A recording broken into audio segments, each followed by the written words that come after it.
Bloomberg Intelligence, talking about Apple and what that threat means. Ross Matheson will then cover everything from the European side and that 50% tariff threat. Christina Hooper, chief market strategist at Man Group, will talk to us about her outlook for the markets. And then Gautam Mukunda is executive fellow at Yale School of Management, will join us on what is happening with Harvard. Do you know? I know a lot of students have been caught in the crossfire, and it is a dire situation for them. Really? And dire for them and for the school. Like, imagine all of a sudden losing, 40% of your students and that revenue. 40% of your intellectual capacity, not just for the school, but also for the United States of America. I know. Well, we're going to break all that down for you. So we got the top stories covered. Let's kick it all off right now with the Bloomberg Business Flash with Charlie Pellet. Hi, thank you very much. Here's what you need to know. Apple shares right now, they're down by 2%. Bitcoin, lower now by 1.1%, just below $110,000. Good morning, and this Bloomberg Business Flash is brought to you by IBKR. Will the year-over-year change in the U.S. CPI exceed 2.7% in May of 2025? At IBKR forecast trader, the yes was recently at 23%. Start predicting today at ibkr.com/forecast. Last trading day for this contract is June 19th. Stocks lower across the board. Indeed, global markets rattled by President Trump's threats to impose aggressive tariffs on the European Union and Apple. Stocks getting hit, the dollar sliding toward its lowest since 2023. Bonds joining gains in haven assets. We got you covered all day long here at Bloomberg. Right now, the S&P is down 49, drop there of 0.8%. The Dow down 277 now, down 0.7%. Nasdaq down 211, a drop there of 1.1%. Our Mag 7 index down 1.3% with a 10-year 4.51%, the 2-year 3.96%, the 30-year 5.03%. Gold is surging $51 the ounce, up 1.5%, $33.45 the ounce. Crude up 0.4%, $61.42, and Bitcoin down 1.2%. Bitcoin right now 109,720. Federal Reserve Bank of Chicago President Austin Goolsbee says lower borrowing costs are still possible over the next 10 to 16 months, even as the bar for rate cuts in the near term is, quote, a little higher. And interviewed on CNBC, Goolsbee explained why he is concerned about the impact of tariffs. In the short run, we got to just wait for the dust to come out of the air. If you throw a lot of dust in the air, everything's always on the table, but I feel like the bar for me is a little higher for action in any direction while we're waiting to get some clarity. Chicago Fed President Austin Goolsbee interviewed on CNBC. His remarks came after President Trump threatened to impose 50% tariffs on imported goods from the EU and warned of a levy of 25% on Apple phones. Again, Apple shares down 2.3%. I'm Charlie Pellet. That is a Bloomberg Business Flash. All right, thanks so much, Charlie. Alex Steele here, alongside John Tucker. Paul Sweeney is off today. There's some debate in the studio as to who John Tucker is right now. Is he me or is he Paul? I am Alex Steele. Alex Steele is Paul Sweeney, and Charlie Pellet is John Tucker. See, I don't know how I feel about how that was distinguished. So we are figuring that out as we go. As we do everything. As we do everything. All right, so market's down by over 1% for tech. A lot of that's Apple. Want to take a look at some of the stocks on the move. Alex Steele alongside John Tucker. We're joined by Bloomberg's Christine Aquino.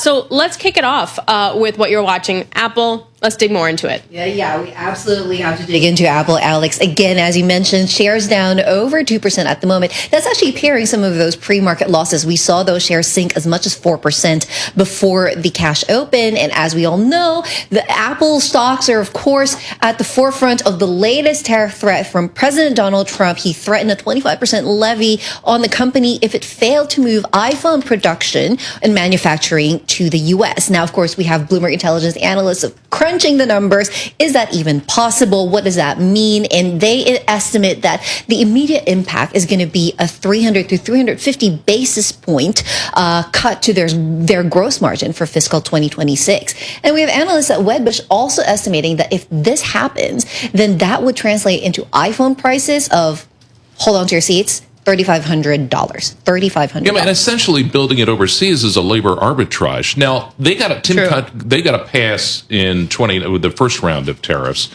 in Trump 1.0. What has changed in the relationship between Donald Trump and Tim Cook? Do we know? Well, we don't really have reporting on that, John, but yeah, you can imagine there's probably something that has happened or is happening. He's not building it here. Yeah. I mean, end of story, right? But can they build it here? My point is they can't. No, absurd, I think, is what one we'll just have analyst to called pay it. $3,500 for your iPhones. Alex would. Can't. I would definitely would not. You know who would? Paul Sweeney. No, I'm just kidding. No, actually, I'm not kidding. Okay, so that's one stock you're watching, which is Apple. We're going to talk about that in just a second with Anurag. Let's go to Deckers. So that was a tough earnings report yesterday. Very, very tough, Alex. And we're seeing that in the shares today, down more than 21% at the moment. So we know Deckers owns UGG boots, Hoka running shoes. And as you mentioned, they're provided disappointing fiscal first quarter forecast. Now we have a slew of firms this morning cutting their price target for the shares. And we also have management declining to provide full year guidance because of macro uncertainty related to evolving global trade policy. So that's even truer this morning, I'm sure. So yeah, and UGG boots, I guess, are out. I don't really know. I never got into them personally. John, you? What do you think? What? Really? That's a legitimate question. Well, for me. I feel like, you know what UGG boots are, right? Yes, I have paid for them for other members of the family. Ah, okay. So I don't know. There's some. You're not an aficionado yourself. I would. He has like two pairs of shoes. That's right. I have two pair of shoes, Yeah, I know. a pair of sneakers, and a pair of dress shoes. Because he said this. I didn't That's make really it up. all He's you actually need. said this before. Okay, and let's round it out quickly with Intuit. Intuit, okay, that is a stock that is gaining this morning. One of the few up more than 8% at the moment. Tax preparation software company, we probably all know it well, reported third quarter results that beat expectations and raised its full year forecast as well. A lot of analysts very excited about their AI fueled innovation that will be launching in the coming weeks. So that's still, leveraging off of that AI mega trade, right? And so Intuit applying that technology to their tax preparation capabilities, definitely a positive for a lot of people in the market. All right. Thank you so much. We appreciate it. Christina Aquino joining us. For more conversations like this, subscribe to our new Stock Movers reports. Listen to 5-minute audio reports and the biggest winners and losers in the stock market. Subscribe to Stock Movers on Apple Podcasts, Spotify, or anywhere that you listen. And Market Drivers was brought to you by Commonwealth, supporting more than 2,000 independent financial advisors with a 2-to-1 advisor to staff ratio. Small firm attentiveness, big advisor impact. Go to commonwealth.com to learn about their consultative support and technology. All right, let's get to Anurag Rana. He's Bloomberg Intelligence Senior U.S. Technology Analyst. $3,500 for an iPhone? Question mark? Yeah, I do not know if that's going to be that high, but frankly speaking, it's going to take years for something like this to be built in the U.S. There are no big factories here to assemble these things. The one in India started back in 2017, and it took several years for them to even come up with the first one. So not an easy problem for Tim Cook to solve right now. I'm hoping he's picking up the phone and calling President Trump to see how he can smooth the issues out. Perhaps more spend on higher margin items, on chips and other areas. But putting together an iPhone in the U.S. is going to be one tough task. Is there a credible scenario for production in the United States? Any credible scenario? No, there are credible scenarios. It depends on how much cost you want to, incur. If you want to run on a very thin margin, yes, you can do it. The real way to do it is to have robotics take care of it. But that's not, we are not there yet at this point. The whole point of this is to get workers, jobs created in the U.S. Yeah, but to think about it, from an assembly point of view, this is not in for anybody's, liking a high margin or a high profile job. You're just assembling phones. I know what it means from a marketing point of view, but, you're better off spending money on high-end semiconductor chips that are several $100s worth in a phone. A few $100s of labor, from one side to the other does not really add up to the benefit of, anybody, either the US or Apple. What's going to happen is people are going to gravitate more towards Samsung phones because the cost differential is going to be so wide. So it's not easy to go out and do these, what I would call as the lower end consumer electronics products compared to some of the high end, data center stuff or things that have much higher capex involved with them. So if I'm taking a look at Apple stock, we're off the lows, but we're still down like 2%. Should an investor just completely ignore these headlines at this point? No. In fact, on the contrary, this is no longer about U.S. and China. This is concerning because this is a direct, you could say, direction towards Apple and say, well, you are not doing enough. Let me see what you're going to do now. So don't go by the 25% because if Apple doesn't go out and fix this problem, this rate could go up even higher. So it's more so directed towards one company, which is very unusual for us to see, frankly. What has changed, do we know, in the relationship between Donald Trump and Tim Cook? Because as I said before, they kind of got a pass the last time around. Yeah, I'm not privy to those discussions, frankly. And, one of the things I remember, we just heard that he did complain in one of his speeches that Tim Cook wasn't around with him when he was, visiting the Middle East. So I do not know what's happened behind the scenes, but definitely not the best time for Apple in terms of their government relationships.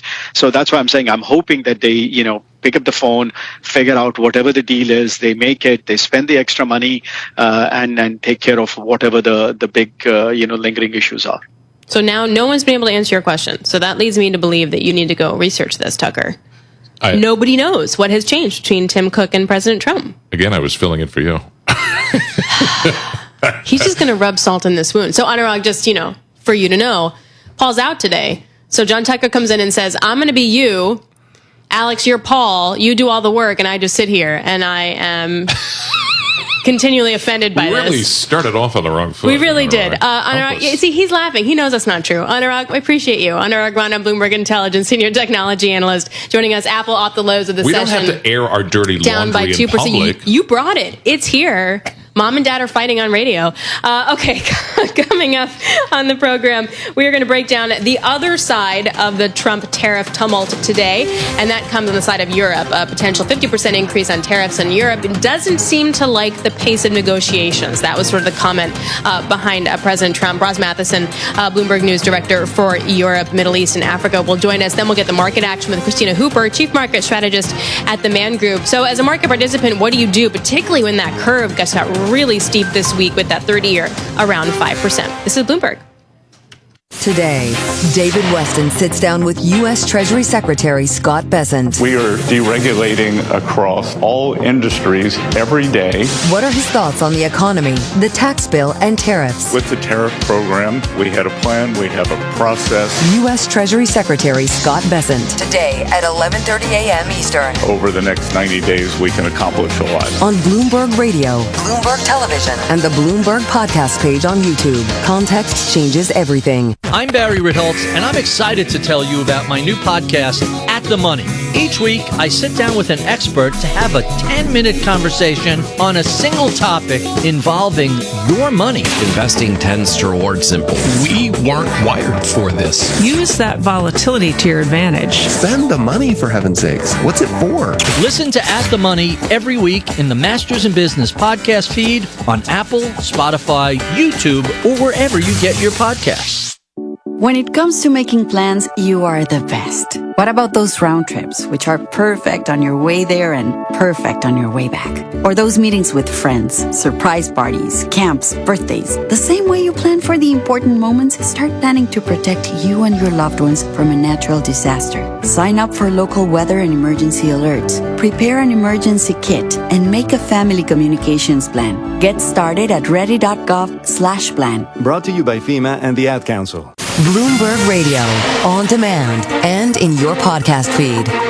On the latest edition of the Bloomberg Daybreak U.S. Edition podcast, we talked about bond pressure on the Senate and presidential pressure on Harvard with Bloomberg's Josh Galoo. The bond markets have been really clear about how they feel about this tax bill. You saw the Moody's downgrade last week, and the markets have responded as one would expect, frankly. This bill adds anywhere from, estimates range from about $2 to $2.5 trillion to more than $5 trillion to the deficit over the 10-year horizon that it legislates for. So the markets aren't happy, and this, honestly, it creates big problems for the economy when the country has to borrow at these high costs. It's a compounding problem. So we'll have to see what happens as the bill now moves to the Senate. The Senate wants even more tax breaks, and they're going to push for some of the business tax breaks that are set to phase out over the course of the bill's life, to make those instead permanent, which would actually put more pressure on the borrowing. So we'll have to see what happens there. They're rushing it through as well, and this could, result in more cuts to programs like Medicaid, SNAP, the nutritional program for kids of low-income households, and some of the other provisions that could come up, like the state and local tax deduction. Hear the full conversation on the latest edition of the Bloomberg Daybreak U.S. Edition podcast. Subscribe on Apple, Spotify, and anywhere else you get your podcasts. Plus, listen anytime on the Bloomberg Business app and Bloomberg.com.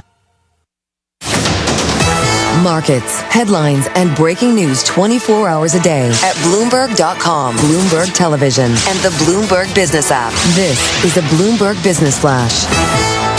It's 10:21 on Wall Street. We do check markets all day long here at Bloomberg. Stocks lower. Apple now down 2.5%. This Bloomberg Business Flash is brought to you by Oracle. Attention, growing businesses. Oracle is offering to cut your current cloud bill in half if you move to Oracle Cloud Infrastructure for new U.S. customers with minimum financial commitment. See if your company qualifies at oracle.com/Bloomberg. Stocks lower across the board. All about tariffs today. Global markets rattled by President Trump's threats to impose aggressive tariffs on the European Union, and Apple stocks getting hit, the dollar sliding toward its lowest since 2023, bonds joining gains in haven assets, equities dropping across the board. We've got more on the markets coming up for you in just a moment, but right now the S&P's down 54, drop there of 0.9%. The Dow down 325, decline there of 0.8%. Nasdaq down 1.1%, and again Apple lower by 2.3%. 10-year 4.50%, but the 2-year currently yielding 3.95%, the 30-year 5.03%. Gold is surging $58 the ounce, up 1.8%, now at $33.52. West Texas Intermediate crude 61.64 a barrel, up 0.7%, and Bitcoin now down 1.2%, just below $110,000. Trump Media and Technology Group, owned by Donald Trump, plans to sell investment funds tied to his agenda, including ETFs and separately managed accounts under the Truth.fi banner. Shares of DJT, little change right now, down less than 0.1%. For on-demand news 24 hours a day, subscribe to Bloomberg News Now wherever you get your podcasts. I'm Charlie Pellet. That is a Bloomberg Business Flash. All right, Charlie, thanks a lot. Alex Steele here alongside John Tucker. This is Bloomberg Intelligence Radio. We bring you all the top news in business, economics, and finance. You can check us out on YouTube. You can also check us out on all your over-the-top counter places where you get your news, like Roku and smart TVs. Definitely check us out there as well. So the tariff Trump ban definitely came into effect here. President Trump rattled overall markets with a new tariff threat on European goods at 50% now, not liking the pace of these tariff negotiations. Roz Matheson, Bloomberg News Director in Europe for the Middle East and Africa, joins us now. Roz, how seriously is Europe taking this? Well, so far the Commission is saying nothing, and that's because they're probably waiting for this conversation that's supposed to be happening today between their chief negotiator for the EU, Mauro Sefcovic, and Jamison Greer, his US counterpart. So they're laying very low before that call. But what we can sense already is the idea that they see this as a negotiating tactic. And indeed, the US Treasury Secretary Scott Bessent seemed to indicate that a short time ago when he said he hopes it, quotes, light a fire under the EU, and it seems to just be going into that call a sense of frustration from the US at the pace of the negotiations, rather than they are intending at this minute to impose a 50% tariff. And so they're seeing it as part of the realm of the negotiations and the tactics from the US at this point, even though you did see, obviously, that market reaction. We didn't see a massive move, for example, in the euro, again, pointing to the idea that in the market as well, people are interpreting this as part of the cut and thrust of being negotiating on trade. And so we have to really see at this point what happens from that phone call later today. You saw the social media post from the president. Does Donald Trump have any legitimate gripes when it comes to the EU? Well, he says he does, and I guess the frustration on the US part is that the EU is just a much bigger economic entity to deal with than, say, getting a trade framework agreement with a country like the UK, where I am. And so these are much more complicated arrangements with a collection of companies, the EU, versus one individual country, and a lot more economic clout on the EU side, arguably, as well. And the EU has its own lines in the sand, be it around agriculture, cars, and so on. And so these were always going to be much more fraught negotiations. What did the EU propose that President Trump thought was not good enough? Well, they came back with a counter proposal to the US proposal, to the previous proposal. There's been a bunch of counter proposals, but this is about addressing some of the issues around environmental standards, labor standards, and, a framework the EU was setting out to move towards zero tariffs on a lot of goods, aside from things that are seen as very essential, including around agriculture. And obviously that proposal has gone to the US. The US is not happy with it. They're coming back for a further conversation. But again, the message is that Donald Trump obviously wanted these conversations to be moving a lot faster than the reality is the EU was probably going to move. And so now they're leaning heavily on the idea of, Donald Trump saying, I would give you a number, and here is the number. It's 50% if you don't comply. Again, the question is that the new 10%, or is that on top of what we already know? It seems to be, it would be a flat rate either way. But again, the reality is the US is negotiating at this point with a much bigger economic entity in a much more complicated fashion. So these conversations are always going to take time. And even then, you're just looking at getting a framework, not a lot of the nuts and bolts of a full-throated trade agreement. Ross, thanks very much. We appreciate it. Ross Matheson, the Bloomberg News Director for Europe, the Middle East, and Africa. Well, what next for investors? Still trying to figure out exactly what this trade regime is, the tariff regime. Christina Hooper, our next guest, the Chief Market Strategist at the Man Group. Do you change your investment strategy now with these new threats? Well, I think we have to look in terms of all the threats right now, because it's not just tariffs, right? We also have increased concerns around the creditworthiness of the U.S., just how large our fiscal deficits are going to be. All of this is likely to conspire to drive up yields on the long end, apply downward pressure on U.S. stocks, and I think, again, reinforces the case for being very well diversified, making sure one has adequate exposure outside the U.S., especially in areas like Europe, the U.K., Asia, but also alternative investments, right? And we want to have lower correlating asset classes in our portfolio because there can be some really significant swoons in markets. The U.S. tariffs are going to impact other regions as well. So it's all about thinking holistically with one's portfolio and trying to contain volatility and look for opportunities where they present themselves. So that's where the question marks for the 30-year come in for me, because if we almost touch cycle highs for this cycle, and if we break through that, then we're at a place we haven't seen since 2007, which is a very different regime change. So how can persistently higher 30-year yields affect how you should be diversifying? Well, I think it reminds us and likely continues to amplify downward pressure on U.S. stocks. So I think what it drives us to is looking for alternatives, and that is European equities, UK equities, where valuations are lower. There's arguably less vulnerability with lower valuations and higher yields. That's what we've seen historically in disappointing times, in downturns. But also beyond that, looking for other areas that generate significant yields. There are many other places to go. In fact, credit is one place to go in this kind of world. To me, this is just a reminder that we can't continue to follow more traditional paths in terms of a 60-40 allocation, in terms of being overweight U.S., because that really has been what most U.S. investors have done. For a company with a component of leverage or longer dated debt, how's the landscape changed here? So I think the landscape is changing as we speak, right? And we don't know exactly where we end up. First of all, we don't know exactly where this budget bill goes. We don't know if what the Senate comes back with is going to be markedly different. We don't know if it's going to accelerate the growth in deficits the way the House budget will. So it remains to be seen where the U.S. ends up. Moody's, of course, had warned about this downgrade back in November of 23. And so it took them a while to actually do the downgrade, and of course it only is adding to what has already been downgraded by S&P and Fitch. So I think we have to recognize that this is just a work in progress, and maybe this is a reminder to the Senate, to policymakers in general, that we're going to have to be more fiscally prudent going forward. We've had attempts at that. There was a success in the late 1990s. So we could be at a crossroads right now where we could see the U.S. perhaps get religion and go in a different direction, follow the path of the late 1990s and get far more fiscally prudent. So it doesn't have to be that 30-year Treasury yields continue to go up.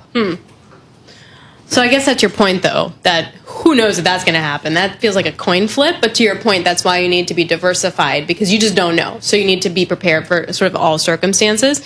What's the role, then, of alternative assets within that? Providing lower correlating components of one's portfolio, so that if you have stocks doing poorly and traditional fixed income doing poorly, you have treasuries in your portfolio are doing poorly, this is an area where you could see a difference in terms of performance. Is that gold? It's a variety of different asset classes. It's gold, it's real estate, it's private credit. There's so many different areas within the alt space. It's hedge funds. There are so many opportunities to find components of the market that behave differently than the most traditional asset classes. First quarter was not bad. 10% earnings? Were you looking at the earnings, or did you care about that, or more like the guidance and the commentary, or the lack of guidance? I always focus more on the guidance, and the lack of guidance was stunning and a reminder to us of the kind of environment we're in. Tariffs are a real concern because they create economic policy uncertainty. And I think that is the much bigger issue right now, because what we're seeing today are tariff threats. They could just be a negotiating tool, but they give companies pause, and they have a chilling effect typically on business investment and hiring. And when do we see that chilling effect? Second quarter, third quarter, in terms of layoffs, lack of investment? When did we, the consumers, start to see this? So I think we're going to start to slowly see that happen over the second and third quarter and beyond if we continue to have this level of economic policy uncertainty. I think having that lack of visibility for so many companies just leads them in this direction. And if we go through the ISM surveys, what you see over and over again is references to uncertainty and how it really has become quite heightened this year. What's so weird is that some companies talk about uncertainty like Deckers, and then other companies say, no, we're standing by our guidance. And then other companies are like, here's my fan chart of like all the different scenarios. It's really odd. Well, I wonder if like some are using it as an excuse, like companies do, like the weather. But weather could be real, and also it could help explain. It could be both. Both things could be true, and it depends on the type of company. But I was talking to one of my industry contacts who is a department store buyer, and she said, with 30% tariffs on Chinese goods, and the vast majority of my goods are Chinese, I absolutely do not know how to price them. Right. So that's real. Yes, and that container ship costs are going up. And we have to factor that into.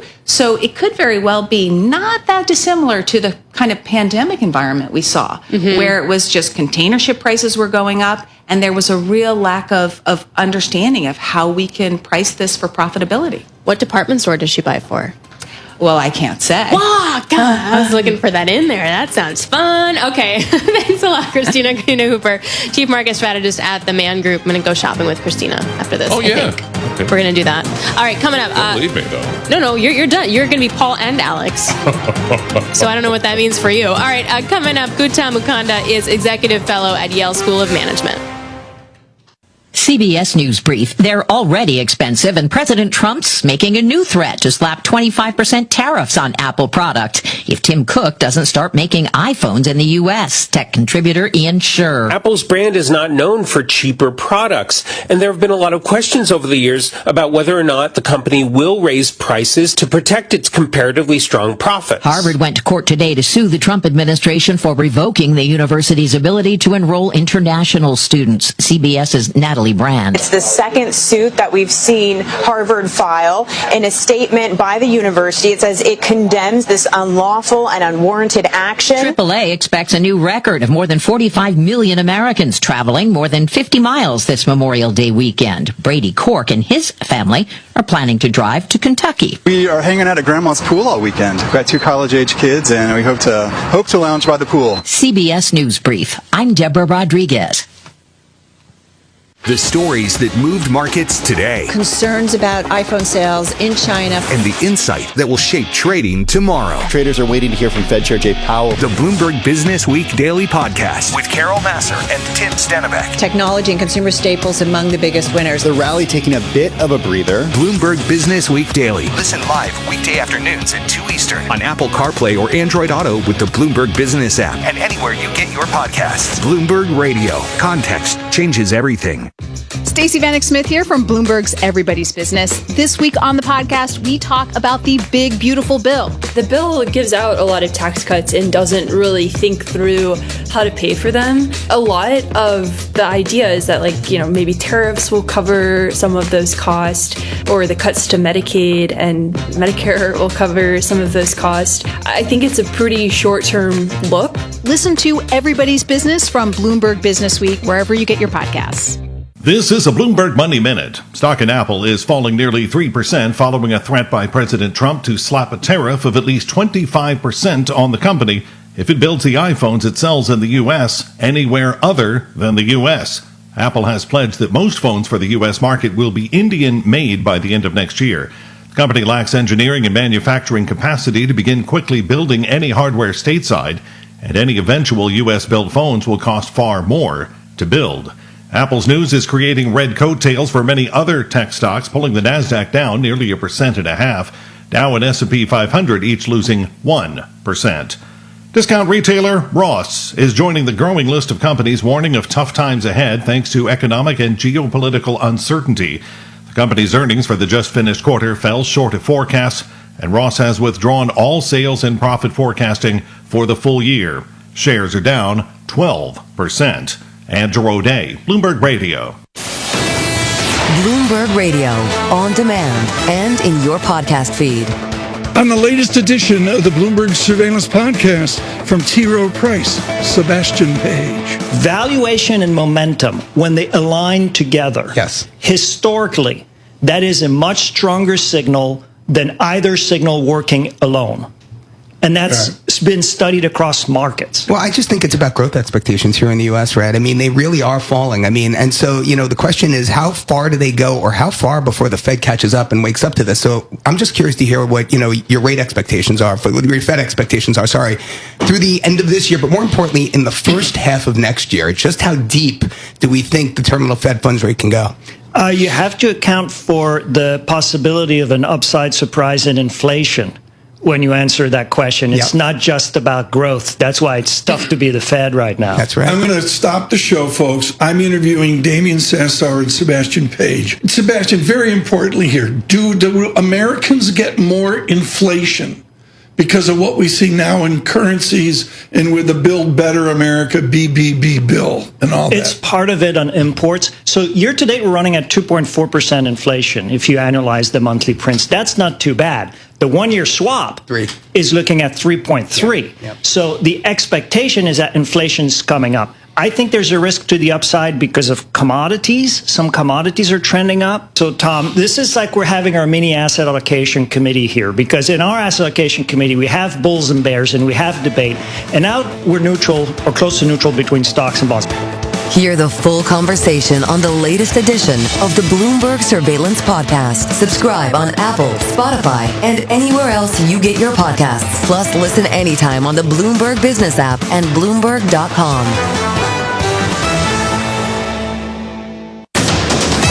Markets, headlines, and breaking news 24 hours a day at Bloomberg.com, Bloomberg Television, and the Bloomberg Business app. This is a Bloomberg Business Flash.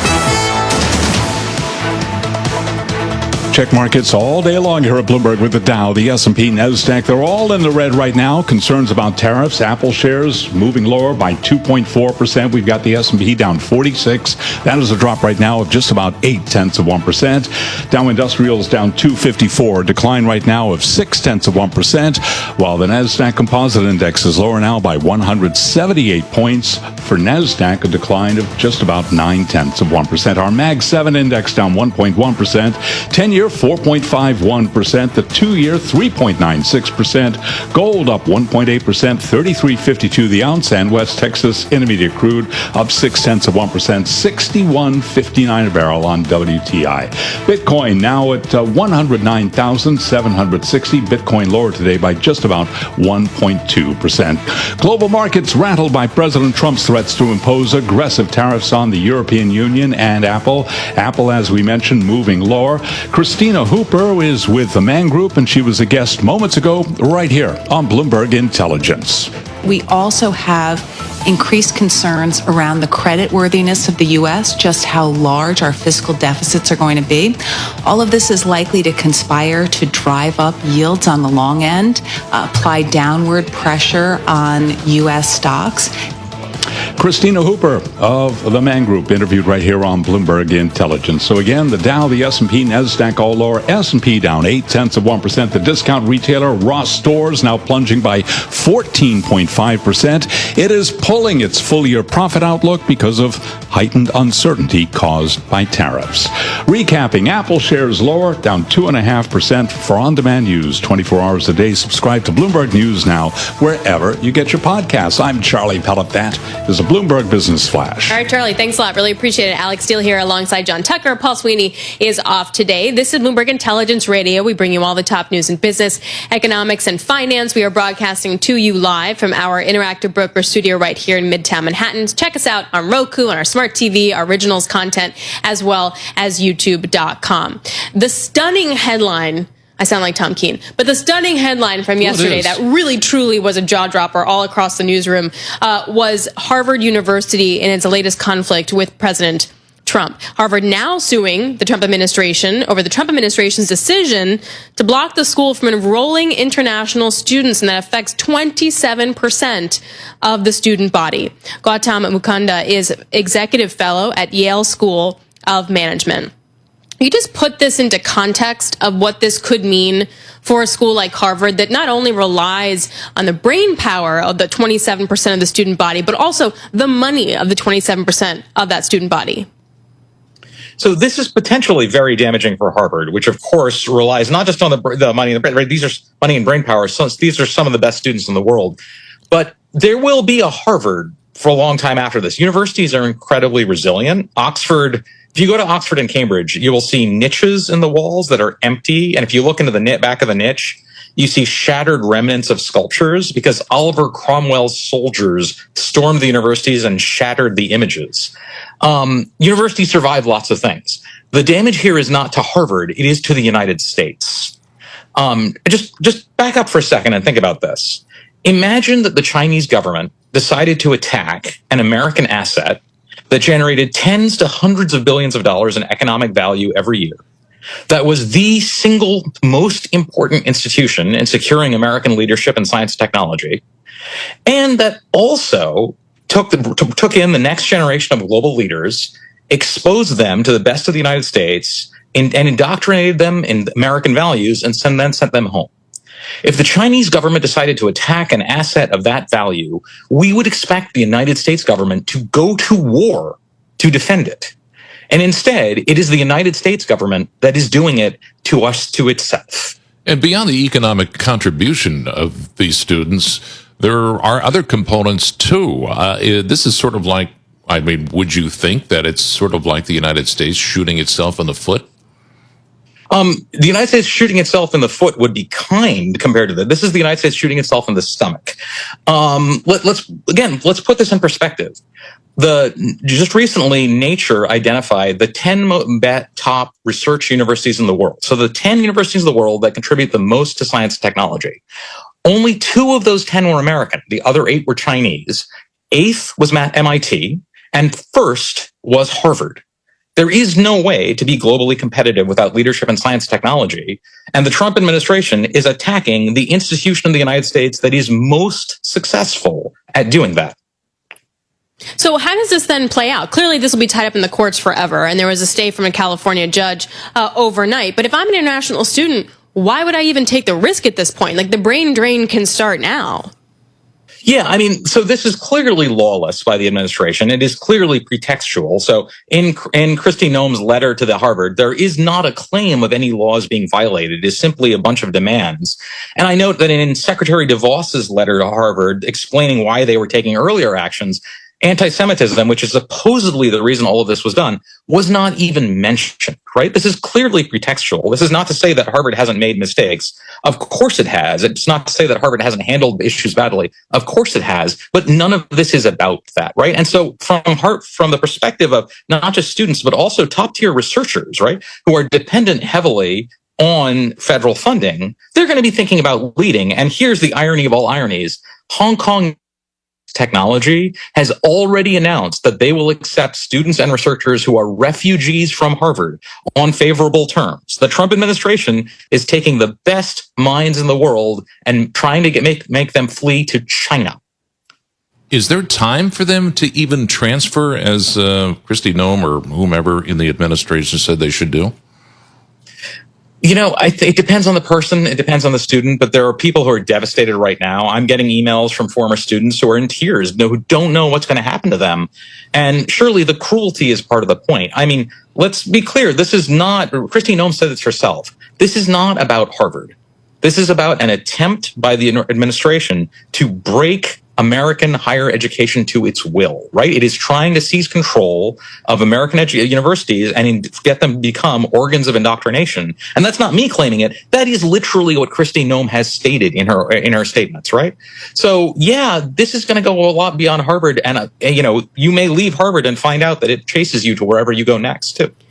How does this affect, this comes from our producer in the control room, how does this affect those that are graduating next week? I mean, if you're an overseas student, do you wind up getting that degree?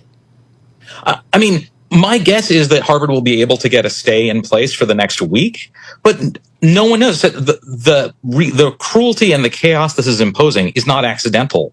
It is the point. They are trying to inflict as much harm as on everybody because it is an object lesson for everyone else, right? Harvard has more wealth, more power, and more institutional strength than almost any other sort of organization in America. I mean, this side of Bloomberg itself, Harvard may have more independence from the federal government than anyone else. If they can break Harvard, then they are sending a sign that they can do it to anybody. And that is the message that this is trying to convey. Not to mention the network of pretty powerful alum. Where do they come in on this, and how can they help? Mm-hmm. So the alums are sort of consistently, not all of them, but to a huge amount rallying. I'll tell you something that I said that I've heard also back from many other people. I first got tied to Harvard in 1997 when I was admitted as an undergraduate. And, I was there as a student. I was there as a faculty member. I'm at Yale now. So, some mixed feelings about this because of that. But I've often been proud of being associated with Harvard because it said something about me, that they admitted me or whatever. But I've often been skeptical about Harvard because it seemed focused on, maybe money or ambition over ideals. There are always things to criticize there. This is the first time in my life that I have been proud of Harvard, right? I have been proud of the fact that the university is clearly taking a step up and saying, we are the front line of defense of American democracy and we will hold the line. And I cannot tell you how many alums have said to me, they have never felt this good about Harvard as they have at this moment. Wow. All right. Well, we really appreciate that. Thank you for joining us. Gautam Mukunda, Executive Fellow at Yale School of Management, joining us on the latest news from Harvard and the Trump administration and where we go next. Yeah, exactly. Columbia has come under pressure, and many of the Ivy League schools. Well, Columbia, in essence, bowed to some demands, though, or gave in. I don't know what the right word is, but gave in to some of those demands from the Trump administration versus Harvard that did not. So we'll see. All right. Well, there you go. All right. Coming up, we're going to break down the commodity markets. If there's uncertainty, how high can gold actually go? Mike McGlone, Bloomberg Intelligence, joins us in studio. This is Bloomberg. Breaking news first. The historic headline, the Trump tax bill narrowly passes House. Vindication for House Speaker Mike Johnson. The people of our country, they deserve better. Democrats voted no on the measure. There's absolutely no requirement that the Senate take the House bill as anything definitive at all. There is a long road ahead for this bill once it heads over to the Senate. For the latest headlines and market moves from Washington to Wall Street, stay with Bloomberg Radio. Context changes everything. This is a Bloomberg Money Minute. Fresh presidential tariff threats against the European Union and specifically Apple are taking a bite out of Wall Street. Dow and S&P 500 each losing nearly 1%, Nasdaq down more than 1%. Turns out U.S. businesses are more worried about Trump administration tariffs than businesses in countries meant to be hit hardest by them. A new survey from HSBC finds that more than half of U.S. companies project a hit of at least a quarter to their revenue due to tariffs, and a quarter expect a revenue hit of at least half. But only a quarter of Chinese businesses surveyed by HSBC expect revenue to be impacted a quarter or more. As the holiday shopping season is to a retailer, tax season is to Intuit, the owner of TurboTax. Says revenue grew a strong 15% last quarter, which included the run-up to tax day, as people spent extra for extra services. Intuit has been trying to attract higher-income customers who usually turn to accountants to handle their more complicated financial situations.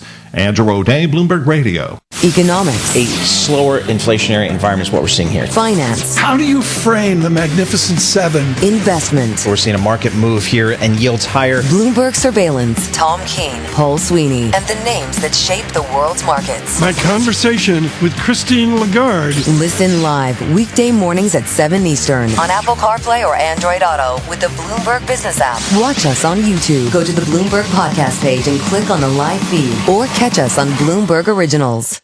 AI is rewriting the rules of business, and the future's coming fast. Are you in? Bloomberg Tech brings together top execs, bold ideas, and the companies pushing tech to the edge. We're talking to leaders who don't just predict tomorrow, they're building it. How will this new era impact your strategy, your business, your world? Find out live in San Francisco, June 4th and 5th. Learn more at BloombergLive.com/TechSF. Presenting sponsors Invesco QQQ, PwC, Salesforce, and Samsung. Participating sponsor Personal AI. The data that matters for your investments. Single stock volumes really surge. And analysis on the companies making news on Wall Street. Supermicro is catching our eyes. Take a quick look at crypto stocks. Listen to the Stock Movers Report from Bloomberg. A big bounce in the market today. We're on a brutal 3-day stretch. It's your short audio report on the day's winners and losers in the stock market. The highest intraday jump since 2020. Subscribe to the Stock Movers Report on Apple Podcasts, Spotify, or wherever you listen. You're listening to Bloomberg Intelligence with Paul Sweeney and Alex Steele on Bloomberg Radio. And I'm John Tucker, along with Alex Steele, who's pretty much the boss around here. This is remember that. Bloomberg Intelligence, S&P 500 right now. Just a quick update, 56 points higher.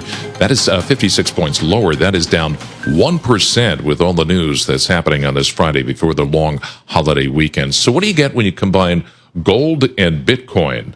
You get lots of questions for our next guests. Mike McGlone, Bloomberg Intelligence Senior Commodity Strategist, joining us here in studio. His usual haunt is Miami, so we have the worst weather in the world for you this weekend, Mike. Give us an idea of what the correlation is between gold and Bitcoin. It's a unique ratio. I like looking at gold in terms of how many ounces per Bitcoin. Right now it's about 32, 33. The significance of that, John, is it was first traded that level in 2021. And it hasn't gone up much more. It got up to 40. It's dropped to 25, and here we're stuck. It's not a good sign for this highly speculative crypto asset that you've mentioned. I hear people talk about at the barbershop. Yeah, the barbershop. That's like the number one topic among the people. Are you serious? I'm not putting them down. This is the number one topic among the people who can least afford to take a big hit. I mean, what does some that tell barbershops, you? though, probably are very successful. Also, barbershops? What are you guys, from the 40s? No. Well, yes. Aren't they called, like, Well, he hair doesn't go to cutting a I haven't been to one in decades. You could look at my hair and not on the radio. But so I earned a reputation in 2022 as a notable bear in oil, and I had to wear that. You have to be thrown down on the mat for a while. I'm willing to wear it in Bitcoin. I'm becoming a notable bear in Bitcoin. To me, we're at the speculative, excessive stage I remember seeing in 2017. All the questions I get now are similar to that. The excess of leverage I'm seeing in the space is getting significant. And now also, if you look at the last 16 quarters, that's the 4-year cycle it works on. It's the highest correlation to the S&P 500 versus beta at 0.7 in almost 20 years. And then you look at Bitcoin's correlation to gold and gold's correlation to the stock market, it's almost zero. So I stick with this year. My call is sticking with what I see from Anna Wong and Gina Martin Adams. There's more likely to have a lower stock market. That's bad for Bitcoin. Gold's been outperforming. I expect to continue outperforming. It got a little expensive, and that's why that Bitcoin gold ratio is really important to me. I think it's more likely to go down as gold continues to beat. And today's a good example. What we're seeing now, stock market goes down, you see selling in Bitcoin and buying in gold. So the way I see it, stock market has to go up or gold's going to continue to beat. So what about the idea that once we get past the difficulty with trade and we get to the tax cuts and things get a little bit better and the Fed starts to cut, that gold will sort of top out here and move lower? Like it's not even a bear case, but what's the non-bull case for gold? So that's the good one. I think the prerequisite for gold to come back, to come drop its almost 30% gain this year, the stock market has to go up. And you're seeing what happened today. It's rolling over. But why is it rolling over? Why is this Trump administration emboldened to continue his target on tariffs? Because the stock market went up. And what's the number one force to curtail that? What happened when we added the 90 days? It was when the stock market was low. So see that cat and mouse game? I think we're in that stage now. Remember TARP, when they first denied it, the stock market crashed and then they accepted it? We're in that stage now that I think the administration is going to be more emboldened to do tariffs when the stock market's strong and only push back when the stock market pushes against. And then we have this issue with the stock market at 2 times GDP. It's only really 2 examples in history. 1989 in Japan, in 1929 in the U.S. So to me, when you get to this stage, all that matters is the stock market, and gold's figuring it out. Can I move on to our next commodity? What's going on with oil? You're going to be able, by this time next year, John, average gallon of gasoline in this country is like It's 310. 320. It's 310. I actually looked this morning. I think it's going to be down to 2 next year. 317, actually. No, Doesn't very matter. close. Okay. But it's already down, so you can't really compare it. You got to compare it to this time last year because it's seasonal. This is driving season kicking in. There's not a lot of excessive demand. We have actually a lot of ethanol in the space, but I think it's going to drop down to 2. First of all, that's what it's done for the last 20 years. It usually drops. The key prerequisite for that is crude oil drop until 40, still my base case. And the number one thing to make that all happen is to say the stock market gives back 20% of its 100% gain since the end of 2019. That's what I think is all kicking that way. The reason for it, are they good reasons or bad reasons? Well, superabundance, low oil prices are good, but I think people are going to misunderstand. The good reason is we had 100% rally in the U.S. stock market since 2019. That's great. When it drops back 20% at some point, people are not going to look at it like it's good. So that to me is what's happening. We're at that stage, and that's why I have to say cryptocurrencies are the leading part of all that. And even with the stock market going up, crude oil still ticking down. And what's the vested interest of this administration is lower energy prices. So I think they're going to get them. But you know what the cure for low oil prices are? Higher prices. So if we hit your 40, we're going to see a big price spike at the end of the day, aren't we? So that's but see, remember the part of the cycle, we're still in the back end of the spike to 2022. We're still pushing lower, and you can see all the trends in supply and demand are unfavorable. Now we're cutting back a little bit in space you know very well, Alex, is shale supply, but it takes lower prices. So I think it's going to have to get below 40. It's a question of how long it stays there. And a key trigger for that, let's just say we have a 10% correction in the stock market this year. That's severe deflation from the inflation. Crude oil's kind of leading the way. Yeah, we already had that. We had that 10% correction, actually 20% in the stock market. Well, that's a key thing. That's why I pointed out today. My headline was say if beta rolls over, it's all that matters, and it looks like beta's rolling over. All right, Mike, really go. Are you in the city next week, or are you back to Miami? You're like, my check tan's this later. fading. It's really bad. It's understandable. Well, Mike, it's good to see you. Recharge. He has to recharge. Mike McGlone, Bloomberg Intelligence Senior Commodity Strategist. Good to see you. Okay, for our listeners in the U.S., here is a reminder. You can listen to us via satellite radio on Sirius XM Channel 121, one. Access the world's only global audio business network, coast to coast, 24 hours a day. Bloomberg Radio on Sirius XM channel 121 is presented by Oracle. Stay tuned for the latest market news and industry research. The next hour, Bloomberg Intelligence starts right now, and you're looking at an equity market trading a little bit heavy here on this Friday. Volume still light. The Nasdaq is off by 1.2%. The S&P, though, off by about 1 percentage point. This is Bloomberg. Broadcasting 24 hours a day at Bloomberg.com and the Bloomberg Business app. This is Bloomberg Radio. This is Bloomberg Intelligence with Alex Steele and Paul Sweeney. The real outperformance has been in U.S. corporate high yield. Are the companies lean enough? Have they trimmed all the fat? The semiconductor business is a really cyclical business. Breaking market headlines and corporate news from across the globe. Do investors like the M&A that we've seen? These are two big-time blue-chip companies. The window between the peak and cut changing super fast. Bloomberg Intelligence with Alex Steele and Paul Sweeney on Bloomberg Radio.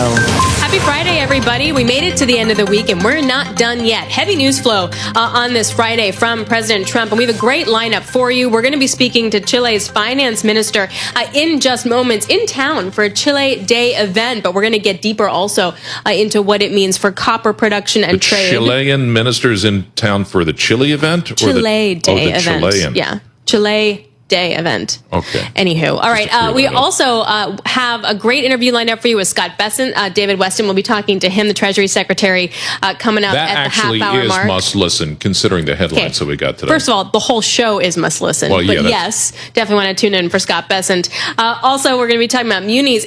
Interestingly, when you have that Harvard news from the Trump administration about basically saying international students can't come anymore, what does that wind up meaning then for the muni market? Like, where does Harvard get money now? Well, you would hope from their alum. Endowment and their alum, but still, I mean, that could potentially be a big hit. So we're going to talk about all of that within the next hour. But let's kick it all off for you with the Bloomberg Business Flash. And for that, we go to Charlie Pellet. Hi, thank you very much indeed. Ahead of a long holiday weekend, we are looking at a lot of selling for the Dow, the S&P, Nasdaq, very much in the red. All about tariffs. Apple right now trading lower by 2.6%. We'll tell you more about that in a moment. S&P down 55, 57.87 where we stand. We've got the S&P lower by just about 1% now. The Dow down 347, decline there of 0.8%. Nasdaq down 1.1%. The Nasdaq 100 index lower by 1.1% as well. Russell 2000 index down 0.8%. The Bloomberg Mag 7 index down 1.4%. Apple bears repeating, down now by 2.7%. The 10-year 4.51%. The 2-year 3.96%. Spot gold up $65 the ounce, up 2%, 33.59 the ounce. And West Texas Intermediate crude up 0.5%, 61.53 a barrel on WTI. Bitcoin now down 1.2%, just below $110,000. As for the Federal Reserve and the bond market, Emily Rowland is co-chief investment strategist at JH Investments, and she was a guest this morning on Bloomberg Surveillance. We also have increased concerns around the creditworthiness of the U.S., just how large our fiscal deficits are going to be. All of this is likely to conspire to drive up yields on the long end, apply downward pressure on U.S. stocks. And you can hear more of the conversation with Emily Rowland on the Surveillance podcast. You can download it wherever you get your podcasts. President Trump is threatening Apple with a tariff of at least 25% if the tech company does not manufacture their phones in the United States. Apple lower now by 2.5%. Stay with Bloomberg for the very latest on the tariff story.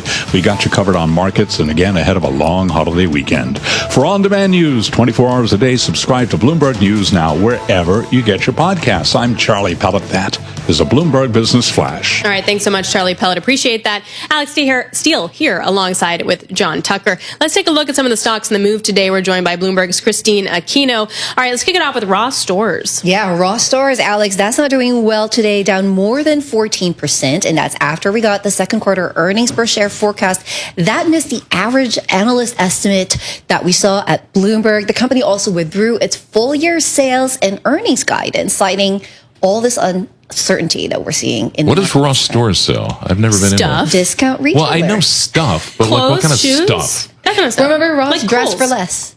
Okay. Dress for less. Yeah. You could totally do a Ross Stores. What are you saying? Meaning that like TJ Maxx is too much for you, like you definitely couldn't manage that, but you could definitely do a Ross Stores. John Tucker for Ross Stores. Yeah. We'll do a trip. Okay. But of course, it's margin pressure, really. That is what investors are worried about. The company already called out about 100 basis points of margin pressure for the second quarter. And you can imagine that the increased uncertainty following today's round of tariff threats really just adds to that pressure. All right, let's go to Nike here. So the stock was up a lot yesterday because it's going to start selling its stuff on Amazon again, but now is it getting taken out again by Deckers? Is that what we're seeing? Well, probably a little bit of follow through from that, Alex, but also probably a reaction to what we've seen, right? The escalation in tariff threats once again. That stock is down more than 2% today because, its exposure to this global trade tension really can't be denied. In 2024, 50% of its shoes and 28% of its apparel came from factories in Vietnam, 16% came from China, and then Cambodia was responsible for making 15%. All three of those countries are exposed to tariff threats at the moment. And so Bloomberg Intelligence actually, in their latest tariff tracker, citing Nike as one of the most affected companies by the new tariff landscape. And finally, Seagate Technologies, is it? Seagate, that's right. So it's, we know it's a maker of computer hardware and storage. It had an upbeat investor day event. It's up 2% or nearly 2%, 1.8 now, pairing some of those earlier gains, but still in the green. And we saw the company setting its targets for the period through fiscal 2028. It's seeing 40% adjusted gross margin with further expansion. It's also planning to buy back up to $5 billion of shares. And so now we're seeing Morgan Stanley raising its price target for the company, $140, up from $99. So quite a hefty upgrade there. Hi, Christine. Bloomberg's Christine Aquino with some of the stocks on the move. And for more conversations like this, subscribe to our new Stock Movers Reports. Listen for 5-minute radio reports on the biggest winners and losers in the stock market. You can subscribe to Stock Movers on Apple Podcasts, Spotify, or anywhere you listen. Well, President Trump threatening a 50% tariff on the European Union, and that starts like June 1st, citing stalled trade talks. Let's take a deeper dive into this. Kevin Whitelaw joins us in studio on a Friday before a big holiday weekend, a Bloomberg managing editor. Just a threat, negotiating tactic. What's your read on this? At this point, I think everyone's still trying to figure this out. But yeah, I think the ultimate point here is probably a negotiating tactic until it's not. We have seen over and over, Trump has been very frustrated with the European Union. This has been a constant theme for a number of months now. The ultimate problem is the things he's asking for are things that the European Union can't really give him. And so it's really not clear at some point. Because the European Union, the way that they're fragmented, is difficult, or? Well, it's more like, the president has decided that the value-added tax, the VAT tax, is a non-tariff trade barrier. But it's a tax and it's a revenue raiser, and it's absolutely integral to the way countries, basically all 27 member states do their budgets. That's not going anywhere. They've made it very clear they don't see it as a trade barrier. Everyone pays it. It's not about exports or imports. And so their view is that's not negotiable. And obviously that's been something that Trump has kept coming back to over and over and over. So until you get to the place where one of them changes the way they're looking at that, it's not clear how that gets solved. So at some point, there's going to have to be a decision in the White House. What are they actually looking for that the European Union might be able to give them, or do they really want to go on a full trade war with one of their biggest trading partners? What is the trade right now between the United States and the EU? We have percentages, dollar terms, I don't have the figures. Even the stuff. I don't have the figures right in front of me. Cars is a big one. Cars, planes. There's an enormous amount of trade and agricultural trade and industrial goods. You're looking at a huge swath of things going in both directions, and so you're looking at trade fights over things like bourbon and cognac. You're looking at trade fights over cars. You're looking at trade fights over auto parts. You're looking at can any of this be done before June? What's June 1st next week? I mean, it's not really clear where the June 1st date came from. And the wording in the tweet was a little bit fudgy. I'm recommending, so let's see what this means. We do know that the EU trade chief is set to meet with the U.S. trade representative next week. This is supposed to be an in-person conversation. There have been documents exchanged at the working level, and they're trying to sort of hone in on what they're actually looking for. The EU has offered these, what they call 0 for 0 tariffs, which basically means we'll take ours down to 0, you take yours down to 0. So far, that hasn't been enough. And Trump has been talking about these other non-tariff barriers beyond the VAT. You have things that include like some of the agricultural restrictions and rules that the European Union has about how products need to be grown or raised, etc. So those are the kinds of things that probably they need to get into and figure out if there's any room for give on the EU side. And as we know, like, these are negotiations, and this is clearer a negotiation. Like, we're unhappy with this, we're going to put pressure on you, versus with China that felt like that was a full stop. So, and we know this is part of how it goes. Okay, thank you so much. We really appreciate you coming in. You're going to have a busy weekend, right? You thought it was going to be nice and calm, but nope. Kevin Whitelaw, Bloomberg Managing Editor for the Americas Weekend, joining us. We have a special guest for you in studio. Really happy to get this perspective. Mario Marcel is a Chile finance minister. He joins us in studio. There is a Chile Day event. This is a yearly conference that promotes Chile in the international finance market. What is your pitch to investors right now? Well, this meeting has been happening every year for, I think that 15 years so far. Every year we have a special focus. This year is basically that the Chilean economy has fully rebalanced from the disequilibrium that was left after COVID-19, that we have our house in order. The economy grew to 0.6% last year, and that we are prepared to continue growing, but of course we are facing the risks that everyone does these days. But Chile appears to be better prepared on a number of dimensions to face that juncture.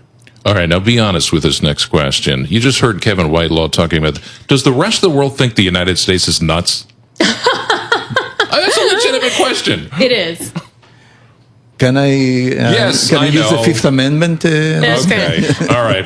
Since you're going to take the fifth on that, and by the way, I have to say, just parenthetically, on my bucket list is a visit to Chile. Okay, well, you're talking to the right person, it looks like. Not me. What is it? The driest desert in the world, I believe, right? Yes, sure. And but right now, that desert is home to a very large telescope, appropriately named, among other things. Yeah. So for science geeks, that's the place to go. Telescopes. Wind power, mining, copper mining, lithium mining, all of that is in the Chilean North. Chile is one of the largest copper producers in the world, if not the biggest. Lithium, too. It's number one. Can I talk to you about the dollar, the weakness in the dollar, and EM currencies like the peso have been on a tear. Your thoughts on the dollar weakness, and then whether or not you have to scale back purchases of U.S. debt as a result of that? Yes, well, the way we see it is that, in the balance between the dollar as a refuge in times of uncertainty and the issues that concentrate on risk coming from the U.S., the second is weighting more today, and that is what has been weakening the U.S. dollar. So we mentioned the commodities that Chile produces, et cetera. Just how is that going? And I say that glibly, but what I mean is that the tariff negativity globally has disrupted a lot of investment decisions, disrupted a lot of long-term contracts or demand. What have you noticed? Well, we have a very strong pipeline of investment projects in mining, particularly in copper. Those have multiplied by 5 for the next 4 years in the course of a little more than a year. Basically because the long-term price of copper is expected to remain pretty solid. And there will still be a lot of world demand for copper coming from electromobility, from technological changes, from construction in some countries. And actually, the price of copper has remained pretty strong in the last few months, even in the face of the tariffs. Does where you send that copper from Chile, have that changed at all? Well, our copper production in terms of metal as cathodes goes mostly to the U.S. We are the main supplier of copper cathodes to the U.S. market, and therefore a very important supplier of U.S. manufacturing. And the copper concentrate is basically demanded from China, given that China has the largest smelting capacity in the world. Has the quality of the ore, have you been able to maintain that? Well, a large part of investments are aimed at compensating for the decline in quality of ore as mines get older. So that means that in Chile we're planning to have a lot of investment. Part of that will compensate for that, and other part will increase the volume of production. We expect to grow production by 1 million tons from 2022 to 2030. And the range of possibilities for the election, what there are elections at the end of the year. At the end of the year, What does it mean for investors? Because there are, the current president, your boss, her term is up, correct? Yes, we don't have a re-election in Chile, therefore there will be a new president. But the range of possibilities, what does that mean for investors? Well, so far it looks like the investors are very positive about the sort of the structural strengths of the country. They don't see any major policy changes coming up in their areas, like in this case copper or energy or other key sectors in the Chilean economy. So in the last few days, we have had announcements of pretty large projects. Total announced a 16 billion project on green hydrogen and ammonia in the far south. We had Amazon Web Services announcing $4.5 billion in data centers. The digital industry infrastructure is growing pretty much in Chile as well. How does that impact domestic inflation when you have a lot of industry then coming down? Well, demand is pretty much in line to the economy growing more or less at 2.5%. Inflation is pretty much under control. We had some upward pressure coming from the normalization of electricity tariffs that were frozen during the COVID-19 crisis. But we expect inflation to go back to the central bank target of 3% by the beginning of 2026. Are you going to stick around in your job through the end of the year, or like what's your... Well, I will stay there as long as the president needs me. But we have so many things to do. We have, further fiscal consolidation to implement. We have announced just an additional package of incentives for new investments in the country, and of course, dealing with the negotiations with the U.S. on tariffs and trade. All right, Mario, thanks a lot. We really appreciate it.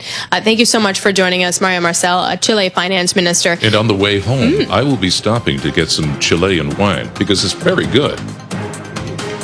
He agrees. A recommendation. Okay. Is he going to give you a recommendation? Yes. Well, Real quick. Off air, we'll get some recommendations for some good Chilean wine. That's a great idea, John Tucker. The best. Amazing price to quality ratio. All right, coming up, Treasury Secretary Scott Bessent. This is Bloomberg.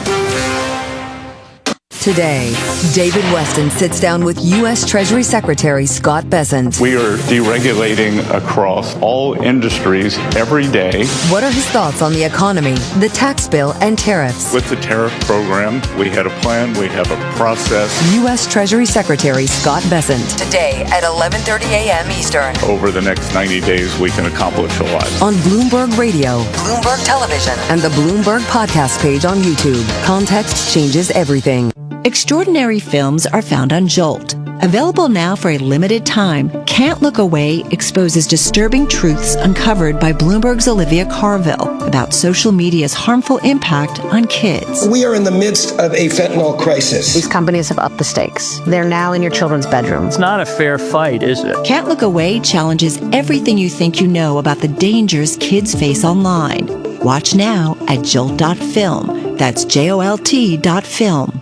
Kids ask their parents a lot of questions. Why can't people fly? Gravity. Is the moon really made of cheese? Yep, cream cheese. When can I move into a big kid's car seat? For some questions, parents may not have the answer, but that's okay. They can't know everything, but knowing the right seat for their age and size will help protect them in a car crash. Find out more at nhtsa.gov/the right seat. Where do babies come from? Good luck, Dad. A message from NHTSA and the Ad Council. On a recent edition of the Big Take podcast, despite the global hype around China's DeepSeek, very little is known about the man behind it, Lang Wenfeng. Host Juan Ha speaks with Bloomberg's Saritha Rai about the tech founder who led DeepSeek to the front line of AI advances and what the company's rise tells us about the battle for AI dominance. I wonder if we can start with who is Lang Wenfeng? What do we know about his roots? So Liang is about 40 years old, born in a small village called Mililing in the Guangdong province. His parents were school teachers, mainly taught primary school kids. He was extremely bright and went on to study at Zhejiang University and then also did his master's there. At Zhejiang University, Liang and his friends immersed themselves in all things tech: machine learning, signal processing, electronic engineering. They even developed programs to trade stocks during the financial crisis. After graduating, Liang joined forces with two of his classmates and set up a quantitative hedge fund called High Flyer Management. So quant funds basically work with mathematical models and statistical analysis to do stock trading. Humans are not involved in taking the decisions. At its peak, High Flyer Management was managing something like $14 billion in assets. So it was quite a sizable fund. And in its most successful runs, it was providing annualized returns averaging 35% to its investors. So I would say that it was doing very well indeed. That's what's on a recent edition of the Big Take podcast. Listen to the full episode on Apple, Spotify, the Bloomberg Business app with Apple CarPlay or Android Auto, or anywhere you get your podcasts. Markets, headlines, and breaking news 24 hours a day at Bloomberg.com, Bloomberg Television, and the Bloomberg Business app. This is a Bloomberg Business Flash. It's 11:21 on Wall Street. We do check markets all day long here at Bloomberg. Stocks lower. Apple now down 2.5%. This Bloomberg Business Flash is brought to you by Oracle. Attention growing businesses. Oracle is offering to cut your current cloud bill in half if you move to Oracle Cloud Infrastructure for new U.S. customers with minimum financial commitments. See if your company qualifies at oracle.com/Bloomberg. So the Dow, the S&P, Nasdaq all declining after President Trump threatened a sweeping 50% tariff on the European Union and a 25% levy on Apple if the tech giant fails to move iPhone manufacturing to the U.S., reigniting investor fears about his trade agenda. The S&P now lower by 0.8%, down 47. The Dow is down 273, down 0.6%. Nasdaq Composite Index down 1.1%. 10-year at 4.51%. The 2-year 3.97%. Gold is up $58 the ounce. Spot gold up 1.8%. West Texas Intermediate crude oil $61.58 a barrel, up 0.6%. And Bitcoin is down 1.5% at $109,450. Trump Media and Technology Group, owned by Donald Trump, plans to sell investment funds tied to his agenda, including ETFs and separately managed accounts under the Truth.fi banner. Shares of DJT down now by 0.6%. For on-demand news 24 hours a day, subscribe to Bloomberg News Now wherever you get your podcasts. I'm Charlie Pellet. That is a Bloomberg Business Flash. Now on Bloomberg Intelligence, Munis in Focus. Focus on Munis is brought to you by BAM Mutual. Put America's strength to work in your portfolio with BAM-insured municipal bonds. Protect your investments with an added layer of security and guaranteed income. Invest with strength. Build a stronger tomorrow with BAM. BAM Mutual. Alex Steele here alongside John Tucker. Paul Sweeney is off today. All right, let's get more on what to expect in the muni market. Danielle Moran is Bloomberg Municipal Finance Team Leader. Just in general, that the blockbuster news we had from Harvard, right, or from the Trump administration on Harvard. So that affects like 27% of their students. Yes. Already, their endowment is enormous, but it's not enough to make up the loss of like 27% of international students here. Like, how does that work in the bond market then? I mean, Harvard is a fabulous credit. It's AAA rated. It has a $53 billion endowment. It's the wealthiest U.S. college. So from an investor perspective, that is a pretty hefty cushion. Why do they have to go to the market to borrow stuff? The muni market? How does that work? Why? Yes. So a lot of colleges, Harvard included, take to the muni bond market to fund campus projects. So new dorms, academic buildings, science labs. It's often, they get really good borrowing rates because they have such a high credit quality. So it's not terribly expensive for them to do that. And we see them come to the market quite often. But do they maintain their credit rating if they lose all of this, the international students, for example, lots of ifs, and if the Trump administration continues to go after them? That's a great question, and one that I've been also grappling with. Right now, we have no indication to to identify whether or not Harvard is going to lose their AAA rating. In all likelihood, they have maintained it through periods of stress before, and they have a nice, decent cushion to fall back on. No rating agency has come out to say that they are going to lose the rating, but it is certainly something that investors are watching, and we have seen spreads on Harvard and other college bonds widen in the last several months. Interesting. Okay, let's move on. Private credit is horning its way into the muni market, kind of, sort of. What? Really? A little bit. Get out of here. So what happens when I don't read my notes? What? Tell me more. Private credit firms are seeing an opportunity to finance public infrastructure. So we've seen private credit come in before where there happens to be a gap in funding. And right now what we're seeing is that the expectation for federal aid going to state and local governments, going to infrastructure is falling. So states and local governments got a ton of money during the COVID pandemic to reset their finances. And now that money is sunsetting. And also there's an expectation that it won't come back, and they might get less funding going forward as the Trump administration rolls back expenses. So private credit has been seeing that a little bit as an opportunity to get into the infrastructure space. It's something they've done something they've done before, but now there is even more appetite for it. What does that do for the muni market in general to have those players come in? So there's a ton of infrastructure demand. Right now, the muni market isn't seeing any type of waning in supply. We actually are up about 20% over last year, which ended up being a record. So all of the sources that we've talked to says that more involvement in infrastructure is better for projects, it's better for investors, and it probably won't be the same type of appetite as muni bonds, but it is just another player that could be interested in the space. When was the last time you were at the Smithsonian? I went over the summer. Oh, it's been a really long time. A lot of construction and a lot of exhibits where I wasn't impressed this time around. It's, but it's me. Consider the source. Their credit rating they've been downgraded? The Smithsonian? Yes, the Smithsonian lost their AAA credit rating, mostly because it's incredibly tied to the federal government. It's funded about half of its funding comes from the U.S. government, and after Moody's downgraded the U.S. rating last Friday, the Smithsonian was kind of a knock-on effect to that, a casualty of that credit cut. So the complex has 21 museums plus the National Zoo down in Washington, and they went from AAA to AA1 by Moody's. They're going to have to sell the pandas? No, I hope not. No, they're on loan. What are you talking about? Did you see the pandas? It was a question. Oh, no, they can't. No pandas for sale at the Smithsonian. I do, except the stuffies. The stuffy pandas are so cute. Okay, anyway, I'm glad we all got a taste of that. What else are you working on? So we have a couple of things coming down the pipe. There's some really interesting deals we're watching. Earlier this week, we had a sale for the Charlotte airport in North Carolina. Charlotte's obviously been a booming area. It has had a ton of population growth, and it needs a lot of infrastructure to support that. So that's one thing that we're watching in North Carolina. Okay. Danielle, we'll leave it there.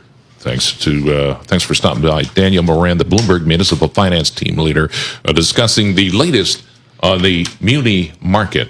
All right, we are also waiting for David Weston's interview with Treasury Secretary Scott Bessent. We're going to get that to you in just about a minute's time, so stay with us. Here is obviously the backdrop. President Donald Trump threatening a 50% tariff on the European Union and a 25% levy on Apple if it fails to move iPhone manufacturing to the U.S. Now, Trump's threat on Europe also comes at a moment where there is a revived trade proposal with the U.S., which President Trump deemed unsatisfactory and amid ongoing trade negotiations between those two parties. Now, the threatened tariffs at 50% would hit $321 billion worth of U.S. and EU goods trade. That would lower the U.S. GDP by close to 0.6% and boosting prices by more than 0.3%. That's according to Bloomberg Economics calculation. As you can understand, equities are selling off a little heavy. We're not around the lows, but still the Nasdaq, led by Apple, off by about 1%. Let's take you right now to the interview of the morning with Treasury Secretary Scott Bessent and Bloomberg Television Wall Street Week anchor David Weston. For our Bloomberg audiences worldwide, I'm David Weston, and we're delighted to welcome the Secretary of the Treasury, Mr. Scott Bessent, to our studios in New York. Thank you so much, Mr. Secretary, for being here. David, thanks for having me. Particularly just fresh off a flight from Banff, all right, from the G7. And we want to talk about that. But first of all, while you were up there, you might not have heard, the House of Representatives actually passed a bill, the tax bill you've been talking about for so long. Give us your sense of the scoring, as it were, on that bill, because I know you're concerned about the deficit.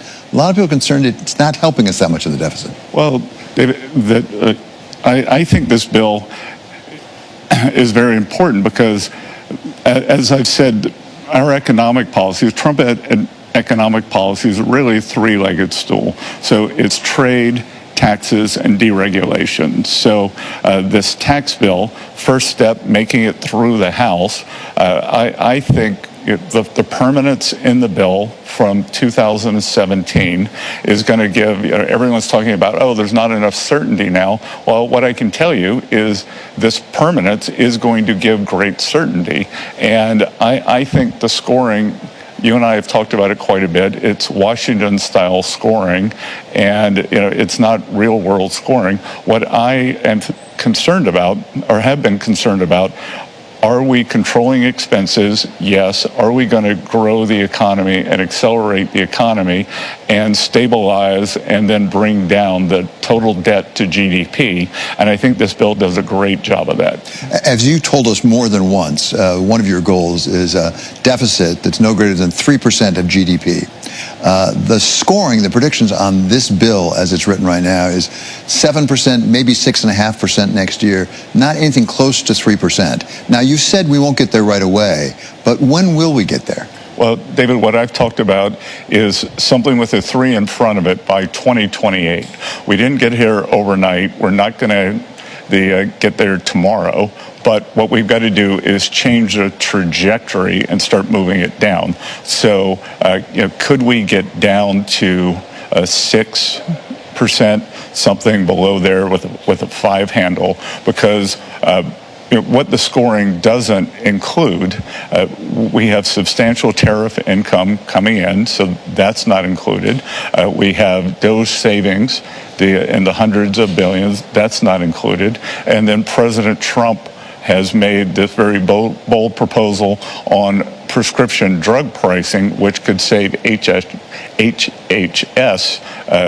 substantial amounts of money. So none of those are included. So I'm very optimistic. So let's include those for a moment here and start with the first one that you identified, which is tariffs. We've had some announcements even very recently about tariffs, maybe 50% from EU and 25% on Apple products. Is that motivation for that revenue? I mean, do you need those tariffs actually to go into effect to meet the numbers you need in the deficit? Not at all, because we have substantial revenue coming in now, and there is, at some point, there's an equilibrium rate, let's call it a Laffer curve, for tariffs. And I think we will reach that rate. The other thing that's happening is a lot of their tariff barriers or non-tariff trade barriers. A lot of these non-tariff trade barriers are coming down, so friction's decreasing there. And again, because we don't know where these tariff negotiations are going to end up, they won't end up being scored. but it's several $100 million a year, several $100 billion a year of revenue that will be used. For every 100 billion, that's 100 billion less of bonds that Treasury has to issue. When you talk about uncertainty and getting more certainty because of the tax bill, some of the uncertainty, a lot of it is because of tariffs right now, because we're not exactly sure where we're going to end up. Do you have a sense when the economic community, the business community, will get better certainty on tariffs? Well, we've done the 90-day pause. As I've mentioned several times, we have 18 important trading partners. So what everyone should really focus on are those. We've done a deal with the UK. My sense is over the next couple of weeks, we're going to have several large deals announced. We have put a pause and a 90-day pause with China. I expect that we will be negotiating in person with them again. And then the president today, when we initiated the pause and the 10% are moving down from the April 2nd rate to the 10% level was contingent on countries or trading blocs coming and negotiating in good faith. And I think the president was getting frustrated with the EU. The problem with the EU, I've said several times, they have a collective action problem. There are 27 countries. They all have different needs. The Germans, they are interested in cars, the French in agriculture. And then you have Brussels negotiating with them. Now, I am very impressed. I met my German counterpart, who's part of the new German government, the German finance minister in Banff, that he was very responsive. I think that the new Chancellor, Merz, is going to give a opportunity for a U.S.-Germany reset. So I'm very optimistic that perhaps Germany can help push the EU forward here. Let's talk for a moment about something you know terribly well, have lived it in your professional life, which is the markets. The bond market hasn't necessarily stood up and applauded with what they've seen out of Congress. Is the bond market wrong? Well, I think the notion that in any movements in the bond market being driven by the action of Congress is what's wrong. First of all, this has been a global phenomenon. That the Japanese yields have moved substantially, German, UK, and David, if we go back and look, since either the beginning of the year or January 20th, when the Trump administration came in, the U.S. 10-year is the only yield that is lower today. So, all yields are up. And again, I think that was a coincident indicator. The market's very good at latching on to a story. So I'm not particularly worried about what the market's thinking, because, on the other hand, what the market also could be thinking is that this bill is going to create growth. At the same time, you have things like the term premium up almost to 1% now, and you also have real yield up well over 2%. Should we be concerned with that? Is there a question here about the long-term ability to repay the debt? Look, I think that, again, as growth accelerates, I'm not worried about the U.S. debt dynamics, because a change in the growth trajectory takes care of a lot of that. Should we be concerned when we see yields going up on U.S. Treasuries and the dollar weakening? Normally, that's not the way it works, as I understand it. Is that something we should be concerned about? Well, I'm not concerned about it, because I think part of it is we are seeing other countries step up. So I wouldn't, on many of them, I wouldn't necessarily categorize it as a weak dollar.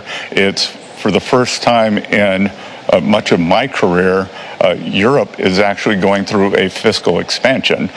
Back to this new German government, that they are opening the German purse for the first time, maybe even since the advent of the euro. They're taking off the debt brake. So the fundamentals are driving the euro.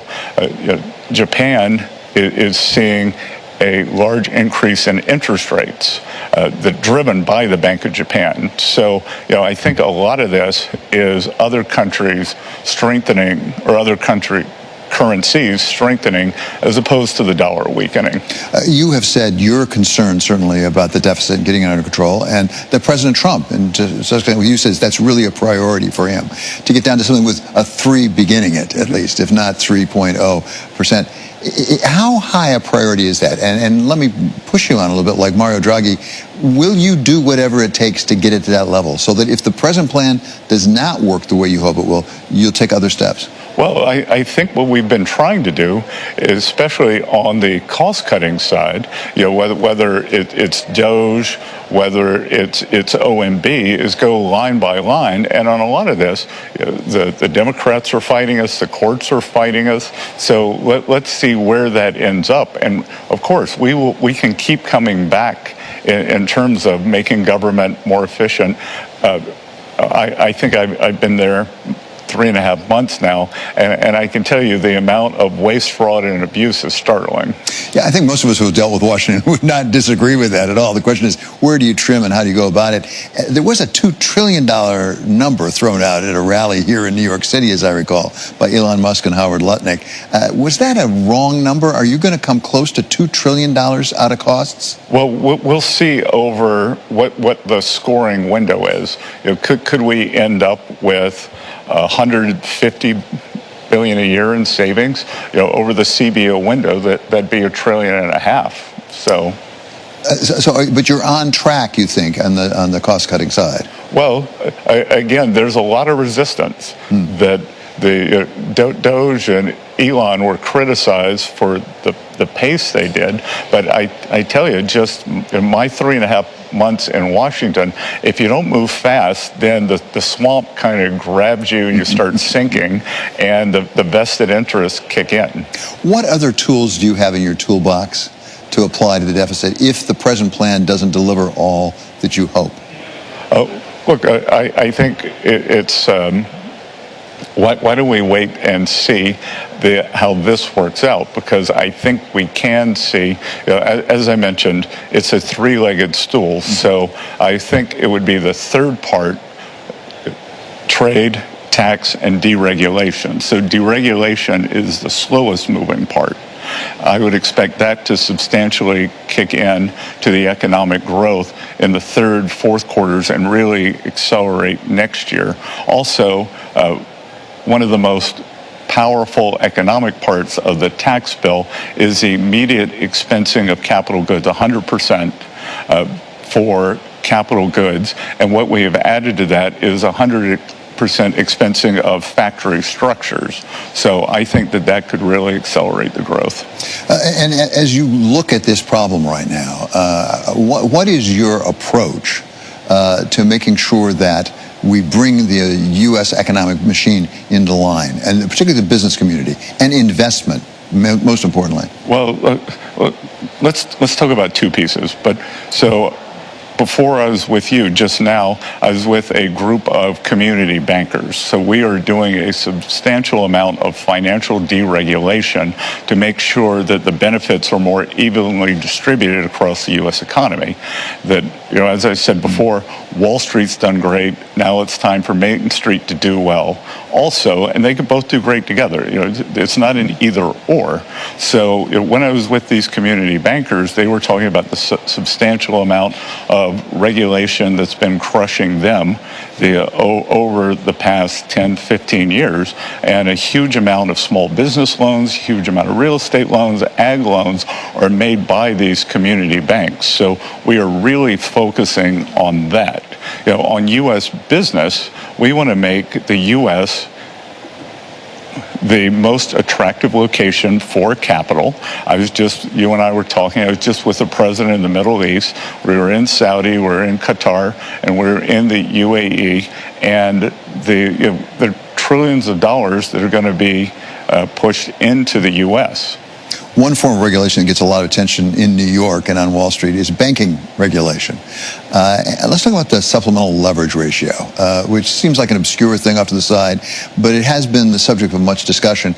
And it does, as I understand it, relate to U.S. Treasuries and yields on U.S. Treasuries, so that if major banks held more U.S. Treasuries, it would bring yields down. You've said you're going to take more of an active role, as I understand it, with respect to some of that banking regulation. Where are we with that? I think we are very close to moving the supplementary leverage ratio, SLR. That is moving along very quickly between the three banking regulators, the Fed, the OCC, and the FDIC. So I would think we could see something on that over the summer. Over the summer. And knowing the markets as you do, would you anticipate that might have a significant material effect on Treasury yields? Well, I think it could, because banks are being penalized for holding treasuries. There's a large supplementary leverage charge. So I think for holding the risk-free asset, we can reduce that. And I've seen estimates that it could bring yields down by tens of basis points. Certainly during the COVID crisis, it was temporarily taken off, and it had a big effect. Let me ask something different, but I think might be related, which is stablecoin. If really we went big into stablecoin in this country, what effect could that have on the strength of the dollar? Because people might have to hold dollars in order to match against it, or even for treasuries. Well, we are going big on digital assets. So Trump administration has made digital assets a priority. Past administration starved and almost made extinct a lot of these companies and pushed it offshore. So what we want to do is apply the highest U.S. regulatory and AML standards to digital assets, especially stable coins. And I've seen estimates that just over the short term, stable coins could create $2 trillion of demand for U.S. Treasuries and Treasury bills. To put that in context, the number's probably about $300 billion right now. There are reports, including on Bloomberg, that there may be, if I can call it, privatization of Fannie Mae and Freddie Mac, something that's been talked about since I think they were nationalized, essentially, during the great financial crisis. I heard the president say, I'm going to ask Scott Bessent about this. So has he asked you, and where does that stand? It is a goal for this administration. Again, we're doing peace deals, tax deals, trade deals. So as we land some of those deals, then we will focus on that. But David, what I can tell you, we are doing a great deal of studying at Treasury, because the one requirement for this privatization is that they are privatized in such a way that mortgage spreads do not widen. And in fact, is there a way that we can make the spread between the risk-free rate and mortgages tighten as the Fannie and Freddie are privatized? That was exactly my question. So do you know the answer to the question? Is there a way to do that? Because most people are concerned that will drive up mortgage rates. Sure. There are several ways to do it, and we're exploring it. So we will move forward, again, after we land some of the peace deals, trade deals, and tax deals, then we will work on this privatization deal. One of your many responsibilities has to do with taxation and the IRS. I know that you are really pushing hard for monetization of the IRS. At the same time, we've lost a lot of people at the IRS. Isn't that hurting their ability to do their job? So, David, my three priorities: collections, privacy, and customer service. And if we look over a long view, we haven't lost a lot of people at the IRS. There was a massive headcount increase from the Inflation Reduction Act, and back to this crazy CBO scoring. By increasing expenses, there was this scoring that you would actually somehow up collections, which didn't happen. So we had a great collections year this year, came in above target, and this modernization program, the tech modernization program at the IRS, was begun in 1990. The young man who was in charge of it who I put in charge of it was not even born then. So that it's $15 billion over budget. It's a $3.5 billion a year budget. I think it's running on COBOL, which is I may have learned in college on 12 different systems. So we are going to fix that. And I think all three of my priorities are going to be served. And I think it could be substantial savings to the American people, because the IRS roughly processes as many transactions as a mid-sized U.S. bank, which does it at 10% of the number of people, 10% of the cost. President Trump said a while ago, posted actually on social media, that they were in the process of removing the tax-exempt status from Harvard. There's been a lot of issues with Harvard, but that's one that comes within your bailiwick. Where is that process right now? The president is moving forward with that, and we're also looking at taxes on endowments. And I think the important thing here, and it goes a little bit back to this Main Street versus the elites, that Harvard, to have a tax-exempt status, there are rules you have to follow. And if you're not following the rules, no one's above the law. So we will see if they're following the rules. It looks like there's a substantial number where perhaps they weren't. And, again, too, Harvard is a gigantic hedge fund. They run a leveraged investment model. So we'll see where all that goes. Is it Harvard alone, or are there other universities or colleges that also might be subject to review on tax-exempt status? I haven't seen that, but again, back to cutting government expenses. These things are more out of control. The universities, they are more out of control than the government. That there is a separate inflation index. It's called like the Index of Higher Education Inflation Index, and most of the expenses have grown at CPI plus 3%. So, they need to get their houses in order. Let's come back to Banff, because you just got back from the G7 meetings. And the communique, as I read it, really focused on imbalances. What were the imbalances you're most concerned about? Well, I think the group as a whole was very concerned about the global imbalances around China, that China just keeps increasing their share of global manufacturing and has not done a much needed adjustment in terms of consumption. And as I predicted, I normally don't like to take victory laps, but I did predict it, and I was right.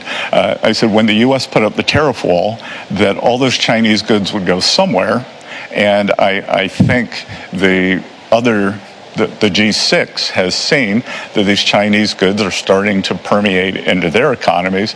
They're quite worried about it. But there's a whole series of global imbalances. We have a large trade deficit with the EU, so we'd like to see more pro-growth consumer spending there. But the real thing, when I think about China and the rest of the world, especially the U.S., in the U.S., we are trying to rebalance towards more manufacturing, mostly high-end manufacturing, not the kind China has. Everyone agrees that China needs to rebalance toward less manufacturing, more consumption. And is there a chance that we could do it together? What Ray Dalio might call a big, beautiful rebalancing.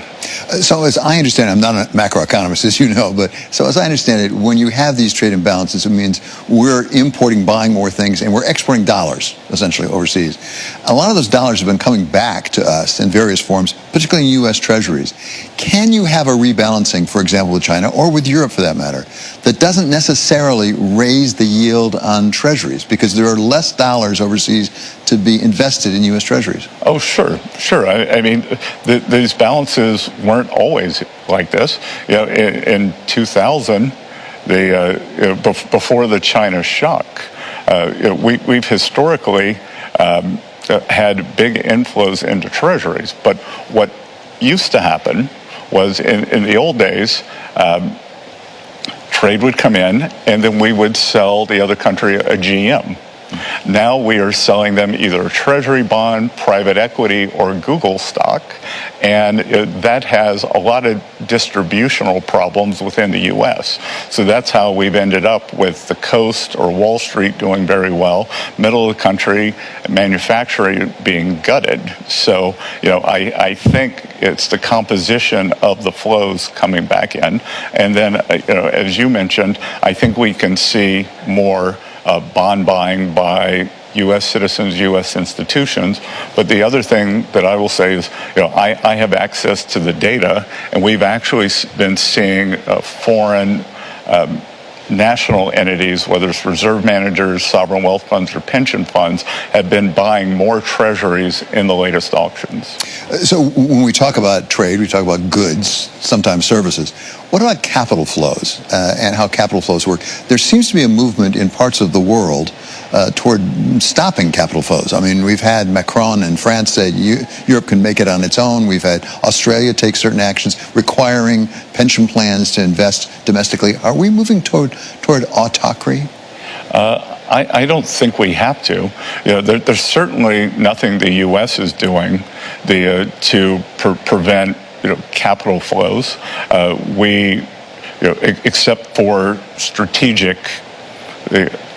Except for strategic products, high value tech products. The rest, we want smooth capital flows globally.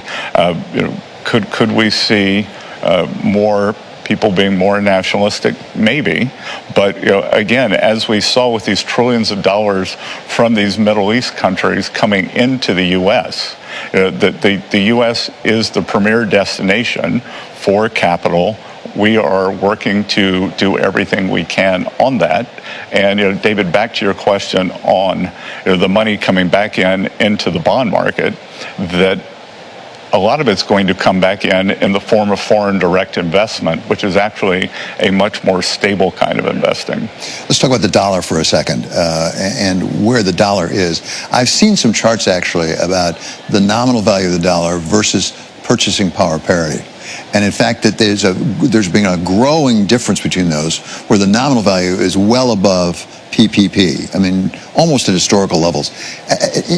From your experience with markets, does that have to correct itself? Does that mean the dollar's overvalued?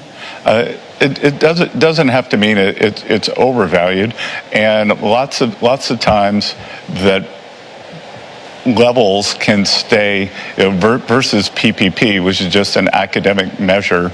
Many currencies stay above their PPP equilibrium for a long period. And David, I can tell you that when I look at the amount of innovation going on in the U.S. vis-a-vis the rest of the world, everybody wants to come here.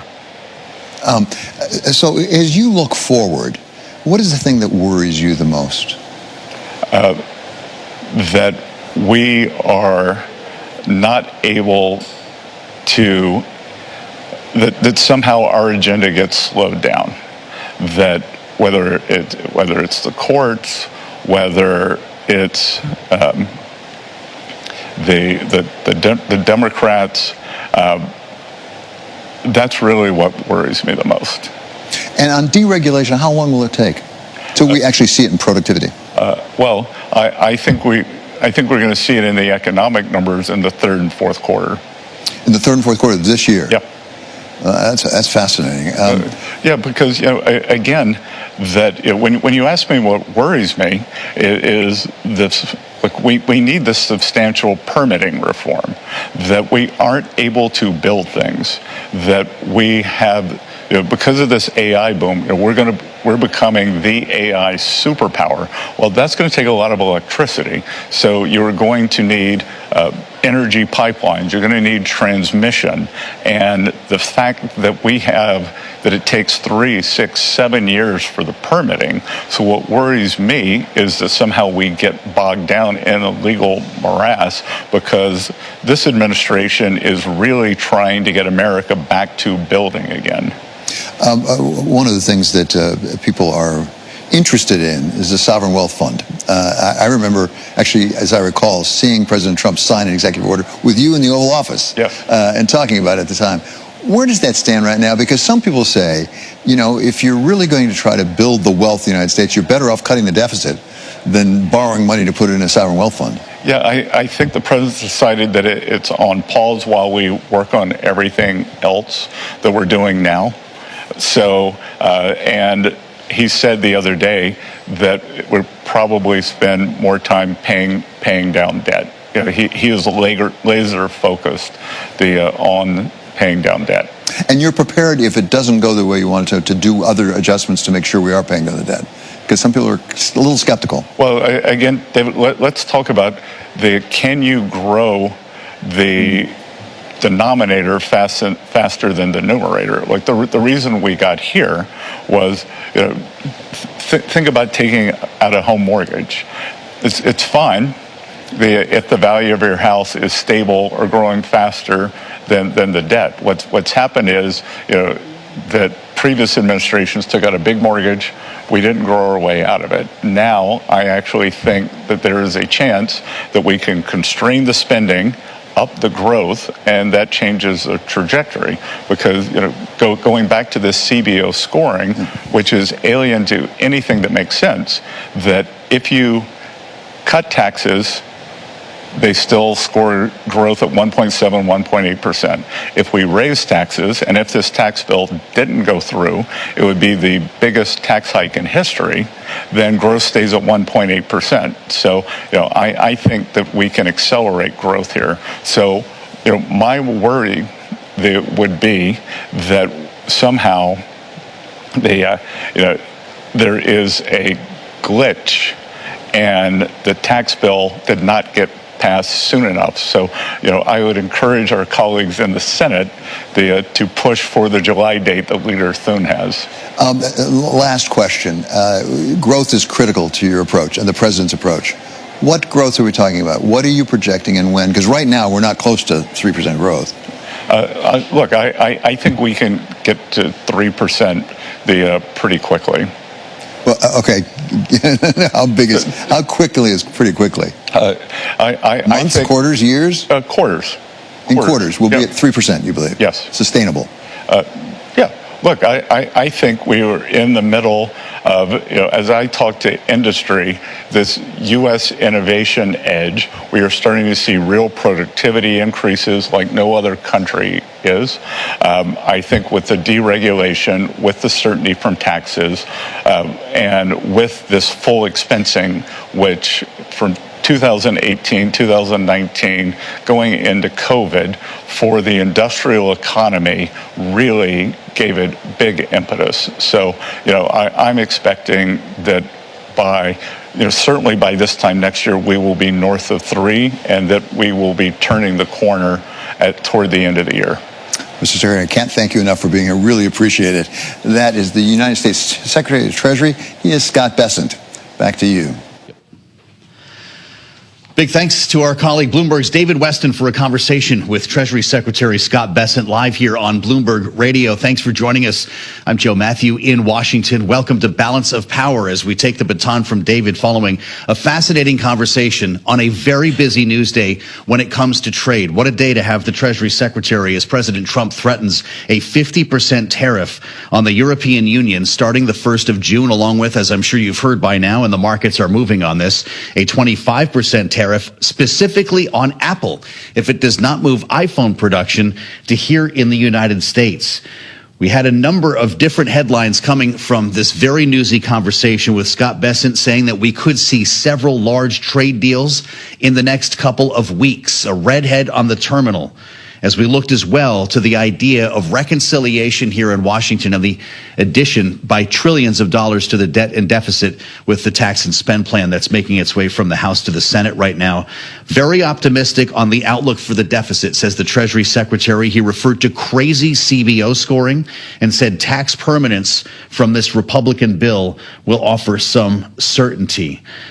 We have a lot to cover here, and we'll do so over the course of the next hour on what we just learned. I want to touch another headline that broke during that conversation as Harvard University gets a temporary block of President Trump's ban on foreign students. This actually, the crackdown on Harvard by way of the administration came up in this conversation as well with Scott Bessent, who referred to the university as a giant hedge fund, and went on to say, we'll see if Harvard is following the rules.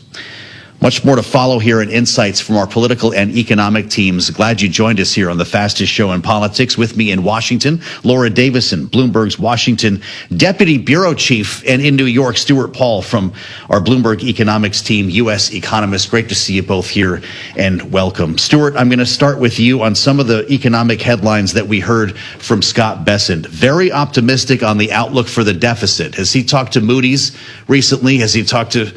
You wonder if some of the many people in Washington are concerned about this ballooning deficit and what it will mean for the future of our economy. It's interesting. One of the reasons why Scott Bessent is in his office on 15th in Pennsylvania is because the bond market viewed his potential nomination so favorably, and President Trump took his cues from the bond market. It seems as though not only has Bessent not spoken to Moody's, but he isn't taking his cues from the bond market either, with a 30-year rising over 5% this week.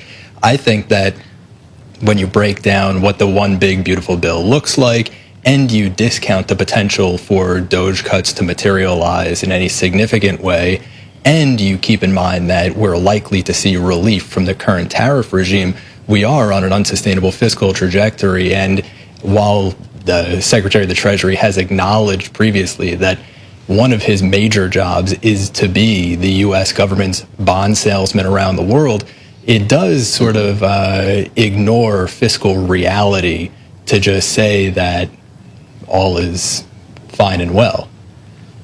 Let's hear from the Treasury Secretary talking about the certainty that will come from tax permanence. And remember, there is an effort in the Senate to not only extend but make permanent the Trump tax cuts along with other provisions. Here's what he told David Weston a short time ago. Everyone's talking about, oh, there's not enough certainty now. Well, what I can tell you is this permanence is going to give great certainty. And I think the scoring, you and I have talked about it quite a bit. It's Washington-style scoring, and it's not real-world scoring. What I am concerned about, or have been concerned about, are we controlling expenses? Yes. Are we going to grow the economy and accelerate the economy and stabilize and then bring down the total debt to GDP? And I think this bill does a great job of that.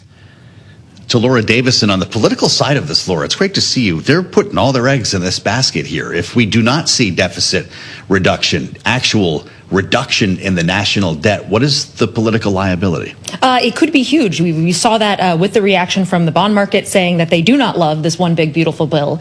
And really what we see in the House that passed this week and now goes to the Senate, where some of those Medicaid cuts, some of those spending cuts that House conservatives wanted in the bill are likely to get rolled back, which means that any product that the Senate puts out will have even more deficit impact than the House version did. We're still waiting to get some of the final scores from the congressional scorekeepers on exactly how much this bill costs, but it's going to be somewhere north of $2 trillion, even with all those spending cuts. And on the economic growth point, Bessent was very clear that this bill will provide a lot of economic growth combined with deregulation. But the Congress's number crunchers came out yesterday and said that all of the tax cuts, $3.8 trillion of tax cuts, will only produce about $100 billion worth of economic growth over the decade. So these are really a cost and not much on the positive side of the ledger. Yeah, well, I'll tell you what, I'm curious your thoughts, Stuart, on the crazy CBO scoring, as the Treasury Secretary put it here. He returned to the theme of growth repeatedly. Pay no attention to debt and deficits because the economy is going to be growing, and the CBO doesn't factor that in, what they call dynamic scoring. Does he have a point? Not really. I'm totally with Laura here. She's exactly right on the numbers from CBO. If you also then look at, let's say, Penn Wharton's budget model, there's effectively no gain that comes from growth. There's no gain in growth that's coming from the bill when they factor in dynamic scoring over any sort of permanent implementation of some of these TCJA extensions. There is effectively a little bit of drag. So what it really means is that the error bands around the growth estimates related to this bill are wide enough that they should assume it's basically zero. And he said quarters, not years, though, right? When GDP will get to 3%. David said, what's the timeline? He said quarters. Are we not buying that? No, I'm not buying that. To be brief, I'm not buying that at all. Well, Laura, if Stewart's not buying it, are voters buying it? Remains to be seen. The Google searches of One Big Beautiful Bill surged yesterday. What's interesting is that the Tax Cuts and Jobs Act, those first-term Trump tax cuts, were not popular when they first passed. Democrats were very successful in their messaging campaign, saying that this will benefit the wealthy, this will benefit corporations. Republicans heard some of that feedback, and in this bill, that's why you saw things like no taxes on tips, an extra deduction for seniors, no taxes on overtime. But Democrats are still saying, look, when you look at the data that and combined with these Medicaid cuts, food nutrition, SNAP, food stamp cuts, that overall the top 10% of household resources grow, and for the bottom 10%, household resources fall. And so that's going to be the message that you're going to be hearing as the Senate continues to debate this. And we know that there could be even more spending in the Senate version, right? They want to make the tax cuts permanent. Stuart Paul, what would that do for growth if we added, say, another $1 trillion to the national debt? Well, so I think that the bigger thing to keep in mind is that there gets to be a point where the interest expense in the national debt is worrisome enough that interest expense continues rising effectively at an exponential rate, and a higher financing cost in the private sector then dull the effect of growth. The stimulus that you get from running material primary or significant primary deficits, even on the order of 3%, where we currently are, we're a bit above 3% of the primary deficit. The effect of that primary deficit and its stimulus gets offset by higher financing costs for servicing the stock of the national debt, and that slows private sector growth. It's effectively just fiscal crowding out. That's, I think, where these budget models are shaking out. That is what I expect. And even if you do see tax extensions that provide some sort of additional certainty and enthusiasm for the private sector, folks are still constrained by financing costs. And I think that that's what matters. Businesses are constrained by financing costs. Expansion plans are constrained by financing costs.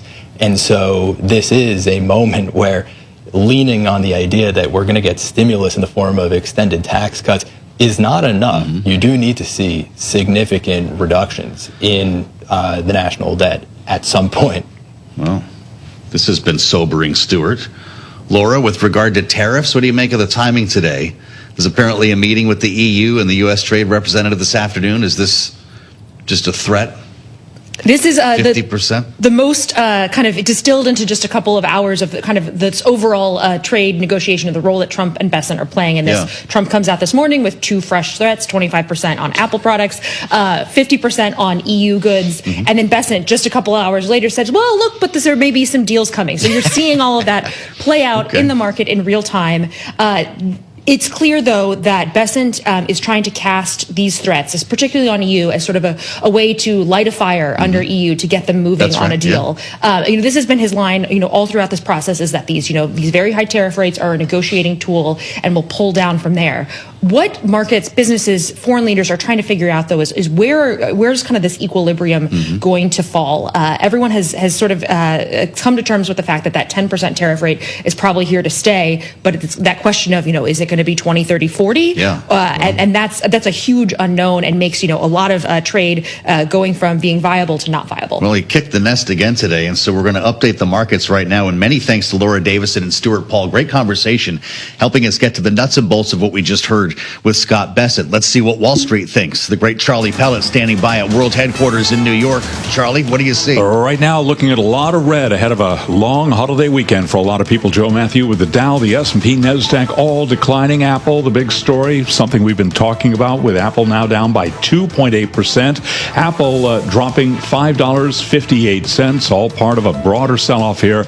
We've got the S&P 500 index down 50 right now. That is a drop of 0.9%. The Dow is slumping 314, lower now by 0.8%. The Nasdaq Composite Index down 1.1%, with the Bloomberg Mag 7 Index now down 1.3%. The 10-year at 4.49%. the 2-year, 3.96%, the 30-year, 5.03%. Spot gold up 2% now. Gold is rallying $67 the ounce to $33.61. West Texas Intermediate crude up 0.5%, $61.48 a barrel. And Bitcoin right now lower by 2.3%. Bitcoin at $108,800. Trump Media and Technology Group, owned by Donald Trump, plans to sell investment funds tied to his agenda, including ETFs and separately managed accounts under the Truth.fi banner. Shares of DJT trading lower now by 1%. So bottom line here, down day for Wall Street. President Trump threatening a sweeping 50% tariff on the EU and a 25% levy on Apple. Apple shares, again, down by 2.7%. We've got you covered on trade and tariffs right here on Balance of Power. Right now, the S&P down 0.9%. For on-demand news, 24 hours a day, subscribe to Bloomberg News Now, wherever you get your podcasts. Once again, back we go to Washington, and here is the host of our program, Joe Matthew. All right, Charlie Pellet, many thanks. Charlie will be back with us shortly to check on the Friday trade. With shares of Apple now down almost 3%, we're back below $200 with this threat of a tariff directly on the company here. 25% if Apple doesn't move the iPhone manufacturing to the U.S. Michael Shepard, Bloomberg Senior Editor for Technology and Strategic Industries, with us now to specifically zero in on this issue for a couple of moments. This isn't the Friday I'm sure you were planning for. Mike, what do you make of the timing? Tim Cook, you've reported, was actually at the White House this week. That's right. Earlier this week, he had met with the president at the White House. We don't have any details on that conversation, but we did get a sense of the direction of travel, Joe, last week during Donald Trump's visit to the Middle East. You'll recall that I think on Thursday it was, he told reporters that he had had a conversation with Tim Cook and he wasn't very happy with the Apple CEO. He had been asking Apple and Tim Cook, with whom he had a good relationship, a cordial relationship during his first term in office, but he had asked Apple to move production that it had been planning to shift already to India to avoid tariff costs that Apple was expecting, move that to the U.S. And for Apple, this is a big undertaking. Yeah, I talked to Mark Gurman a couple of days ago, our great Apple reporter at Bloomberg News, who scoops everybody all the time on this. He said, pipe dream, not going to happen, and would not speculate on the cost of an iPhone if it were made here in the U.S. Why is it just the phone, Mike? What happens to my iPad, my AirPods, my Apple TV box, and all the rest of the stuff they make? Well, if you think about Donald Trump and the way he views the world and trade and U.S. excellence in manufacturing, he does zero in on certain iconic products. That's it. You know, if you think about cars, if you think about trucks, his relationship with Elon Musk. He had the big impromptu showroom a few months ago on the White House lawn of all those Teslas. But he does gravitate toward those iconic objects and products that he can point to and be able to use to say, hey, look, we are now moving iPhone production here to the U.S. from overseas. But he knows this isn't realistic, right? When Howard Lutnick was talking about an army of millions turning screws into iPhones, we don't do that here. We don't do that here. And Tim Cook has been abundantly clear about that in repeated comments over the years. During his visits to China, he said he has been wowed by the high skill level of manufacturing, high tech manufacturing there, the engineering quality level, and in India as well. Here, the workforce is just structured differently, and we don't have that kind of talent needed to be able to produce iPhones en masse at a cost that would not be exorbitant. It's understandable that Mark would be wary of trying to put a new price tag on it because it is simply, there's so many inputs. It would be so hard to quantify, Joe, because when you think about the assembly plants in China and in India, they are not just like a little factory that you would think of. They're almost whole towns. They have schools, they have gymnasiums, and then, of course, the production facilities themselves. And there are thousands and thousands of people, and it is a fully integrated effort. And it takes years to set up those supply lines, not only just for the assembly plants, but with all those other companies in the ecosystem providing those pieces. Oh, absolutely. We've got a minute left. Donald Trump seemed to blink when he bumped into the bond market a couple of weeks ago. Apple has got to be the most widely held stock in ETFs and mutual funds. People own Apple without even knowing it in their 401k. If this continues to drop here, at what point does Donald Trump pay attention? Well, that's a great question, Joe, because we've seen the stock market actually really on a roller coaster ride since he took office. And the bond market, though, was what he listened to in April when he decided to temporarily pull back those tariffs. The question is, will he do it again, right? Right. He watches the markets like we do, even though he hasn't been talking about it that much lately. Right. Shares of Apple down, as I mentioned, almost 3%. Mike Shepard bringing us the context and the perspective we need here. Many thanks, Mike, with this latest threat here. It's not just the EU. Tim Cook's got a phone call today as well. We're going to turn back to the reconciliation debate coming up next. Patrick McHenry on Bloomberg. In the meantime, subscribe to the Balance of Power podcast. Go to Apple, Spotify, or wherever you do your podcasts, and subscribe. Watch us live on YouTube right now and listen anytime at Bloomberg.com. Did you know Bloomberg Radio is on Amazon Alexa? Get live business news and market headlines 24 hours a day anywhere you have an Alexa device. Just say, Alexa, play Bloomberg Radio. Donald Trump has already changed the way we think about the US economy. Now he's back in the White House, and Bloomberg's Trumponomics podcast is here to help. I'm Stephanie Flanders, head of government and economics at Bloomberg. Whatever the big question of the week is, we'll have something interesting to tell you about it in a lively conversation with the reporters and analysts closest to the action. Listen to new episodes every Wednesday and follow Trumponomics on Apple Podcasts, Spotify, or wherever you listen. What's happening in D.C.? At the White House, a late news conference with Donald Trump. Joe Matthew and Kaylee Lines speak to the insiders with the answers. Nathan Dean is joining us of Bloomberg Intelligence. And bring you the top stories of the day from in and around our nation's capital. The intersection of Washington and Wall Street has rarely been greater. Balance of Power with Joe Matthew and Kaylee Lines. Listen live weekdays at noon and 5 p.m. Eastern, or on demand wherever you get your podcasts. Bloomberg Radio. Context changes everything. On a recent edition of the Big Take podcast, despite the global hype around China's DeepSeek, very little is known about the man behind it, Lang Wenfeng. Host Juan Ha speaks with Bloomberg's Saritha Rai about the tech founder who led DeepSeek to the front line of AI advances and what the company's rise tells us about the battle for AI dominance. I wonder if we can start with who is Lang Wenfeng? What do we know about his roots? So Liang is about 40 years old, born in a small village called Mililing in the Guangdong province.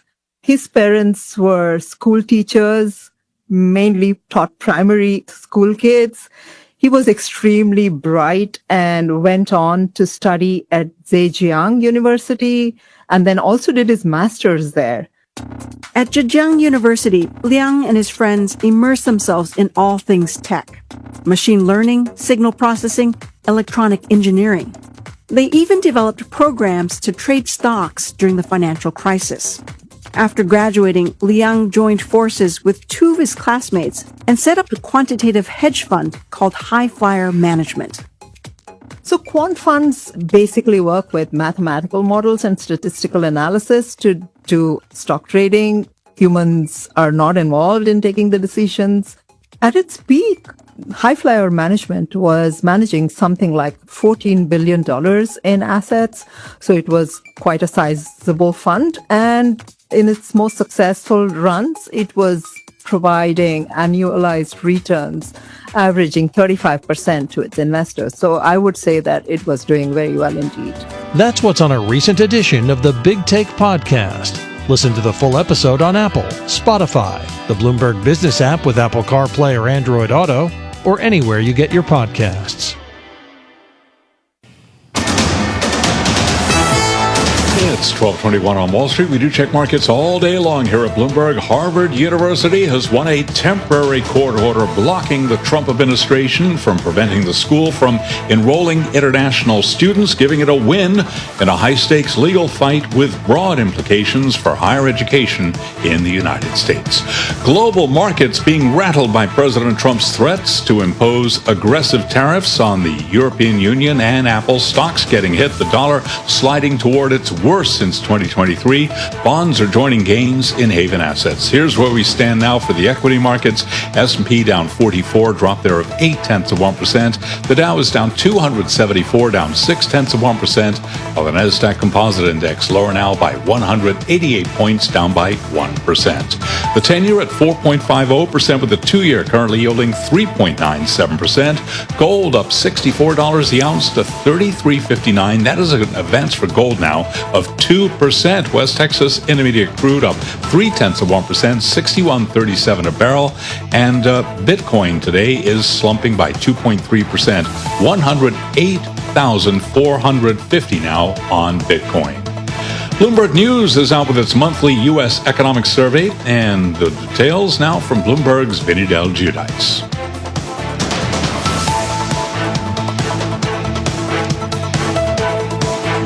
And we'll get to Vinny's report just a little later on. Today, the S&P 500 index now down 43, drop there of 0.7%.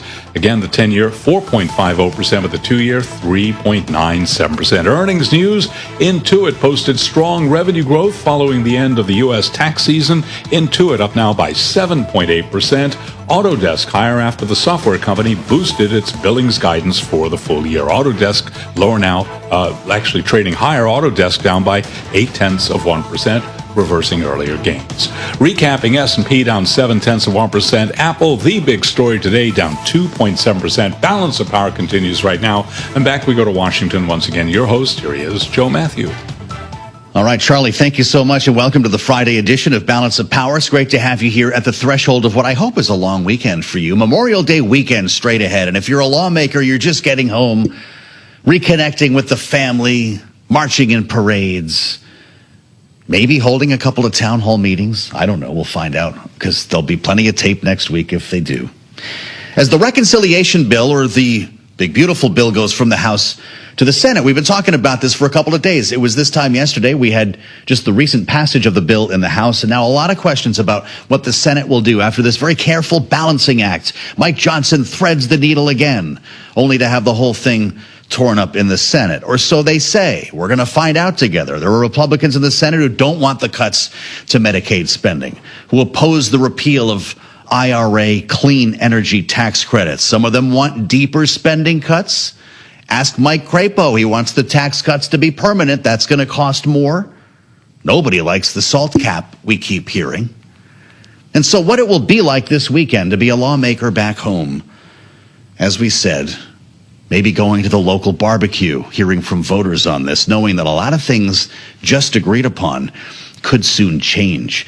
Really delighted to let you know that the chairman is with us here on the Friday edition to talk this out, a man who knows a lot more about holding the gavel than most people walking the earth. Patrick McHenry, the former chair of the House Financial Services Committee, former Speaker Pro Tem, Bloomberg contributor, I'm proud to say now. Congressman, welcome to the family. I haven't had a chance to say that. That's really exciting for us. You. Are you a gas or charcoal guy? Gas out of convenience, but if I had more time, charcoal. The right answer. What about you? What is it going to be like for Republican lawmakers going home? Will they be celebrated in their home districts for getting this done? Largely, yes. The fact that this was such a grueling process made the outcome even more joyous for Republicans and the Republican base. This is a set of aggressive spending cuts over the 10-year window that this bill is written for. It extends the Tax Cuts and Jobs Act, President Trump's first term key domestic initiative. That really gave him the economic narrative that led him back to the presidency in the second term. So, key to the Trump narrative and a massive success for the president's leadership team in the House of Representatives, Speaker Johnson and Scalise and Emmer, and the work that they put in with Chairman Jason Smith in the House. So, real kudos to them on pulling off what was an arduous, difficult, narrow outcome, but a decisive one. Yeah. A rabbit out of a hat, I keep hearing. You know what it's like, though, Congressman, to sit in the House and look next door to the Senate and wonder, well, God, what are they going to do? And do they care about the balancing act, the feat that we just pulled off? You heard the list I just ran through, from Medicaid to the IRA to SALT. What kind of changes do you really expect? Well, So the SALT cap is purely a House initiative because there are no Republican senators that represent states where the SALT deduction is a driving political force. The balance of power in the House for Republicans are Republicans from blue states like New Jersey and New York that were instrumental in crafting the SALT compromise to raise the $10,000 cap to $40,000. There's no science behind it. There's art, and the art of the possible in legislating. You're also going to see serious play with the Biden era clean energy tax credits. You saw this with nuclear. Nuclear has a very long runway before that's sunsetted. It's a very popular tax credit to get more nuclear options in our electricity grid. But the other initiatives have different phase outs because of the political potency in Republican members' districts that voted for this bill. We're going to see the Senate with a different set of equities on those tax credits. Right. There's going to be a lot of play there. There's going to be a significant amount of play for other provisions related to SALT, like how pass-throughs use the SALT deduction or able to use the SALT deduction. You're going to see significant movement in sort of a secondary set of tax issues for corporations. So there's a lot of play here, but I think about 80% of the bill it will be the same before this goes to the president's desk. Okay. All right. That's a good number. Yeah. Well, all right. That's great. Patrick McHenry says 80% of the bill. Does Chip Roy vote for that? Well, what I'm saying is 80% will be the same. The Senate will accept that. So, okay, got it. So how tortured will it be, I guess, when it comes back to the House? Oh, quite tortured. No, it's just, so what happens is after you bake a compromise like this out of the House, just grueling every provision that you made changes to get somebody's vote is highly important to that member and to your one vote majority to get it out of the House, one vote margin to get it out of the House. So any change here does have huge political risk for passage. The weight of the presidency, though, which we saw was brought to bear on the House of Representatives, meant that maybe people did have serious disagreements. Maybe there were really fractious, nasty meetings for months, but the president closed the deal. And his helpmate in this is Speaker Johnson, and they closed the deal and got a bill out of the House. So what will happen now is that the U.S. Senate will have to act before the 4th of July recess in order to meet a timeline that is dictated by the debt ceiling deadline, which means the Congress needs to have this tax bill, which is largely an extension of the current code, frankly, with a number of spending cuts attached to it and some small changes to the code. They have to get the bill through the Senate before the 4th of July in order to have that bill to the president's desk by the end of July. This is a very tough task. In a Congress with wide majorities for the party in power, and these are not wide majorities for House and Senate Republicans. So what will be K Street's posture over the course of June, and what will it be like to be a lawmaker sitting by the phone? This is where you make your bones. This is where legislators earn their keep. This is your paycheck for the whole Congress.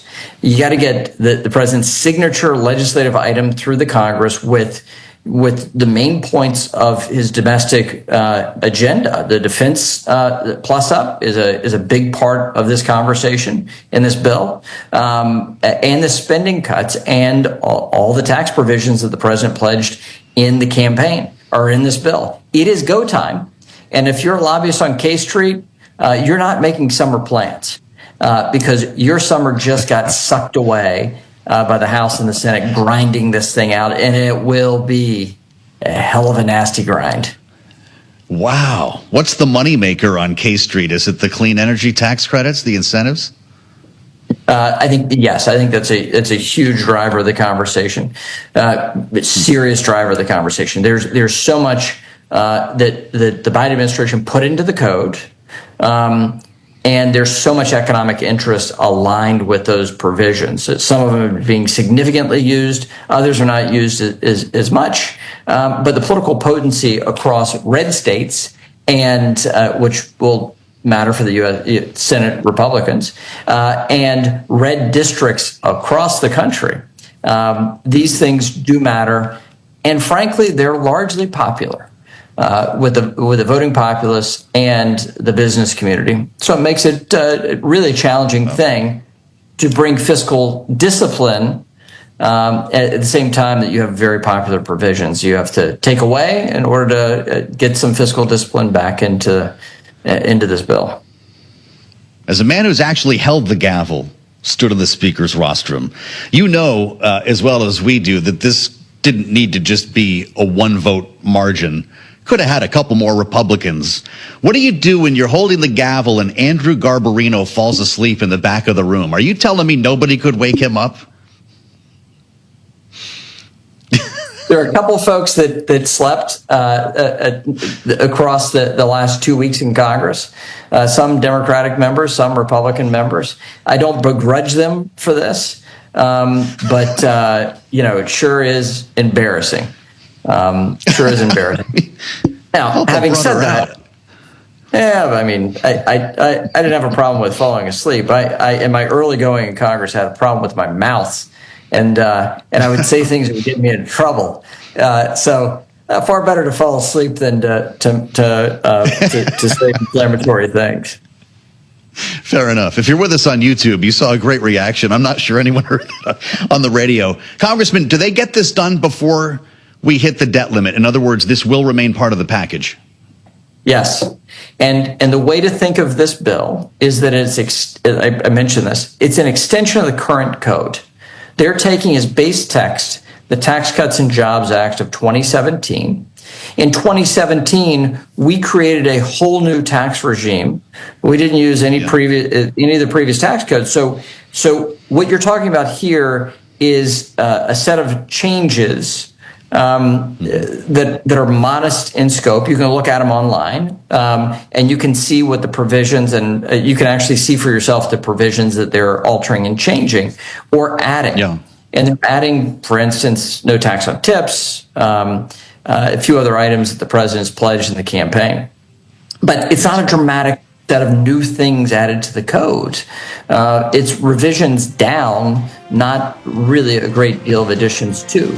So I think they can get it done. I think they can get it done by the end of July, but it is going to be a long, hot, nasty, cruel summer for House Republicans. We're so glad that you're going to be along for the ride, though. This is fantastic. Bloomberg contributor Patrick McHenry. I said it out loud, only on Bloomberg.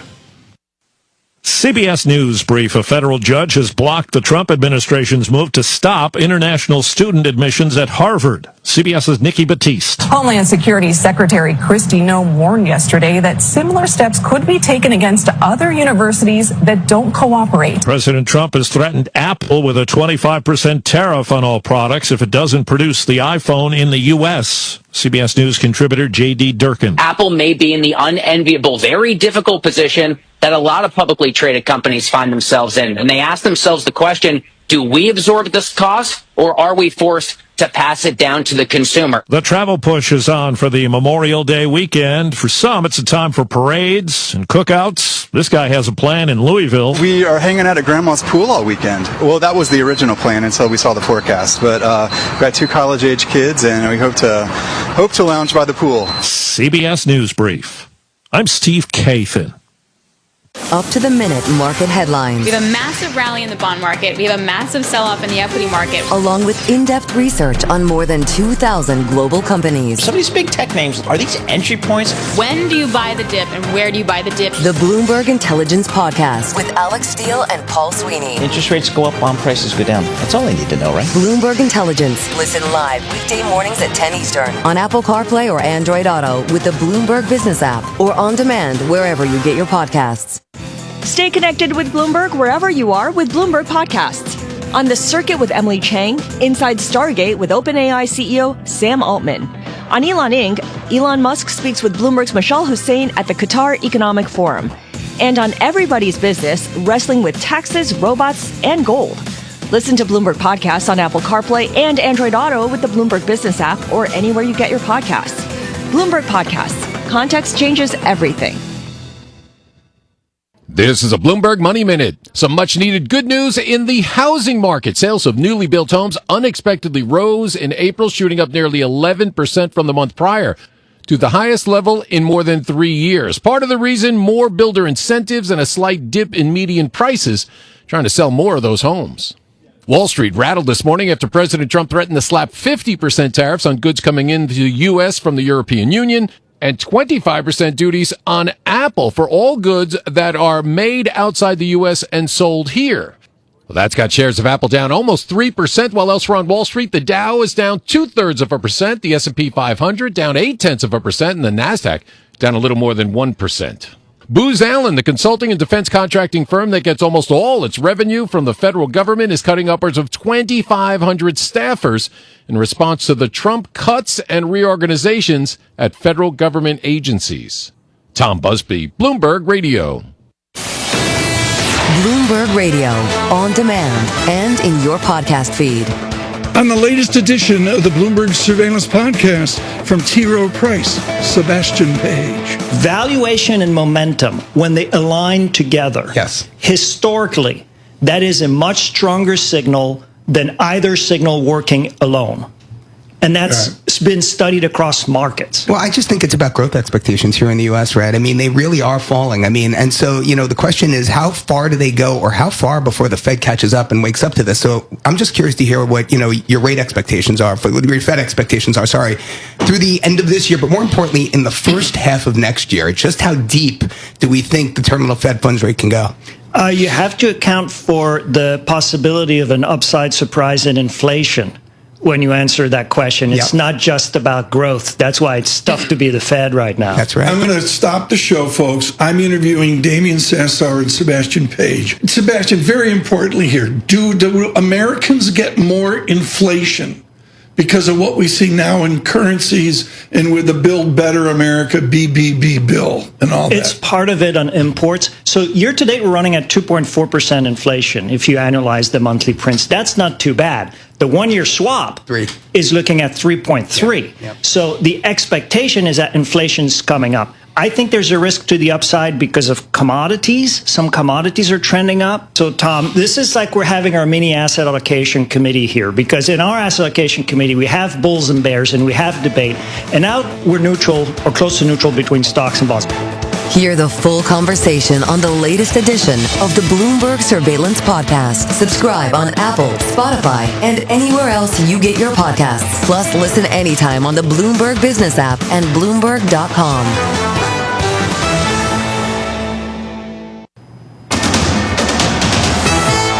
It's 12:40 on Wall Street. We do check markets all day long here at Bloomberg. Harvard has won a temporary court order blocking the Trump administration from preventing the school from enrolling international students, giving it a win in a high-stakes legal fight with broad implications for higher education in the United States. Stocks are declining. Global markets rattled by President Trump's threats to impose aggressive tariffs on the European Union and Apple. Apple shares are moving lower, down 2.6%. The S&P is down 39 now, a decline there of 0.7%. The Dow down 235, drop there of 0.6%, while Nasdaq is down 178. For Nasdaq, a drop now of just about 1%. Our Mag 7 index is down 1.1%. The 10-year 4.50%, the 2-year 3.99%. Spot gold up $67 the ounce, up almost 2.1%, $33.62. West Texas Intermediate crude up 0.6%, $61.55 a barrel. And Bitcoin now down 2.1%, $108,783 on a Bitcoin. Bloomberg's out with its monthly U.S. economic survey, and we do have the story now from Bloomberg's Vinny Del Giudice. Economists trimmed their inflation outlook after the U.S. and China reached a temporary trade agreement. They also see less chance of recession due to the Washington-Beijing truce. Forecasters now see a 40% chance of an economic downturn over the next 12 months, below last month's estimate, but still higher than earlier in the year. Economists largely expect household demand to hold up, though their outlook for business spending is less optimistic. Vinny Del Giudice, Bloomberg Radio. Trump Media and Technology Group, owned by Donald Trump, plans to sell investment funds tied to his agenda, including ETFs and separately managed accounts under the Truth.fi banner. The stock DJT down now by 1%. Recapping, stocks lower, S&P down 0.7%. Balance of Power continues right now, and back we go to Washington. Once again, your host, here he is, Joe Matthew. All right, Charlie. As always, great to have Charlie Pallett with his hands on the markets as we talk politics in Washington. We'll get back to Charlie shortly for an update on the Friday trade. Although Charlie talks about more than stocks, he just mentioned this update on the Harvard story, which is a big one. It was just around this time yesterday we told you about the White House's plan to block Harvard from enrolling international students, and in fact, by way of blocking international students, forcing the transfer of those already there. Pretty remarkable escalation in the standoff, or I guess the fight between this White House and Harvard University. It has since developed.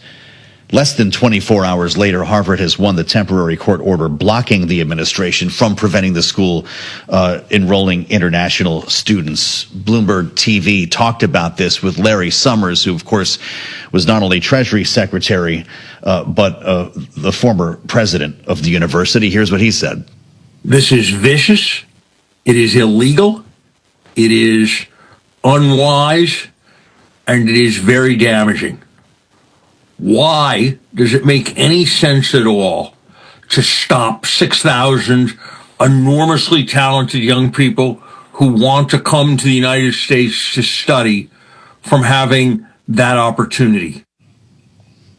We assemble our political panel for their take on this and a lot more on another busy day in Washington. Jeannie Sheehan Zaino is with us, Bloomberg Politics contributor and senior democracy fellow for the Center of the Study of the Presidency and Congress. And Rick Davis, our Republican strategist, partner at Stone Court Capital, Bloomberg Politics contributor. Jeannie, the judge in this case, Judge Allison Burroughs, granted the temporary restraining order, ruling Harvard would sustain, quote, immediate and irreparable injury if this directive went into effect. The White House certainly saw this ruling coming. Is this just politics being caught in the act of trying? You know, I think the White House, from its perspective, is continuing a long-term campaign of retribution against institutions that it sees as liberal and culturally liberal, and that it wants to bring to its knees. And you can go back to the campaign, you can go back to the MAGA base, you can go back to Project 2025. It is all there. But, you know, what Larry Summers just said to Bloomberg is so critically important. This action of retribution by an administration bent on destroying expertise is going to hurt the American economy, American society, and culture in the long term. Axios had a great piece today on just one example of this. Almost 50% of United States unicorn companies, the startups that are valued at $1 billion or more, were founded or co-founded by an immigrant from India, Canada, Israel, Pakistan, and so on. So in Donald Trump's attempt to take retribution against these institutions, he is hurting the very base of the American economy that on the other side, he says he wants people to invest in. Mm-hmm. Rick, Larry Summers called it vicious, illegal, and unwise. Would you agree? Yeah, look, I mean, there's a lot of heated rhetoric going on right now, and I don't disagree that it kind of leaves your head scratching the administration's strategy here. Not only, as Jeannie points out, do these universities produce an incredible amount of economic revitalism and our competitive advantage across the world on technology, but, you know, we talk a lot about all this onshoring, and we're going to need all these companies like Apple to build manufacturing capability. And to do all that, you need incredibly highly trained technical people who come to the universities from around the world, the best of the best, want to be at Harvard, want to be at Princeton, want to be in these other schools around the country in order to get those skills. And they would stay to implement those skills because we have the best job environment around technology in the world. So, you would think there'd be some rationalization of the approach to universities and the approach to onshoring all these businesses that would be much more consistent than the current sort of let's go pick a fight with Harvard and see where we go from here. Yeah, well, you work in the investment industry, Rick, as a partner at Stone Court Capital. Scott Bessent talked to us a little bit earlier and referred to Harvard as a giant hedge fund. Is there some truth to that? Well, look, Harvard has been able to generate an enormous amount of finances around it, and they are able to get the best of the best, their choice of professors from around the world, and frankly, their choice of students. So if you're creating a hedge fund concept around intellectual capacity, yes, I'd say that, they're bringing in people with little economic value as they exist today and turning them out at massive economic value in the future. I consider that a good thing. I'd invest in that. And it's not just how much money does a Harvard endowment make, but it's also how much value that their graduates give to the United States economy. So, look, I get what they're trying to do. They want to change the culture in universities, and universities need a culture change. But let's not hurt our economy in the process. Jeannie, as the educator here on our panel, you're a political science professor at Iona University. I wonder your reaction to that and what you think about Rick just said, the focus on Harvard's endowment, the Treasury Secretary calling it a giant hedge fund. He said, we'll see if Harvard is following the rules. What is he missing? Well, let's look at what the administration is doing. They are signaling out one institution happens to be the best in the United States and potentially one of the best in the world. And they are claiming, and unlike Rick, I don't understand what they are doing. If this is about anti-Semitism, for instance, if this is about the protests on campus after October 7th, those are things that Harvard has been studying, like many institutions, and they do need to do better. Like all institutions, they can be critiqued. But to signal them out and to hurt the very people who are coming to the United States to contribute to our betterment and our economy, 7,000 young people, to hurt them without giving the institution due process, without allowing them to respond to the criticism, that tells you one thing. This has nothing to do with anti-Semitism specifically. This has to do with a cultural attack on elite institutions, the same administration attacking the law firms in D.C. that it doesn't like because it is representing liberals. That's what's going on. And you know who knows this and who is playing this well? Look at Hong Kong University today, another elite institution in the world that says, hey, you want to throw out the best and the brightest? Come here. We will help you get in. We will help expedite your admissions. We will get credit transfers. We will tailor support so you can live here, help you with your visas. They are going to take the best and the brightest like every other institution in the world should, because they know how impactful it has been one of the things that makes our country great. And it is very short-sighted at best, but I think it's a campaign of retribution. But if you even just say it's short-sighted, somebody needs to put the rails on the administration. But unfortunately, unlike in Trump 1.0, there is nobody there to do that except for these judges who themselves are also under attack. Rick, I started by asking Jeannie about the president's motivations here, and of course you're not in his head, but yesterday came with a lot of headlines. You mentioned Apple. That was just a few hours later, this threat of a 25% tariff on Apple. Is this just still part of flooding the zone, feeding the beast that is the 24-hour news cycle here, or does Donald Trump actually want international students to be banned from Harvard?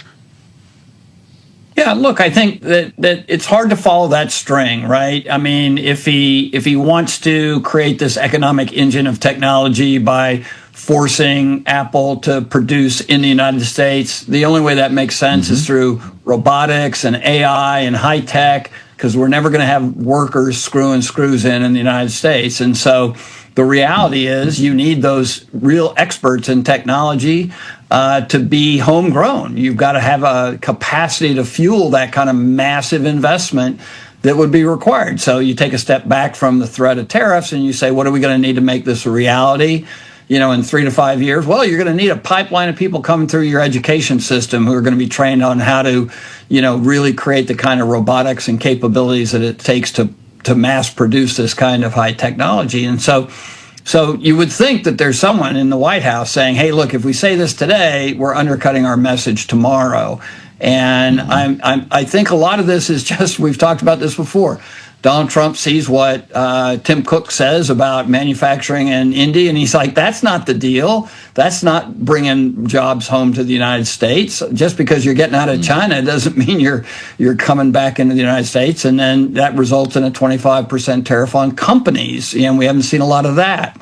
So, look, it's not even so much, I think, flooding the zone anymore. We saw that in the first 100 days, but we should expect for the next 4 years to have headline risk. If Donald Trump sees something he doesn't like in the headlines, he's going to react by instituting the full weight and power of the federal government against it. And we're going to see EOs and tariffs and things like that on a daily basis.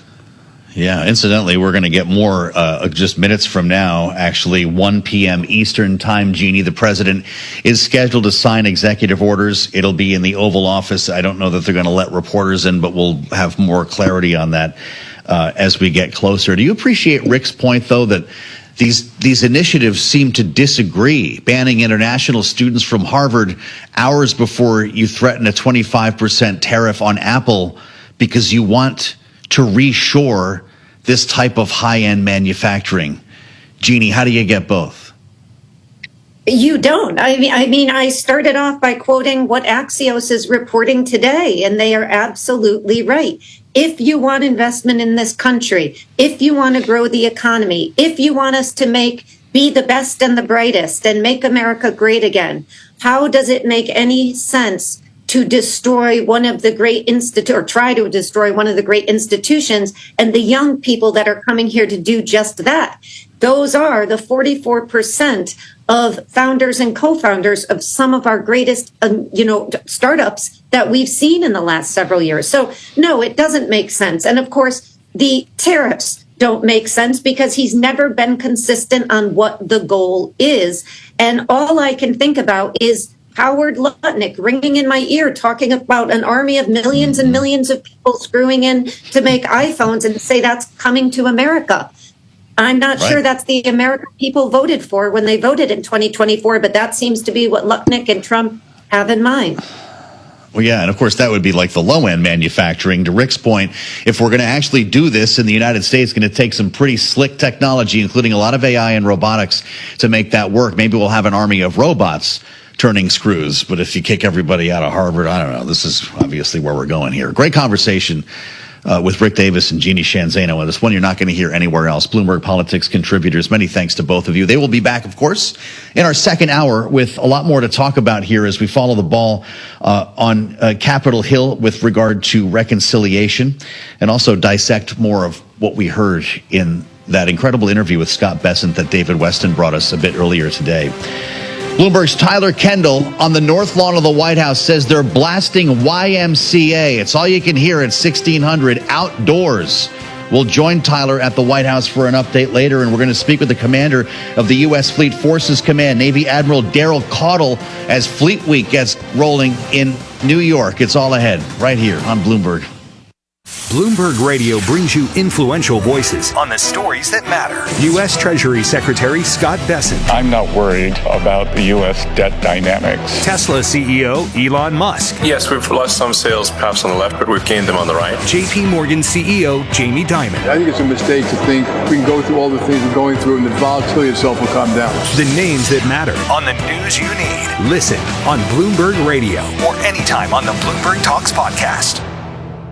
This is a Bloomberg Money Minute. Some much-needed good news in the housing market. Sales of newly built homes unexpectedly rose in April, shooting up nearly 11% from the month prior to the highest level in more than 3 years. Part of the reason, more builder incentives and a slight dip in median prices, trying to sell more of those homes.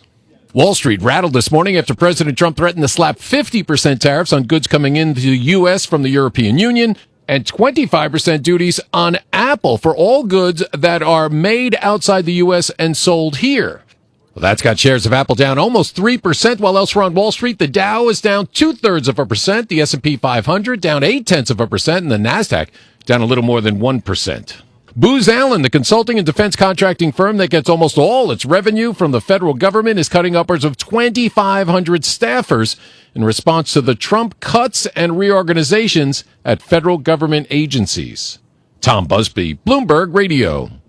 The data that matters for your investments. The entire auto sector is higher today. And analysis on the companies making news on Wall Street. Tesla's been a stock that's been in focus. Shares have really been all over the map this morning. Listen to the Stock Movers Report from Bloomberg. Let's talk about some other decliners. It's your short audio report on the day's winners and losers in the stock market. Second biggest driver in terms of points for the S&P 500. Subscribe to the Stock Movers Report on Apple Podcasts, Spotify, or wherever you listen. Join us in Atlanta or via live stream on August 12th for Bloomberg's Business Value of AI event and networking reception. This event will gather business and technology executives to share their experiences and provide insight into how to best use data to optimize the customer experience. You'll also learn how companies have successfully implemented AI agents that have led to improved productivity and profitability. This program is proudly sponsored by IBM. Register at bloomberglive.com/AI/Atlanta. The names that matter to global Wall Street are on Bloomberg Radio. I think technology drives everything. And the question is, whose technology? What's their vision? Economics Nobel Prize winner and MIT professor Simon Johnson on Bloomberg Surveillance. Focus on inclusive prosperity. How are you getting more good jobs created for more people? For the biggest names in economics, listen weekday mornings at 7 Eastern at your number one source for business news. Bloomberg Radio. Context changes everything. What is dedication? The thing that drives me every day as a dad is Dariana. We call him Day Day for short. Every day he's hungry for something, whether it's attention, affection, knowledge. And there's this huge responsibility in making sure that when he's no longer under my wing, that he's a good person. I want him to be able to sit back one day and go, we worked together, we did a good job. That's dedication. Find out more at fatherhood.gov. Brought to you by the U.S. Department of Health and Human Services and the Ad Council. Broadcasting 24 hours a day at Bloomberg.com and the Bloomberg Business app. This is Bloomberg Radio. From the world of politics to the world of business, this is Balance of Power.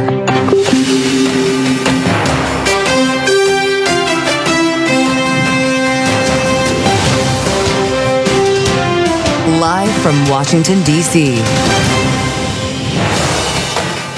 President Trump brings new threats of tariffs. Welcome to the Friday edition of Balance of Powers. The president warns of a 50% tariff on the European Union starting next month and a 25% tariff specifically on Apple, the company, unless it moves iPhone manufacturing here to the U.S. Thanks for being with us on Bloomberg TV and radio alongside Kaylee Lyons. I'm Joe Matthew in Washington. Kaylee, no one thinks Apple's about to do this. So big questions, and maybe that's why the stock is lower here. The president is moving the markets again today.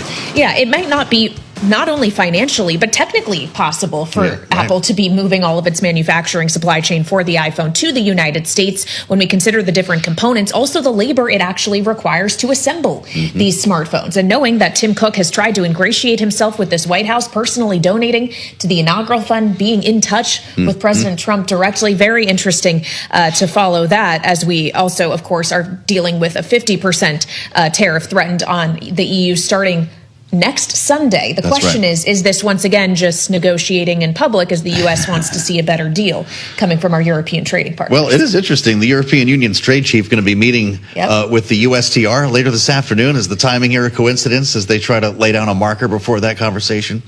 We'll see.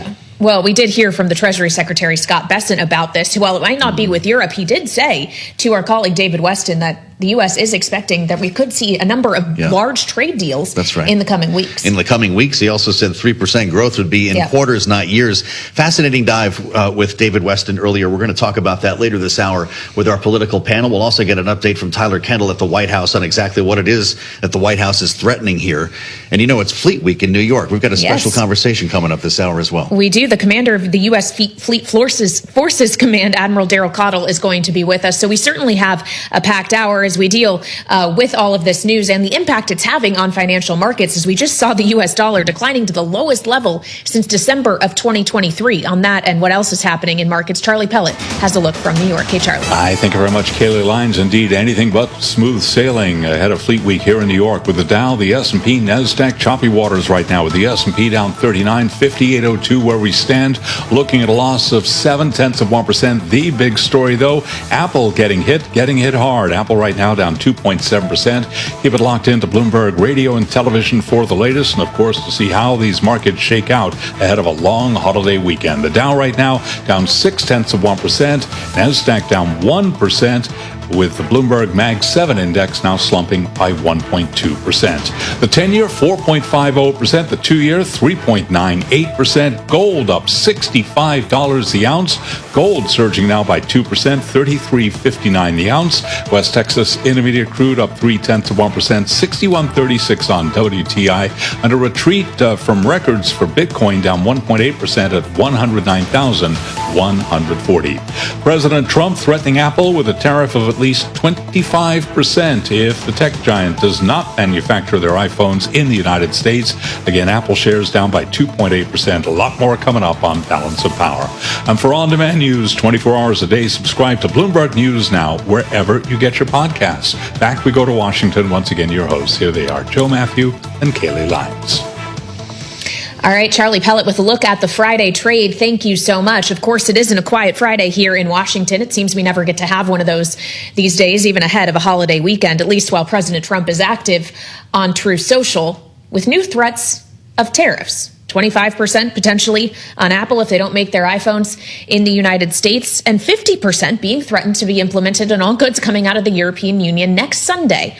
As the president on Truth Social, Joe, describes the European Union as having been very difficult to work with on a trade deal, and he says discussions with them are going nowhere. Yeah, Scott Bessent has made similar remarks here. Interestingly, the European Union's trade chief will have a call today with Jameson Greer. That's set for later this afternoon, according to a European Commission spokesperson. So you wonder if this is bluster ahead of a meeting, or if we're really trying to get the gears turning on something here that could land at 50%. We may be buying more wine this weekend ahead of that taking effect. Yeah, well, remember when he was threatening a much higher than 50% That's correct. I think it was a tariff on wine and champagne? I think we're negotiating with ourselves at this point. Let's go to the White House to get details on this. Bloomberg's Tyler Kendall is on the North Lawn with more. Tyler? Yeah, hey, Joe. Well, this really is setting the tone ahead of this call that we're still expecting to happen between the EU's trade chief and the USTR Jameson Greer. Keep in mind that earlier this week, Bloomberg News had reported that the EU floated a new proposal to the U.S. when it came to trade, including that both countries could gradually lower their tariffs down to zero when it comes to certain agricultural products and industrial goods. Appears, though, that really wasn't enough to move the needle here. As President Trump outlined this morning, he thinks that no progress has been made in terms of trade talks with the European Union. And there's a few different complicating factors. In fact, the Treasury Secretary Scott Bessent outlined one of them earlier today on Bloomberg Television, saying one of the biggest issues is that the EU has to negotiate as a bloc. I think the president was getting frustrated with the EU. You know, the problem with EU, I've said several times, they have a collective action problem. There are 27 countries. They all have different needs. The Germans, they are interested in cars, the French in agriculture. So, and then you have Brussels negotiating with them.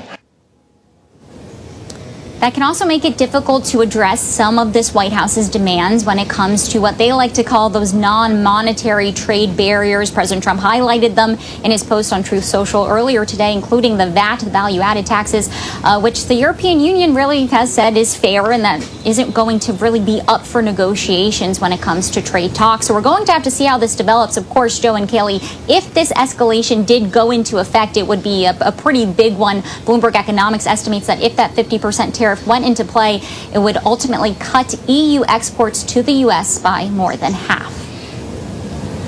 All right, Bloomberg's Tyler Kendall live on the White House North Lawn here on Bloomberg TV and radio. Thank you so much. As we are tracking this from here in Washington, we also have our eyes on New York today, really all week. As Joe mentioned earlier, it's Fleet Week in New York and up there for the festivities. And joining us now for an interview here on Balance of Power is Admiral Daryl Caudle, commander of the U.S. Fleet Forces Command. He's with us from our headquarters up in New York City. Admiral, thank you so much for your time. Obviously, Fleet Week is about showing off and honoring the service members who serve on these vessels. But I do want to ask you about the size of the fleet as we begin our conversation here.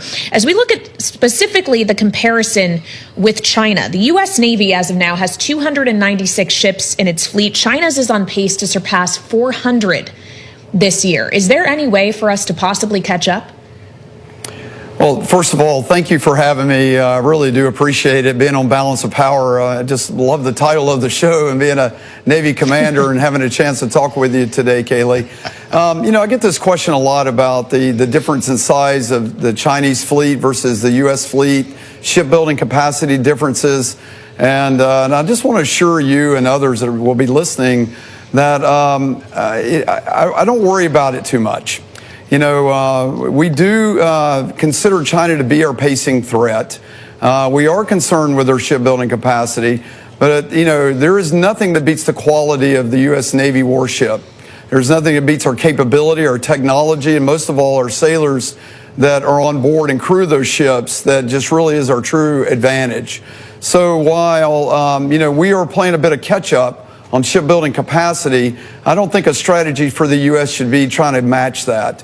It's really our ability to have quality over quantity is really a better strategy for how we fight. Well, it's interesting, Admiral, and we do welcome you to the program. It's great to see you here. As we look at the parade of ships kicking off Fleet Week in the Hudson, it does bring that technology right in front of a lot of people who might not be as familiar with it as those who are in the defense space. The shipbuilding capacity, though, of the U.S. is something that the Trump administration has addressed with an executive order calling for the revitalization of shipbuilding. What is it that we need? Well, I'm thrilled that the Trump administration has done it. The president is really emphasizing it. This is commercial shipping. This is Navy shipping. This is all types where the U.S. is really divested in that capability, not so much with our warships, but in commercial shipping. So first of all, that capacity does need to increase, and we need to become more self-sufficient in our own, maritime services and not be so reliant on international building.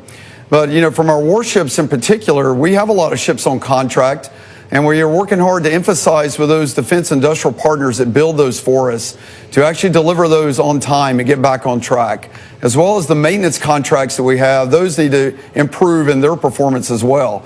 So this emphasis on this and putting some heat and light on the shipbuilding industry and our industrial partners that work with us is extremely important for the U.S. to exercise our power projection globally, I think. Well, Admiral, here in Washington, we were tracking yesterday the passage of the so-called One Big Beautiful Bill in the House of Representatives that has a lot of President Trump's priorities in it, but also included an additional $150 billion in defense spending. Knowing that this administration has outlined other objectives, including the building out of this so-called Golden Dome, are you expecting the fleet to directly benefit from that additional funding? Is that funding, frankly, adequate or is more needed? Well, I do think it's adequate. I really am very appreciative of the administration emphasizing defense spending and getting the budgets right. My job at U.S. Fleet Forces, our Atlantic Fleet, really emphasizes readiness, and readiness costs.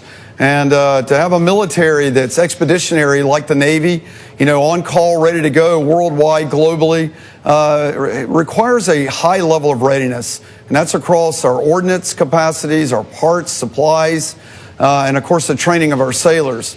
So I think the budget's appropriate, and the Navy's going to get a part of that, and that's going to help us sustain that. I do think the Golden Dome, in particular what you mentioned, that the Navy will also be a major player in that as well. The Navy is what protects our homeland from its two approaches, the Atlantic and the Pacific. And so the threats don't just come from intercontinental ballistic missiles, they can also come from submarine-launched cruise missiles. And that's where the Navy plays a prominent role in making sure that our homeland is protected against those threats. Well, as we consider readiness, Admiral, we have to talk about recruitment. It's something that we have heard this White House and the Defense Secretary talk about quite a bit. You're aiming to recruit a little over 40,000 new sailors this year in 2025. The Naval Institute says you're seeing the highest recruitment numbers in 2 decades. Will you exceed that goal? Sir, we are already exceeding that. We had a banner year last year, and a little over 40,000 last year. We got that goal this year. Right now, we're on pace. We are 4,000 sailors over where we were last year, and so we are enjoying record recruitment. And the recruiters across the country are just doing an incredible job to do that.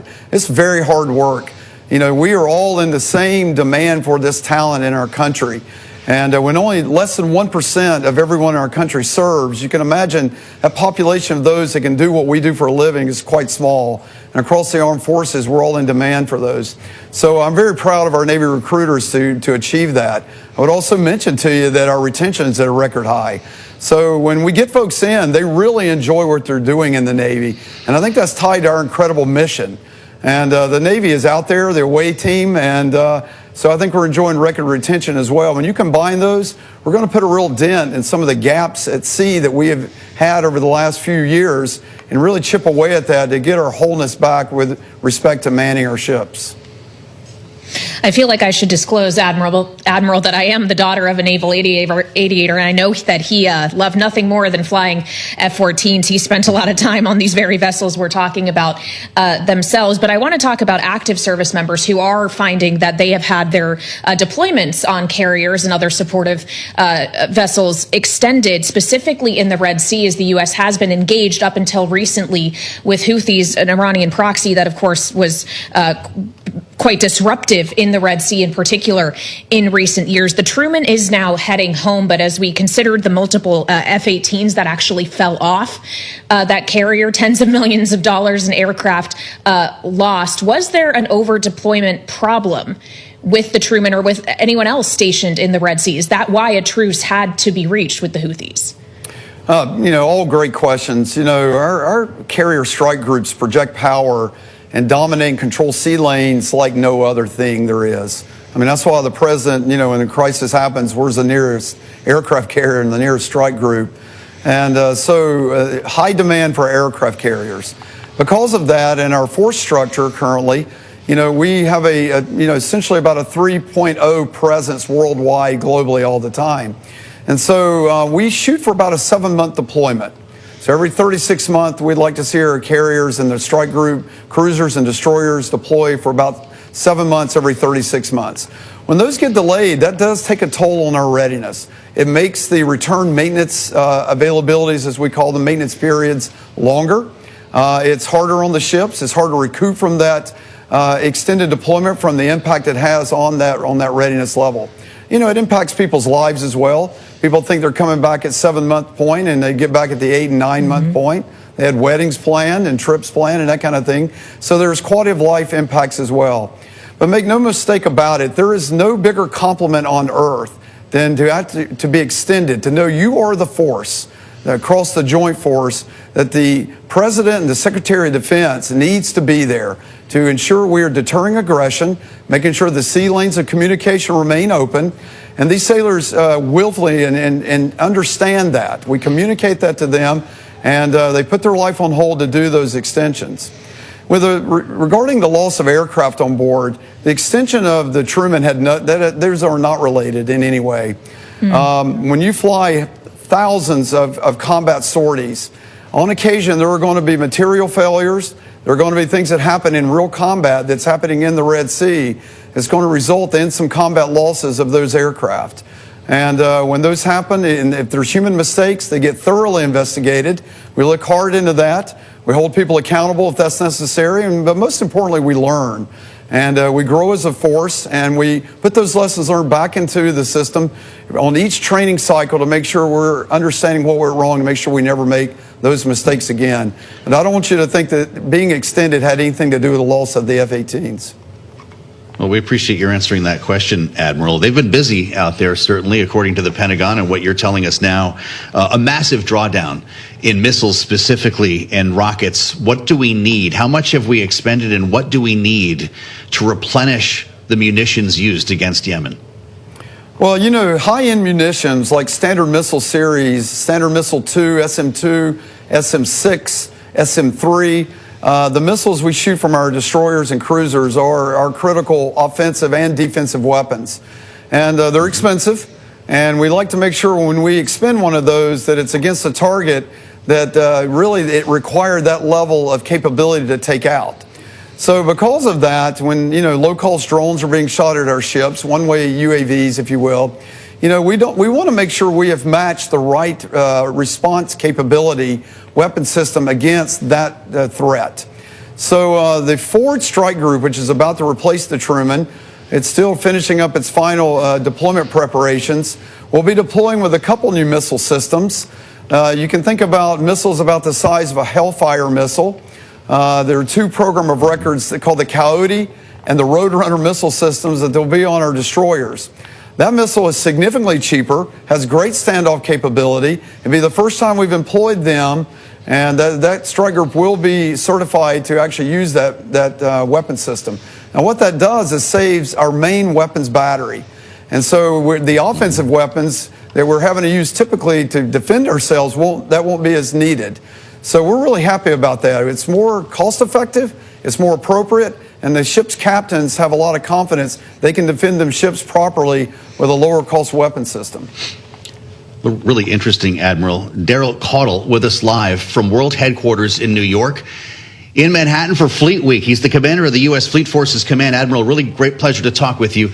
We'd love to do it again at some point here on Bloomberg. And congratulations to the more than 1,000 midshipmen graduating the Naval Academy today, just up the road from where we are in Annapolis.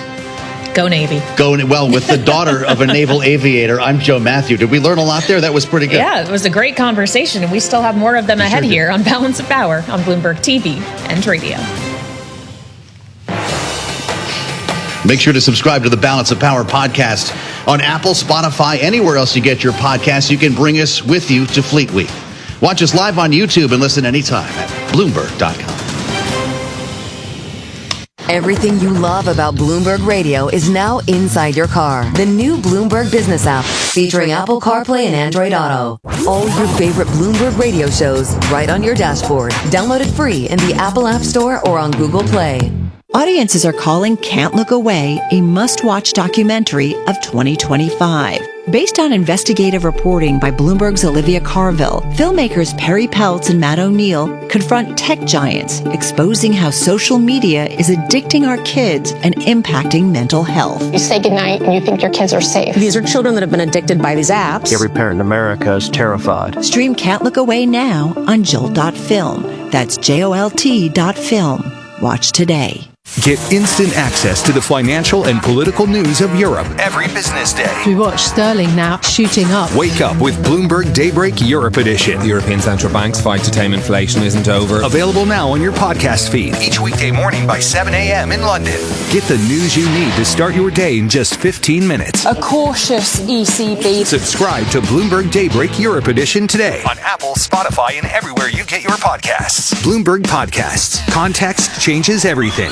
Bloomberg Radio, on demand and in your podcast feed. On the latest Masters in Business podcast, my conversation with Ron Shaich, former CEO and chairman of Panera Bread and Au Bon Pain, a company that he sold for nearly $8 billion. And again, I'm always looking for what job am I doing for people? What's the need I'm meeting? And we were really the first concept at Au Bon Pain in the late 80s that was serving white-collar folk food that they wanted with quick service. Mm-hmm. And so Lou, my partner, was an extraordinary human being. We worked together till he passed away. Lou had tremendous real estate connections all over the East Coast and in the Midwest. And we were in every major building. We were in New York at Rockefeller Center, World Financial Center, World Trade Center. But at Rock Center, the folks would come down, and this was the only place they could get really food that they respected and respected them. Quality food at a reasonable price, reasonably quickly. Price wasn't even the reason for existence. Our reason for existence was this was food people really wanted, and they were willing to pay for it. They were willing to pay more than they could get when the alternatives were fast food or a lengthy lunch at a sit-down restaurant. There was nothing in between, and I'm thinking back to that 80s and 90s era. Your choice was McDonald's or Burger King. maybe Pizza Hut, maybe or like the pool grill at the Four Seasons. Right? I mean, it was back then it was fast food or fine dining.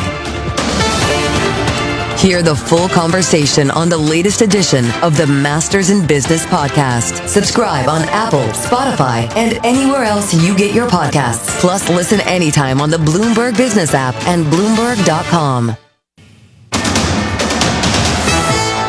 It's 1:21 on Wall Street. We do check markets all day long here at Bloomberg. We are well off session lows, but still a down day for the Dow, the S&P, Nasdaq, all declining. Apple shares, they are down now by 2.4%. Global markets being rattled by a series of headlines around President Trump's tariff war. Stocks trimming losses after Treasury Secretary Scott Bessent said the U.S. could strike several large trade deals in the next couple of weeks.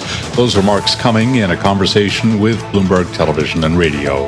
So the S&P right now down 22, drop there of 0.4%. The Dow is down 147, down 0.4%. The Nasdaq Composite Index down 114, a drop there of 0.6%. 10-year 4.49%, the 2-year 3.98%. Gold up $66, the ounce up 2%, 33.61, and West Texas Intermediate crude up 0.6%, 61.60 for a barrel of WTI. Bitcoin right now down 1.3%. Bitcoin at 109,681. Trump Media and Technology Group, owned by Donald Trump, plans to sell investment funds tied to his agenda, including ETFs and separately managed accounts under the Truth.fi banner. Shares of DJT, they are trading lower, along with the rest of the market down 0.4%. Billy Joel canceling all tour dates through next year, citing a brain disorder. That word from his website. Billy Joel is 76. Balance of Power continues right now. And back we go to Washington. Once again, your hosts, Joe Matthew and Kayleigh Lyons.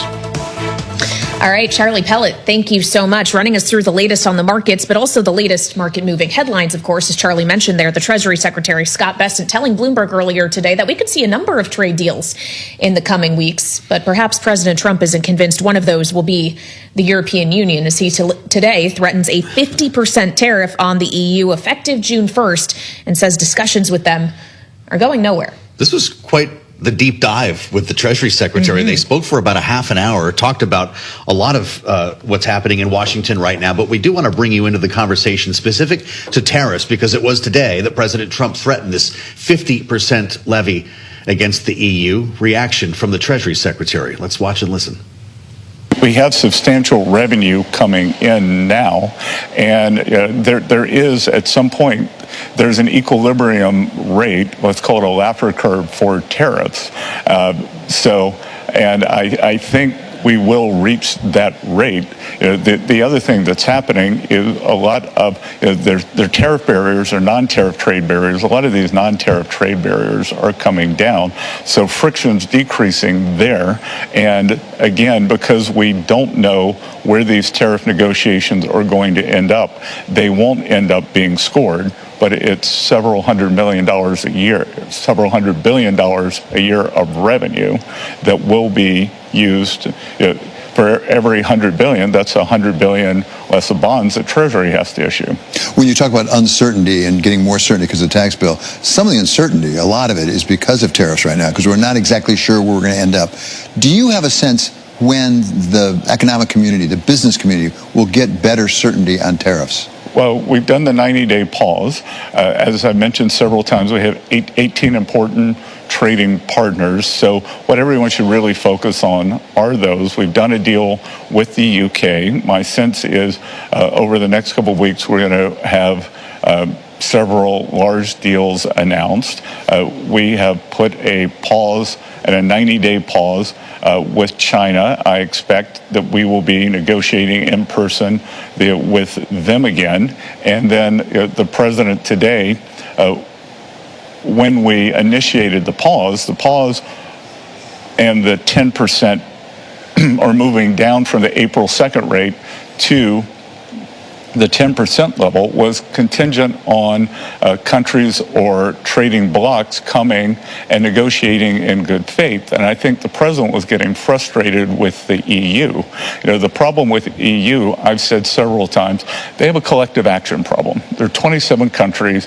They all have different needs. The Germans, they are interested in cars, the French in agriculture. And then you have Brussels negotiating with them.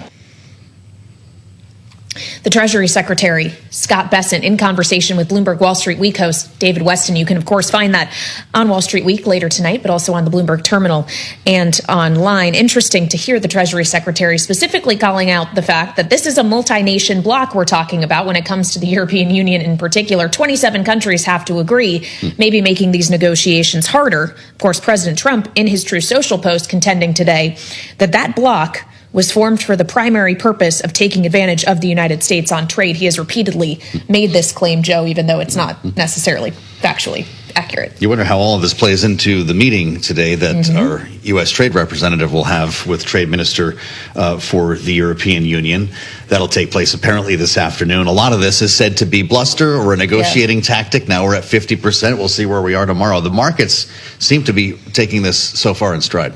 Yeah, so let's play it to our political panel now. Rick Davis and Jeannie Shanzano, Bloomberg Politics contributors, are both with us. Rick is Stone Court Capital Partner and Republican strategist. Jeannie, our Democratic analyst and Senior Democracy Fellow at the Center for the Study of the Presidency and Congress. Rick, when we look at the market reaction, which as Joe rightly points out, largely a shrug today, are we getting to the point where no one is actually taking these tariff threats from the president as seriously as they were, knowing how frequently they are walked back to have been proven essentially as just negotiating tactics?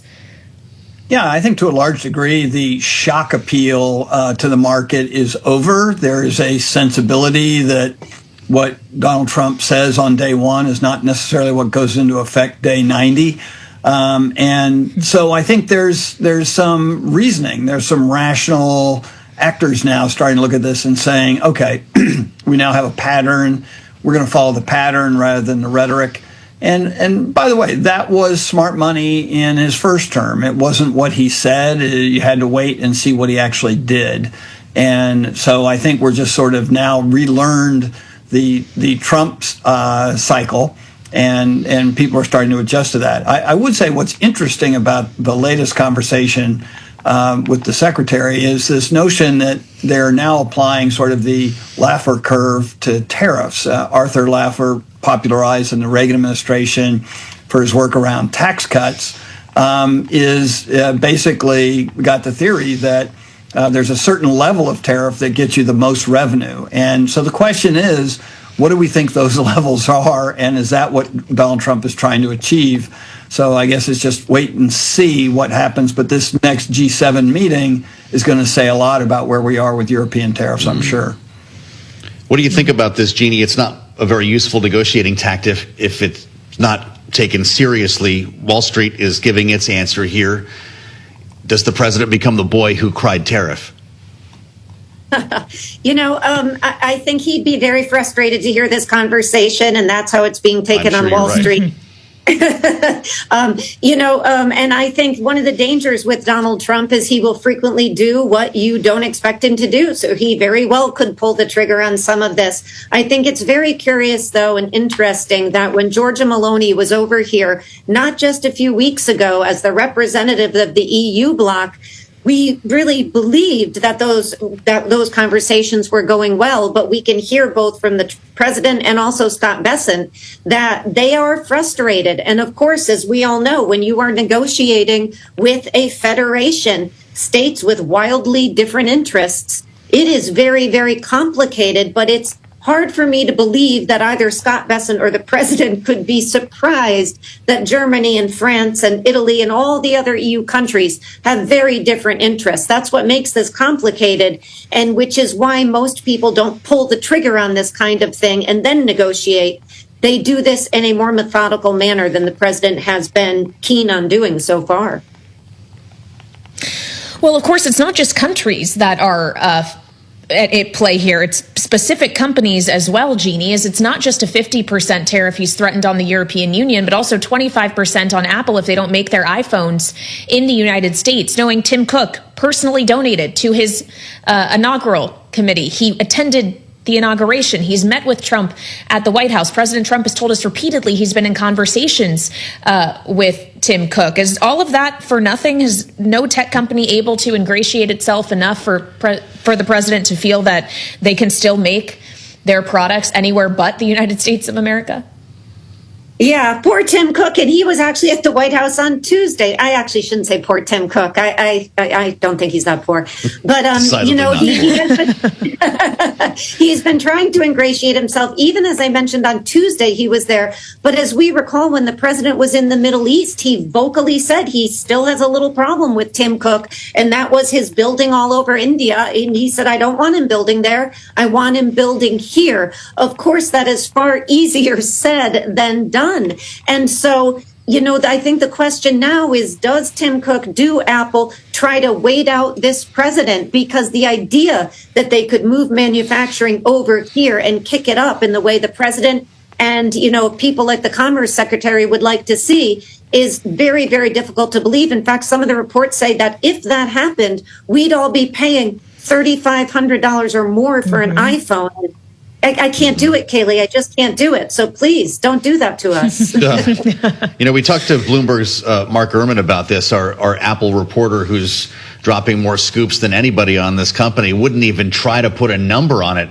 Ricky said it was unquantifiable. He also called it a pipe dream and never going to happen, the idea of Apple moving its manufacturing base here. You mentioned earlier, though, that if we did do that, it's not going to be the army of millions of people turning screws into phones, as Howard Lutnick said at one point. It's going to be likely AI-driven robotic manufacturing that makes that even feasible to take place here in the U.S., but it's coming at the same time that the president is trying to ban international students from going to Harvard. How do you get both? Yeah, that's the thing. I think they're mutually exclusive.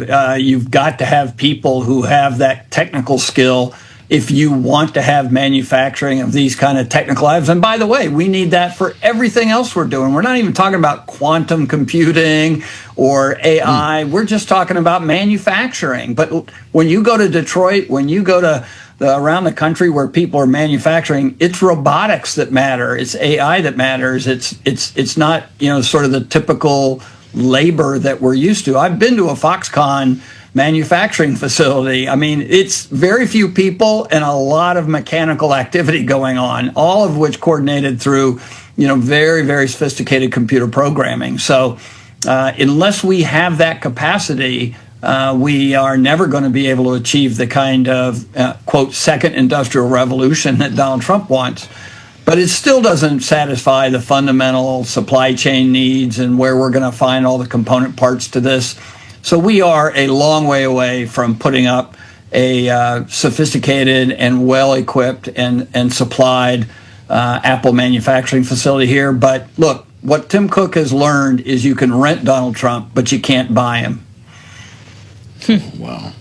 You wonder how quiet the White House is going to be if the likes of Tim Cook and Jensen Huang can't get favorable treatment after coming to kiss the ring. Rick Davis and Jeannie Shanzano, thank you, as always. Bloomberg Politics contributors making up our great panel on the Friday edition here of Balance of Power. We're going to have a conversation, extend this a bit, with the Congresswoman from Michigan. Haley Stevens is coming in. Yes. Close to the auto industry, sensitive to the talk of tariffs. Well, absolutely, as we consider, of course, she's also running for Senate in Michigan, a state that Donald Trump did win. That's right. In part on tariff messaging in the 2024 election, as he so often reminds us. So we'll have more on that. And of course, the one big beautiful bill that passed the House without her or any other Democrats' vote, straight ahead on Balance of Power on Bloomberg TV and radio.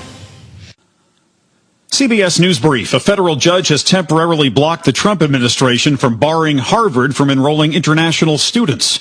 James Sample is a professor at Hofstra University Law School. If the administration does not back down, Harvard will fight this all the way to the Supreme Court, and I think Harvard will win. President Trump is threatening a 25% tariff on iPhones if Apple doesn't make them in the U.S. CBS's Olivia Rinaldi. The president is pushing for manufacturing here in the United States. And so clearly this morning issuing this Truth Social post as a message, a warning to one of the biggest companies in the U.S. Billy Joel has canceled all his scheduled concerts.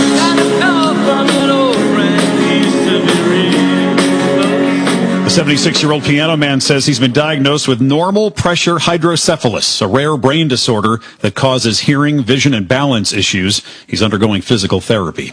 CBS News Brief, I'm Michael Wallace. One question. Here's why Iran is losing its influence. One topic. Here's why ESG isn't dead yet. One succinct explanation. Here's why trade wars are easier to start than finish. Join Stephen Carroll for Here's Why, the podcast that takes one news story. Here's why DeepSeek is a wake-up call. And explains it in just a few minutes. Here's why governments keep piling up debt. Subscribe to Here's Why on Apple, Spotify, the Bloomberg Business app, or wherever you get your podcasts. Throughout the great bull market, one show has been there. You're listening to Bloomberg Surveillance. From Dow 10,000 to Dow 40,000. How do you define that? It's certainly not a bull market for everybody. Does it continue? Yes, I think it does. Be part of the legacy. Tom King. This is must listen. Paul Sweeney. A little bit of a bounce. Lisa Mateo. The market's really reacting. And Michael Barr. The president signed an executive order. Bloomberg Surveillance. Watch on YouTube. Listen on the Bloomberg Business app. And always on Bloomberg Radio. This is a Bloomberg Money Minute. Most economists surveyed by Bloomberg are now predicting that inflation will slow this year due to the temporary U.S.-China trade agreement, which will also reduce the odds of a recession in the near term. President Trump, though, likely didn't help matters today, threatening 50% tariffs on all imports coming from the European Union after tweeting that trade talks have, quote, gotten nowhere. He's also threatening to slap 25% tariffs on Apple if the iPhones that are sold in the U.S. are not made in the U.S. This comes after Apple moved a lot of iPhone production out of China into India to skirt tariffs. That has shares of Apple right now down almost 3%, while the rest of Wall Street is seeing sizable losses. The Dow and the S&P each down about 0.2%. The Nasdaq is 1% lower. And it's the end of the road for the bankrupt fabric and crafts retailer Jo-Ann Stores, which announced that it'll close all of its remaining 440 stores nationwide for good at the end of this month. Tom Busby, Bloomberg Radio. On a recent edition of the Big Take podcast, despite the global hype around China's DeepSeek, very little is known about the man behind it, Lang Wenfeng. Host Juan Ha speaks with Bloomberg's Saritha Rai about the tech founder who led DeepSeek to the front line of AI advances and what the company's rise tells us about the battle for AI dominance. I wonder if we can start with who is Lang Wenfeng? What do we know about his roots? So Liang is about 40 years old, born in a small village called Mililing in the Guangdong province. His parents were school teachers, mainly taught primary school kids. He was extremely bright and went on to study at Zhejiang University and then also did his master's there. At Zhejiang University, Liang and his friends immersed themselves in all things tech, machine learning, signal processing, electronic engineering. They even developed programs to trade stocks during the financial crisis. After graduating, Liang joined forces with two of his classmates and set up a quantitative hedge fund called High Flyer Management. So quant funds basically work with mathematical models and statistical analysis to do stock trading. Humans are not involved in taking the decisions. At its peak, High Flyer Management was managing something like $14 billion in assets. So it was quite a sizable fund. And in its most successful runs, it was providing annualized returns averaging 35% to its investors. So I would say that it was doing very well indeed.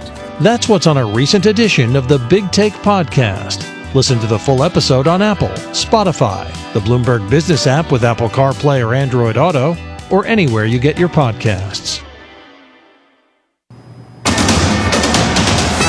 It's 1:40 on Wall Street. We do check markets all day long here at Bloomberg. Stocks lower across the board. Markets are being rattled by President Trump's tariff war. Stocks trimming losses, however, after Treasury Secretary Scott Bessent said here on Bloomberg Television and Radio the U.S. could strike large trade deals in the next couple of weeks. S&P right now remains lower by 25 points, down 0.4%. The Dow down 161. That is a drop of 0.4%. The Nasdaq Composite Index down 126, a decline there of 0.7%. The Bloomberg Mag 7 Index down 0.8%. The 10-year 4.49%. The 2-year 3.98%. We'll see an early close to the bond market today ahead of a long holiday weekend.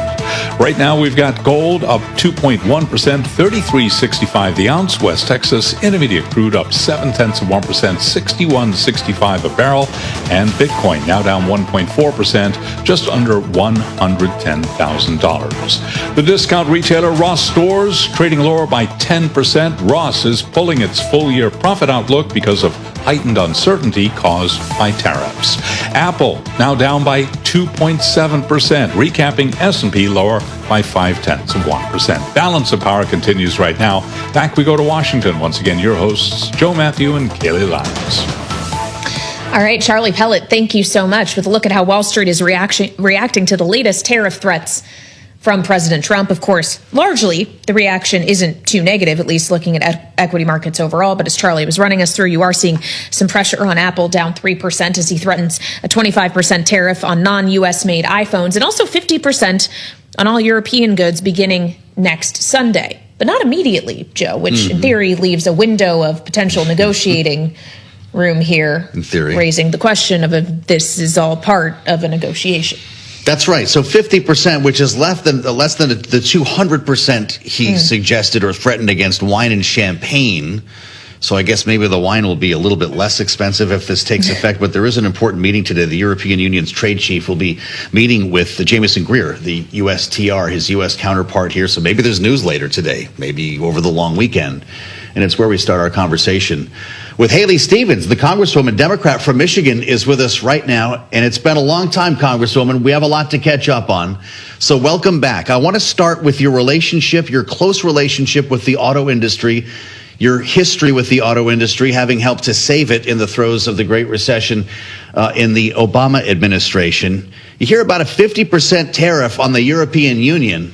What's wrong with making BMWs and Mercedes more expensive in Michigan? Is this actually good news for U.S. automakers? I'll tell you what, we in Michigan are really feeling the ramifications of the inconsistency of the announcements. Look, we all know that tariffs can work and an aggressive approach could work. But what is not working is Elon Musk and Donald Trump tariff policies changing by the minute, and it's literally wreaking havoc on our auto industry right now. We don't have rules of the road. The headlines in Detroit are palpable. Layoffs, freezing of hiring. The fact that the smallest businesses, let's say you're in the widget space, you're making parts components, and you need to have price controls on materials. You have to be able to get your customers, obviously sometimes a larger supplier or even an original equipment manufacturer, you need to be giving them guaranteed and locked in prices. So production orders are stalling. And with that, it's very disruptive. I am hearing this directly from manufacturers who I have worked with my entire career. It's a headache. And all we're saying is, let's just not wake up every day to a new announcement. Where's the deal for Michigan? We don't have that deal right now. You listen to our friends in labor, and they're saying, "Hey, maybe this could be optimistic for us. If we could get jobs back in factories." But we need to see that, and we're not. It's frustrating, and it's honestly just not how you do this. Over 55 tariff announcements in the first 100-some days of this administration. It's causing a lot of late nights and a lot of uncertainty. And guys, this is one of the reasons I put up my hand to run for the United States Senate as Gary Peters is retiring at the end of the term. Yeah. I'll be running for the United States Senate in Michigan next year. Well, of course, doing so in a state that President Trump was able to win in 2024, in part on messaging around tariffs. Do you get the sense from Michiganders, Congresswoman, that they feel that they were misled by his policy promises, or just that it's not having the effect that the voters thought it would? Yeah, well, Michigan needs a fighter in the United States Senate, and my life has been defined by stepping up for Michigan in tough moments. And thank you, Joe, for recognizing and knowing. Both you and Kaylee know that I worked on the U.S. auto rescue a while ago now. That was during the Obama administration, during another moment of crisis. General Motors and Chrysler were staring bankruptcy in the face, and we came together alongside our labor unions to save those jobs and those companies from liquidation. But it was tough. And the things I'm hearing right now are the same things I was hearing back then from Michiganders. Folks are worried. And look, as a 4-term lawmaker, I've stood up during other moments of uncertainty over my time in the Congress, particularly around the CHIPS Act, helping to get that over the finish line, working really closely with my colleagues on both sides of the aisle. So the question Michiganders are going to be asking next year is who is going to be their champion in the United States Senate? And I believe and I know that is me. And that's why I'm getting out there now to earn those votes and to meet people where they're at, show my depth of understanding in advanced manufacturing, job training, and all the great things we do in Michigan, by the way, because not only do we make things, we also grow a lot here too in our state. Well, you know, the 100 members of that chamber you're looking to join are going to receive this reconciliation bill that went through the House and are likely to make some changes to it. I don't need to tell you that, Congresswoman. Some of them may be an effort to undo the rolling back of clean energy and EV grants and incentives. What would that mean for Michigan and specifically EVs that are being made there? You know, it's almost jaw-dropping, right? Because it will be a big gut punch, and particularly on some of the tax credits for consumers and the factories. We all obviously remember hearing J.D. Vance say that some of these investments were table scraps around factories that were being rebuilt and factories that are getting up and running. I don't know why we give China that big of a win, particularly in this space where we are seeing growth, where we are seeing incredible economic opportunity, where our auto industry has been aligned for a long time, even before federal policy got passed down. And what we don't need is more chaos and confusion and disruption. And really in this space, this is all we have been getting from the Trump and Musk administration. We need better. And it's, again, why I'm running for United States Senate in this moment. It's serious. And I look, in terms of the bill that the House passed and, through the all-nighter, I mean, look, I'm not afraid to say it. It was one big giveaway to the richest among us. And when you're looking at job insecurity in the face, and you're going to see people who are making $51,000 and under who are going to pay more, and a lot of times, that those can be individual households, single parents who are at that price point. They can't afford to be paying more right now. Costs are still going up. And that's what the latest tariff announcement is going to do. It's just going to be another blow to the American consumer, to the Michigan consumer. And I'm going to tell you right now, the folks in my state, they don't want cuts coming down to Medicaid. They can't afford it. They don't want to see job insecurity. It's rattling people, especially when that grocery bill sometimes, and unfortunately, is going on a credit card because folks are being squeezed. We need to focus on costs. We need to take this seriously. That should have been in this bill, and it's not. Well, so with the things you just mentioned, not just the changes to Medicaid, but SNAP benefits as well, the rollbacks of subsidies from the Inflation Reduction Act, how much are you anticipating, Congresswoman, that the bill that returns to the House after the Senate is done with its work is actually going to look very different in those areas? Well, I'm going to be looking for the support for Michigan's economy and Michigan's workers. And yes, the essential programs like Medicaid that a lot of our hospitals rely on to function. And it's very nerve-wracking, particularly as we look further north in Michigan and the impacts that will have on Michigan's medical community. You mentioned SNAP, and I'm a longtime member of the House Education and Labor Committee. And we all know that our kids do better when they've they've got food in their stomachs. And our schools need access to the meals. Families need access to the meals and the food benefits. That's always the question of how and why we get to this place. And we know those rollbacks will be devastating. And particularly with Medicaid, if you look at what the House put forward, we're going to see job loss, not because people are getting a termination, but because parents or individuals are going to have to leave the workforce to care for the dependent, particularly children with unique medically complex challenges. Those families are relying on Medicaid. That's why we have that program. And I'm over here trying to get full funding for special education so the school districts in Michigan don't have to rob Peter to pay Paul. I know as a United States Senator, that will give me the platform to be able to push legislation like that through. That's the goal. We're 50 years into not having full funding for special education in the United States of Michigan. I've sat down time and time again with Michigan schools, and this is an issue I care about because I work on Michigan economic issues, and it impacts families. And who else is going to fix it if not for our federal lawmakers? And I just got named one of the most effective lawmakers in the Congress and the most effective Democratic lawmaker for Michigan. And again, running for United States Senate because this is a tough moment. Michiganders need a fighter. They need someone who will get things done. And friends, that's me. Well, your leader in the House of Representatives, Congresswoman Hakeem Jeffries, said upon passage of this tax and spend bill yesterday morning that Democrats at that moment won control of the House. Is that the silver lining for your party?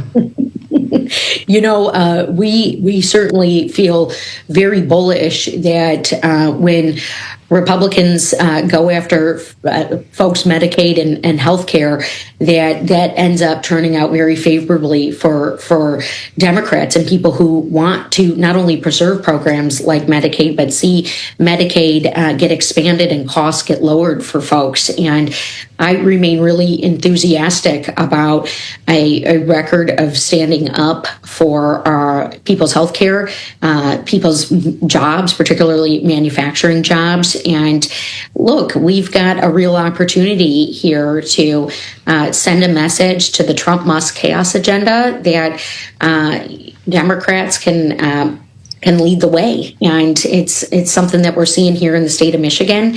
And it's one of the things I'm really focused on as a candidate for United States Senate, meeting people where they're at, letting them know that I don't want to see cuts to Medicaid, Medicare, Social Security. Guys, I had a fully paralyzed veteran ask me if he could count on those VA benefits still. I mean, what the heck is going on here in that case? It's not even funny.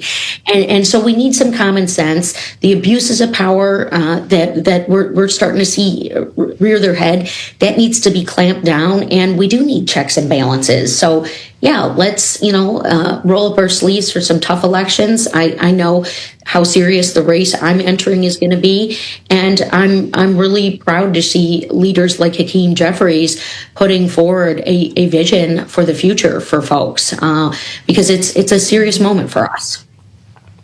Well, has Hakeem Jeffries shared with the caucus what the Democrats' stance will be if, for whatever reason, Republicans run into timing issues with getting the reconciliation package all the way through to the president's desk, knowing it is also intended to raise the debt ceiling before a potential August X date? Will Democrats provide the necessary votes to make sure that we don't default if it comes down to it? Yeah, and that's one of the things that we saw in the package that House leadership on the Republican side passed the other night. It was very much clear that the deficit was going to be impacted, that it would likely increase if that legislation as it went through. I know that we take really seriously what it would mean for the debt ceiling to make its way into a package like this. Obviously, we don't want to play with the debt ceiling. And we are focused on unity when it comes to people's health care, when it comes to earned benefits, when it comes to our manufacturing economy, which should be something that we could work on in a bipartisan way. That is what the CHIPS Act was, frankly. And that's done a lot for our supply chain and our manufacturing economy. That's proven industrial policy that co-invests alongside the private sector to create jobs. And exclusive, singular, change by the minute, shoot by the hip tariff policy, that's not cutting it right now. I mean, it's absolutely jaw-dropping when a place like Detroit is at its highest levels of employment in 50 years, starting a couple years ago, and now we've got those cuts. So thank you both so much.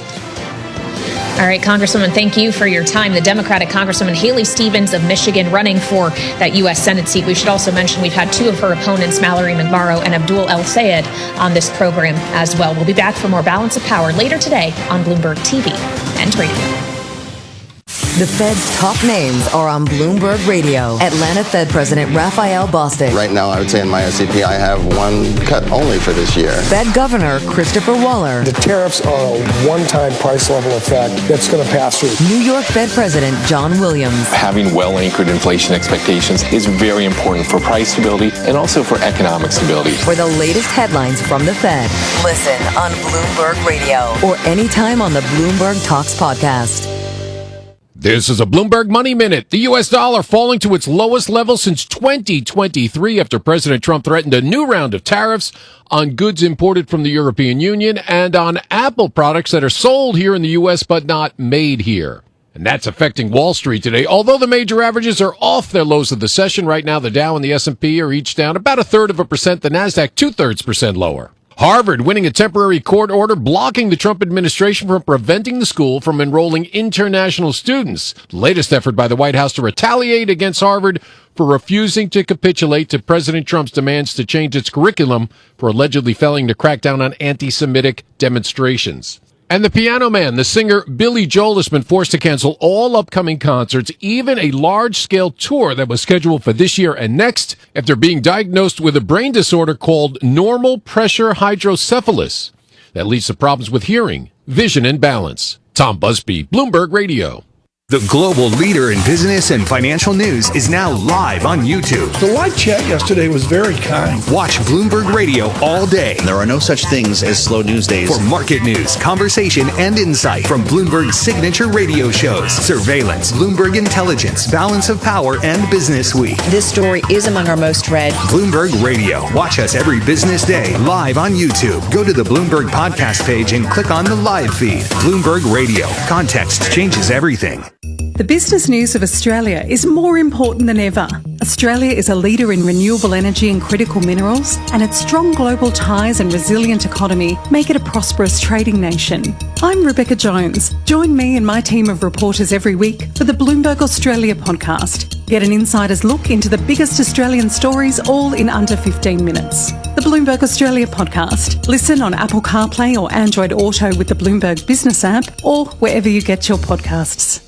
Bloomberg Radio, where the experts come to listen. Ariel Cohen, Atlantic Council. I'm listening every morning when I'm driving into Washington, D.C. You're terrific. Representative David Schweikert. One of the reasons I love Bloomberg is I'm allowed to geek out. Jared Bernstein, U.S. Council of Economic Advisors. Yesterday I was driving around. I put on your show. I learned 5 things in about 3 minutes. Listen on Apple CarPlay or Android Auto with the Bloomberg Business app, and always on Bloomberg Radio. Context changes everything. You wanted to be cool, which led you to smoking, which led to a pack a day. Then you met that special someone, which led to starting a life with them, which led to wanting to live longer, which led to quitting. Then you heard you may be at risk for lung cancer, which led you to getting a low-dose CT scan. If you smoked, get scanned. Talk to your doctor and learn more at savedbythescan.org. Brought to you by the American Lung Association and the Ad Council. Broadcasting 24 hours a day at Bloomberg.com and the Bloomberg Business app. This is Bloomberg Radio. This is Bloomberg Business Week Daily, reporting from the magazine that helps global leaders stay ahead, with insight on the people, companies, and trends shaping today's complex economy, plus global business, finance, and tech news as it happens. Bloomberg Business Week Daily with Carol Masser and Tim Stenivek, live on Bloomberg Radio, television, YouTube, and Bloomberg Originals. And a very good afternoon, everybody. Yep, across Bloomberg platforms, we are Carol Masser along with Tim Stenivek live on this Friday afternoon. Yep, we're heading in to a long holiday weekend. And I got to say, investors, a little bit on edge, but you look at the equity trade, we're definitely off our worst levels of the session. Yeah, I mean, I woke up this morning, Carol. The president sent some tweets. Good start. It's a good start to the day. Good start to the day. The president sent not tweets, but posted some stuff on social media about tariffs. We're going to talk about this in a minute. And I thought, here we go again. Apple was falling by 4%. We've given back some of those losses. Kind of a mellow trade later, but there's still quite a bit of drama. I'd say. Uncertainty genie out of the bottle. This is just another day that's a reminder that, folks, stuff's going to come at us that still surprise us. This tariff war is still on. So we're going to break down that in just a moment. Those new tariff threats, what you need to know, why it's happening. Is it just the art of the deal? Is this the negotiating tactics that are going on? And how important is that U.S.-EU trade? I just kind of combine them all together. How important is that trade relationship? And what does the U.S. Treasury Secretary have to say about it all? He did a long, deep dive with our own David Weston, so we're going to pull out some of those highlights. Also, another of the most read stories on the Bloomberg, it's Harvard versus the United States as the nation's oldest university strikes back at the Trump administration's ban on international students. Got to say, Harvard and trade, they are two top most read stories here. And I got a question for you. Would you get a full body scan? MRI, if you could? Yeah, guess what? I don't think insurance is going to pay for it. Probably not, but Pronuvo is doing just that. So we're going to talk with the CFO, stopping by to talk about the company, the business, where it goes from here. She also was formerly at Peloton for a few years, so we might dig a little bit into that as well. All that and more over the next hour right here on Bloomberg Business Week Daily. First up, though, a check of the day's traded top business stories. Here he is, Charlie. Thank you very much. And here's what's going on. Apple is the stock everybody's focused on at this hour, has been throughout the day. Apple right now down 2.6%. Markets rattled by a series of headlines around President Trump's tariff war. Stocks, though, did trim losses, as Treasury Secretary Scott Bessent said here on Bloomberg the U.S. could strike large trade deals in the next couple of weeks. Right to the numbers with the S&P 500 index down now by 19 off session lows, still down 0.3%. The Dow is down 103, drop there of 0.2%. Nasdaq down 100, a decline there of 0.5%. The Bloomberg Mag 7 index down 0.7%. 10-year 4.51%, the 2-year 3.99%. Those are the last quotes. Early close for the bond market here. Spot gold up $67 the ounce, up 2.1%. And West Texas Intermediate crude up 0.5%, $61.49 a barrel.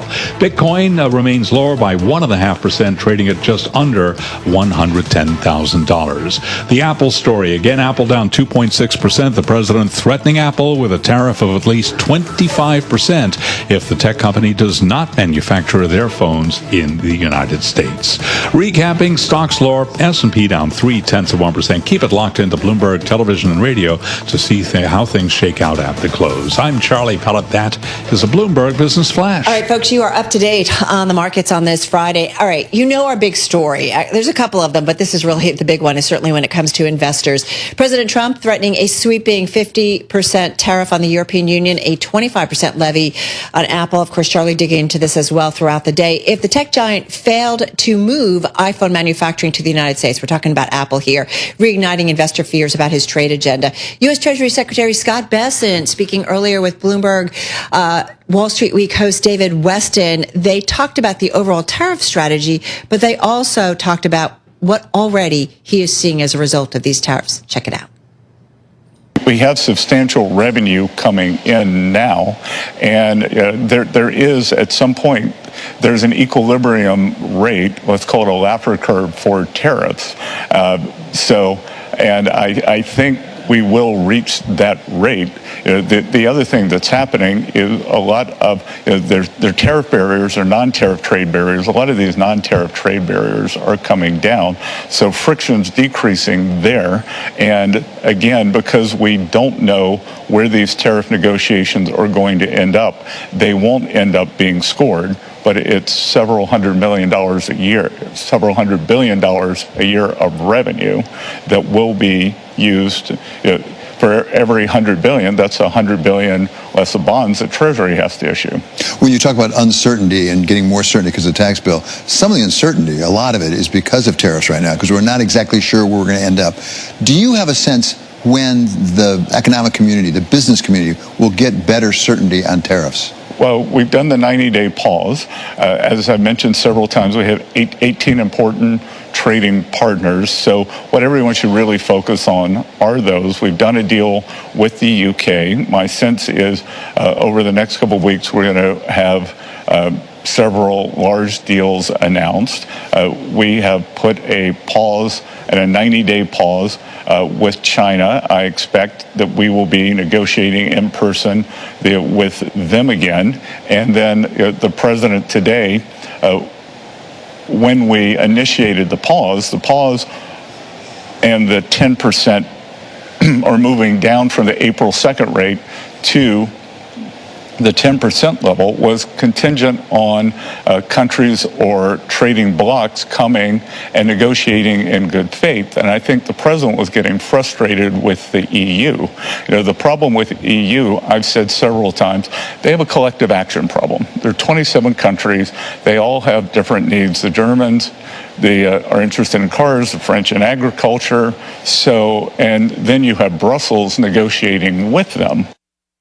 All right, that, of course, was U.S. Treasury Secretary Scott Bessent earlier today on Bloomberg Television, Bloomberg Radio, across our platforms with Bloomberg Wall Street Week host David Weston. Hey, before we get a little bit more into what we are getting out of the White House, we do want to mention crossing the Bloomberg terminal, a red headline, Oracle to buy $40 billion of NVIDIA chips for an open AI U.S. data center. This is according to the FT, the Financial Times. So Oracle, Tim, it looks like buying around 400,000 of NVIDIA's GB200 chips. This is then with, I guess, some plans for Oracle to lease the computing power to OpenAI. So a little bit of a deal flow there. Yeah, I'm just looking at shares of Oracle. Spiked a little bit higher on this news, down about 0.1%. NVIDIA shares also off their lows of the day, but Carol, still down 0.3%. All right, folks. And again, according to the FT. All right, let's get back to certainly tariffs, trade, chips. That is definitely a connection there. Right now, though, we're focused on the trade relationship when it comes to the European Union. With more on the latest tariff talk and why it's happening now, we head to the Bloomberg News Washington, D.C. Bureau and White House editor Jordan Fabian. Jordan, why the escalation? Why is it happening now? I mean, part of me almost wonders, is this to divert attention from the concerns over the ballooning deficit as the Trump spending and tax bill makes its way through Congress? I mean, help me out here. Yeah, Carol, why now is an interesting question. For the past couple weeks, you had the president seemingly indicating that he was looking for an off-ramp on these tariffs, saying last week when he was in the Middle East that he was essentially going to send a bunch of letters out to countries setting tariff rates and then moving on. But there are still a number of people who are negotiating with the U.S., namely the EU. There is a call happening today between U.S. and EU trade negotiators, and some EU officials believe that this could be a negotiating tactic by the president, essentially throwing out a maximalist number out there before this phone call to try and gain leverage on the EU. Yeah, the big question I have is whether or not this is part of the so-called art of the deal, as Carol mentioned. I think one thing that's pretty striking to me about this is the June 1st deadline here. We're just days away from that, Jordan. That doesn't give much time for the EU to come back with a solution. No, and in fact, Tim, there is a large package of retaliatory tariffs that the EU has teed up if these negotiations go sideways. So if the president actually means what he says and follows through on that 50% tariff threat by June 1st, the EU hasn't said what they're going to do, but I would imagine they would put those retaliatory tariffs in motion. So duties going on popular American products like whiskey and motorcycles and some of our most iconic products that are exported to the EU. What is going on inside the White House right now? And, you know, we obviously, our David Weston had a big conversation with Treasury Secretary Scott Bessent, who seems to be the voice that the world is continually turning to kind of say, help me make sense out of all of this. And maybe it's not so bad. But, you know, just trying to understand the president's strategy. And, you know, is it just, Jordan, this idea that, you know, keeping everybody a little bit on edge? There's certainly something to that. And frankly, Carol, I don't see a whole grand strategy behind what the president is doing. A lot of it, to me, smacks as retaliation, revenge. You know, the EU is a bloc, an entity that he's long had an issue with, and this is his way of getting back at them. And so, you know, when you hear Scott Bessent try to impose some sort of logic and reason on that, and then you listen to what the president says, there is a disconnect. You know, he's talking about this Laffer curve for tariffs. It doesn't seem to me that the president is thinking in that way at all. I mean, if anything, it's more of a Goldilocks approach where, you know, each day the number is different, you know, depending on whether it's, you know, too hot or too cold for his liking. You know, speaking of what the president wants, in a separate post, he also mentioned, and we're talking Apple here, he also mentioned that he wants to see Apple make iPhones that are bound for the U.S. here in the U.S., not in India, as Apple has been moving production to different parts of the world for U.S.-bound iPhones. We've reported a lot on this with our own Mark Gurman, who's also mentioned that it is a far cry and a difficult, a tall task, I should say, for Apple to actually do that here in the U.S. Why do you think he's making these comments right now, Jordan? Well, again, I keep going back to that retaliation, revenge aspect. The big tech is an entity that he's really, again, had an issue with over the past few years, and he's taken aim at big tech CEOs from Mark Zuckerberg to Jeff Bezos to Tim Cook. And he had a meeting this week with Tim Cook. You heard the president last week when he was in the Middle East complain about Apple's plan to move production to India away from China for the Apple's iPhone exports to the U.S. And, as much as he wants that production to be here, there's a few problems. It'll take years getting all those factories over here. There's not a trained workforce in the United States to produce those iPhones. Right. Not to mention what the cost would be selling those iPhones into the U.S. market from U.S. factories. So not necessarily something you snap your fingers and it happens overnight. Well, there's something to be said that when you go after one of the world's largest market cap companies, I mean, Apple and NVIDIA always kind of trading back and forth their places, it gets everybody's attention. Same thing with when it comes to academia. Go after Harvard, right? Like it's a massive giant. Like you get everybody's attention in terms of maybe what the White House is trying to achieve. Hey, listen, so appreciate it. Jordan, thank you. Jordan Fabian, White House editor at Bloomberg News there in our D.C. bureau. All right, that is the view from the White House on the latest escalation in the tariff war. Let's get, Tim, now to what European officials might be thinking. We've got with us Bloomberg News managing editor of Bloomberg America's Weekend, Kevin Whitelaw, joining us here in the Bloomberg Business Week studio. Kevin, you are just off of a stint being Brussels bureau chief for Bloomberg News. You were there for quite a while. Just give us the view from the European Union. Certainly it's not a monolith, and that's kind of the point that Treasury Secretary Bessent made earlier with David Weston. But what is the view when it comes to trade from Brussels? Well, the interesting thing about the way the EU works is trade is actually very much an EU-level decision-making process. It's not a member state thing. And so the EU and Brussels institutions have like the lead role in these kinds of decisions. And so, I think the Treasury Secretary would like to be able to play these different countries off each other, but they've actually been reasonably unified, and they understand that their strength is actually in holding together and trying to project a united front as they try to take on the Trump administration. And I think they understand, and they're trying to see this as a negotiation. They're coming to these negotiations. They're coming with documents. They're coming with proposals. They're coming with ideas. They're not getting much in return. They're not getting a lot of details. And it does seem like the things that the Trump administration is talking about are things that in many cases simply that Europe isn't able to negotiate. So they're talking about non-tariff barriers like the value-added tax, the VAT. That's not something that's going to, it's probably not really a trade barrier. That's certainly what EU officials would argue. But it's a key revenue source, so they're not about to negotiate that. Why would they not negotiate it? Well, I mean, they're all facing the same kind of budget pressures and deficit pressures that the U.S. is, in some cases worse. It's a massive revenue source in the same way that in the U.S., states have sales tax. I mean, I think that they'd sort of say it's really no different than a state sales tax. It's just a VAT. It's paid by everybody. It's not on imports. It's not on exports. It's a tax on goods. It's not a trade issue. That's also a member state thing that's done at different levels in different member states, but they all use it, and it's all absolutely essential to their fiscal situation. Kevin, when we talk about trade so much, we obviously talk about the relationship between the United States and China. Get that one. We also talk a lot about the kind of North American trade between the U.S., Canada, and Mexico. Having said that, you're just off of being the Brussels bureau chief, been there for a while. How do Americans need to think about the importance of the relationship trade, but even beyond that, geopolitical? Because I feel like it's all tied together between the United States and the European Union. I do think that's what's actually been hardest for the European Union side of it, is just sort of almost the emotional side of what this means. I mean, this has been a situation where the U.S. and Europe have been partners basically ever since World War II, right? There have been a couple of ups and downs. There have been, bumps along the road. But ultimately, there was one thing that Europe knew it could depend on. And I think now it's gotten to the place where it suddenly realizes it probably can't.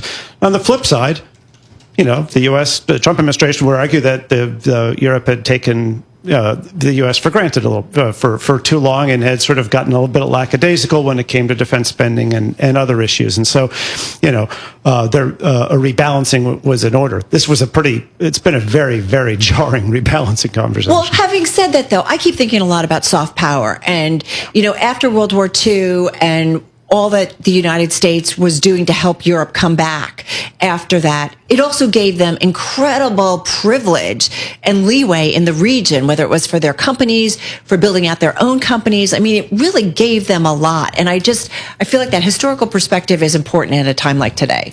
No, I think that's right. And I think even in the way the whether it's the media landscape, right, you had even, and up until really the past couple of months, you still had U.S. government media institutions out there trying to counter the various disinformation coming out from regimes, whether it's Moscow or from other places. That's something the Trump administration saw as being politicized and turned against the far right. But this was something the U.S. had long stood for. It had given it this position of influence and authority. Students from Europe wanted to come and study in the U.S.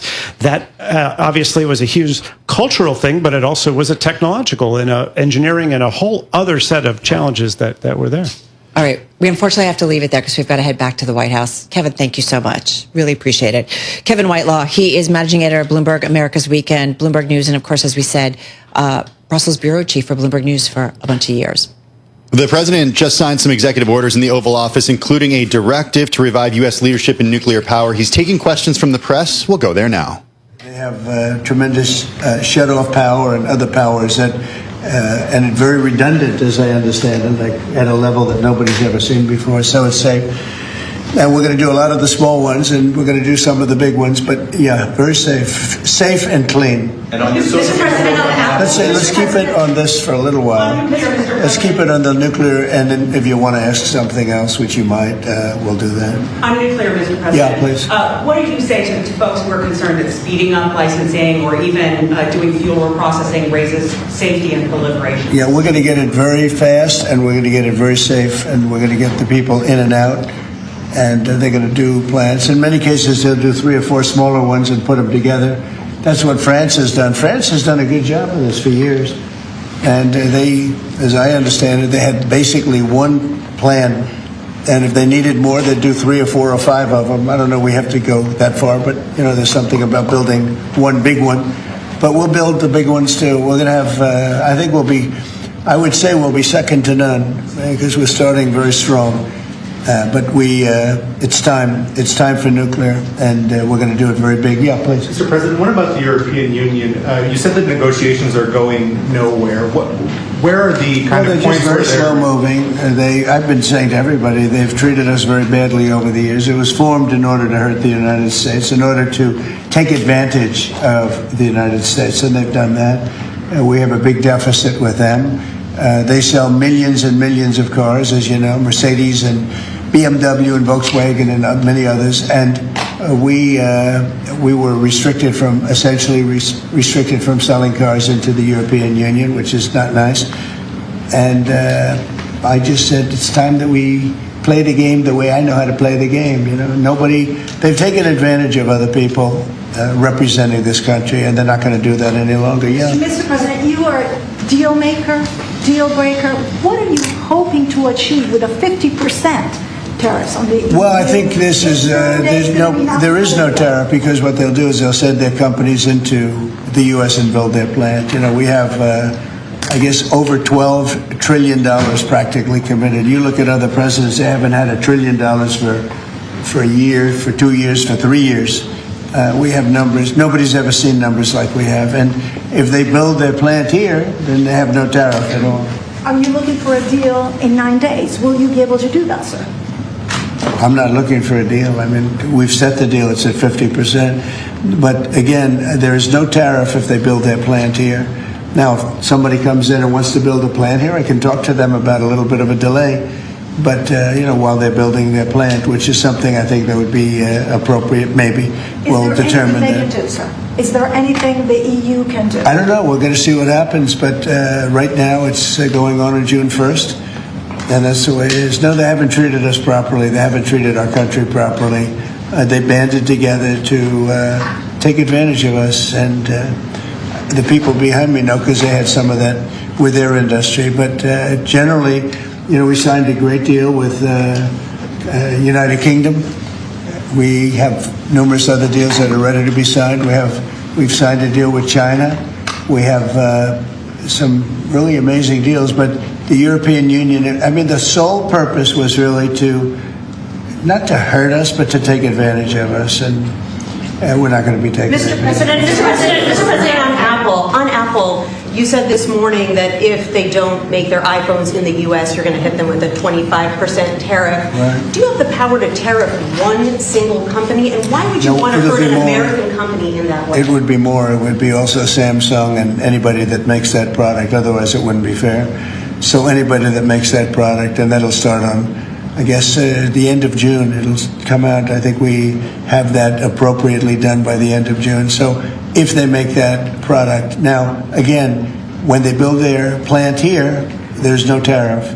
So they're going to be building plants here. But I had an understanding with him that he wouldn't be doing this. He said he's going to India to build plants. I said, that's okay to go to India, but you're not going to sell into here without tariffs.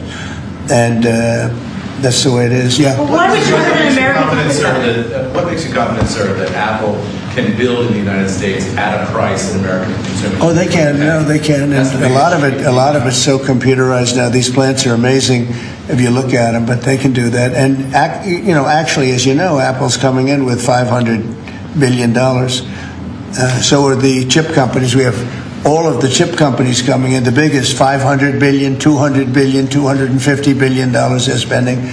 But we're talking about the iPhone now, and the iPhone. If they're going to sell it in America, I want it to be built in the United States. They're able to do that. When you say that Walmart should eat the cost of the tariffs, is that an acknowledgement that it is U.S. companies that bear the brunt of tariffs, not foreign companies? Sometimes the country will eat it. Sometimes Walmart will eat it, and sometimes there'll be something to pay, something extra. I've always been a fan, and I've always believed. And if you take a look at what I did 4 years ago. We had the greatest economy, and we had no inflation. Remember that. We had no inflation, and yet we had hundreds of billions of dollars of tariffs that I put on China, yet we had no inflation. We had no big cost differential. Oftentimes, and I don't like it when a department store, because they'll do a lot of business, but they announce record profits and everything else. They have to take out some of their profits. They'll make a little bit less money. But I don't want the consumer. I don't want the consumer to pay. But why impose tariffs that are hurting American businesses? They're not hurting. They're helping because they're creating jobs in America. We're creating tremendous amounts of jobs in America like you've never seen. We're having investment in America. We're not getting ripped off by every country in the world. We've been ripped off by every country in the world. They're making their product. They sell it. They don't give our people the jobs. They make them with other countries' jobs. And we will have something that nobody will ever see again, I think. I think we have a potential to do numbers that we never envisioned in the wildest year. Look at what's happening. 10 to 12 trillion dollars in literally a couple of months. It's nothing like that's ever happened. It's we're doing a very special thing. We want, if they're going to sell it here, generally speaking, not for all products. There's some products we don't want to make. And frankly, we're much better off getting them elsewhere. But for certain products, we want cars. We want to make cars. We don't want to have, and I like Canada very much, but we don't want to have Canada making our cars. We want to make our cars. Oh, it's a phone call. Do you mind? Hello? Okay, it's only a congressman. I'd let you know, actually. Mr. President, are you considering stopping other universities from taking foreign students? It's a different congressman. They're all congratulating us. Yeah, it's lucky it is, right? Okay, let's go. Are you considering stopping other universities besides Harvard from accepting foreign students? Well, we're taking a look at a lot of things. And as you know, billions of dollars has been paid to Harvard. How ridiculous is that? Billions. And they have $52 billion as an endowment. They have $52 billion. And this country is paying billions and billions of dollars and then gives student loans and they have to pay back the loans. So Harvard's going to have to change its ways. So are some others. On that note, a lot of CEOs in the United States, big companies, are foreign. What is that going to do? I'm fine with that. No, I'm fine with that. No, we want to do that. We're actually going to be doing something in the near future that's going to make it possible for people to come into this country and come in and, you know, have a road toward citizenship. And I think it'll be very exciting, but it's too soon to speak. Why would you not want the best and brightest from around the world to come, I do. To come to Harvard? I do, but a lot of the people need remedial math. Did you see that? Where the students can't add 2 and 2 and they go to Harvard. They want remedial math, and they're going to teach remedial math at Harvard. No, wait a minute. So why would they get in? How can somebody that can't add or has very basic skills, how do they get into Harvard? Why are they there? And then you see those same people picketing and screaming at the United States and screaming at, you know, they're anti-Semitic or they're something. We don't want troublemakers here. But how do people that can't, when Harvard comes out with a statement that they're going to teach some of their students remedial math, that's basic math, that's not the deal. Okay, and any more? Are there other countries you're considering shortening the 90-day pause on tariffs for? And then are there specific steps you're looking for the EU to take? Well, we have a lot of requests, and you know, you don't have the people to handle it, frankly. Everybody wants to make a deal. I'm sure now the European Union wants to make a deal very badly, but they don't do it right. They don't go about it right. The other thing they do is they sue our companies all the time. You know, they have suits where they're judges. I don't know if they're appointed by them, but they're definitely Europe-centric, and we're not going to stand for it. They won a $17 billion lawsuit for Apple, and I read that case, and that's not a case that should have been won. They're suing other of our companies. They use this as a weapon, but they use it really to raise funds for what they do. It's almost like a fundraising mechanism. So we add that to the fact that they do the non-monetary tariffs and lots of other trading, you would call them trading barriers. They don't take our cars. They don't take our agriculture. They don't take anything, but we take their cars by the millions. And therefore, they have the jobs, they get the money, and we get closed plants. It's not going to happen that way anymore. Thank you very much, everybody. Thank you. Please go. All right, everybody. You have been listening to President Trump. We're just listening in because sometimes he squeezes in another question from reporters there in the Oval Office. Again, President Trump talking about a lot of things that are certainly in the news today, talking specifically about the tariffs that he is now talking about for the EU and also Apple. He warns 25% tariffs for Samsung, too, if the products are not made specifically in the United States. So yeah, the question that prompted that answer was really, you know, can you really single out a specific company? And he said, no, you know, I'm going to do the sector. So it would include other companies. Well, he said, I don't want the consumer to pay the tariffs. Tariffs are helping, not hurting. Some products the U.S. doesn't want to make. That is better elsewhere. I'm looking at shares of Apple. Carol, we did see them spike a little lower when he commented specifically on Apple, but they've recovered down about 2.8% right now. We should go back to how what kind of kicked off that press conference and event there in the White House, and that is the president signing directives to revive U.S. leadership in nuclear power. Specifically,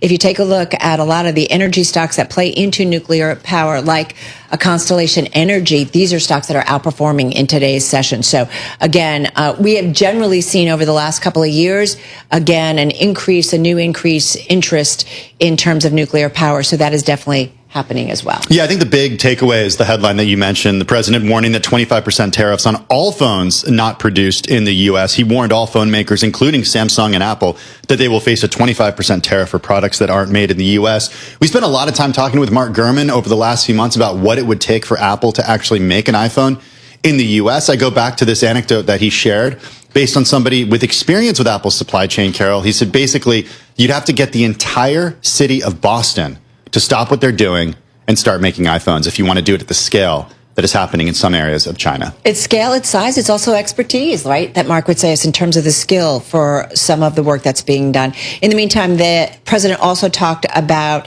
what he has done in terms of Harvard and international students, and talked about looking at a lot of things on colleges specifically. We're going to talk a little bit more about Harvard a little bit later on this hour. We want to get into one of the themes that has definitely been front and center. It came out at Milken, but Tim and I have had a lot of guests on this, and it was just about 1 year ago that our Bloomberg Pursuits team did a deep dive into the business of longevity, reporting on a host of startups that promise a longer, better life at a price.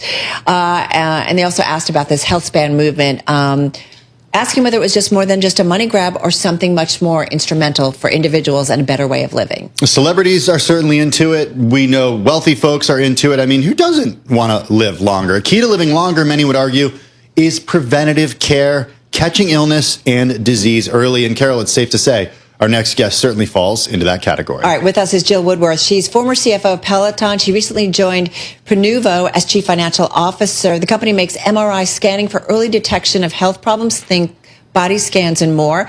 Also with us, of course, is our own Nina Trentman. She's senior editor at Bloomberg News. She's the author of the CFO Briefing newsletter, which comes out every Sunday. You can find it at Bloomberg.com/CFO briefing. Hey guys, thank you so much. Jill, of course, Nina, thank you. Hey Jill, we want to get into what you guys are doing at Prenuvo. We're kind of obsessed with what you are doing and want to know more about the business and where it goes. I got to go look back though, just for one moment. You're at Peloton from 2018 to 2022. You saw the company at its heights.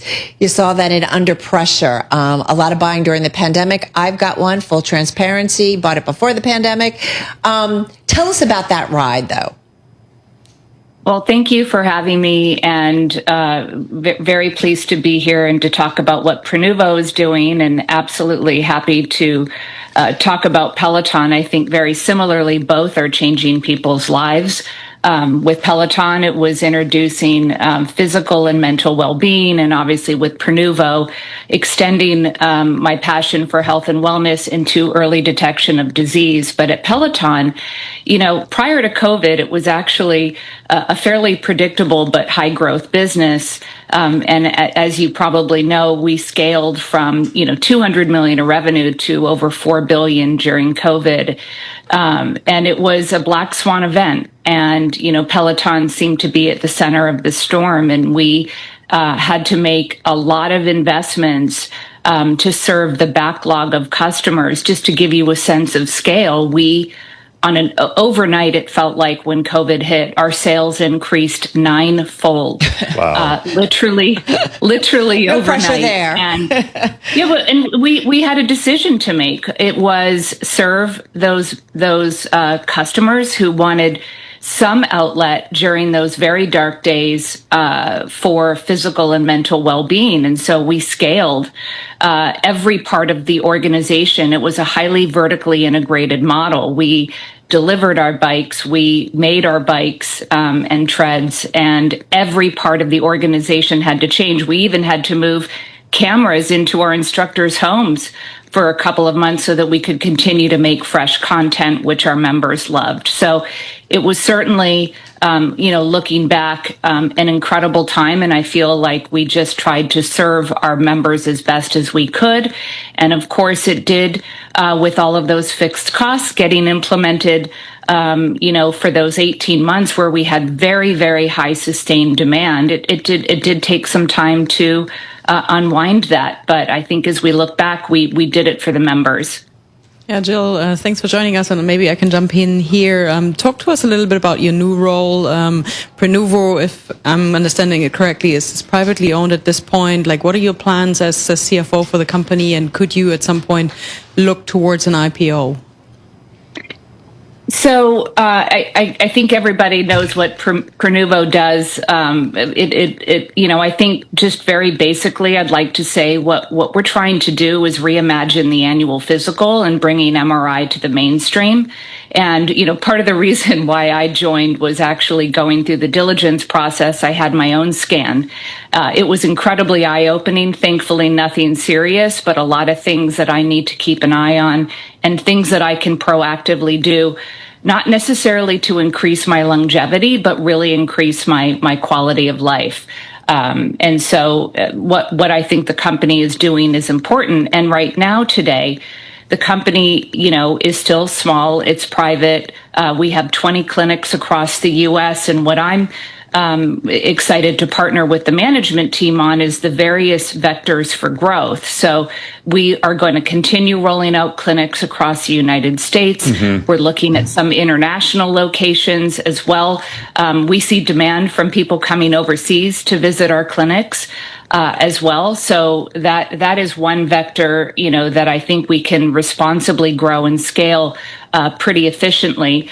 I think the other interesting aspect is we have more products that we can offer. We started rolling out blood biomarkers in California and New York, and our plan is to include blood work along with MRI. And if you do both, you have a 95% picture of your health. And so for us, we will be rolling that out nationally and over the course of the next few months. So new products and different ways to serve our customers is also in focus. And so as a CFO, I want to make sure that the company is well capitalized and that we're analyzing these different ways to grow in a responsible way so that we can operationalize them and also just make sure that we continue to make a great experience for the customers that walk in our door and that our insights are helpful. Jill, I want to talk about some of those insights in a minute, but I'm going to go through some pricing here just because I know everybody listening or watching is wondering. Prices range for a torso scan about 25 minutes from about $1,000 up to enhanced screening for full body. If you're in the New York area, it's about $4,500. That's about a 60-minute scan, according to your website. Right now, insurance does not cover, in my understanding, this type of preventative scan. If, in your view, it is indeed something that you want to make part of an annual physical and you see a benefit, why, in your view, does insurance not cover this stuff? Well, the healthcare system, unfortunately, has waited for something to go wrong historically. And we're trying to change that model where customers can take health into their own hands. And so we are hopeful, but not reliant on health insurance seeing the validity of a whole body MRI. But there's 2 points I'll make. One, we are continuing to build out an enterprise sales motion. So going to companies who may offer this as a benefit to their employees, either subsidizing or paying for the service. And I think most large employers are self-insured, and offering Prenuvo as a benefit can actually bring down their costs through early detection in terms of what they might have to pay out in the future if some of these early detections of diseases aren't caught early. And then I would say we're also, trying to bring down our cost of our service over time. We're a vertically integrated model, right? We have specialized MRI machines. We have 100 radiologists on staff who are trained in whole body MRI reading. And when you get your results, we have a doctor or a nurse practitioner go through those results in detail to make sure that you understand them, and we send them on to their physicians as needed. So it's a very, very comprehensive, high-touch service. All right. So I have to go back. It's kind of one of those things in journalism, like, wait a minute, the elephant in the living room. Like when you said that you found a couple things and thank God nothing serious in your testing, but I'm just curious, like what was found? And I'm just, in terms of the findings generally yourself, but also more broadly, does it tend to catch things kind of early on that really do make a difference in a health outcome? But for you, what was found? I'm curious. Can we ask? Yeah, I mean, I'm happy to share. Hopefully it's not too much information, but I would venture to say most of us have a lot of degeneration in our spine that's well ahead of our age. We sit behind desks, we don't stand up, we don't exercise enough. And so there were a lot of issues pointed out with respect to the health of my spine. And ever since I got my scan, I now take physical therapy seriously. I take mobility seriously. I used to just hop on the Peloton tread, do a boot camp and call it a day. I'm stretching more. I'm now focused on Pilates and yoga. So but that could seriously impact living out your 50s, 60s, and 70s in a very healthy way if you don't address some of those issues now.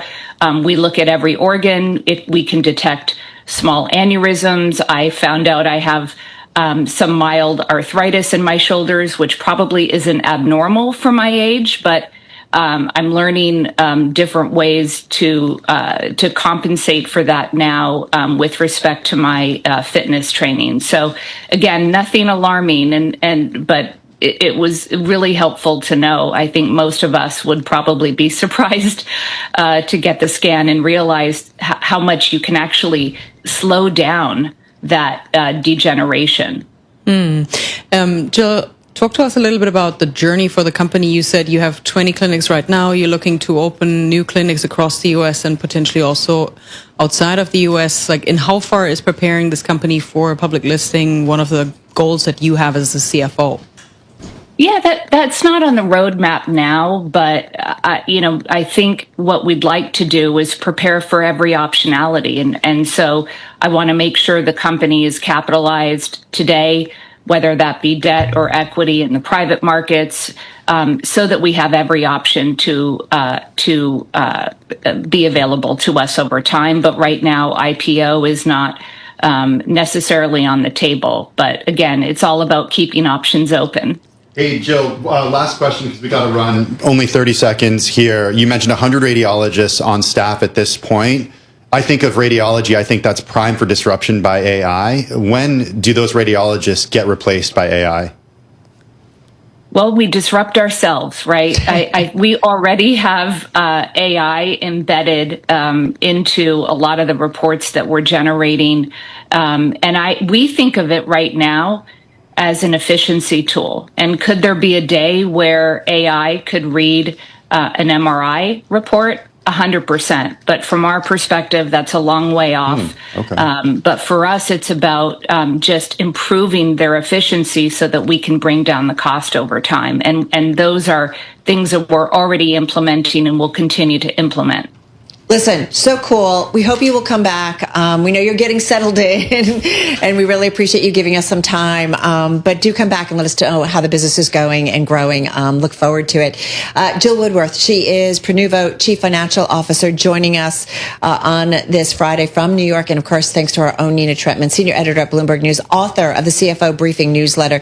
You can find it at Bloomberg.com/CFO Briefing, a new one coming out this Sunday. Well, stocks still in the red, but off their worst levels of the day. Let's get an update. Here he is, Charlie Powell. All right, I thank you very much, Tim. All of this ahead of a long holiday weekend for a lot of people. President Trump's threats to impose aggressive tariffs on the European Union and Apple are rattling Wall Street, causing stocks to fall, the dollar to hit its lowest level since 2023.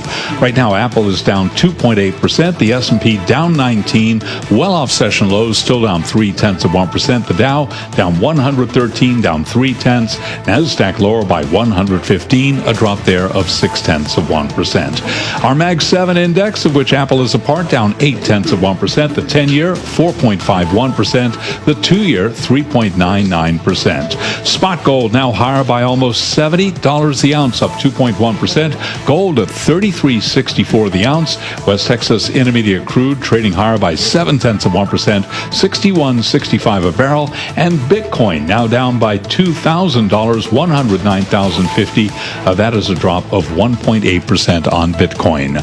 Trump Media and Technology Group, owned by Donald Trump, plans to sell investment funds tied to his agenda, including ETFs and separately managed accounts under the Truth.fi banner. Shares of DJT down now, reversing course, up by 1.3%. For on-demand news 24 hours a day, subscribe to Bloomberg News Now, wherever you get your podcasts. I'm Charlie Pellet. That is a Bloomberg Business Flash. All right. So appreciate it. Charlie, up to speed on the markets. Hey, folks, you go to the Bloomberg terminal, you do most read, which is a function we all love to do. And this is one of the stories that is among the most read. It's been a busy 24 hours when it comes to higher education. You know the story. Harvard University, the latest, holding off the Trump administration's ban on foreign students for now.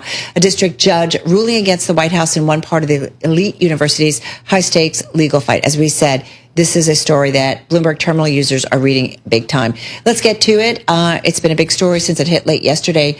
Bloomberg News higher education finance reporter Janet Lauren is in the house to give us what's the latest. It's been a lot. I don't even know if you got sleep last night. It sounds like you were doing a lot of reporting probably late last night. Well, yesterday, the Department of Homeland Security said Harvard could not enroll international students, both existing students and new students, which created quite a lot of turmoil. And then early this morning, Harvard filed a lawsuit asking for a temporary block of the ban, which several hours later it was granted. And that's the latest. Okay, so does that mean that these thousands of international students at Harvard, making up now 27% of the student body, Yes. it was remarkable to see that in your reporting. What is their future? Are they in limbo right now? What are they supposed to do? It's unclear. And there's a temporary block on it. There's going to be another hearing later in May. It's not, nobody knows what's going to happen. So, chances are, if you're an incoming student, just like during COVID, you remember there was so much uncertainty. A lot of people took gap years. It's not an unreasonable thing to say. Right. But, a lot of people are in limbo, and it's just not clear what's going to happen. Is this such an opening salvo in the Trump administration to try to get Harvard to negotiate again? We talk about policy out of Washington with companies in the context of uncertainty and tariffs making it uncertain for CFOs, for example, to make decisions. What if you're trying to make financial decisions as the head of a university and 27% of the student body tuition could dry up overnight? What does that mean for Harvard's bottom line, for the endowment and the finances of the university? Well, keep in mind this is already on top of billions of dollars in frozen grants. And keep in mind this is already on top of the idea that they're going to have an endowment tax of 21%. And keep in mind, this is already on top of the idea that they're going to lose their tax-exempt status. The federal government has a lot of levers that they can pull, and you'll probably see a lot more. So Harvard has signaled to its community, we're going to fight, but you can't beat City Hall in some ways. Janet, you and I were in the makeup room together, and we were all talking about this story, and I'm like, why is Harvard the target so much? Why is it? Is it just because oldest institution, massive, why is it that they seem to be the target so much? And should we assume this is going to reach out and impact other schools as well? Well, not so impressive. I mean, it's an impressive place, but it's the richest. Trump likes money, $53 billion. It's the richest place around. Of course, it's been around for quite a long time. Right. But if there was one place that he was going to want to really go after, it would be Harvard. I wrote this in December. We had a big story, and Harvard was going to be the target. Chris Rufo talked about that with me. What would you say the administration is trying to do? What is their ultimate goal? I mean, I hear you going and talking about all the levers that they have, and I'm thinking to myself, they're trying to break this university in some way. What is their goal? Well, they see a lot of problems at Harvard, and Harvard's president, Alan Garber, has said, we agree with that. He has talked about it. The anti-Semitism report, there's a lot in there. If you haven't read it, I encourage you to. When he spoke with us last year, he talked about a concern that students do not feel comfortable talking in class if they feel like their professors are of a certain political persuasion, and a lot of them made it quite obvious how unhappy they were after the election. Students don't feel comfortable talking in class. They don't feel comfortable in activities if other students or TAs are, going to protests. And he's very concerned about that. So Harvard says we do have a lot of issues, and we're trying to work them out, but it's inappropriate for the federal government to tell us what to do. So what's the law? I keep thinking about the legal cases here and what that might mean. Is it a strong case that Harvard has? What is the legal fight? Because I'm assuming if other universities are targeted, they're going to do the same legal fight. Well, the legal fight is expensive, and there is risk to it. So let's say they don't get a finding that they are hoping for, and then Department of Homeland Security comes back and says your ban is there. It's a very high stakes game, and in some ways, Harvard is probably the only university who can do that because they have so much money. We talked about Columbia before. Columbia has a $15 billion endowment. Columbia also has its own hospital system where Harvard, contracts with a bunch of other hospitals, so they don't have the same kind of risk. I mean, I do wonder, I mean, I don't know, we've been talking about this in the newsroom. It kind of comes down to when is there federal overstepping, whether it's an institution, academia, private institution, state, municipality, like where is the overstepping from a legal basis? You just got about 20 seconds if you're here. taking billions of dollars from the federal government, you have to do what they say. Don't take the money. Fascinating. And this story taint over, as I like to say.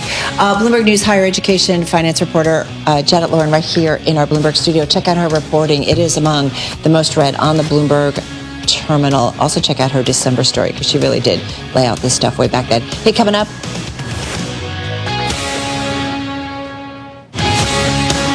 In case you missed it, our latest Business Week Daily podcast features Ben Reinhardt, CEO at Speculative Technologies, on tariff-free ways to reindustrialize America. Download it now at Bloomberg.com or wherever you get your podcasts. News when you want it. Get the latest headlines from Bloomberg News updated continuously throughout the day with Bloomberg News Now. Listen anytime on Apple CarPlay and Android Auto with the Bloomberg Business app and anywhere you get your podcasts. This is a Bloomberg Money Minute. President Trump is threatening to place a 25% tariff on all smartphone makers, including Apple and Samsung, if their product is not made in the U.S. He's also recommending a 50% tariff on European Union imports starting June 1st. Stocks have been in the red all day. They're now down between 0.2% and 0.5%. Those tens of thousands of DOGE job cuts in the federal government are now having a ripple effect on government contractors. Booz Allen Hamilton says it will cut about 7% of its almost 36,000 employees this quarter in response to the government job losses. Sales of existing homes have been lackluster, but sales of new homes are up to their highest level since February of 2022. Builder incentives aimed at easing affordability concerns have helped.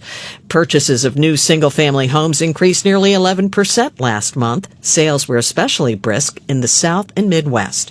I'm Nancy Lyons, Bloomberg Radio.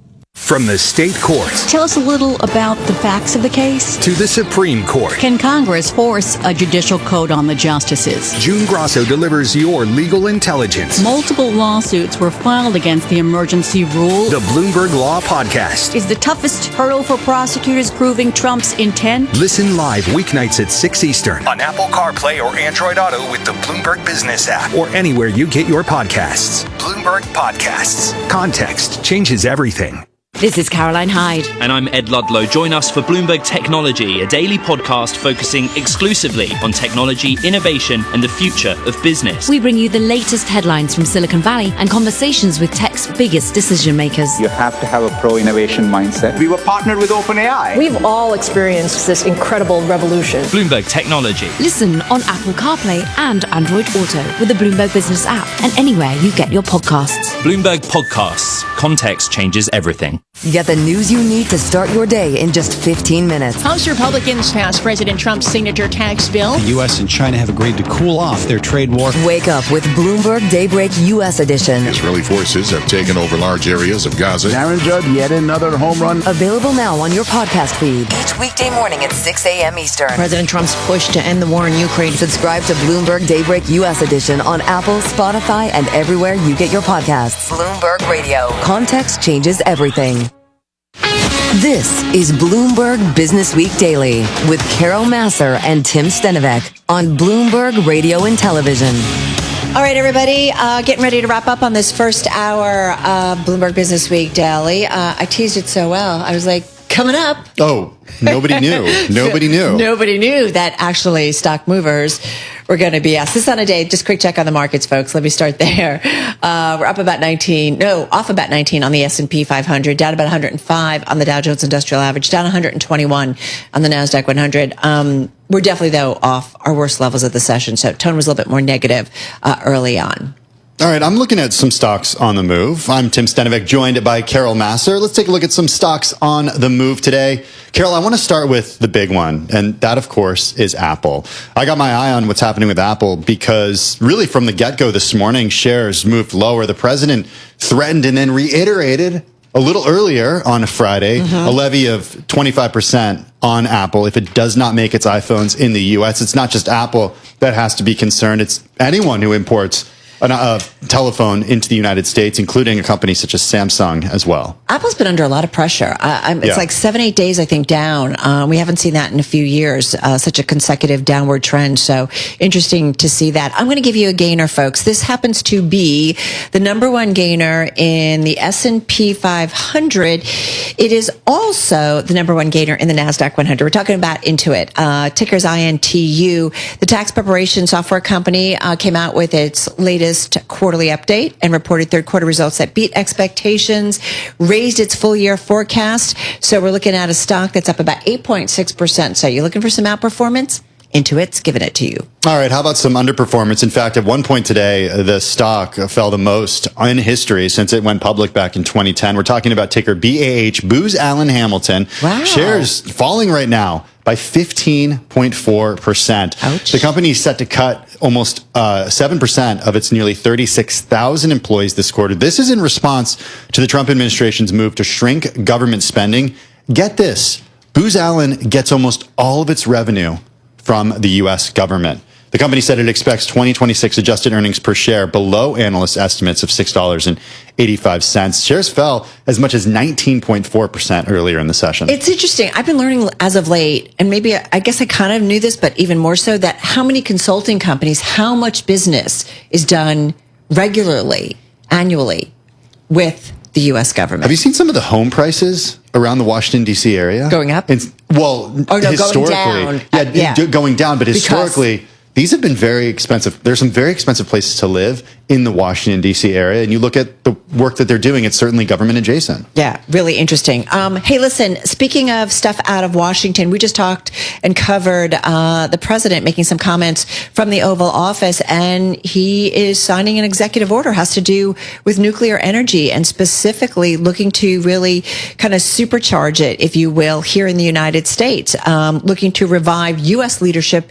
in particular in nuclear power. It's a sector that Tim and I have talked a lot about. We've had a lot of guests on talking about the importance of it, especially when it comes to how do you power all those hyperscalers, data centers, AI data centers.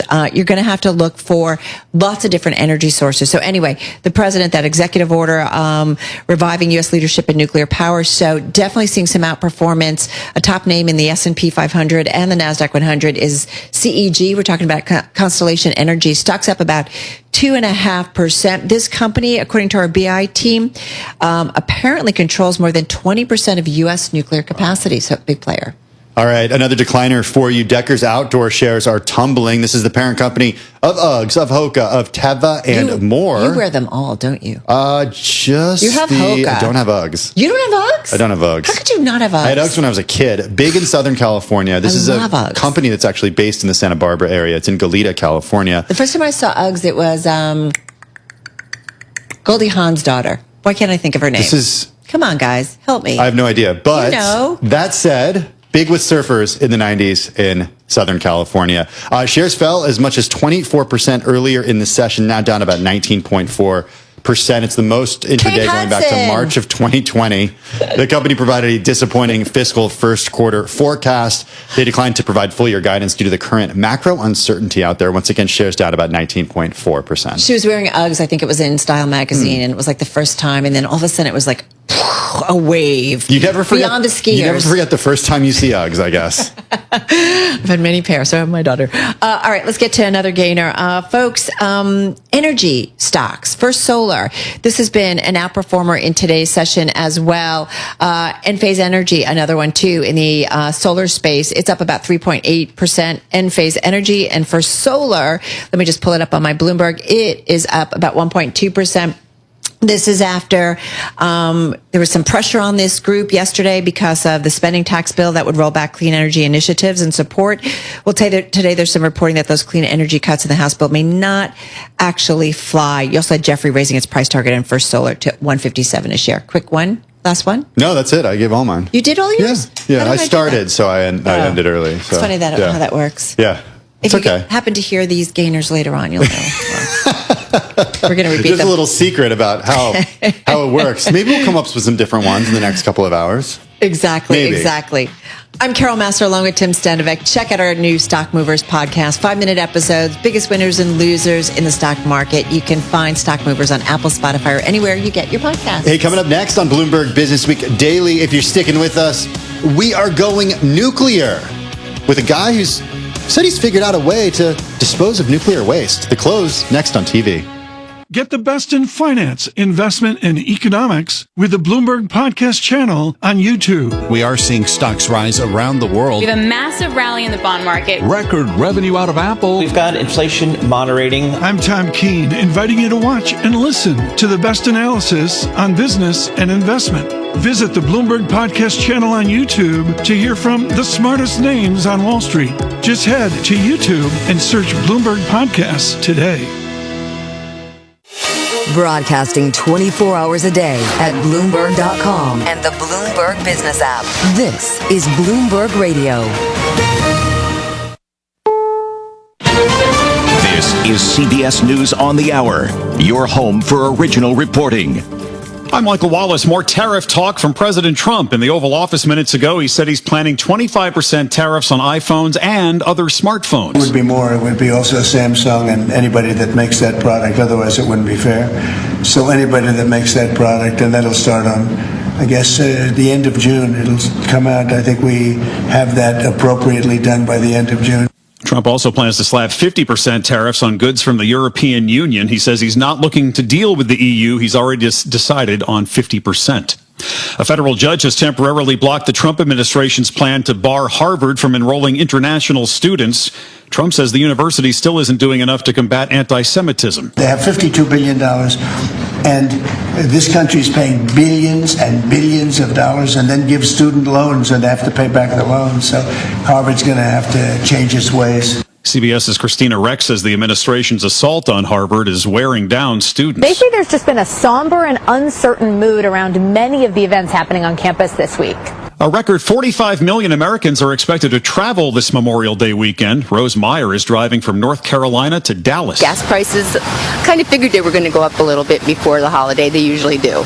But they're actually the lowest they've been for Memorial Day since 2021. Millions are flying. CBS's Karen Waz at Houston's Hobby Airport. We talked to some travelers on and off today, and they say they have, of course, been aware of these headlines about plane malfunctions, understaffing issues, other related problems. But they say sometimes flying is just the most efficient way to get somewhere, so they're going to keep on doing it and really just hope for the best. As the Memorial Day weekend gets underway, highs in the Northeast are only in the 50s. Reporter James Rojas is in Boston. There are those who refuse to touch the thermostat after cold months, quote, are over. No, it's fine. I actually still open my window up. I keep them open. I need that breeze. And then there are those who just can't even with the frigid temperature, cranking up the heat the moment they need to. Way too cold. The windows just don't absorb the wind. I had to bring back my winter jacket. That was not fun. It sucks. Summer's it's supposed to be summer. A Paris court has found the ringleader and 7 other people guilty in the 2016 robbery of Kim Kardashian. Some of them will serve prison time. 2 other defendants were acquitted. Move over, Mission Impossible. Make way for Lilo and Stitch. He's so cute and fluffy. He is your responsibility. Got it. We promise. The live-action Lilo and Stitch movie has made $14.5 million, the most for a preview this year, and ahead of the new Mission Impossible movies, $8.3 million in previews. This is CBS News. I'm Margaret Brennan. Follow and listen to Face the Nation on the free Odyssey app or wherever you get your podcasts.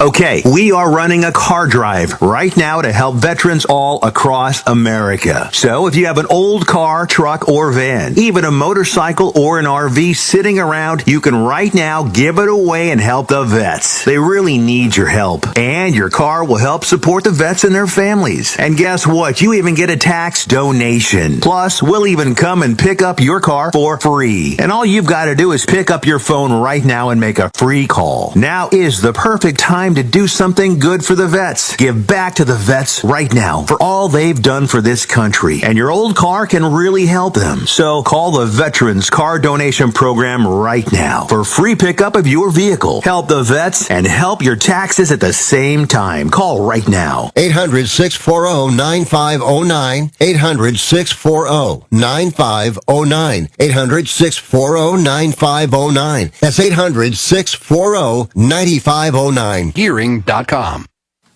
There's been some collateral damage in the war of words between President Trump and Bruce Springsteen.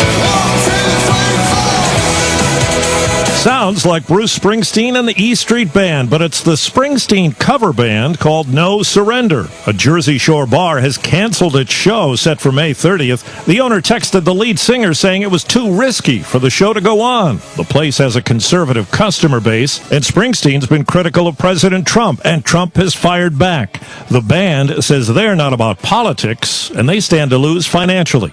Steve Kathan, CBS News. Police in Norway now say the helmsman of that huge container ship that ran aground just feet from a home had fallen asleep. The 443-foot ship stopped near Johan Helberg's front door in the Trondheim fjord.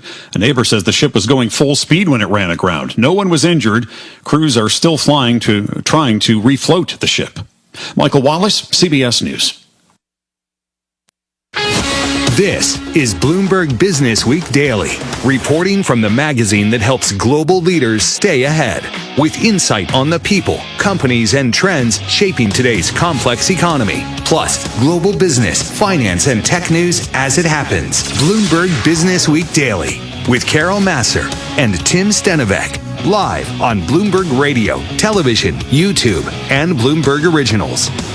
All right, everybody, we're coming up on about an hour to go until we wrap up the trade. It's Friday. Is it? Friday.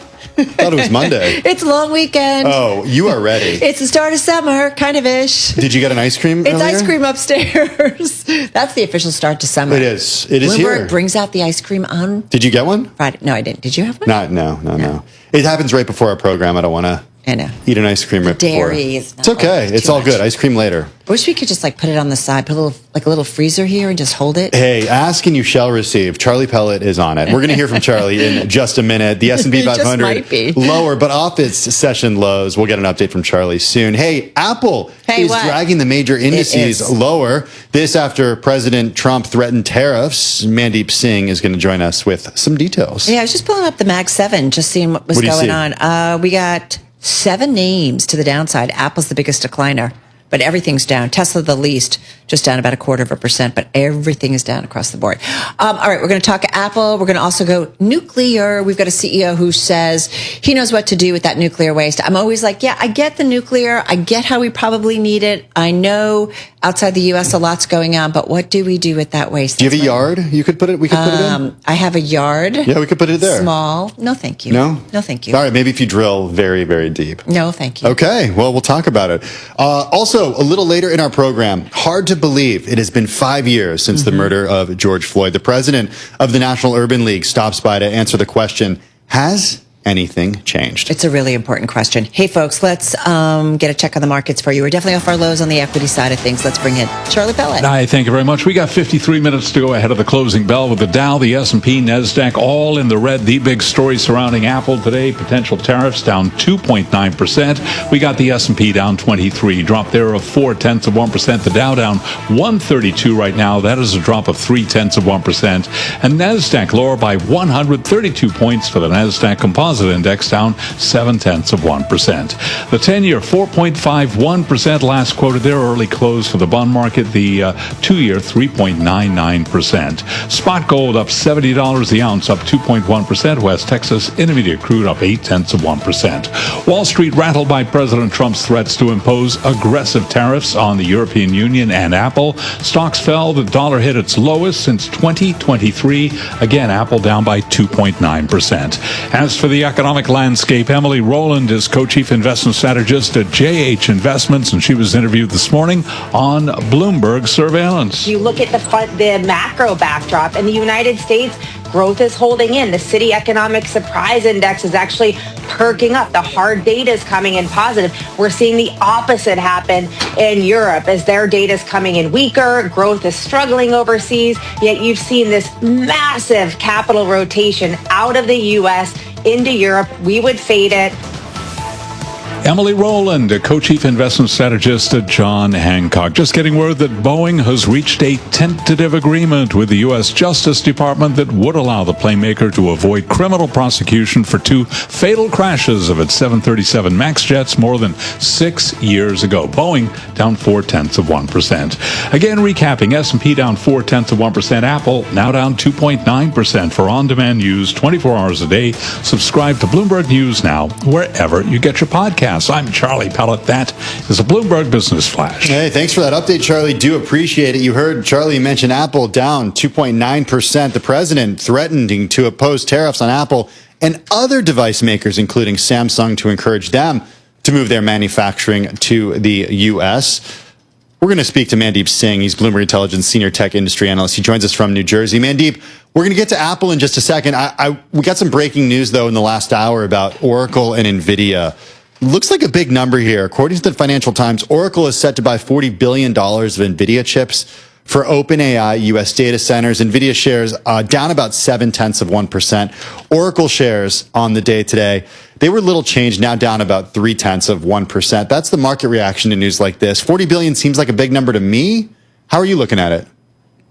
Yeah, I mean, these days, AI infrastructure is what everyone is fixated on. And, given the backdrop from the deals that were signed last week in the Middle East, it looks like everyone is really doubling down around AI infrastructure spend. But look, the key thing for me here is that OpenAI seems to be decoupling further from Microsoft. Remember, OpenAI and Microsoft really kind of partnered together to deploy this AI infrastructure. OpenAI had the model, Microsoft had the infrastructure, and now what OpenAI seems to be doing is really focusing on opening their own data centers. This is in conjunction with Oracle. They were also doing something in Asia this week, and it looks like they really want to lower their reliance on Microsoft. So that seems to be the bigger theme here. Oh, that's interesting. Wait, so I'm going to pull up Microsoft. Should Microsoft be worried?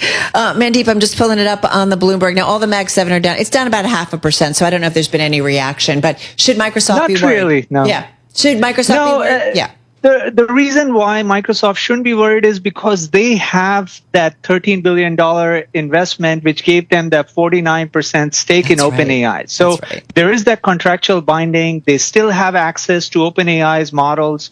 What's changing here is OpenAI is lowering their reliance on Microsoft Compute. They are going to Oracle, and the Project Stargate initiative doesn't involve Microsoft. So it's really about OpenAI saying, I want more compute, and Microsoft can only give so much compute to them. And Microsoft is fixated more on the inferencing side. And these models have to be trained continuously. So that's where OpenAI is leveraging the likes of Oracle here. And that's why you see that big number, the $40 billion number. Okay, thanks for clearing that up for us. Now I want to move a little bit to the hardware. And specifically, what we heard from the president today, when it comes to Apple, we've reported quite a bit on the difficulty of actually making these things here in the U.S. But needless to say, that is what President Trump wants to see. How are you looking at this from the perspective of Bloomberg Intelligence and understanding that somebody's going to have to pay, whether it's Apple doing this in the U.S., Apple paying tariffs, Apple raising prices? I mean, how are you looking at it? I think 2 and 3 are more likely. Okay. So Apple will likely have to pay tariffs in this case. So 1/3 of their iPhone shipments are in the U.S.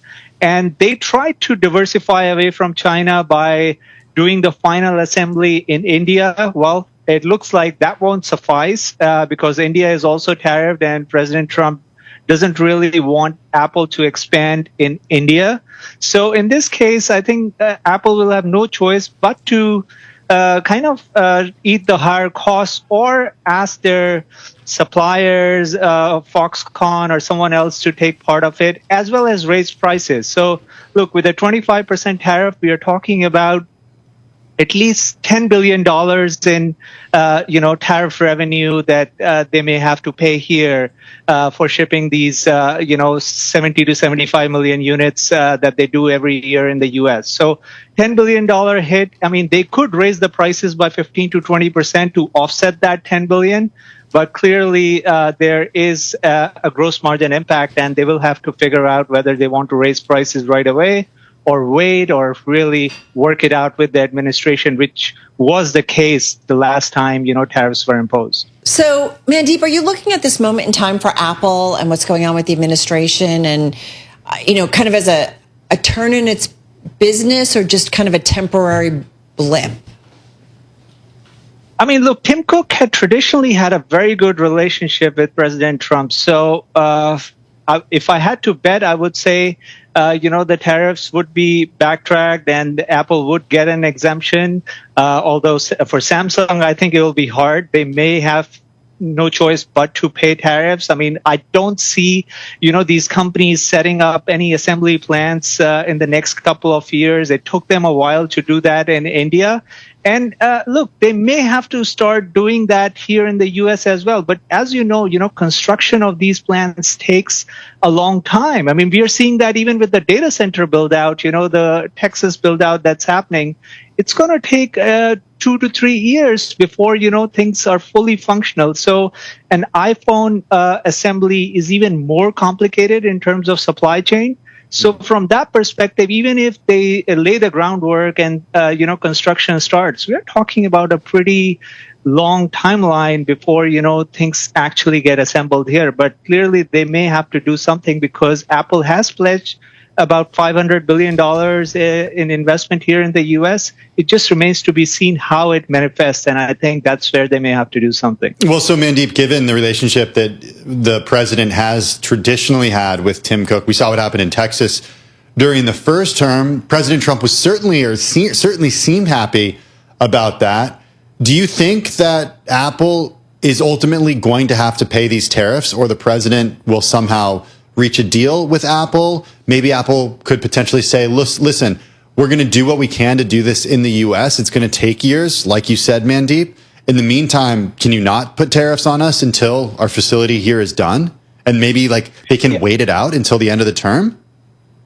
I think so. And look, I think with Abilene, Texas right now, the data center build out that's happening, everyone can see there is construction going on. If something like that were to start here in the U.S. with Apple, and Apple can do, different types of CapEx investments. So they may just have to show something, and I think that should suffice. But look, right now, this is a negotiation tactic. They really aren't doing this for tariff revenue. I mean, I doubt this is for the $10 billion tariff revenue that they can generate. So it is a negotiation tactic. And I'm sure, given the tariff situation in the last 1 month, if there's one thing we have learned, there will be flexibility in terms of walking that back or doing something that appeases the administration. And they may most likely be open to, rolling back the tariffs. Right. Apple could make a big investment, like build a big headquarters. Oh, wait, they did that. But they could do something else, right? Like when it comes to capital investments, you can do a lot of different things. Hey, Mandeep, just before we go, though, you cover so much in the tech universe. You understand kind of how it all works, companies to watch and so on and so forth. But when a company like Apple is singled out by the White House, people sit up and take notice, don't they? And just got about 30 seconds left here. Absolutely. And I think that's where even the optics of it, assembling the final product here, I don't expect the entire supply chain to move, but just the final steps in terms of getting the product assembled here and packaged, even if it's fully ready, all the components are ready, I think that may be a good starting point, but we'll have to see how they go about it. All right, we're going to leave it on that note. Hey, listen, thank you so much. As always, have a great weekend. Mandeep Singh, Senior Tech Industry Analyst with our Bloomberg Intelligence team. there in New Jersey. I'm looking at shares of Informatica. They've been halted due to a spike in volatility. They were up 14%. Salesforce said to be in talks to acquire the company. Get the latest news whenever you want it with Bloomberg News Now. Top stories from our global team of reporters at the click of a button. Get Bloomberg News Now on the Bloomberg Business app, Bloomberg.com, or wherever you get your podcasts. Live business news, breaking global headlines, and conversations with the names that move markets. Listen to Bloomberg Radio on command anywhere you have an Amazon Alexa device. Just say, Alexa, play Bloomberg Radio. A warming planet, complex geopolitics, and fierce competition means business operations are under more scrutiny than ever before. Returning to London this June, the Bloomberg Sustainable Business Summit is uniting leaders and investors to explore how sustainability efforts can bolster resilience and mitigate risk. Learn more at bloomberglive.com/SBS London. That's bloomberglive.com/SBS London. Presenting sponsor, Schneider Electric. I'm Scarlett Johansson. My family relied on public assistance to help provide meals for us. These meals fueled my involvement in theater and the arts as a child, which fostered my love for acting. The Feeding America network of food banks helps millions of people put food on the table. You can join the movement to end hunger by donating, volunteering, and advocating. Because when people are fed, futures are nourished. Join the movement to end hunger at feedingamerica.org/act now. Brought to you by Feeding America and the Ad Council. Bloomberg Radio, on demand and in your podcast feed. On the latest edition of the Bloomberg Intelligence Podcast, a conversation with Christina Hooper, Chief Market Strategist at the Man Group on the markets. I think we have to look in terms of all the threats right now, because it's not just tariffs, right? We also have increased concerns around the creditworthiness of the U.S., just how large our fiscal deficits are going to be. All of this is likely to conspire to drive up yields on the long end, apply downward pressure on U.S. stocks. And I think, again, reinforces the case for being very well diversified, making sure one has adequate exposure outside the U.S., especially in areas like Europe, Asia, but also alternative investments, right? And we want to have lower correlating asset classes in our portfolio because there can be some really significant swoons in markets. The U.S. tariffs are going to impact other regions as well. So it's all about thinking holistically with one's portfolio and trying to contain volatility and look for opportunities where they present themselves. So that's where the question marks for the 30-year come in for me, because if we almost touch cycle highs for this cycle, and if we break through that, then we're at a place we haven't seen since 2007, which is a very different regime change. So how can persistently higher 30-year yields affect how you should be diversifying? Well, I think it reminds us and likely continues to amplify downward pressure on U.S. stocks. So I think what it drives us to is looking for alternatives, and that is European equities, UK equities, where valuations are lower. Hear the full conversation on the latest edition of the Bloomberg Intelligence Podcast. Subscribe on Apple, Spotify, and anywhere else you get your podcasts. Plus, listen anytime on the Bloomberg Business app and Bloomberg.com.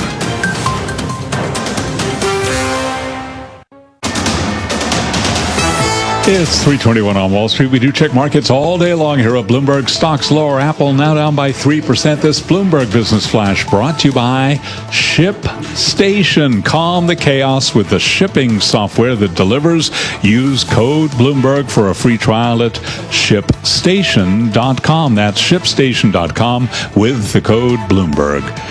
A down day for the Dow, the S&P, and Nasdaq. Wall Street rattled by President Trump's threats to impose aggressive tariffs on the European Union. With Apple, stocks fell. The dollar hit its lowest level since 2023. S&P today down by 28 points, a drop there of 0.5%. Dow Industrials down 187, a drop there of 0.5. Nasdaq today down 0.8%.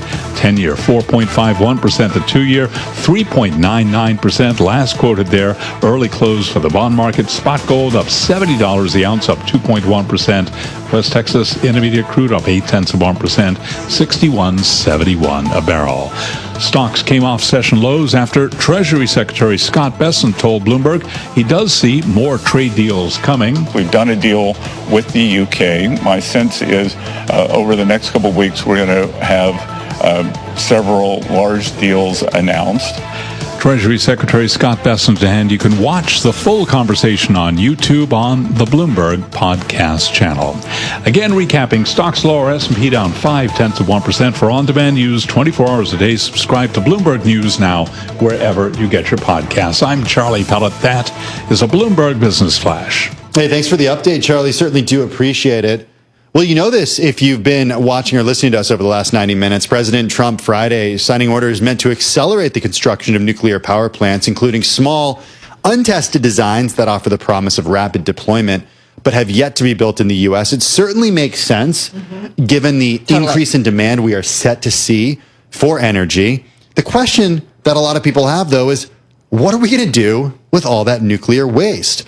Well, Deep Isolation says we bury it deep underground, and they're working on it. We got Rodney Baltzer with us, CEO of Deep Isolation. He joins us from Plano, Texas. Also with us here in the Bloomberg Interactive Brokers studio is Bloomberg News energy reporter Will Wade. Will, I want to start with you because when you think about waste, what are the things we need to be thinking about? We need to think about something that is long-term, like really long-term. This stuff is dangerous for centuries, for longer than any of us will be around. So you need to look for a permanent solution. And that's something that we've all been working a lot. Really, Finland is the only country I know of that's got something they've worked on, a deep underground repository for the waste. Everywhere else in the U.S., it pretty much just sits out behind the reactors where they used it. Yeah. Happy Friday, everybody. If you weren't freaked out. Hey, Rod, let's don't go to the reactors. I mean, it's pretty simple. I mean, it's not like it's radioactive. They're in these like gigantic concrete canisters. I've been there, but as long as there's no crack or anything, right? They're designed to last for a really long time, but they just sit out there and take up space. There's some power plants where they built the power plant, used the power plant, finished the power plant, took it apart, cleaned it up. The only thing left is a couple dozen or more of these giant concrete storage canisters just sit there. All right, that's what Deep Isolation is working on. Rod, come on in on the conversation. Tell us a little bit about what you guys are doing specifically when it comes to nuclear waste, because we know kind of, as Will so well spelled out, what's being done now. How are you guys approaching it, and what can you do differently? Yeah, thanks for having me on. So Deep Isolation is different. What the world has typically done, like Will said, in Finland, giant mine repositories. They take decades. They're very expensive. Administrations change. They get bogged down in politics. And they're just really hard to implement and really costly. And so Deep Isolation looked around and said, man, directional drilling has really come a long way in the last 20 years. What if we married that with nuclear waste handling that we've been doing for decades as well? Make sure we don't drop anything, make sure we integrate those two really mature technologies, and then we can go deeper, which is safer and extends for those really long periods of time. And directional drilling, you mean this is basically the same technology we use for fracking, right? It's the same kind of technology, but we don't frack. So we want that formation to be pristine. We don't want to break that rock open like you do with fracking. So you still have to find somebody's backyard to put it in. And even if it's deep underground, I get the sense that states, cities, countries still won't want it. Where do you put it? Yeah, and so that's where it's kind of fascinating. For a mine repository, it had to be centralized, and you pretty much had to take all of the waste from the entire nation. So we were going to put it at Yucca Mountain, Nevada, and Nevada did not want it. But now it's stuck at all these reactors across the U.S. So there's communities that already have it in their backyard. The question is, do you want to keep it up there and just look at it, or do you want to put it safe underground where it would be better disposed of? What we're also seeing is internationally, there's a lot of interest from smaller countries that don't have a lot of nuclear of co-locating this with the reactors, so you don't have to transport it through nuclear neighborhoods or communities. I still didn't hear, though, where exactly you put it. I know that it's not, Yucca Mountain has not worked out for the last, almost 40 years at this point. It's pretty remarkable that it goes back that far. But where in the U.S. can you put it? But right now, you can't put it anywhere except Yucca Mountain. There's a the Nuclear Waste Policy Act says thou shalt only dispose of spent fuel at Yucca Mountain, Nevada. So in the U.S., we're stuck. And so I think, as you see, like these executive orders come out, it'd be great to see some of those with nuclear for the waste side and make some progress on it to allow us to look for another site. We can't even look for one yet. Listen, years ago, 25, 30 years, I'm dating myself, but doing a whole thing about Yucca Mountain, and because people were upset and trying to figure out what do we do with all the waste that's already there. And here we are, how many years later? Will, why is, from your reporting, and then I want to bring Rod back, underground, deep underground, why is that a good solution? Well, it's pretty safe down there. Is it? Yeah, I would think even so. like earthquakes, tremors, like none of that stuff is felt there? That's actually a better question for Rod. And my question for Rod is, give us a sense, how deep are we talking here? So we're talking about a mile deep. This is about twice as deep as a mine repository. And so Deep Isolation has done a lot of safety calculations and looked at, when you put the waste that deep and, in a generic kind of formation, a shale formation, how long does it take for that to migrate somewhere? Eventually that canister corrodes and that waste goes somewhere. And our calculations show that the peak dose to somebody on the surface would be 1.6 million years into the future and be 1,000 times less than a regulatory limit of 10 millirem. 10 millirem is about a chest x-ray, so 1,000 times less than that is very, very minimal. And it just shows you that much depth, that much rock provides so much safety and a buffer for such a long period of time. So when we have it in the storage canisters on the surface, the safety comes from the couple of feet of concrete and steel that are protecting it. It sounds like your safety play is we're going to put it so far away that it's not going to bother anyone? Yeah, ours is the billion tons of rock that's on top of our formation instead of the feet of concrete. And nuclear waste is stored safely. It doesn't smell, thank goodness, or people would really be upset about it being just hanging out there. But it's stored safely, and so ours is we can make it permanent. Let's stop spending $2.2 billion a year in the U.S. on storage and do something on the disposal aspect. Here in New York City, when it gets to the environmental review process, if they want to turn some sort of area that perhaps used to be a factory or a gas station into apartments, there's this remediation process that has to take place because some of what was there over the last 100 or so years has seeped into the ground, and it's become an issue. It's certainly an issue in a large part of Brooklyn right now, for example. How do you ensure that 100 years from now, your solution will still hold? Because really it's untested over that length of time, and the nuclear waste will not have seeped into the area around it or contaminated the groundwater, for example. Yeah, we have nuclear facilities that have been open for more than 70 years, storage for more than 60 years. And so we've got some experience with, how do you create the engineering barriers around that? Ours is trying to take that plus the drilling technology and just move it all super deep underground so that it is, nowhere near the surface. So when you're doing that surface testing, this is a mile deeper than that. It's well below any kind of drinking water aquifers or anything else. Just get it out of the biosphere. So tell us how much work you guys are already doing. And because if it's so good, are people queuing up to say, listen, we're going to need you to do this for us? So give us an idea of the business that you're seeing. Yeah, so what we've done is we've designed a universal canister system. And so this canister will take a spent fuel assembly, whether it's a legacy reactor or some of the new advanced reactors and the new fuel types, and it'll enclose that waste. And that allows us to put it either in a storage or transport container for a surface if we need to move that around or store it temporarily, or dispose of it in a mine repository or a borehole deep underground. And so we've actually produced those both in the U.S. and the UK, and we've tested those near surface to make sure that they work. They fit inside the drilling casings. They get handled with oil and gas equipment. We've done corrosion testing and things on these, and so we know they're robust and ready to go. Our customers have told us we need to do a full-size, full-scale at-depth demonstration. We've done a small-scale at-depth and full-size at the surface, but go deep. And so that's our next step, is finding the funding to go do that next step and make progress on this issue. What's the main barrier you see to actually getting this used? Is it still developing the technology? Is it finding a customer willing to try it? Or I suspect one of the biggest one is getting regulatory approval to let anyone use it. Yeah, we've got a lot of interest from customers. We see the technology as being pretty mature.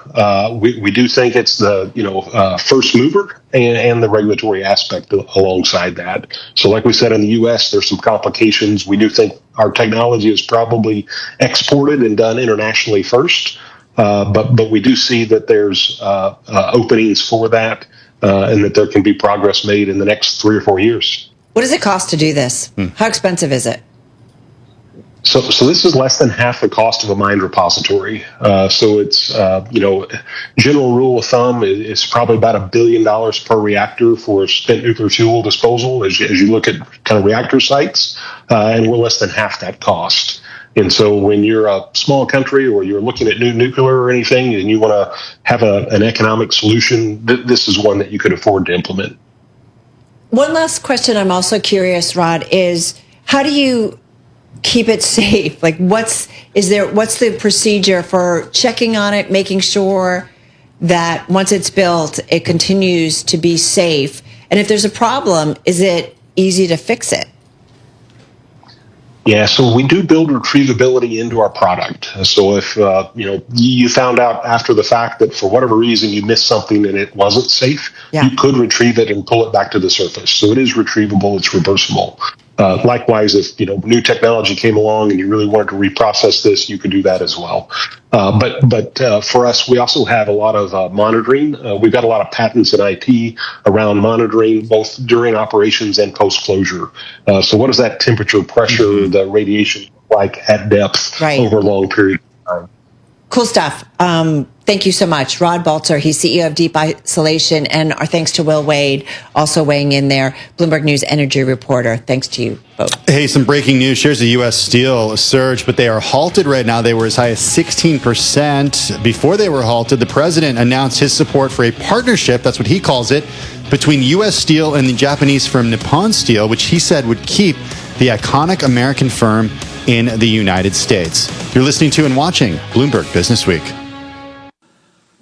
CBS News Brief. President Trump now says he will slap 25% tariffs on all foreign-made smartphones. He wants Apple to make iPhones in the U.S. CBS News economics contributor J.D. Durkin. If you like your $1,000 iPhone, it's got to be made in China. If you want to produce the iPhone in Secaucus, New Jersey, it'll be anywhere between $3,000 and $4,000.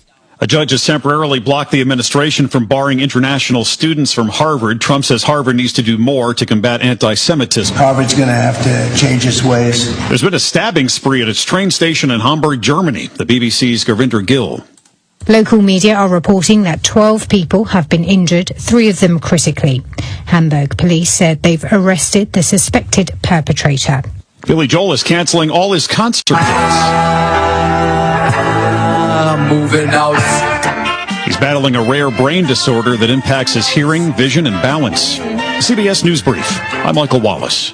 Get the news you need to start your day in just 15 minutes. House Republicans passed President Trump's signature tax bill. The U.S. and China have agreed to cool off their trade war. Wake up with Bloomberg Daybreak U.S. edition. Israeli forces have taken over large areas of Gaza. Aaron Judd, yet another home run. Available now on your podcast feed. Each weekday morning at 6 a.m. Eastern. President Trump's push to end the war in Ukraine. Subscribe to Bloomberg Daybreak U.S. edition on Apple, Spotify, and everywhere you get your podcasts. Bloomberg Radio. Context changes everything. One of the most urgent documentaries of 2025 is streaming now on Jolt. Based on groundbreaking reporting by Bloomberg's Olivia Carville, Can't Look Away reveals the hidden dangers social media poses to our kids. It's invasion of your home. These kids have no safe place. The social media companies are targeting them. We're going to have several lost generations of kids. From award-winning filmmakers Perry Peltz and Matt O'Neill, watch Can't Look Away now on Jolt.film. That's JOLT.film. This is a Bloomberg Money Minute.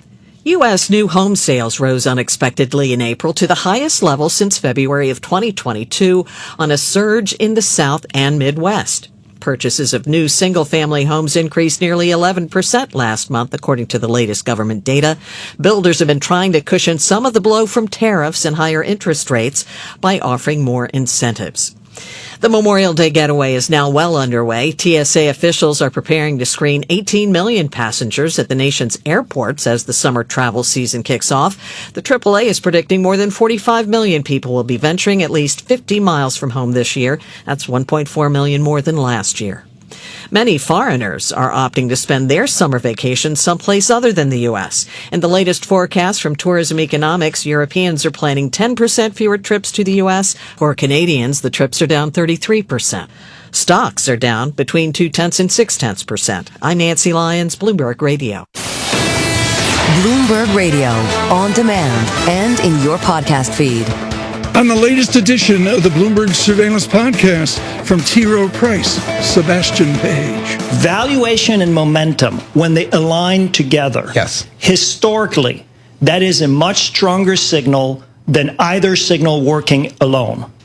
And that's been studied across markets. Well, I just think it's about growth expectations here in the U.S., right? I mean, they really are falling. I mean, and so, the question is, how far do they go, or how far before the Fed catches up and wakes up to this? So I'm just curious to hear what, your rate expectations are, what your Fed expectations are, through the end of this year, but more importantly, in the first half of next year. Just how deep do we think the terminal Fed funds rate can go?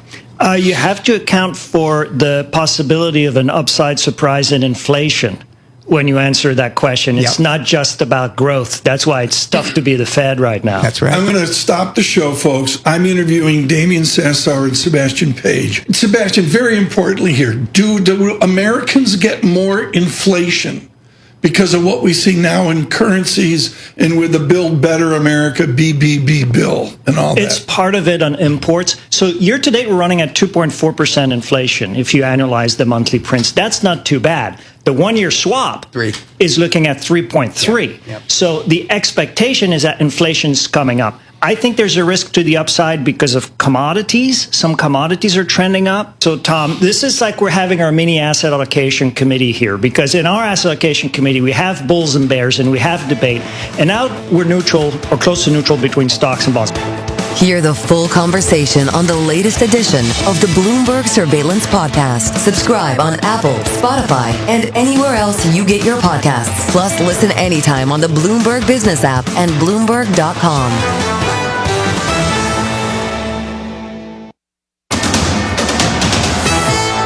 It's 3:40 on Wall Street. We do check markets all day long here at Bloomberg. We do begin with a developing story. President Trump announcing backing for Nippon Steel, U.S. Steel partners. Again, developing story. We'll have more details as they become available. But right now, let's head over to the first word breaking news desk for today's afternoon call. Here he is, Bill Maloney. And good afternoon, Charlie. U.S. stocks have pared their tariff-inspired opening losses. The Dow has pared losses to 170 points. S&P still down 24, and Nasdaq is off by 0.7%. The U.S. 10-year is at 4.51%. Gold and oil are in the green, but Bitcoin, that's down by 1.8%. Among the main 11 S&P sectors, leaders were utilities and energy. Tech was under pressure, and leaders to the upside in the Dow, Coca-Cola and Chevron. Well, Apple fell 2.8% after Trump targeted Apple iPhones with a 25% tariff threat. After earnings, Intuit rose 9%, while Deckers Outdoor plunged 20%. And in the tech space, Oracle to buy $40 billion of NVIDIA chips for OpenAI's U.S. data centers. In deal news, Salesforce is said to be in talks to acquire Informatica. And wrapping things up, Trump said that U.S. Steel will remain in America. Live from the first breaking news desk, I'm Bill Maloney. Charlie? Okay, we thank you very much, Bill Maloney. Just a little more detail on that U.S. Steel story. The shares are surging now, up by 21%. The ticker there, X. ADRs of Nippon Steel, they're up by 3%. For on-demand news 24 hours a day, subscribe to Bloomberg News Now, wherever you get your podcasts. And that is a Bloomberg Business Flash. I'm driving in my car. How about you let me drive? Oh, no. This is not a toy. Who's gonna drive you home? Honey, please, I'll do the driving. Drive on. Excuse me, I want to drive. It's the question that drives us. This is the Drive to the Close. The funky music will drive us till the dawn. On Bloomberg Radio. What time is it, Carol? It's just under 18 minutes until we wrap up the trade. Not only for this Friday, but for the week overall and ahead of a long holiday weekend. You just heard Charlie and Bill Maloney breaking down the trade. We're just down about 20 points on the S&P 500 with about 18 minutes to go in the trade. 145 to the downside on the Dow Jones Industrial Average, and looking at a decline of about 123 points on the Nasdaq 100. But man, it's not a quiet Friday, because all of a sudden we're getting the president backing some kind of partnership between U.S. Steel and Nippon Steel. You see shares of U.S. Steel off and running in a big way. You also had the headline about Salesforce said to be in talks to buy Informatica, and you had Informatica off and running. So, typically on a day like this, like a lot of people wouldn't be at the office. Sarah Ponsek is. The investment bankers just want to get done and go home. I guess. Sarah Ponsek is at the office. She's Senior Vice President and Private Wealth Manager with UBS Private Wealth Management. She joins us from Boca Raton, Florida. Sarah, how do you make sense of an environment where on the one hand you have messages on social media from the President of the United States calling for tariffs on individual firms, Apple, for example, deadlines of June 1st for a trade deal with the European Union, and then you have some serious M&A activity happening as well? It's enough to make your head spin. It is. Markets and news and tweets don't sleep. That's why the three of us are all at the office today, right? Yeah, exactly. Someone's got to be here. She knows it. Someone's got to be here.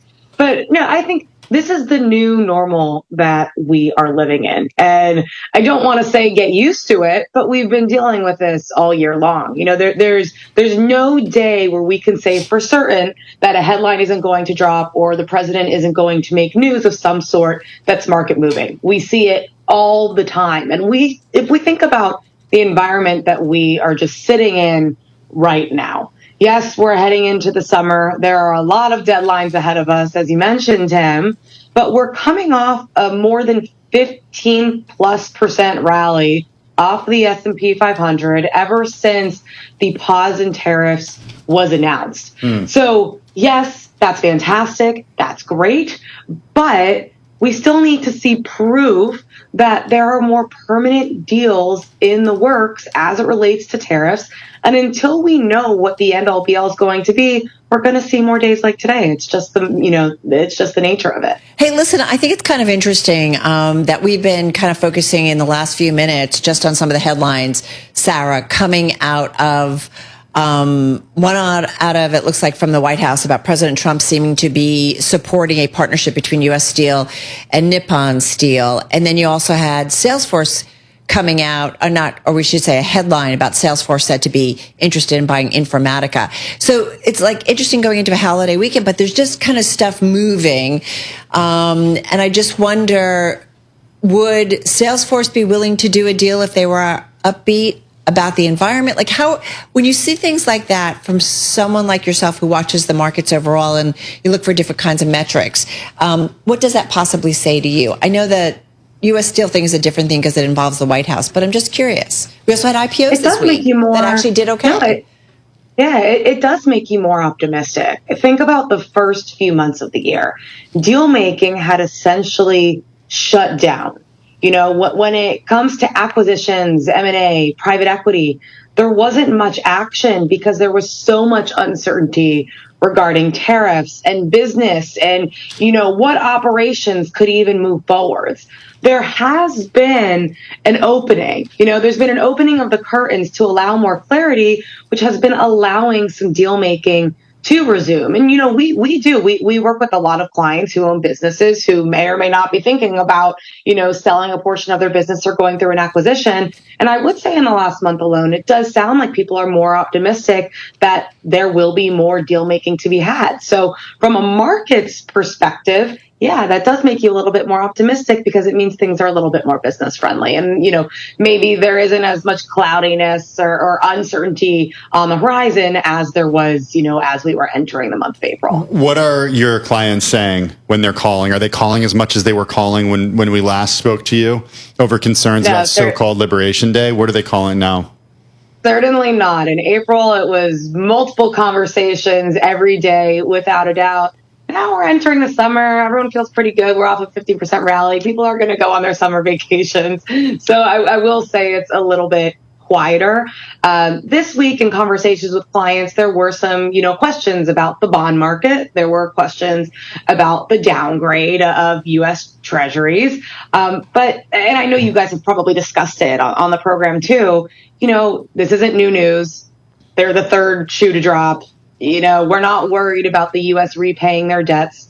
If anything, if you are an investor who needs an income stream, who's a little bit risk averse, now is only a more opportune time to be buying bonds with yields where they are today versus where they were, just a few months ago.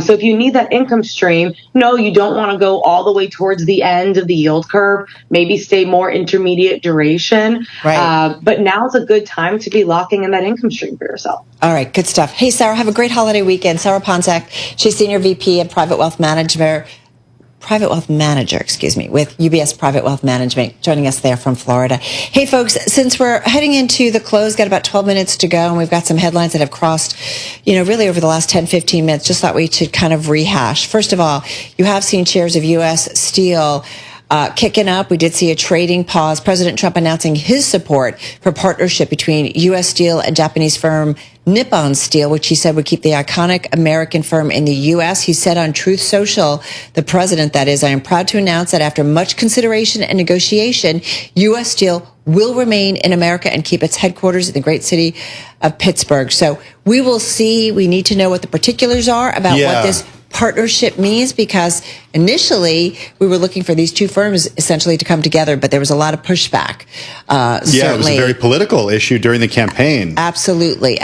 So what does this actually mean going forward? Yeah, I want to know the details of this. To what extent is, if at all, Nippon Steel getting any ownership or equity of U.S. Steel? I want to know what Nippon Steel gets out of this. We learned from the president that this, quote, partnership would create at least 70,000 jobs and add $14 billion to the U.S. economy, with the bulk of that investment occurring in the next 14 months. But what happens to ownership of the company? That's what I'm curious about. Good question. It was just about 4 days ago that Reuters reported that Nippon Steel planned to invest about $14 billion in U.S. Steel if the Trump administration approved the merger of the companies, and that included $4 billion in a new steel mill. Again, a merger of the companies. Reuters.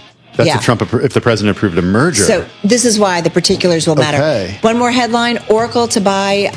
We mentioned $40 billion of NVIDIA chips for its OpenAI data center, and you have Salesforce set to be looking after buying Informatica shares off and rallying in a big way. All right, stick around, folks. We're counting down to the close on this Friday. This is Bloomberg. Coming up next on Bloomberg Business Week Daily, it's the drive to the close. It's our cross-platform coverage of the market close right here on Bloomberg Business Week Daily. Get the news you need at the click of a button inside your car. The new Bloomberg Business app, now featuring Apple CarPlay and Android Auto. All your favorite Bloomberg radio shows, plus news at your fingertips. Download it free in the Apple App Store or on Google Play. This is a Bloomberg Money Minute. President Trump is giving the go-ahead for a partnership between Japan's Nippon Steel and U.S. Steel. He says tariff policies will ensure that steel will be made in the U.S. forever. And he says in a social media post, the partnership will add $14 billion to the U.S. economy. The president is digging in on his threat to impose a 50% tariff on the European Union beginning June 1st. Trump also says a potential 25% charge he floated this morning on imported Apple smartphones would also apply to Samsung devices if they do not move production to the U.S.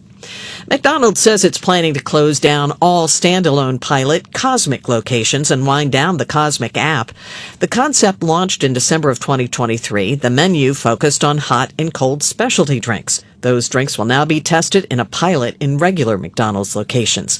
Stocks are lower, down between 0.4% and 0.8%. I'm Nancy Lyons, Bloomberg Radio. Catch up with the biggest names in business. Listen to Bloomberg Podcasts. The Circuit with Emily Chang. I speak with JP Morgan CEO Jamie Dimon. Odd Lots with Joe Weisenthal and Tracy Alloway. Austin Goolsbee, the Chicago Fed president. And Bloomberg Wall Street Week with David Weston. A discussion with BlackRock's Larry Fink. Listen on Apple CarPlay or Android Auto with the Bloomberg Business app and anywhere you get your podcasts. We have the perfect guest for this topic. Bloomberg Podcasts. Context changes everything. Money Talks. And at Bloomberg.com, We know it speaks in different languages, and the conversation never ends. It takes a global newsroom to translate everything the markets are murmuring. And with over 3,000 journalists and analysts in more than 100 bureaus around the world, we're always paying attention. When you look at the world, what do you see? Learn more at Bloomberg.com. Context changes everything.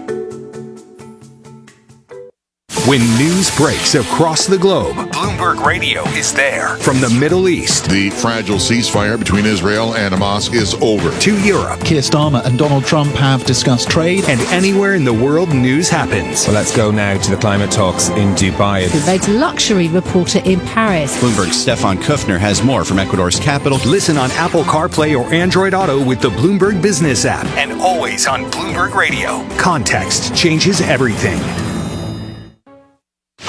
This is Bloomberg Business Week Daily with Carol Masser and Tim Stenovec on Bloomberg Radio. All right, everybody, just coming up on, well, just under 7 minutes before we wrap up the trade on this Friday. Really wrap up for the week overall ahead of a long holiday weekend. Interesting to see. We've got markets on the equity side of things just rolling off of their best levels of the session, still down across the board, but they're definitely off their worst levels of the session as well. We're looking at a trade where the S&P 500, we've got most names actually to the downside on this Friday, 333 to the downside, 169 actually gaining ground on this Friday. And, you know, keep in mind that this has been a bit of an interesting week, and we're still continuing to get headlines into the close, but we're down about 2.6% on the S&P 500. So pretty substantial drop, and I don't think we've seen this in a few weeks in terms of this kind of a decline. So again, pulling back a little bit. Yeah, but deals are happening, Carol. As we went to our set break a little earlier, you were mentioning a few of the deals. The most read story in the last hour is really the president's post to social media about U.S. Steel and the partnership that what he calls a partnership between Nippon Steel. There's also Salesforce said to be in talks to acquire Informatica. Informatica stock is surging. And then also the news that Oracle is set to buy a large portion of chips from NVIDIA, $40 billion worth. Got to say, we're chasing this story in particular when we talk about U.S. Steel, because we did see the share price soar as much as 26% to its highest intraday level since 2011, after President Trump said in that post on Truth Social that he backs a planned partnership between the company and Nippon Steel. Earlier, according to our reporting, Nippon Steel's president said the company is in talks with the United States government on a deal. And you got to remember, Nippon Steel had previously proposed paying $55 a share for U.S. Steel, which traded as high as $54 on Friday. So initially it was about a combination of these two companies. There was a lot of pushback. It became a little bit of a not a little bit. Very political big political football. So as Tim has been rightfully pointing out, you know, the devil's in the details. We'll see what this means in terms of a partnership. I mentioned a Reuters story about 4 days ago that talked about Nippon planning to invest $14 billion in U.S. Steel if the Trump administration approved a merger of the companies.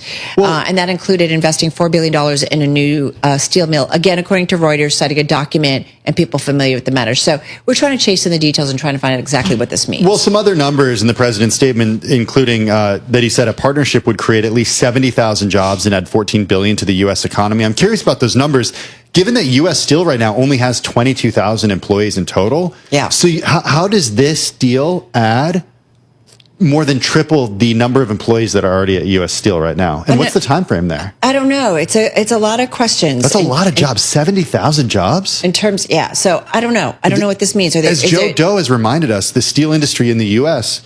is a lot smaller than it used to be. We talked a lot about this during the campaign, that it was much more of a political issue than it was an issue related to the larger economy, just because of the way that the U.S. economy has evolved and the way that metals and mining, and especially steel, is in the U.S. now. I think he even said that in terms of national security concerns, it wasn't necessarily as big a deal. Well, CFIUS was still involved. But that's what CFIUS is brought into in terms of, is there, a national security issues that need to be concerned. Hey, folks, we're heading to the closing bell on this Friday, and we're still down about 38 points on the S&P 500, down about 0.6%. We're down about almost 0.9% on the Nasdaq 100. We've seen the Mag 7 certainly under pressure today. In particular, Apple 183 points to the downside on the Nasdaq 100. Tim, I just can't get over how busy of a Friday afternoon before a 3-day holiday weekend this is. We're supposed to be No. Yeah. It ain't that way. No, listen, this is the, kind of environment. And we kicked off the day with, some new tariff threats, particularly on the EU and on Apple. And that certainly set the tone for the trade. Although we saw equities coming off, they're off their worst levels of the session. So it's not like the market fell apart. So it's kind of one of those things. Stay tuned. We'll see what happens. Great interview by Scott Bessent. We're going to talk about that with our own David Weston of Wall Street Week. We'll get that in the 4 o'clock hour. But do not go anywhere because... Are you ready? I'm ready. You ready? I'm ready. You ready? We're heading over to our TV colleagues. That's because the closing bell. It starts right now.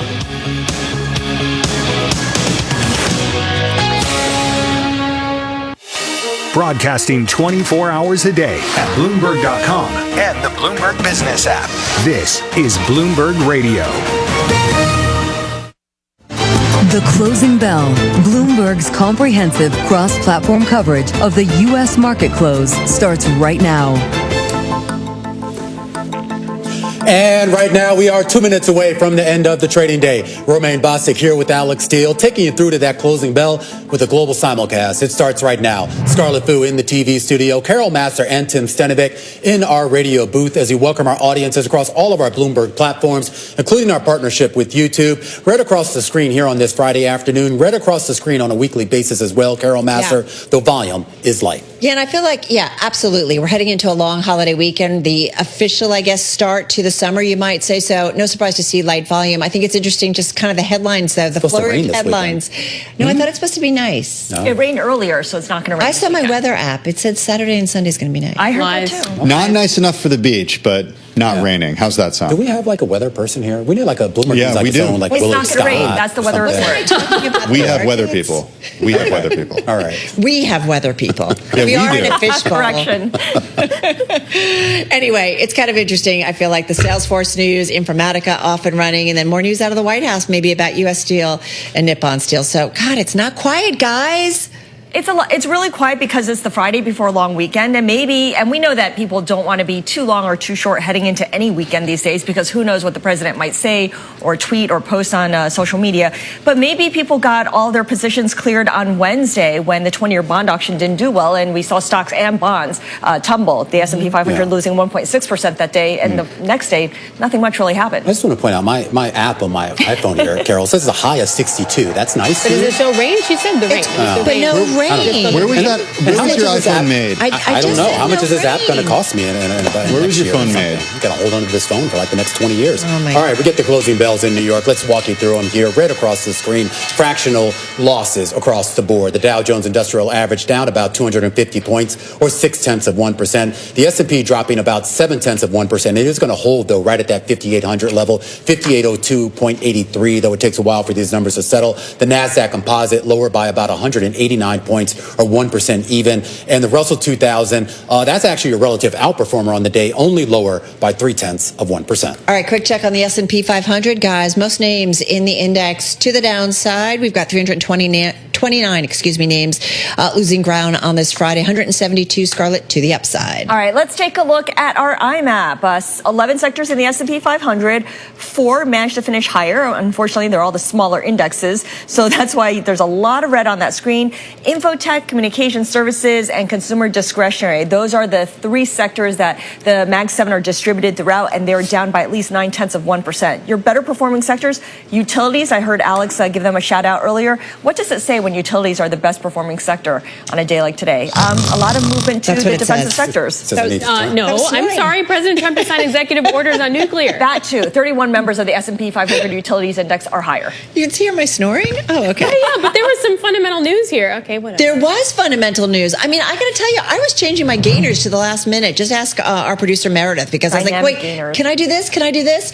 All right, Constellation Energy. Speaking of stuff out of the White House, you did see nuclear power stocks, thank you guys, soaring. We did see President Trump signing that executive order. So there was expectation, speculation earlier in the day. So a name like Constellation Energy, one of your top performers in the Nasdaq 100. The one you chose? Seriously? Sorry. Okay. You don't know what? You want to know what? All right. It's up 2% in today's session. Listen to this. Our Bloomberg intelligence team, here's why I chose that one, noted that Constellation Energy is among the biggest beneficiaries of data center power demand and the Inflation Reduction Act, as it controls more than 20% of U.S. nuclear capacity. Over 85% of its annual generation is supported by nuclear production tax credits. That's why, Romain. Take that. Are you happy? Yeah. Okay. So from nuclear to solar we go. First Solar, guys, up about 1.3% in today's session. Again, we saw them selling off yesterday concerns about the spending tax bill would roll back clean energy initiatives and support. Well, some coming out today noting that maybe the House bill, some of those clean energy cuts may not actually fly. So, yeah, that going on. Jefferies also raised its price target in First Solar to 157 from 127. First Solar closing above at 158 and change, but again, up 1.3%. Two quick ads I did late in the day. You had Informatica rising in a big way, up 17% by the close, up as much as 28%. That's after that headline crossed on the Bloomberg. Salesforce said to be in talks to buy Informatica, so that's out there. Well, buy them again, though, right? Remember they tried to do this about a year ago, and then they kind of walked, I think it was Informatica maybe walked away, or I'm not quite sure what happened there. Kind of interesting to see that back on the table. Yeah, you're right. Okay, good stuff. Good stuff. Good ad, Romain, there. Nice. Thank you so much for that. I love when you patronize me. I love to patronize you. And then you'll say President Trump backing what's said to be a partnership, although we don't know exactly what this means, of U.S. Steel and Nippon Steel. And so you have U.S. Steel up about 21%. What? No. President Trump might have different ideas when he says Scarlett, partnerships. can you stop interrupting Carol, please? Oh, I value that. Come on. Scarlett can interrupt me anytime. Just saying. Go ahead, Tim. Oh, okay. Let's look at shares of Apple. They fell today by 3%. It's actually down for an 8th day in a row. Fell as much as 4% earlier in the session, but managed to close off its lows. The president pressuring Apple to manufacture its iPhones in the U.S. It threatens a tariff of 25% if they don't comply. The supply chain for iPhones are concentrated in China. Moving production to the U.S. would be a very difficult thing to do. Our own Mark Gurman has reported on this extensively. My favorite anecdote that he shared via his reporting was that it would basically be like taking the entire city of Boston and having them stop what they're doing to manufacture iPhones, everybody in the city. That's what the scale is like in different parts of China where they manufacture these products. Down 3% on the day today. Booz Allen Hamilton really fell in today's session. Earlier fell as much as 19.4%, closed down 16.5%. That was the worst close going back to 2017, or worst single day, I should say, going back to 2017. At one point, fell the most ever on record. The company said it's going to cut about 7% of its close to 36,000 person workforce. Yeah. This is wild. I didn't know this. They get almost all of their revenue from the U.S. government. Yeah, I've been following this company for a long time. And it's just, I mean, that's fine. But it's like, why is it that some of the defense contractors and the other tech contractors are doing okay, but this company, which is right in the middle of that sweet spot, it's not like they're just, just selling random stuff. I mean, this is pretty high-tech stuff. It is, but, maybe the concentration of, like, those defense, I don't know. I mean, look, I don't know the answer to this. And I think it caught investors off guard as well. And that's why shares fell so much today. Finally, I do want to end with Salesforce. Carol talked about Informatica shares rising. As soon as we reported that news on the potential acquisition, we did see shares of Salesforce fall today. Fell at the end of the day by 3.6%. All right, taking a look at the bond market. Today wasn't that interesting, but it's really over the week that we got some real action. So the long end flat on the day. We were selling off a little bit earlier when equities were also trading. We were buying a little bit. Yields were actually lower when equities were selling off, but we reversed that. But the week, quite interesting. 30-year at one point hit the highest since 2007 and breached the cycle high of 5.17%, but then fell back from that. You also saw the 530 curve, the steepest since 2021. So clearly the stressors are going to be felt in that back end. All right, guys, it's the official start to summer, right? Memorial Day weekend. Sure. And it's like 40 degrees, but whatever. All right. Put a sweater on. Hey, but it's also the official start to kind of the summer blockbusters, and the Mission Impossible series has got a new movie coming out. It's already out and hitting theaters today. Have you seen this, Alex? No, I literally bought my tickets while you guys were doing winners and losers. Well, apparently there's a line in the movie about... She's actually not lying. I'm literally not lying. Rude. All right. So there's a line in the movie about giving, I guess, Tom Cruise, his character, an aircraft carrier. And it turns out the U.S. Navy and Air Force Special Operations actually gave him an aircraft carrier and the team to actually film on. Nothing new when it comes to sort of the marriage between Hollywood or the government's support of Hollywood. The Pentagon has a long history of being a supporting character. Famously, the Hunt for Red October going back to 1990. Yes, great movie. Top Gun. That was a Top huge Gun one. 2, which is, the Return of Maverick. I think it's the 31st anniversary of Top Gun this month, by the way. Really? I believe, yeah. Feeling I got my old. math right. Yeah, I know. Pirates of the Caribbean. Really? Wait, what? Really? Wow, that didn't do anything. All right. Little That landed not so well. What was that promoting? Wait, the Pentagon, the U.S. military played a role in... I mean, there were ships No, I involved, thought we were right? talking I don't know. about, I thought we were talking about Memorial Day movies. Oh, okay. No, you're too busy buying your tickets. You got to pay attention. Are we all going to go see Mission Impossible? Who saw it? You saw it, Scarlett? I saw the first. I saw part 1, but half of part 1, up until the point where they start explaining things. Then I lost interest. Mission Impossible? This actually tracks for me. Okay, what about like parts, the other parts? Oh, no. Part 1 of the latest version, Dead Reckoning. This is part 2 of Dead Clearly, Reckoning. Romaine has not seen it. He doesn't know. I don't know what's I I've have no seen it idea a what's million going on. times. Oh, okay. Yes. Sorry. I'm going to go see it derailed this tomorrow. conversation. Tomorrow at 3. You definitely did. Tomorrow at 3 and things. Anybody else go to the movie? Well, which part? Is it part 1 or part 2? Part 2. This is part This is the part end. 2. This is the for real final But I haven't reckoning. seen part 1. Then you can't go. All right, this is like who's on first. Ethan Hunt will save the day. We're never going to get out of this. Spoiler alert. All right, good luck we at don't the know if movies, that's true. Alex. Tell We're us. left out. She can report back on Monday. All right, guys, have a good and Go see safe Lilo weekend. and Stitch Part 6. Have a good and safe What cold happened weekend. to, All right, you're Leonard done. Part You're so done. You're so 135? done. That's a wrap. Our cross-platform radio, TV, YouTube, Bloomberg Originals. We call it the closing bell. Alex is heading out to the movies or somewhere else.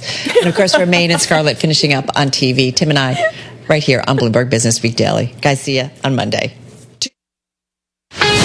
This is Bloomberg Business Week Daily, reporting from the magazine that helps global leaders stay ahead, with insight on the people, companies, and trends shaping today's complex economy, plus global business, finance, and tech news as it happens. Bloomberg Business Week Daily with Carol Masser and Tim Stenivek, live on Bloomberg Radio, television, YouTube, and Bloomberg Originals. David's going to save us. Or bring us back to Earth. I was trying to forget about what happened just now. I know you were. Do a little reset. You know count me. on Carol Master to I go bring it- right to bring the it- flame. Bring it back around. Well, Treasury Secretary Scott Bessent said there could be, quote, several large trade deals announced in the next couple of weeks. He added that he expects the Trump administration officials will meet with their Chinese counterparts again in person to negotiate those tariffs. This was just one of the many bits of news made in David Weston's interview from earlier today with the Treasury Secretary. Joining us now for more and for a preview of Bloomberg Wall Street Week, which airs tonight at 6 p.m. Wall Street time on Bloomberg Radio and Television, is Bloomberg News anchor David Weston. He joins us here in the Bloomberg Interactive Brokers studio. You guys covered a lot of ground today. Yeah, we did. We had a solid half hour, 32 minutes or something with him, which was great.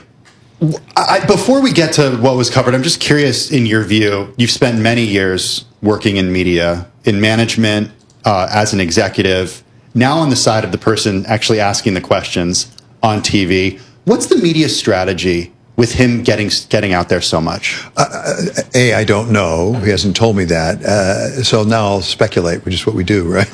That's really what I'm asking you to do. But I think as often happens in an administration, you start with the head, the president. And President Trump likes the media and likes television. He is, I think, the most gifted reality show television producer of all time. You're talking about the president? The President Trump. Mm-hmm. He likes this. He likes it for himself, and he likes it for people around him, too. He likes to see his people up there and likes to watch them on TV and likes them out there explaining what's going on.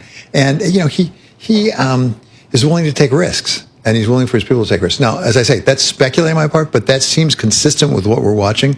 There's no shortage of exposure of senior administration officials. I always think about, though, when we see the Treasury Secretary, he has really become, though, I feel like the go-to voice when it comes to a lot of important policies now in the Trump administration, especially when it comes to tariffs and markets and market reaction Well, at this certainly point. for us here and in Wall Street, just to drop names here, I was with Ray Dalio for a fair amount yesterday. We did a thing at the Paley Center. Right. And we talked about Scott Bessent, whom he knows well.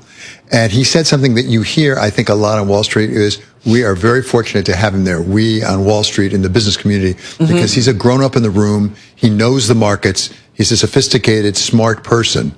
And so it's good to have him in the room with his influence. I think that a lot of people on Wall Street feel that way about Scott Bessent. Well, I thought it was interesting then when he was kind of in some of the comments that he said about the bond market's kind of got it wrong. Yeah, well, he's pushing back against the bond market. That's exactly right, which is ironic given how much time he's spent dealing with the bond market, right? But that's one of the questions. I mean, a lot of the interview on purpose was about this big, beautiful bill that they have, right? And the bond market reaction to it, because he sees this bill as the first step in really a renaissance of the U.S. economy, and that we're going to have a lot of growth and we're going to get the deficit down. And obviously, that bill by itself is pointing in the wrong direction of the deficit. It's 7% of GDP. His goal is getting down with a 3 starting it. And so part of the question was, what's that about? And the bond market did not react very favorably to this week. No. But he basically is saying, yeah, they don't quite understand the whole thing, and there are parts that people are not taking into account. That's his point of view. Which parts? Well, he thinks that the growth is being way underestimated. I saw the 3% target. He did. He said 3%. By next year, we'll be hitting 3% comfortably. Yeah. Which is pretty aggressive given where we are with GDP growth right now. Right. But he believes that's coming in part because of deregulation that he thinks will kick in by the third or fourth quarter. That will really help us a lot. And he thinks we don't understand what's going to be done with prescription drug prices, which will get prices down, and also the tariffs. He said we're not fully accounting for the tariffs and the money that we'll end up making off of these tariffs. And I asked him, I tried to pin him down on, are the tariffs a revenue source or a negotiating tool? Great question. And he kind of said both. He said we're going to get money off of them, but we're also going to persuade people to do business a different way. So. There's one thing you guys got into, too, and this has to do with banks. Yeah, it's kind of obscure, but it was relevant in this sense, I think, at least I thought it was. Yeah. Which is a lot of discussion was what's going on with the yield on the 10-year, and the 30-year for that matter, the yield on the 10-year, which is up, which is not where they want it to be. And I was asking him, okay, if you can't get it down, what sorts of tools could you have? And so I went into what I think was a fairly obscure area, the supplementary leverage ratio. I did a little Googling to understand. Well, Secretary Bessent has quite specifically said he wants to be setting the agenda on certain bank regulatory things that normally you'd think would be up to the Fed. He's going to play a much more active role. And he believes that, in fact, by really addressing that supplementary leverage ratio, because what that would mean is we make it easier, more attractive for large banks to hold more treasuries. So that means there are more buyers for treasuries, and when you have more buyers, then the price goes up and the yield goes down, and then that could help us a fair amount. So this is part of what he had to say on that subject. Banks are being penalized for holding treasuries. There's a large supplementary leverage charge. So I think for holding the risk-free asset, we can reduce that.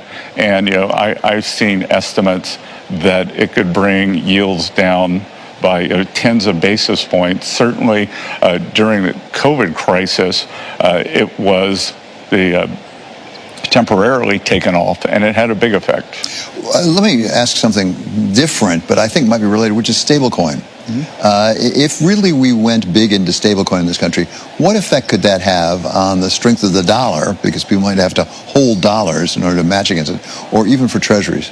Well, we are going big on digital assets. So Trump administration has made digital assets a priority.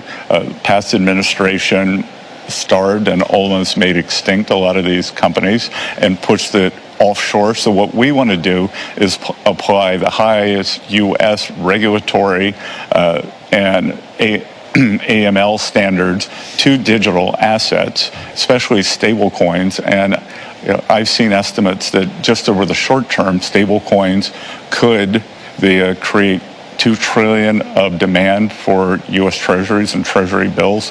To put that in context, the number is probably about $300 billion right now.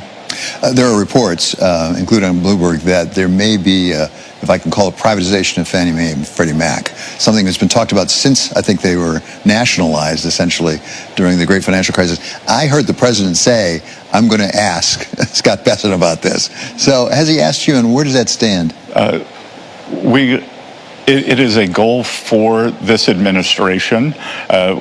Again, we're doing peace deals, tax deals, trade deals. So as we land some of those deals, then we will focus on that. But David, what I can tell you, we are doing a great deal of studying at Treasury, because the one requirement for this privatization is that they are privatized in such a way that mortgage spreads do not widen. And in fact, is there a way that we can make the spread between the risk-free rate and mortgages tighten as the Fannie and Freddie are privatized? That was exactly my question. So do you know the answer to the question? Is there a way to do that? Because most people are concerned that will drive up mortgage rates. Sure. There are several ways to do it, and we're exploring it. So we will move forward, again, after we land some of the peace deals, trade deals, and tax deals, then we will work on this privatization deal. So there you heard Secretary of the Treasury, I would say, riding the horse in two different directions. Yeah, let's get the yields down by having stablecoin and having the banks hold more treasuries. The concern with the Fannie Mae and Freddie Mac is it will go the other way, because people will demand more money if they don't think there's a guarantee from the federal government. I don't want to speak for the Secretary. What I heard there is, don't hold your breath. We got a ways to go before they really do spin off Fannie Mae and Freddie Mac. Just before we let you go, I know a good portion of the program is dedicated, about half of the program is dedicated to your conversation with the Treasury Secretary earlier. You're also touching on stakeholder capitalism on the program tonight. And a large privately held company that's been in family control for a long time. It's a fascinating company, the Mars company. It's fascinating. We talked with one of the great-granddaughters of the original Mars about what they've done as a family to write down their principles, because now there are no Mars family members still in management. They are the board, and they still run the place as the board, but there are no members in management, senior management now at Mars. So they've written down the principles that go way back 140 years or something like that, to really make sure that people, and they say that they really abide by those principles as they make day-to-day business decisions. But it's important, right, to kind of pass it on to remind everybody, like the core of what it's all about. David Weston, thank you as always. Really appreciate it. David Weston, host of Bloomberg Wall Street Week. Catch it at 6 p.m. Wall Street time, both on Bloomberg Radio and Bloomberg Television. Well, another story that we are following today is what's happening with U.S. Steel. It's ticker X, and shares surged higher by they're higher now by 23%. They closed higher by 21.2% today. The president backing a partnership between U.S. Steel and Japan's Nippon Steel, crediting his tariff policies for an investment that would keep the firm in the U.S. Well, the president appeared to stop short of endorsing Nippon Steel's proposed $14.1 billion takeover of U.S. Steel. Shares of the American steelmaker surged as much as 26% on apparent optimism over the deal's prospects. Yeah, absolutely. No doubt about it. You know, think about the last year or so, how much time we have spent talking about a possible link-up merger, some kind of acquisition between U.S. Steel and Nippon Steel. It became somewhat of a political football in terms of them coming back. CFIUS coming in, national security concerns, a lot going on here. But again, to see this coming on this late Friday afternoon, that the president is backing it. They talk about a partnership, and we're trying to understand exactly what that means. If it's not an actual acquisition or merger deal, most link-ups between two companies are not mergers. There tend to be one acquiring the other. But if that's not it, what exactly is that partnership? What kind of money is exchanged between the two?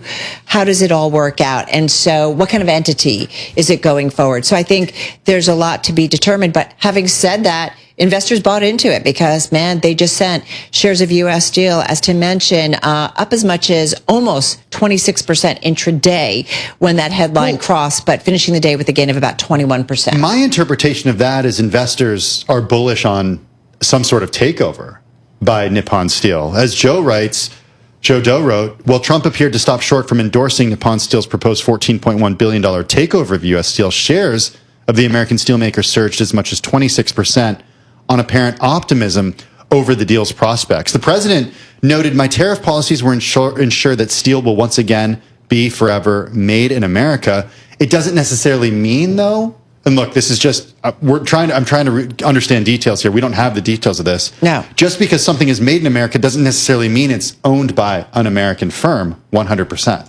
Yeah, and I guess I would go back to some of the things that, President Trump said on the campaign trail. I mean, his whole thing about, keeping jobs in the United States, investing in the United States. So, does this potentially, whatever this partnership means, is it more investment in the United States? Does it create jobs? I mean, again, these are things that we need to know. We know the president did say that this partnership between the two would create at least 70,000 jobs and add $14 billion to the U.S. economy, with most of the investment occurring in the next 14 months. We know any kind of build out tends to take some time. So, this is where reporting and understanding exactly what this partnership means and what could be the implications, certainly when it comes to the U.S. economy. U.S. Steel currently has 22,000 employees. Once again, the president saying it would create at least 70,000 jobs in the U.S. I do want to bring in Richard Bork, Bloomberg Intelligence senior analyst for Basic Materials. He joins us on the phone from New Jersey.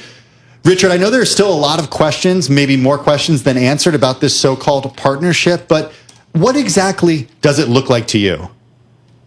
Okay, well, from the stock market reaction, it looks like people are, definitely the U.S. Steel shareholders are expecting to get paid $55 a share. The planned part, the language in the tweet is planned partnership, so I'm kind of questioning that. If I was a holder of the stock, I'd be skeptical that it's going to go through. But at any rate, a partnership or a full takeover definitely changes the competitive landscape of the U.S. steel industry. Definitely Nippon, the world's third largest steel maker, and financial strength, can support U.S. Steel. U.S. Steel needs a lot of capital spending to bring its assets up to par to compete against Nucor and Steel Dynamics. And from the various investments that we've seen outlined and things like that, it looks like it definitely makes the industry more competitive. And I think the stock market reactions of the peers kind of confirm that too. You've seen Nucor and Steel Dynamics and Cliffs stock prices all go down after this, tweet was made. Yeah, it's interesting. As Tim mentioned, our own Joe Doe also reporting this out. We had Reuters a few days ago also talking about investments by Nippon Steel. Dow Jones also reporting that Nippon has roughly doubled its spending plans in recent days, pledging at least $11 billion in U.S. Steel's plants by 2028 amid this negotiation process that kickstarted earlier this week, and that the company has also pledged, Nippon Steel that is, to build a brand new mill, which would bring the total to about $14 billion in terms of investment in the United States. Is this a win for the president? Is this a win for the U.S. steel industry, domestically produced? Is this a win for U.S. jobs? I think, it definitely strengthens U.S. Steel. If they had not got this deal to go through, most likely Mon Valley would be closed, and it would, you would see jobs lost. The union would lose jobs there because Mon Valley's a unionized plant. If you kind of take a step back and look at the U.S. steel industry, we consume about 100 million tons of steel each year, but we only make 80 million tons. So the extent that Nippon Steel can come in and add some capacity, and there's room for it to grow, and that's why the market's kind of attractive to Nippon to come in. They can kind of displace the imports with higher quality, better steel. As we mentioned, CFIUS review is part of this process for this so-called partnership. That's the president's words. Once again, a partnership. I'm interested in the details of what Nippon Steel gets out of so-called partnerships such as this, and maybe we'll get the answers in the coming hours or in the coming days or when the deal is finalized. We know the president is set to appear at an event, he did mention in his message.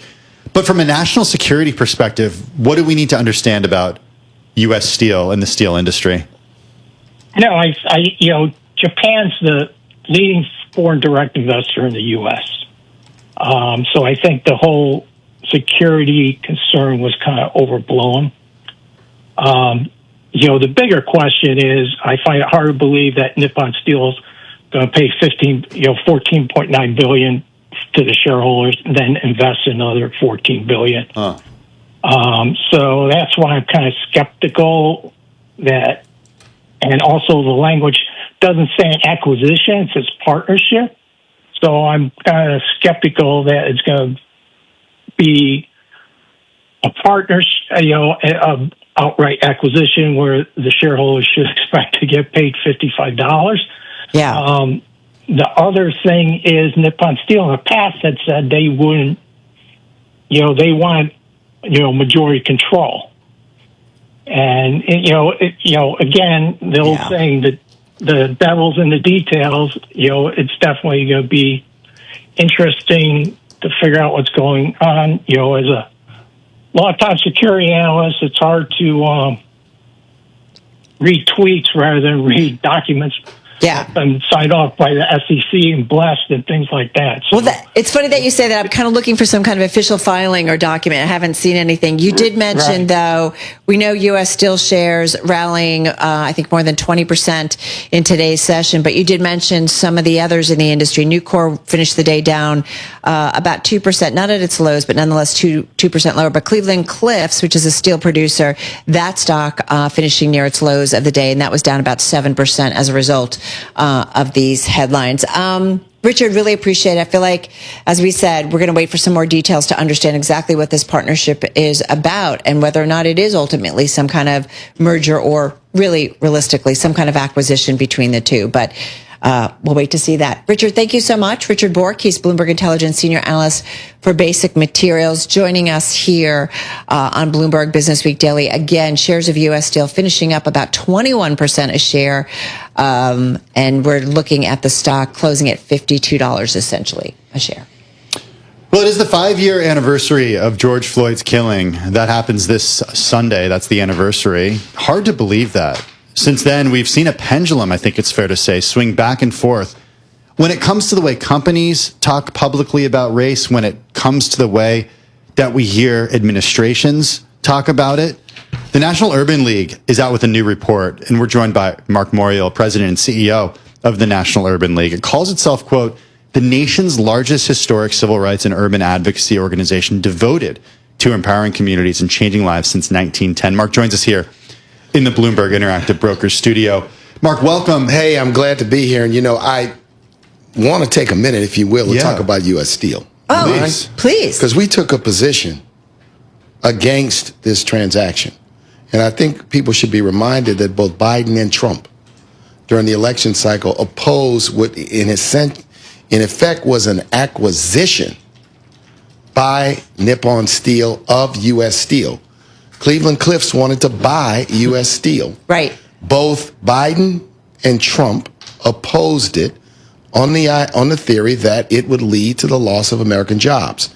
The fear being that Nippon would close American plants, transfer production to Japan. So now with this iteration, you asked the right question. Is this a partnership, or is that a public relations move? Is it still the original deal, which really was an acquisition? And what protections are going to be there? We took a position from a jobs perspective. So you were concerned about some of the black communities there, right? In Gary, terms of Indiana, and a number of impact. other places, and steel, and we're in a conversation where we're talking about manufacturing. So the real impact question is, will this protect American steel jobs, or will it potentially lead to the transfer of production to Japan? Well, I will say the president said that it would create at least 70,000 jobs and add $14 billion to the U.S. economy. But as we did just hear from Richard Bork, he has a hard time imagining that after investing $14 billion, then Nippon Steel would add an additional $14 billion to the U.S. economy. And the question is, are there any guarantees? And I think we all need to watch for the details, understand the specifics, because those jobs and those communities have been heavily dependent on those types of jobs. Well, just to contextualize the 70,000, that's just a massive number of jobs, especially for the steel industry. U.S. Steel only has 22,000 employees right now. Yeah, and I hope it's not a lot of hype, and I think that we owe it to look at the transaction and see what impact it'll have, what guarantees are going to be there for American workers, and what are the guarantees that 5 years from now, there's not a decision made, a reversal and the jobs move to Japan or they move abroad for some reason. So that's really what, if you will, handcuffs and guardrails are going to be placed on this transaction till we see what they file, until we see what they promise. It's hard to know, but it's interesting that the president opposed it as a candidate. Biden opposed it as a candidate. The union opposed it as a candidate. Union opposed it last year. Right. And there was an American suitor for U.S. Steel, Cleveland Cliffs, right? So there's a lot to unpack here. And we work hard on the issue of jobs. Right. And we're very focused on transactions to determine whether it's going to have a positive or negative impact on the communities we serve. Well, look, you want to talk to George Floyd? I do want to in a minute. Yeah, right. I want to stay with this for a moment. Stay on economic development and stay on jobs, because as somebody who's been involved in government for so long, mayor of New Orleans, serving in the Louisiana State Senate, you understand this stuff. When it comes to economic development, take a big picture approach to what you view as the economic policy of the Trump administration and its effects on American jobs, because the president and the administration would say, hey, we are imposing tariffs to protect U.S. jobs. I think a tariff approach without an industrial policy, which says what specific industries are you trying to grow? It appears to be a scattershot approach designed to leverage some deals without any specificity. So we're talking about iPhones, automobiles, blue jeans,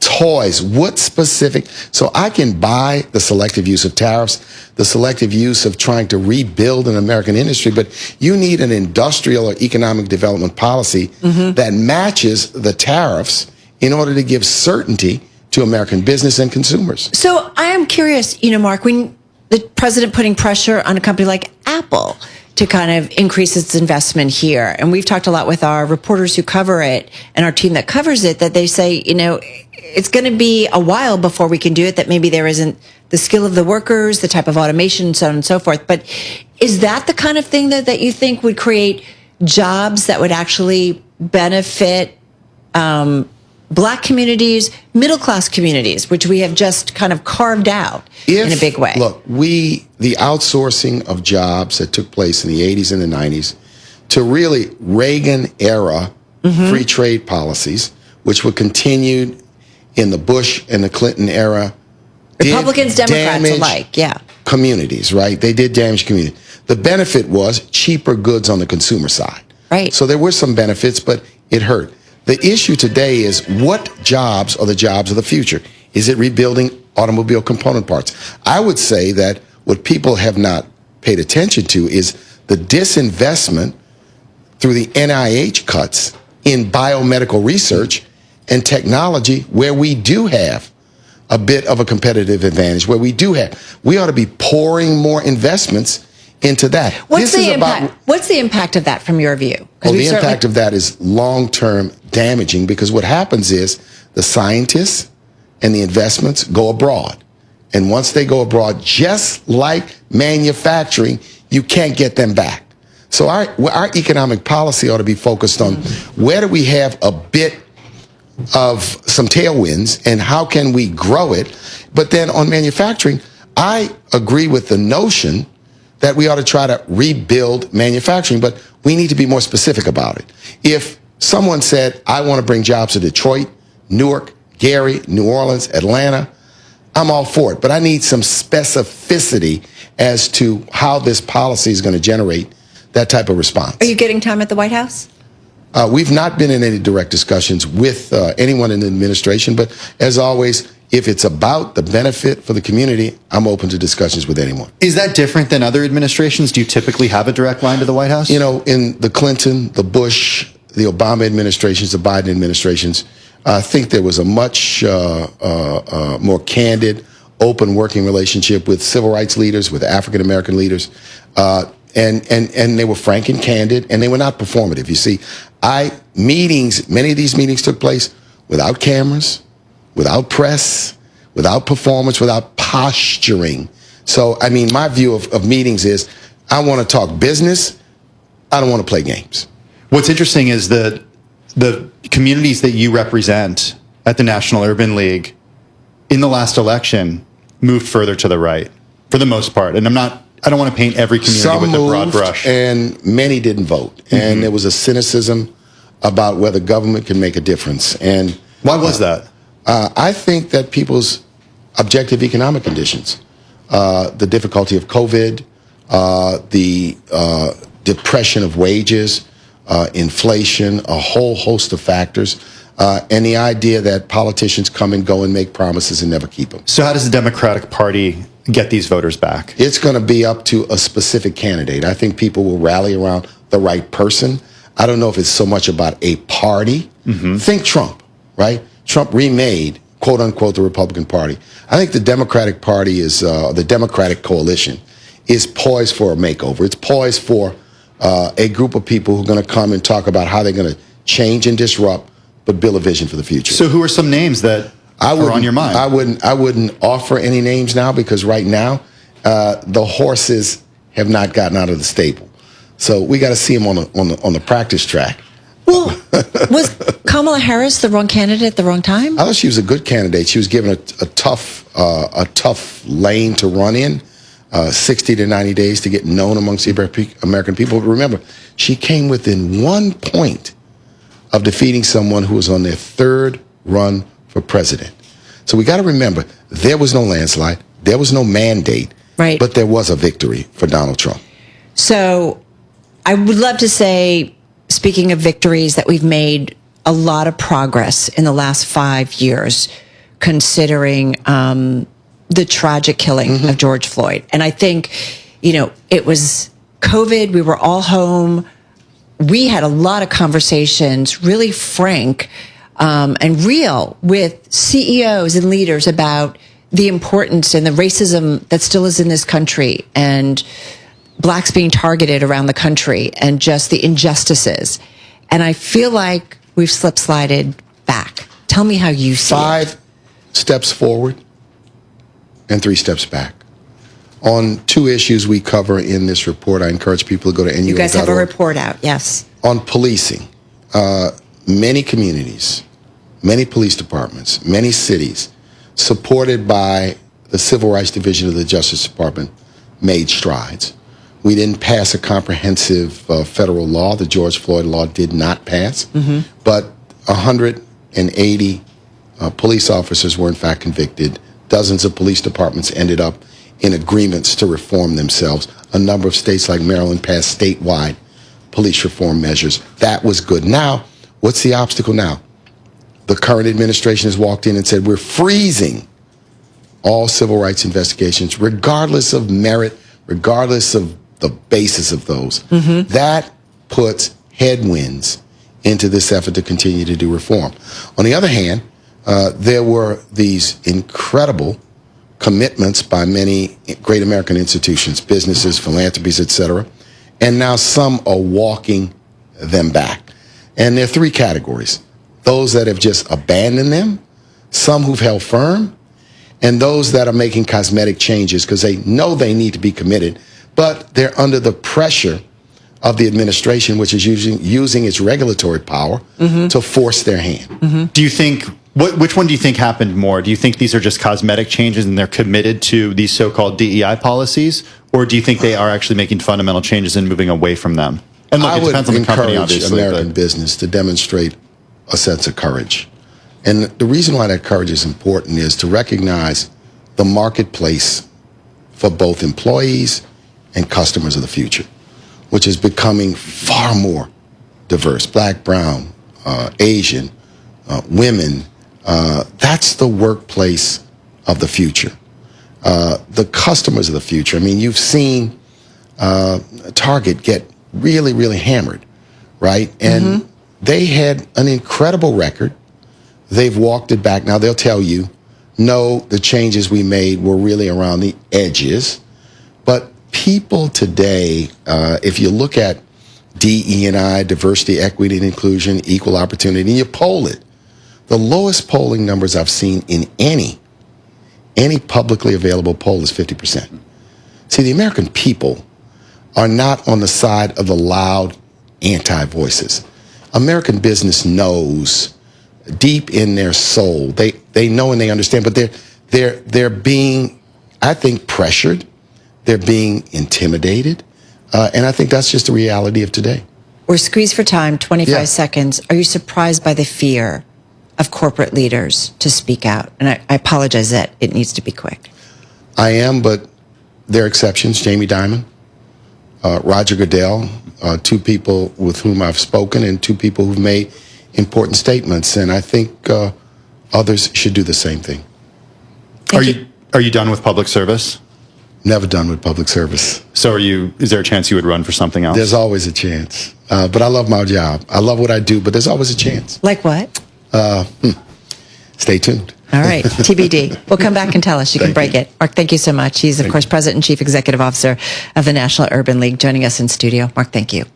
Hey, let's get back to Charlie Pellet. He's had his eye on everything happening after hours. Hey there, Charlie. Well, hello there, and here's what's going on. Wall Street rattled today by President Trump's threats to impose aggressive tariffs on the European Union and Apple, causing stocks to fall, the dollar to hit its lowest level since December of 2023. Right to the numbers here with the S&P wrapping up the week, heading into a long holiday weekend at 58.02, down 39 points today, a drop there of 0.7%. Dow Industrials down 256, decline there of 0.6%.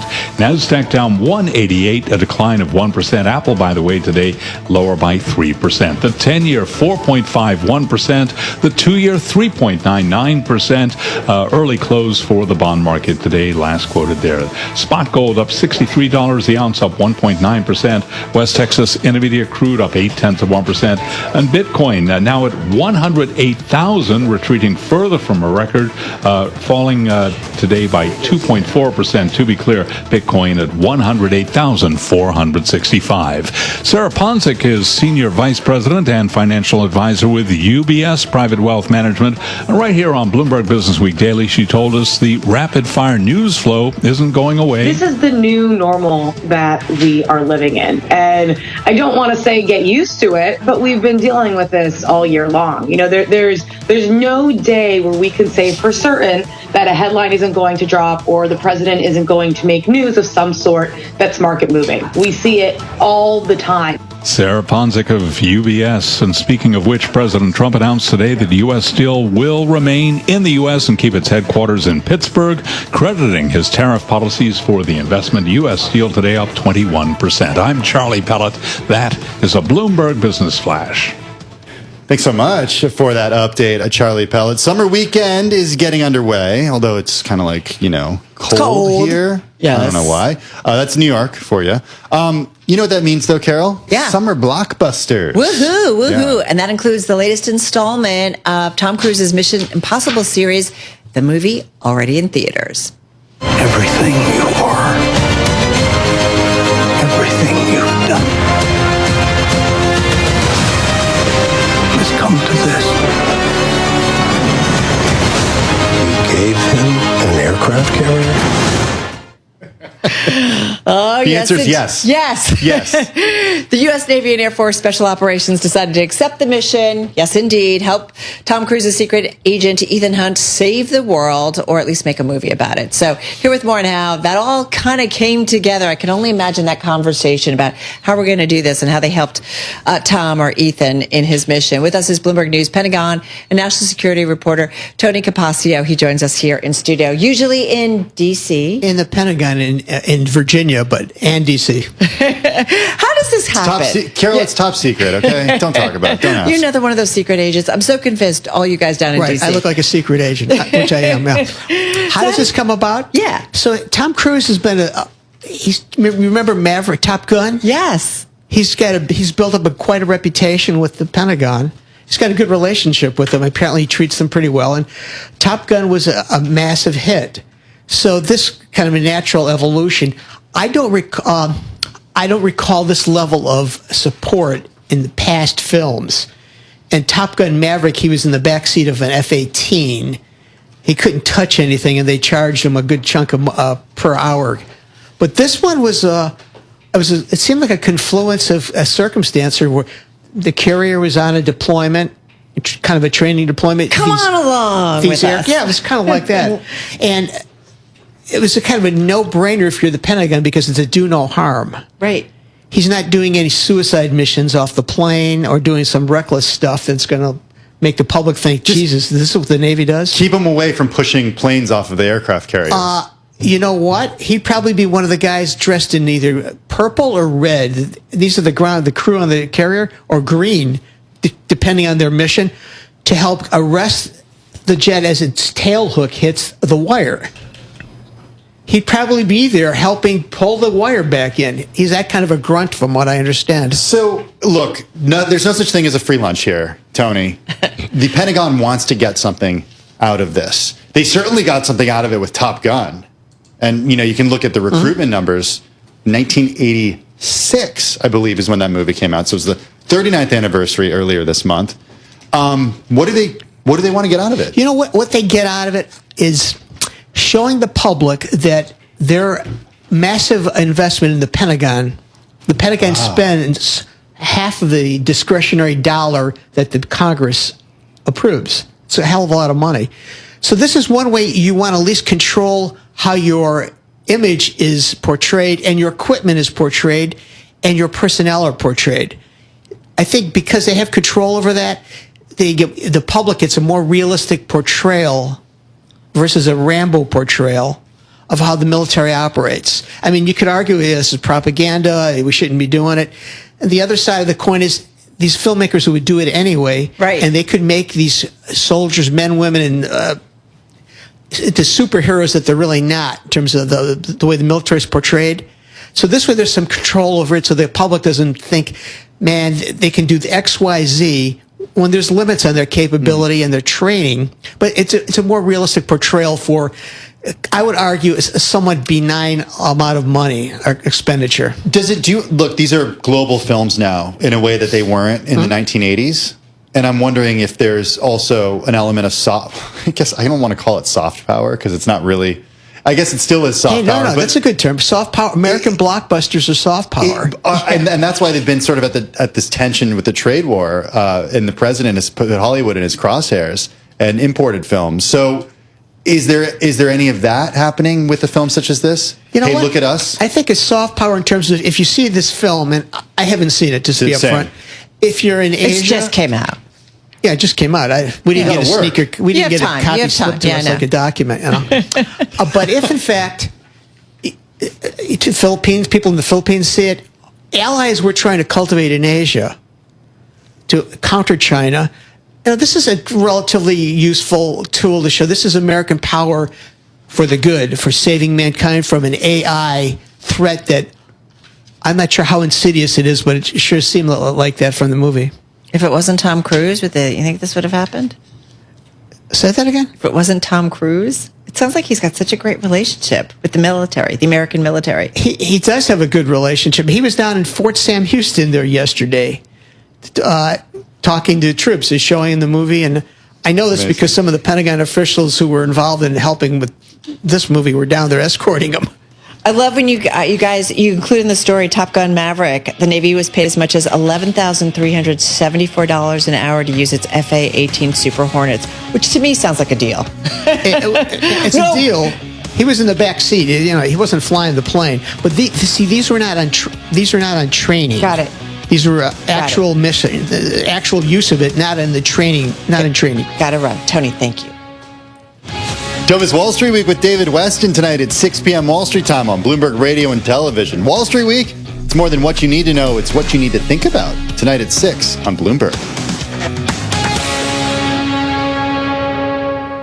Missed the top headlines on Bloomberg Radio? Get the latest news when you want it. Updated continuously throughout the day with Bloomberg News Now. Listen on Apple CarPlay and Android Auto with the Bloomberg Business app and anywhere you get your podcasts.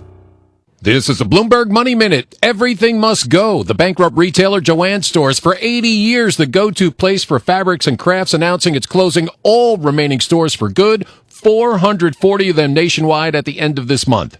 All that inventory, office furniture, shelving, warehouse equipment, and more is being sold off. The U.S. dollar today falling to the lowest level since 2023. That's on new tariff threats from the president. 50% levies on all goods from the European Union.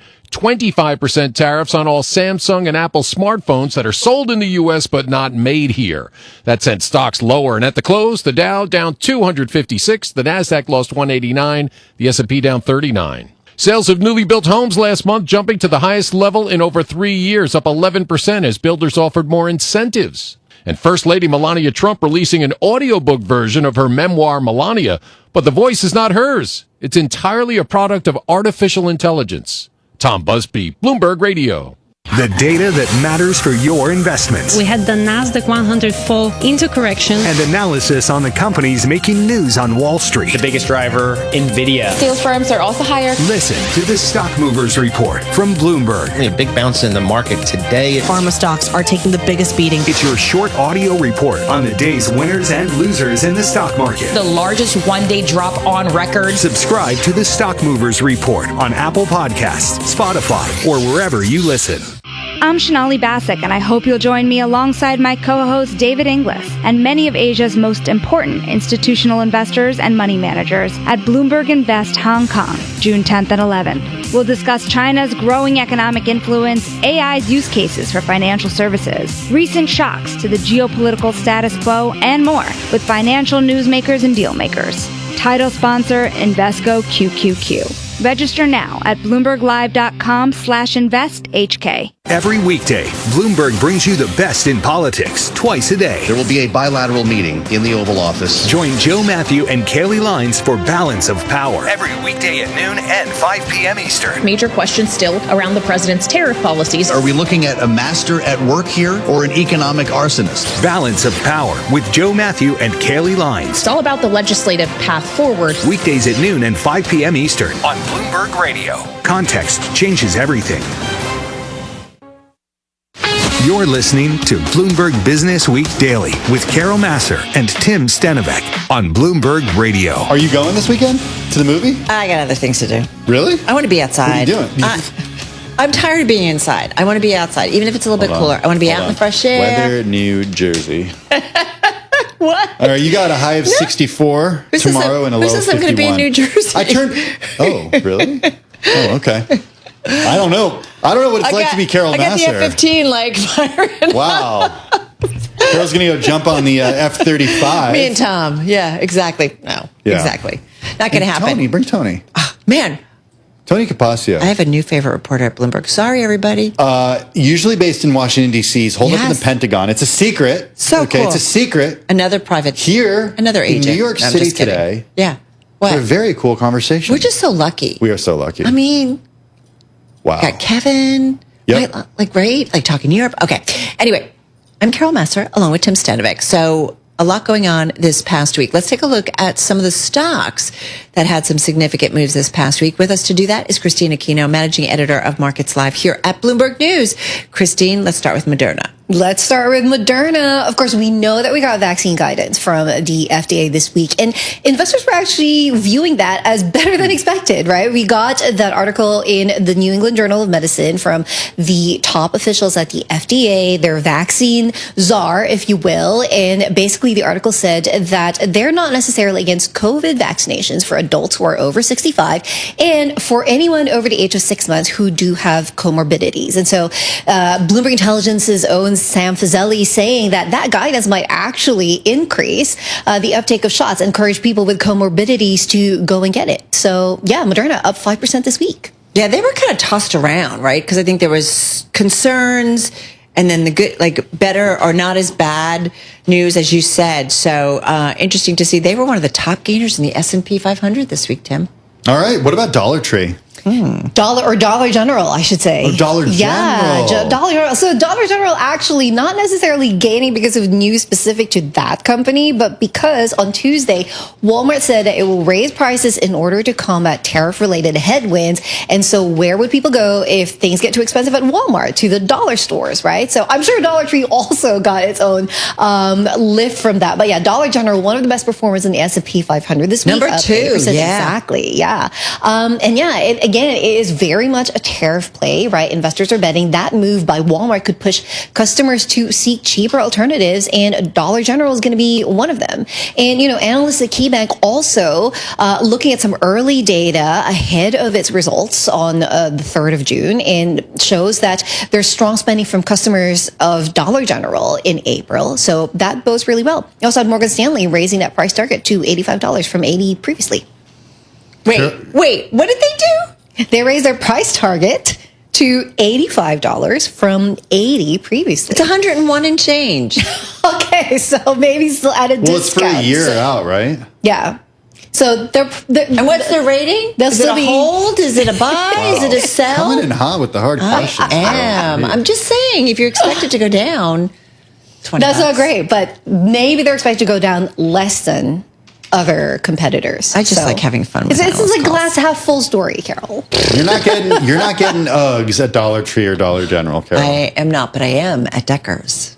That's the parent company of Teva, Hoka's, and Uggs, Carol's favorite. I love Uggs. Who doesn't love Uggs? Not a great week. Uggs are very comfortable. Come Not on, a great Christine, week. you have Uggs, right? I do not have Uggs. I'm Blasphemy. so sorry, Carol. I mean, I would love a pair of Uggs, but yeah, I don't happen to own them at the moment. But yes, they did not do well. The owner of Uggs and Hoka running shoes down more than 20%, 21% this week, actually. And that comes after a disappointing fiscal first quarter forecast, a bunch of firms also cutting their price target for the shares, management declining to provide full year guidance because of macro uncertainty related to global trade policies, which got even more uncertain because, of course, we got those headlines early this morning. President Donald Trump threatening tariffs on the EU as a whole and also Apple specifically as a company. Kind of interesting. Yeah. One of the biggest decliners in the S&P 500 this week. So definitely a big bite out of that one. What an interesting trade this week. Yeah. I mean, there's been a lot that's happened. Yeah. Definitely trade tensions back in the limelight. And, it's only going to get worse because there's a lot of volatility. There's a lot of uncertainty there, Yeah, we definitely saw it play out. Christine, thank you so much. Have a great weekend, great holiday weekend. Christine Aquino, managing editor of Bloomberg Markets Live. For more conversations, check out our Stock Movers podcast, 5-minute episodes, biggest winners and losers in the stock market. You can find it at Apple, Spotify, or anywhere you get your podcasts. 2.6% to the downside, Carol Master, for the S&P 500 this week. Yeah, right? I mean, it was an interesting week, right? We've been talking about it being a little bit boring and stuff, but I feel like there was a fair amount of stuff. Today was from the get-go. Very busy. Going back to this is when I like to go and take a look at Reed over the past week and just see, let me just see. If you take a look at 1 week, like the budget bill, SALT, like there was the Harvard news. The Harvard news, just so much going on. And then again, another, kind of tariff amping up on this Friday. Can you tell we're tired? We're a little tired. Hey, listen, we just want to remind everybody that we have a weekend podcast. You can catch it at 8 a.m.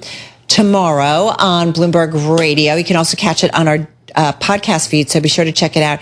We also do want to remind you that none of this happens without an incredible team behind us. We got a great group of folks helping make this work. The mistakes are ours.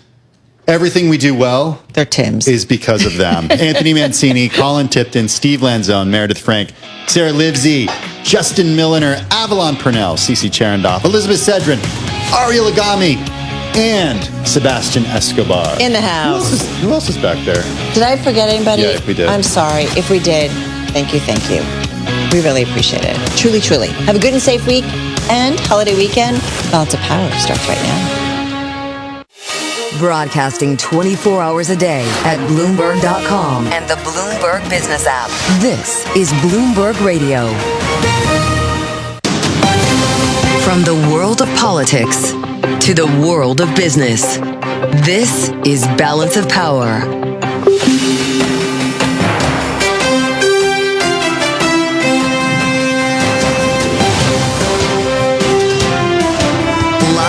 Washington, D.C. From Bloomberg's Washington, D.C. studios to our TV and radio audiences worldwide, welcome to Balance of Power. Alongside Kaylee Lyons, I'm Joe Matthew. Tonight, a presidential tariff threat. Right now, it's going on June 1st, and that's the way it is. No, they haven't treated us properly. They haven't treated our country properly. They banded together to take advantage of us. The reaction today after President Trump threatened a 50% tariff on the European Union while promising a 25% levy on Apple if the tech giant does not move iPhone manufacturing to the U.S. We'll get into those market-moving words from the president and their impact up ahead. This as other trading partners race to negotiate deals with the U.S. as the window to do so shortens. Treasury Secretary Scott Bessent giving Bloomberg a glimpse at what we can expect and when. We've done a deal with the UK. My sense is over the next couple of weeks, we're going to have several large deals announced. More from that interview coming up. Plus, U.S. Steel surges as President Trump announces his backing for a partnership between the company and Japan's Nippon Steel. We'll have the details. Also tonight, a look at where a fifth round of talks with Iran stands as the Trump White House outlines a requirement of any future deal. We'll discuss those talks, a potential path ahead, and more. And a legal win for Harvard. A federal judge granting the university a temporary block on the Department of Homeland Security's ban on foreign students that was announced just yesterday. How that case could play out and much more tonight. But we begin tonight with the fresh wave of tariff threats emanating from the White House after the president floated a sweeping 50% tariff on the EU starting next week and a 25% tariff on Apple if the tech giant fails to move iPhone manufacturing to the U.S. Bloomberg's Wendy Benjaminson joins us right now with more. Wendy, welcome. Is there a strategy here? Because the market doesn't seem to be feeling it.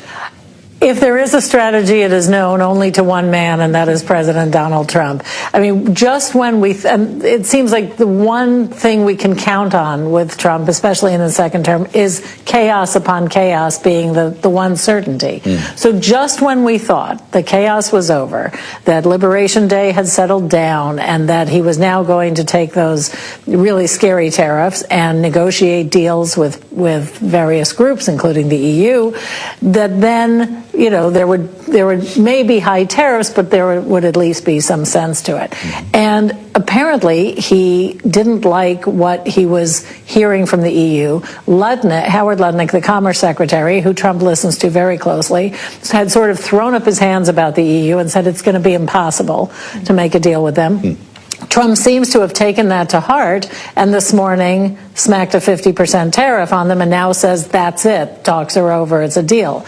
Interestingly, a senior Dutch official said, it's just him negotiating, we'll be fine, we'll work it out. That may be, and that may be a tactic on the Dutch official's part, but it's we just don't know. Well, I guess we'll find out come next Sunday at the very least, June 1st, when this is supposed to kick in. In the meantime, Japanese officials were also here in Washington today, actually negotiating with Howard Lutnick, who you mentioned. So what timing for President Trump to announce that Japan's Nippon Steel can, in fact, partner with U.S. Steel, not buy it outright, but invest $14 billion into U.S. steel manufacturing after the completion of a CFIUS review. What do we know about this, Wendy? Well, we don't know exactly what the CFIUS review came back and said, but they must have assuaged the concerns that the Biden White House had, that there would be national security concerns if Nippon Steel was allowed to invest in U.S. Steel, which is what the Biden White House had objected to in this merger. But, Trump has shown us numerous times now that national security concerns can be set aside if indeed he can, make money for the U.S. or get more investment in the U.S. for it. So he apparently has set those aside. Nippon Steel will invest in jobs and, revive the aging infrastructure that U.S. Steel has in Pittsburgh. Apparently they've promised to keep the headquarters in Pittsburgh. The United Steelworkers, however, are not happy about this. They are very concerned that Nippon is going to slash jobs, bring in their own people, do all these sort of things. And there is no guarantee that that's not going to happen, and it's unclear from the White House. Nothing is guaranteed. Yes, it nothing seems. is guaranteed. Bloomberg's Wendy Benjaminson, thank you so much, as always. Now, we want to get back to the tariff threats in particular and turn to Susan Schwab, former U.S. trade representative under the George W. Bush administration, who is joining us now here on Bloomberg TV and radio. Ambassador, when we consider a threat made on True Social, like the one made against the EU today, the discussions are going nowhere. Therefore, a 50% tariff will be implemented next Sunday. Is that still an effective strategy when we have seen threats made and then pulled back repeatedly by this president? Well, that is a great question, and we'll find out. I mean, I share the frustration of those who are negotiating with the EU. It is not easy to negotiate with the EU, and Secretary Bessent, I think, was very articulate about that when he talked to Dave Weston on your show earlier today.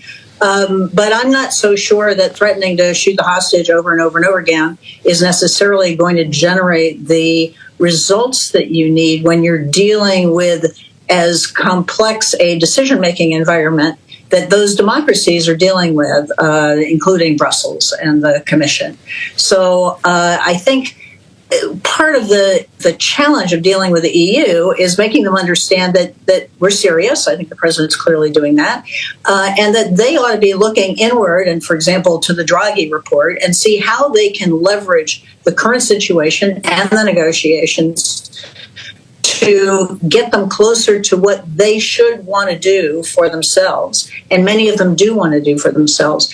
I'm not sure us threatening so overtly helps them, because it just puts the back up and reinforces the anti-American sentiment and makes it harder for some of their politicians to deliver, it seems to me.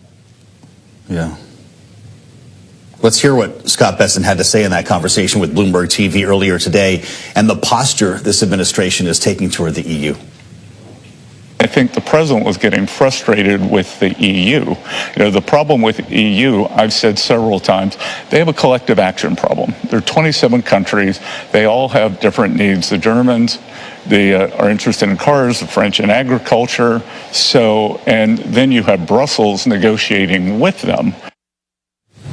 Here's the thing, though. We saw this post on Truth Social earlier today, knowing that there was a meeting set for this afternoon with the European Union's trade chief and Jameson Greer, the USTR, something you know a little bit about today. Was this just greasing the skids before their call? Maybe that's what the president had in mind. That may be what he had in mind when he suggested that the tariff ought to go up to 80, or in that case, down to 80 when the China negotiations were about to start. I'm not sure as a negotiator that would have been my idea of being empowered and having a strong hand. But this president interacts with his negotiators differently than President Bush did with his.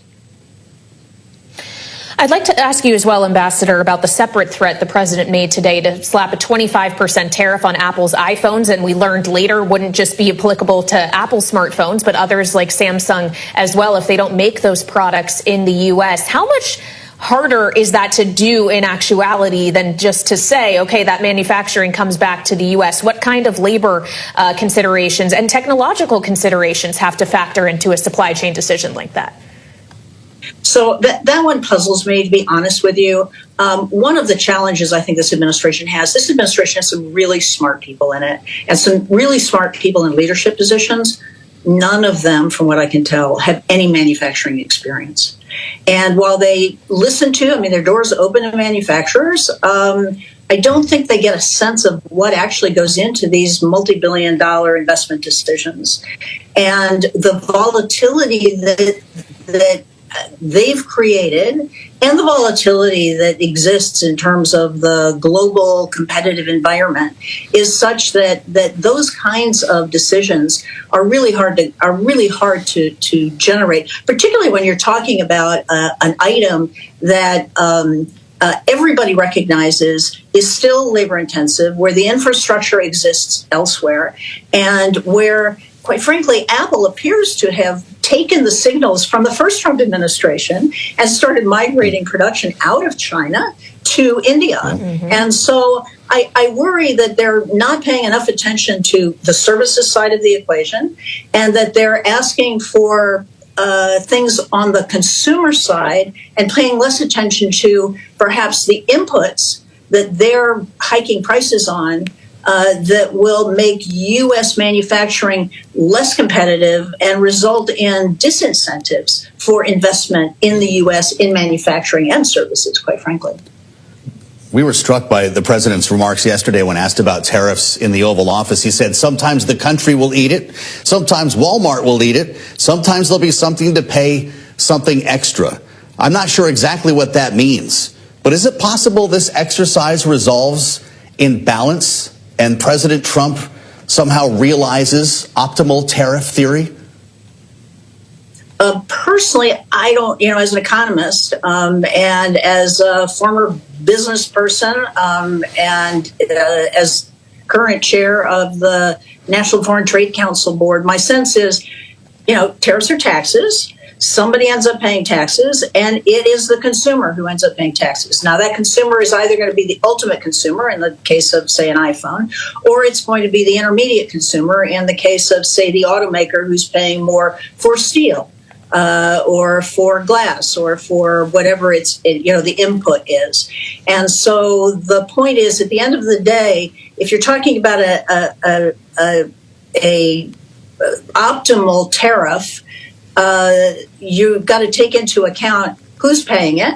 And it's a regressive tax, quite frankly. It goes, it's paid by those who can least afford it. The shareholder may end up paying it, but it's still a tax. And, oh, by the way, you got to factor in what happens to the competitiveness of U.S. exports, because they get damaged by U.S. higher tariffs, and U.S. exports that get hit by foreign retribution, foreign retaliation. And all of that would have to go into the mix of a, quote, optimum tariff, and color me skeptical. Got it. Susan Schwab, it's great to have you with us, former U.S. Trade Representative under the George W. Bush administration. We appreciate the insights. Up ahead, Bloomberg's sit down with Treasury Secretary Scott Bessent, as we've been describing, talking as well about ongoing trade negotiations with the EU, the president's tariff announcement today, and a lot more. But up next, a fifth round of U.S.-Iran talks concluding today in Rome. We'll look into the progress of these conversations with Natasha Hall at the Center for Strategic and International Studies next on Balance of Power on Bloomberg TV and Radio.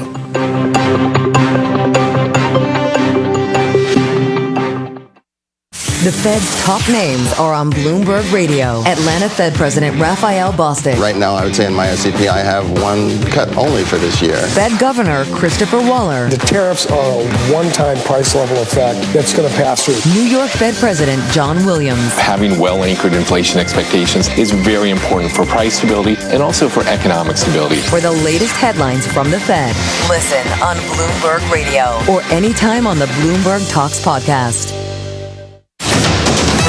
Markets, headlines, and breaking news 24 hours a day at Bloomberg.com, Bloomberg Television, and the Bloomberg Business app. This is the Bloomberg Business Flash. It's 5:13 on Wall Street. We do check markets all day long here at Bloomberg. President Trump says U.S. Steel will remain in the U.S. and keep its headquarters in Pittsburgh, crediting his tariff policies for the investment. Trump says the partnership with Japan's Nippon Steel would create at least 70,000 jobs and add $14 billion to the U.S. economy, with most of the investment occurring in the next 14 months. Today, U.S. Steel surged 21.2%, Nippon Steel up by 1.7%. Bloomberg News is out with its monthly U.S. economic survey. And with more, here's Bloomberg's Vinny Del Giudice. Economists trimmed their inflation outlook after the U.S. and China reached a temporary trade agreement. They also see less chance of recession due to the Washington-Beijing truce. Forecasters now see a 40% chance of an economic downturn over the next 12 months, below last month's estimate, but still higher than earlier in the year. Economists largely expect household demand to hold up, though their outlook for business spending is less optimistic. Vinny Del Giudice, Bloomberg Radio. S&P 500 index ends the week at 58.02, heading into a long holiday weekend with a loss this Friday, down 0.7%, all about tariffs. The Dow down 0.6%, Nasdaq today down by 1%, Apple down 3%. Balance of Power continues now. Back we go to Washington. Once again, your hosts, Joe Matthew and Kaylee Lyons.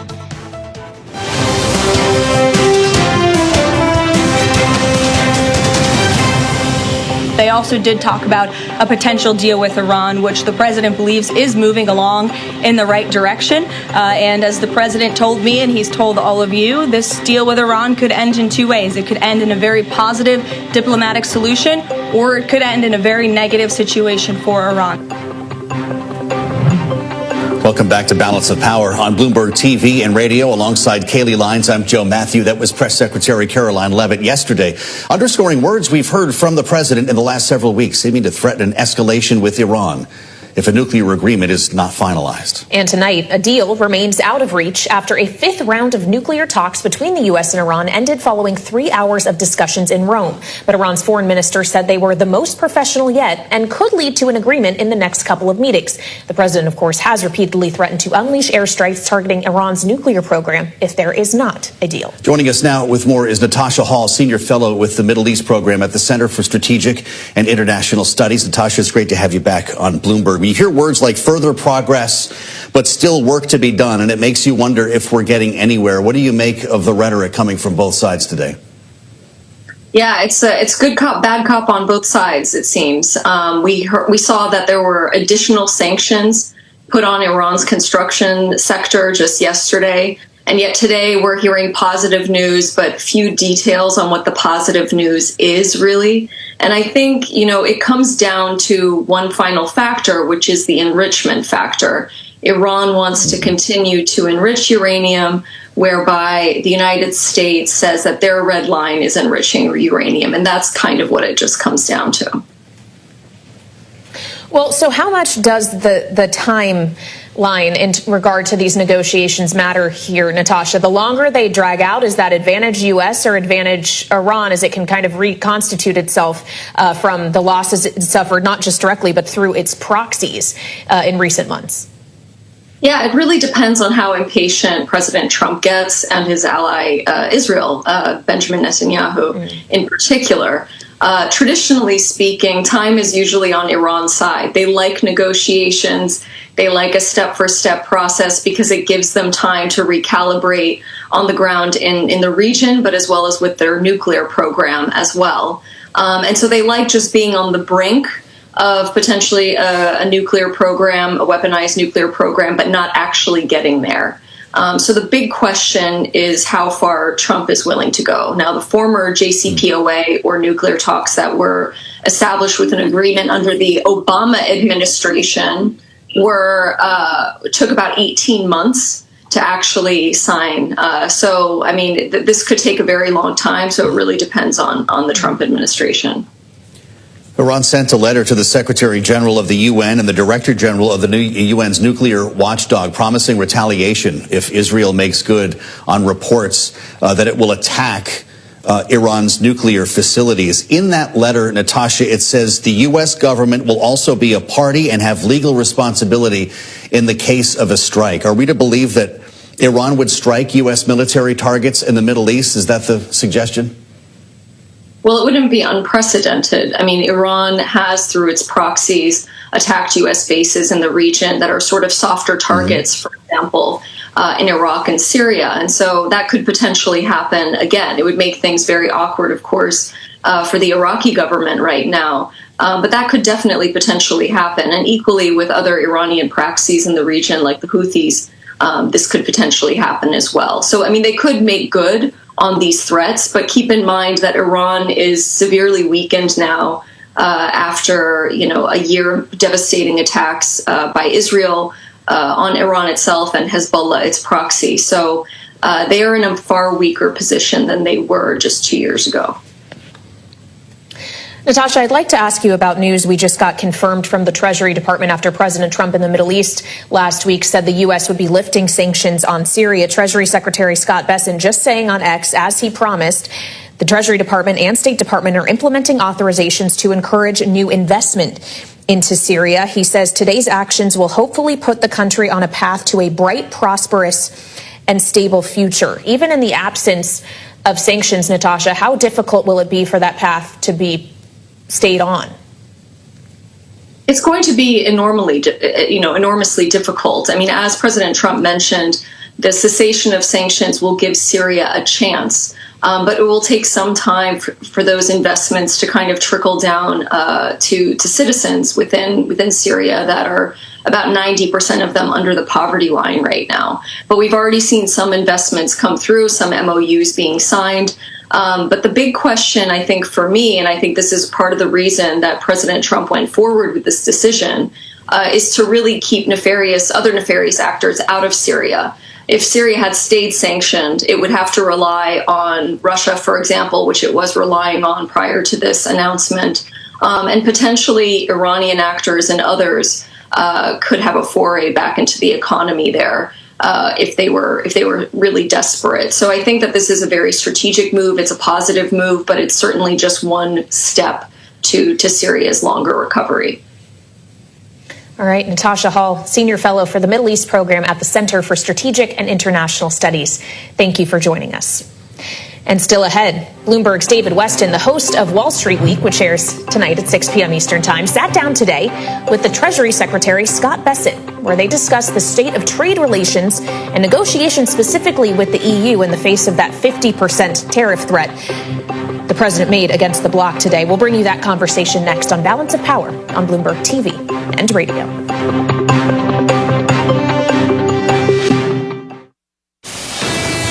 Bloomberg Radio, on demand and in your podcast feed. On the latest edition of the Bloomberg Surveillance Podcast from T. Rowe Price, Sebastian Page. Valuation and momentum, when they align together, historically, that is a much stronger signal than either signal working alone. And that's been studied across markets. Well, I just think it's about growth expectations here in the U.S., right? I mean, they really are falling. I mean, and so, the question is, how far do they go, or how far before the Fed catches up and wakes up to this? So I'm just curious to hear what, your rate expectations are, what your Fed expectations are, through the end of this year, but more importantly, in the first half of next year. It's just how deep do we think the terminal Fed funds rate can go?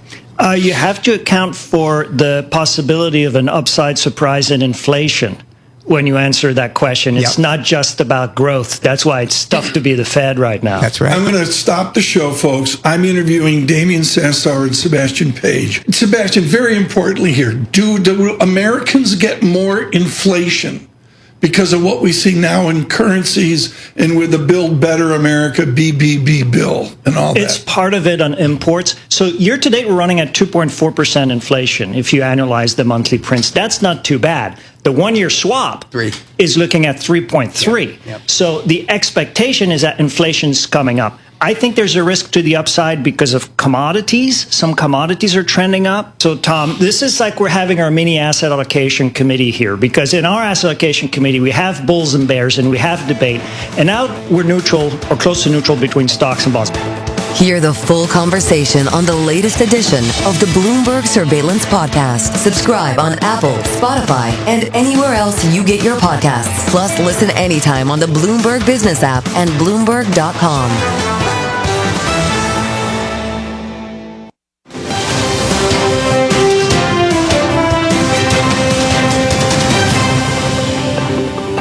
This is Balance of Power on Bloomberg TV and radio. Alongside Joe Matthew, I'm Kaylee Lyons.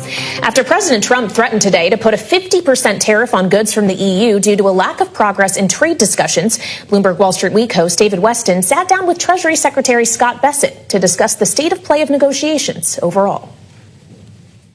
We have substantial revenue coming in now, and there is, at some point, there's an equilibrium rate, let's call it a Laffer curve, for tariffs. And I think we will reach that rate. The other thing that's happening is a lot of their tariff barriers or non-tariff trade barriers. A lot of these non-tariff trade barriers are coming down, so friction's decreasing there. And again, because we don't know where these tariff negotiations are going to end up, they won't end up being scored. But it's several $100 million a year, several $100 billion a year of revenue that will be used. For every $100 billion, that's $100 billion less of bonds that Treasury has to issue. When you talk about uncertainty and getting more certainty because of the tax bill, some of the uncertainty, a lot of it is because of tariffs right now, because we're not exactly sure where we're going to end up. Do you have a sense when the economic community, the business community, will get better certainty on tariffs? Well, we've done the 90-day pause. As I've mentioned several times, we have 18 important trading partners. So what everyone should really focus on are those. We've done a deal with the UK. My sense is over the next couple of weeks, we're going to have several large deals announced. We have put a pause and a 90-day pause with China. I expect that we will be negotiating in person with them again. And then the president today, when we initiated the pause and the 10% or moving down from the April 2nd rate to the 10% level was contingent on countries or trading blocs coming and negotiating in good faith. And I think the president was getting frustrated with the EU. You know, the problem with EU, I've said several times, they have a collective action problem. There are 27 countries. They all have different needs. The Germans, they are interested in cars, the French in agriculture. So, and then you have Brussels negotiating with them. You can find Bloomberg's full conversation with Treasury Secretary Scott Bessent online and on the terminal. A pretty fascinating conversation there, Kaylee, as we wait for announcements on trade deals. He says there could be several large ones in the coming weeks. Yeah, potentially, though, just not with Europe, as President Trump in the Oval Office today suggested the deal has been made. The deal is 50% tariffs. That's right, 50% and maybe 25% on Apple. We'll be waiting for more on these. And coming up, the president's executive order focusing on the energy industry today and expanding nuclear power. We're going to dive into the details with Utah Governor Spencer Cox. As well, Isaiah Taylor, the founder of Valor Atomics, who was at the White House today. But first, President Trump's threatening a 25% tariff on Apple, as we've been discussing, if it fails to move iPhone manufacturing to the U.S. We'll explore if that's feasible next on Balance of Power on Bloomberg TV and radio. Markets, headlines, and breaking news 24 hours a day at Bloomberg.com, Bloomberg Television, and the Bloomberg Business app. This is the Bloomberg Business Flash. It's 5:27 on Wall Street. We do check markets all day long here at Bloomberg. Wall Street was rattled today by President Trump's threats to impose aggressive tariffs on the European Union and Apple. Stocks fell. The dollar hit its lowest since December of 2023. Apple today down by 3%. The S&P extended losses as the president said he is not looking for a deal with the EU, reiterating tariffs will be set at 50%. Kate Moore is Chief Investment Officer at Citi Wealth. And on surveillance this morning, she told us it's tough for companies to make forecasts in this tariff environment. Are we at 10% tariffs? Are we at 25% tariffs? Does demand crater? Do taxes change people's consumption patterns? No one really knows. And as a result, it's hard to say that when we look at forward earnings, forward multiples, that they make sense. Kate Moore of Citi Wealth. The Dow, the S&P, Nasdaq 100 index, Russell 2000 all lower today. The Bloomberg Mag 7 index down 1.3%. As I mentioned, Apple was down today by 3%. The S&P down 39, finishing the week at 5802, a drop today of 0.7%. The Dow down 256, down 0.6%. Nasdaq was down 188 points today, a decline of 1%. For on-demand news 24 hours a day, subscribe to Bloomberg News Now wherever you get your podcasts. And that is a Bloomberg Business Flash. Extraordinary films are found on Jolt. Available now for a limited time, Can't Look Away exposes disturbing truths uncovered by Bloomberg's Olivia Carville about social media's harmful impact on kids. We are in the midst of a fentanyl crisis. These companies have upped the stakes. They're now in your children's bedroom. It's not a fair fight, is it? Can't Look Away challenges everything you think you know about the dangers kids face online. Watch now at jolt.film. That's JOLT.film. The stories that moved markets today. Concerns about iPhone sales in China. And the insight that will shape trading tomorrow. Traders are waiting to hear from Fed Chair Jay Powell. The Bloomberg Business Week Daily podcast with Carol Massar and Tim Stenovec. Technology and consumer staples among the biggest winners. The rally taking a bit of a breather. Bloomberg Business Week Daily. Listen live weekday afternoons at 2 Eastern on Apple CarPlay or Android Auto with the Bloomberg Business app and anywhere you get your podcasts. Bloomberg Radio. Context changes everything. Did you know Bloomberg Radio is on Amazon Alexa? Get live business news and market headlines 24 hours a day anywhere you have an Alexa device. Just say, Alexa, play Bloomberg Radio.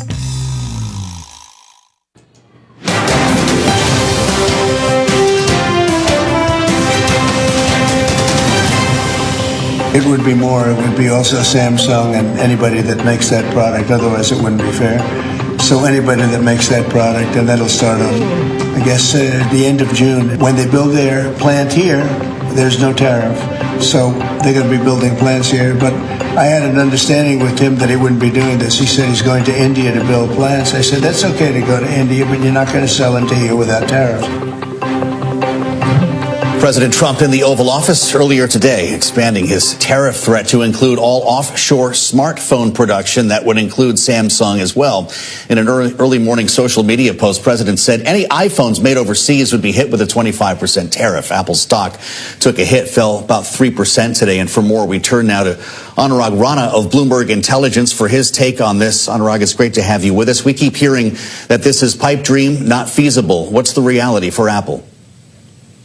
See, if you take the economics out, anything is possible. But frankly, does it make sense to build lower margin consumer products in the U.S.? I mean, would you rather not invest in, higher margin chips or data center investments? And I think that's what Tim Cook needs to explain to the administration, that he is going to spend X billion dollars over the next few years to take care of some of the bigger infrastructure needs that we have, and rather worried about so many millions of phones that can be assembled, to be very honest, anywhere in the world. Well, and what's the actual financial difference here between taking the hit on a 25% tariff on a $1,000 phone that's made and assembled elsewhere versus trying to afford the labor and all of the other higher costs associated with making that phone in the U.S.? What is that differential? See, first of all, I think, we shouldn't be harping just on the 25%, because if the president's made up his mind that he wants the phones to be made in the U.S., who knows, he may raise the rates from 25 to 50% in the next, few months if the Apple doesn't really figure. The Apple needs to negotiate with the government and come up with a conclusion on this thing, because that number can, increase by several folds. The way we have looked at it is, when you build a factory in, let's say, when they started building a factory in India, it took them several years, 4 to 5 years, before they were able to even make even the slight dent in the global supply chain market. According to Counterpoint data, now they are close to 20% of the global supply of iPhones. Now that's, I think, taken them 7-8 years. So to think that Apple can do this in the US with the lack of any kind of infrastructure right now in a manner of quarters is not feasible. So for us, I think the bigger question is, can they go out and talk to the president and figure out a better way where they can spend the money, make him happy, make the administration happy, and then they can make the phones, frankly, wherever they want. All right, Anurag Rana, covering technology for us at Bloomberg Intelligence. Thank you so much. And we go from technology to energy now, as President Trump today gave a boost to the nuclear energy industry. In the Oval Office earlier this afternoon, he signed several executive orders meant to accelerate construction of nuclear power plants across the United States. The president was joined by industry leaders and Secretary of Interior Doug Burgum, who said the initiative is essential to keeping up with future energy demands. What we do in the next 5 years related to electricity is going to determine the next 50, because this is the first time in history where electricity can be translated into intelligence. And we need that intelligence for every aspect of our economy, but also for defense. And this is going to help us make sure that we're providing the defense we need, where we need that AI, need the electricity, but also to secure our bases here at home and around the world. Joining us now with more, we have two guests, Utah Governor Spencer Cox and Isaiah Taylor, CEO and founder of Valor Atomics. Thank you both so much for joining us. Isaiah, you're here with us in our Washington, D.C. studio, having been at the White House earlier today. What do these executive orders unlock for the nuclear energy industry overall and for Valor specifically? Well, Kaylee and Joe, thank you so much for having me. I think that this is a really monumental day in the history of nuclear energy. For a long time, nuclear policy in the United States has been focused on raising barriers and raising walls. And originally, this doctrine came from the fact that the United States started off with a massive moat in nuclear energy. We were the only country that was able to build nuclear at scale. And so we wanted to protect that advantage. But over time, Russia and China have actually become better at building nuclear reactors than us. Our rivals are actually now significantly exceeding us in nuclear capacity. And so it's time for a new day in nuclear. It's time for a new tranche of policy. And essentially what this new shift is trending towards is nuclear dominance, right? Nuclear security is now nuclear dominance. We need to make it possible to build nuclear in the United States again. We need to make innovation possible. American entrepreneurs have to be able to go out, test new nuclear designs like we were doing in the 60s and 70s, and build plants all over the United States. You're going to be activating a nuclear test reactor at the San Rafael Energy Lab in Utah, which is why we have Governor Cox with us in part. Governor, I'd love for your input on all of this, because it's not just what Valor is doing. We also had an announcement today from the White House to greenlight the Velvetwood uranium and vanadium mine in San Juan County, Utah, under an accelerated environmental review process. What does this all mean for jobs and infrastructure in your state? Well, it's great news for Utah. Thanks for having me on. And everything Isaiah said is exactly right. We made some really poor choices that stopped us from being the dominant nuclear power in the world when it comes to energy production. When I was born 50 years ago, during the 60s and 70s, we'd built 130 nuclear facilities in this country. We've only built 2 of those in my lifetime, and so we've lost that edge. Now we have an administration that understands it. And Utah has played a key role in critical minerals when it comes to uranium and others. We are ready to start building nuclear in Utah. The holdup has been the federal government. That's been the bottleneck. We launched Operation Gigawatt a year ago, understanding that this is about national security and about helping our citizens pay less for power. We are in an arms race right now. It's an AI arms race with China and with Russia, and we're losing that. If we don't get nuclear right, we're in trouble. We're well positioned to do that. It's going to create jobs. It's going to create clean energy and cheap energy for the people of the United States, and we couldn't be more excited to be a major player in this industry. Well, as the governor talks about bottlenecks being created by the federal government for having the kind of regulatory red tape in place, if you will, does that not exist, though, in part for a reason, given the kind of volatile nature of this kind of energy source in particular? Is there no risk here around pulling back deregulation too quickly? You know, nuclear energy is absolutely a technology that needs safeguards around it. It's a technology like many others, like the chemical industry, that has to have regulation. But one of the most important things that you can do to make sure that an industry is safe is to do it often, right? You do well what you do often. If you're regularly building nuclear power plants, iterating, innovating, you're actually able to build safer and safer nuclear over time. And unfortunately, the regulatory environment in the United States has actually militated against this, right? We've added so much red tape that innovation becomes impossible. As an example, you know, we're announcing today that we have this partnership with the government of Utah to turn on a test reactor. You know, President Trump gave us this incredible mandate, turn on an advanced reactor in the United States by July 4th, 2026, America's 250th birthday.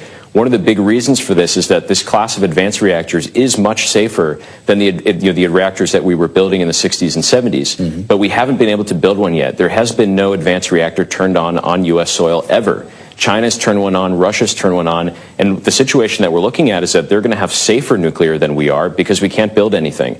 So I'm extremely, grateful to Governor Cox. He's been really leading the charge on technology innovation in nuclear and other categories. I think, Governor, you've been talking with my friend Augustus at Rainmaker, who's making it rain in the great state of Utah. There's all these technologies that China is really running ahead with and that we have to bring into the United States as well if we want to stay competitive. Well, we know you're trying to do something different, co-locating thousands of small reactors into these massive gigasites, as you call them, to produce what you describe as cheaper than oil, carbon-neutral synthetic fuels. Governor, how soon will you cut the ribbon on a new gigasite in Utah if they're cutting the red tape to make that happen? Yeah, well, we hope very, very soon. Now, again, safety is paramount, and we can do this. The technology is there. As Isaiah mentioned, one of the problems is the people who were best at doing this are aging out. I mean, the experts in the 60s and 70s all had to go to France and other countries where they've been building this, and we've lost a lot of that workforce here in Utah. So we're getting people ready.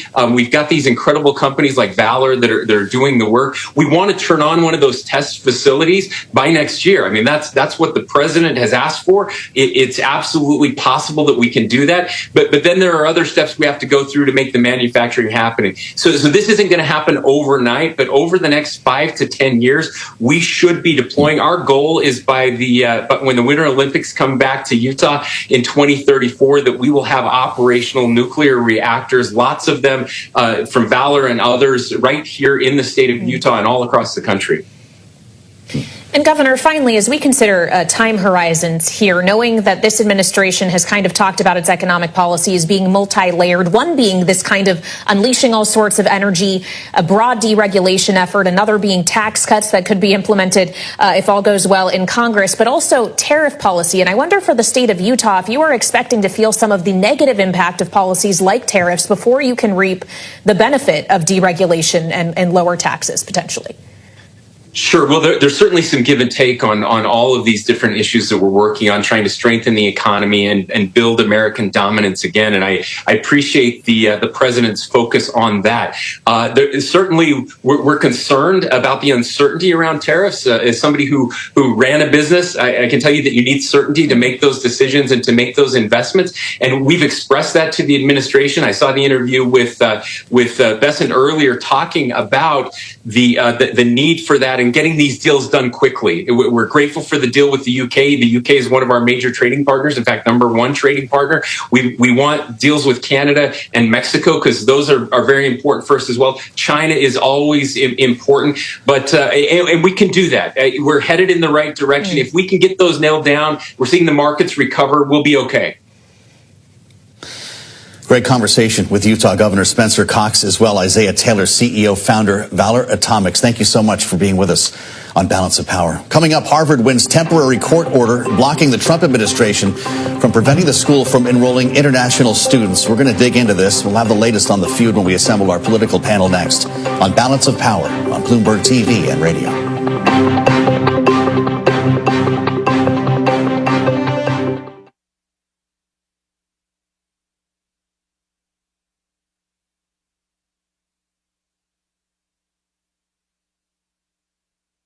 The latest global headlines are now at your fingertips. Subscribe to Bloomberg News now and get news when you want it on your schedule. These are short audio reports that bring you the latest headlines with context.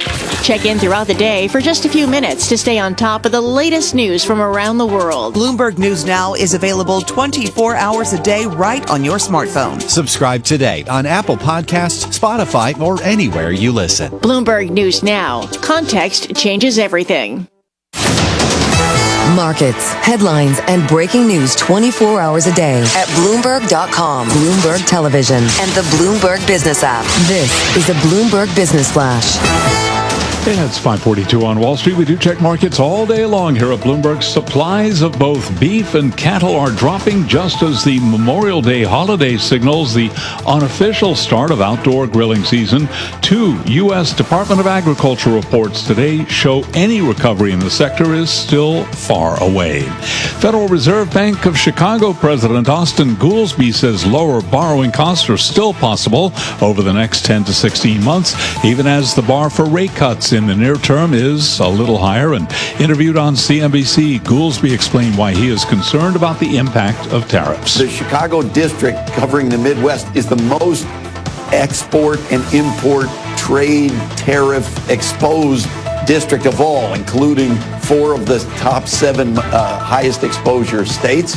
As they look at tariff rates that are that high, that would be really scary for the supply chain. Austin Goolsbee's remarks on CNBC came after President Trump threatened to impose 50% tariffs on imported goods from the EU and warned of a 25% levy on Apple phones. Apple today down 3%. The S&P dropped 0.7%. The Dow also down 0.6%. Nasdaq down by 1%. Balance of Power continues right now. Back we go to Washington. Once again, your hosts, Joe Matthew and Kaylee Lyons. And I like Canada very much, but we don't want to have Canada making our cars. We want to make our cars. Oh, it's a phone call. Do you mind? Hello? Okay, it's only a congressman. Are you considering stopping other universities from taking foreign students?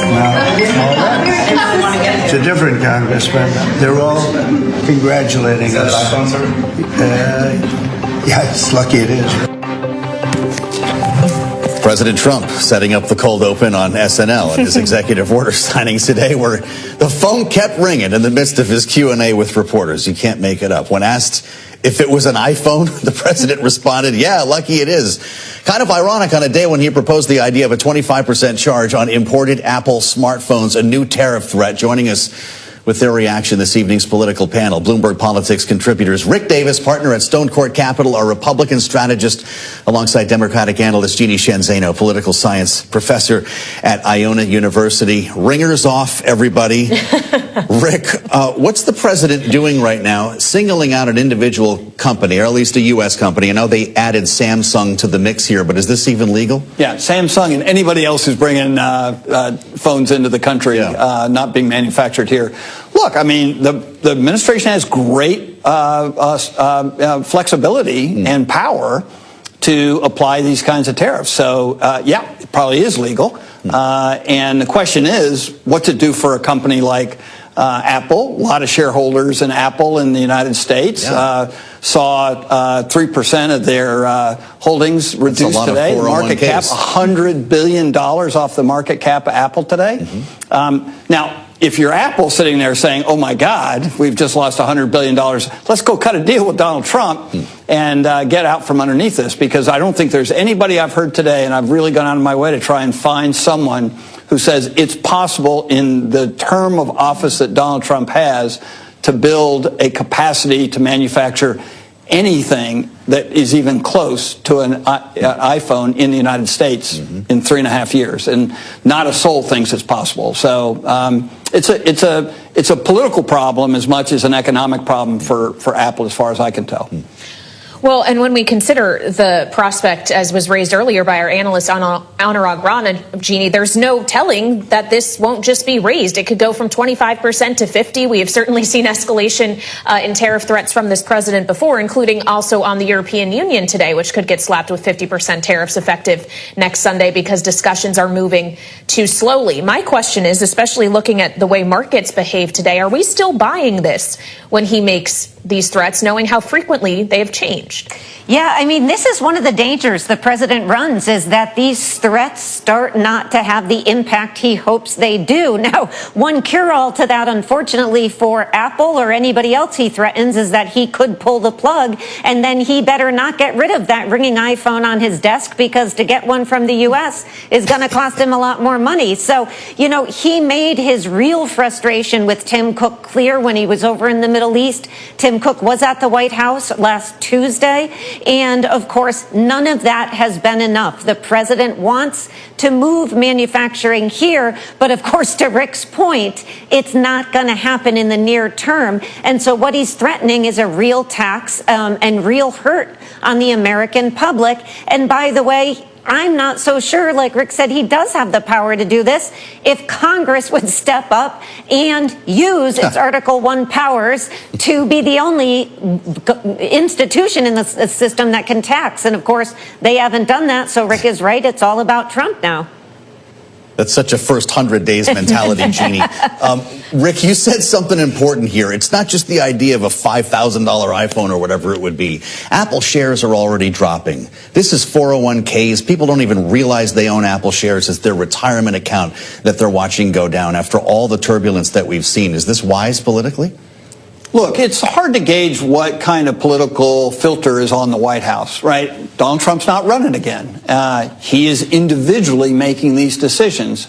It's hard to tell whether the Secretary of Commerce, the Secretary of Treasury, Peter Navarro, the trade rep, I mean, like, who's telling him that this is a good idea? Because it may be just this idea that he flips open a paper, he sees Tim Cook talking about how great their operation is in India, doesn't have to produce phones in China for the U.S. market, and that upsets him to the point where he literally can walk out, make a tweet, and that's the new policy on tariffs starting June 1st. So I don't think there's a positive calculation. Certainly, you can whip up the base and say we're bringing these jobs home here. But then when you scratch the surface, you wonder, well, what kind of jobs are those really? I mean, is anybody even going to be qualified for that kind of a job if they're not got an electrical engineering degree or some kind of science degree that allows them to operate robots and or develop software to make all that work? It's a perilous place for future candidates who are on the ballot in either 26 or 28. Well, Rick Davis setting up us up perfectly as he raises higher education and degrees you can get, and the Treasury Secretary, Scott Bessent, in the same answer. As we spoke to Scott Bessent today, not just about the issue on tariffs we've all been discussing, but also about Harvard. Our colleague David Weston asking him specifically if the president is still moving forward with trying to remove Harvard's tax-exempt status.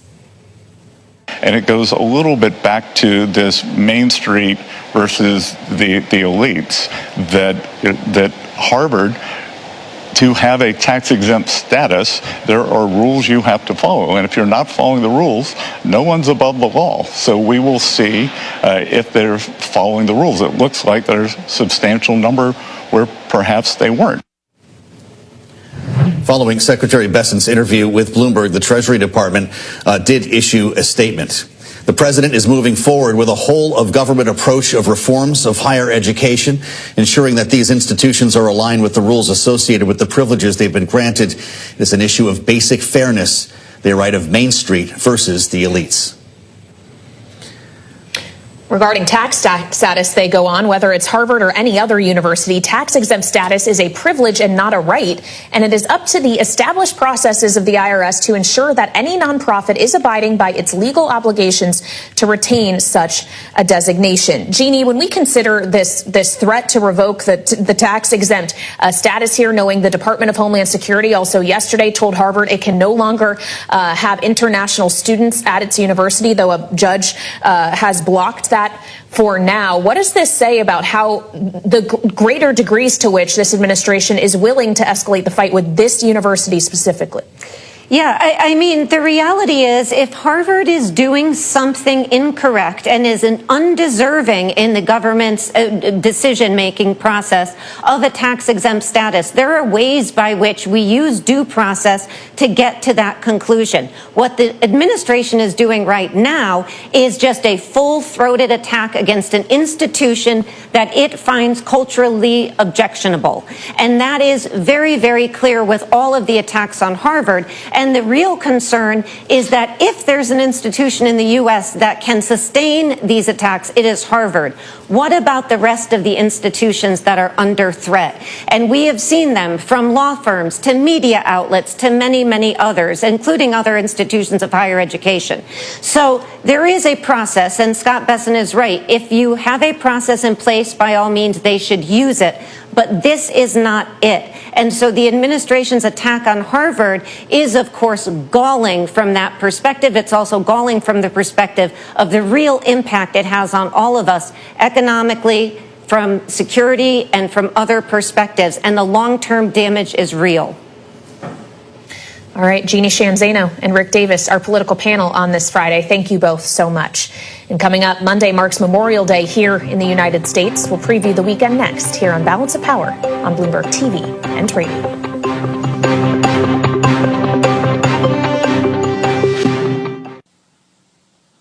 CBS News Brief. The Justice Department has reached a tentative deal with Boeing to dismiss criminal charges related to the deadly crashes of two of its 737 MAX jets. CBS's Linda Kenyon. Attorney Paul Castle, who represents some of the families, says, quote, "This kind of non-prosecution deal is unprecedented and obviously wrong for the deadliest corporate crime in U.S. history." The NTSB's Dan Baker says the pilot of the private jet that crashed into a military housing neighborhood in San Diego yesterday never declared an emergency. The airplane was not equipped with a flight data recorder. We are trying to determine at this time if the airplane was equipped with a cockpit voice recorder. President Trump is planning 50% tariffs on the European Union and 25% tariffs on smartphones made overseas.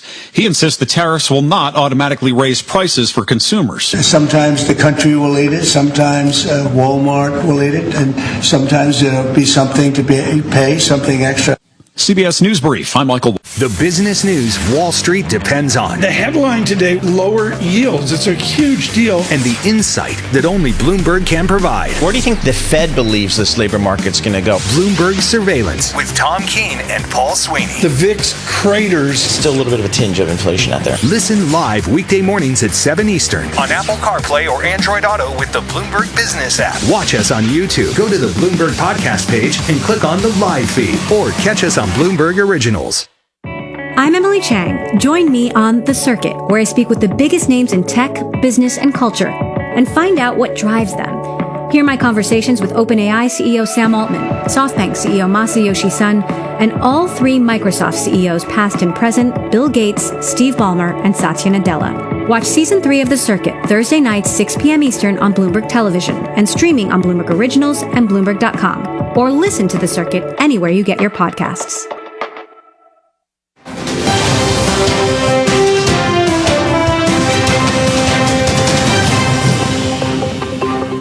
This is Balance of Power on Bloomberg TV and radio. Alongside Joe Matthew, I'm Kaylee Lyons. This Monday is, of course, Memorial Day here in the U.S., and the USAA Poppy Wall of Honor, a temporary installation honoring the more than 600,000 American service members who gave their lives in service to our nation since World War I, will be on display at the National Mall here in Washington, D.C. for Memorial Day weekend. It's really beautiful as we kick things off here. It's always an important weekend here in Washington, culminating Monday with the National Memorial Day Parade, marking this year, it's remarkable, the 250th birthday of the U.S. Army, Navy, and Marine Corps, all happening on Monday.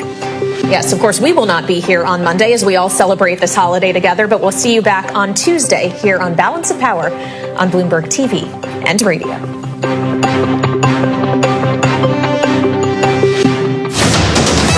Markets, headlines, and breaking news 24 hours a day at Bloomberg.com, Bloomberg Television, and the Bloomberg Business app. This is the Bloomberg Business Flash.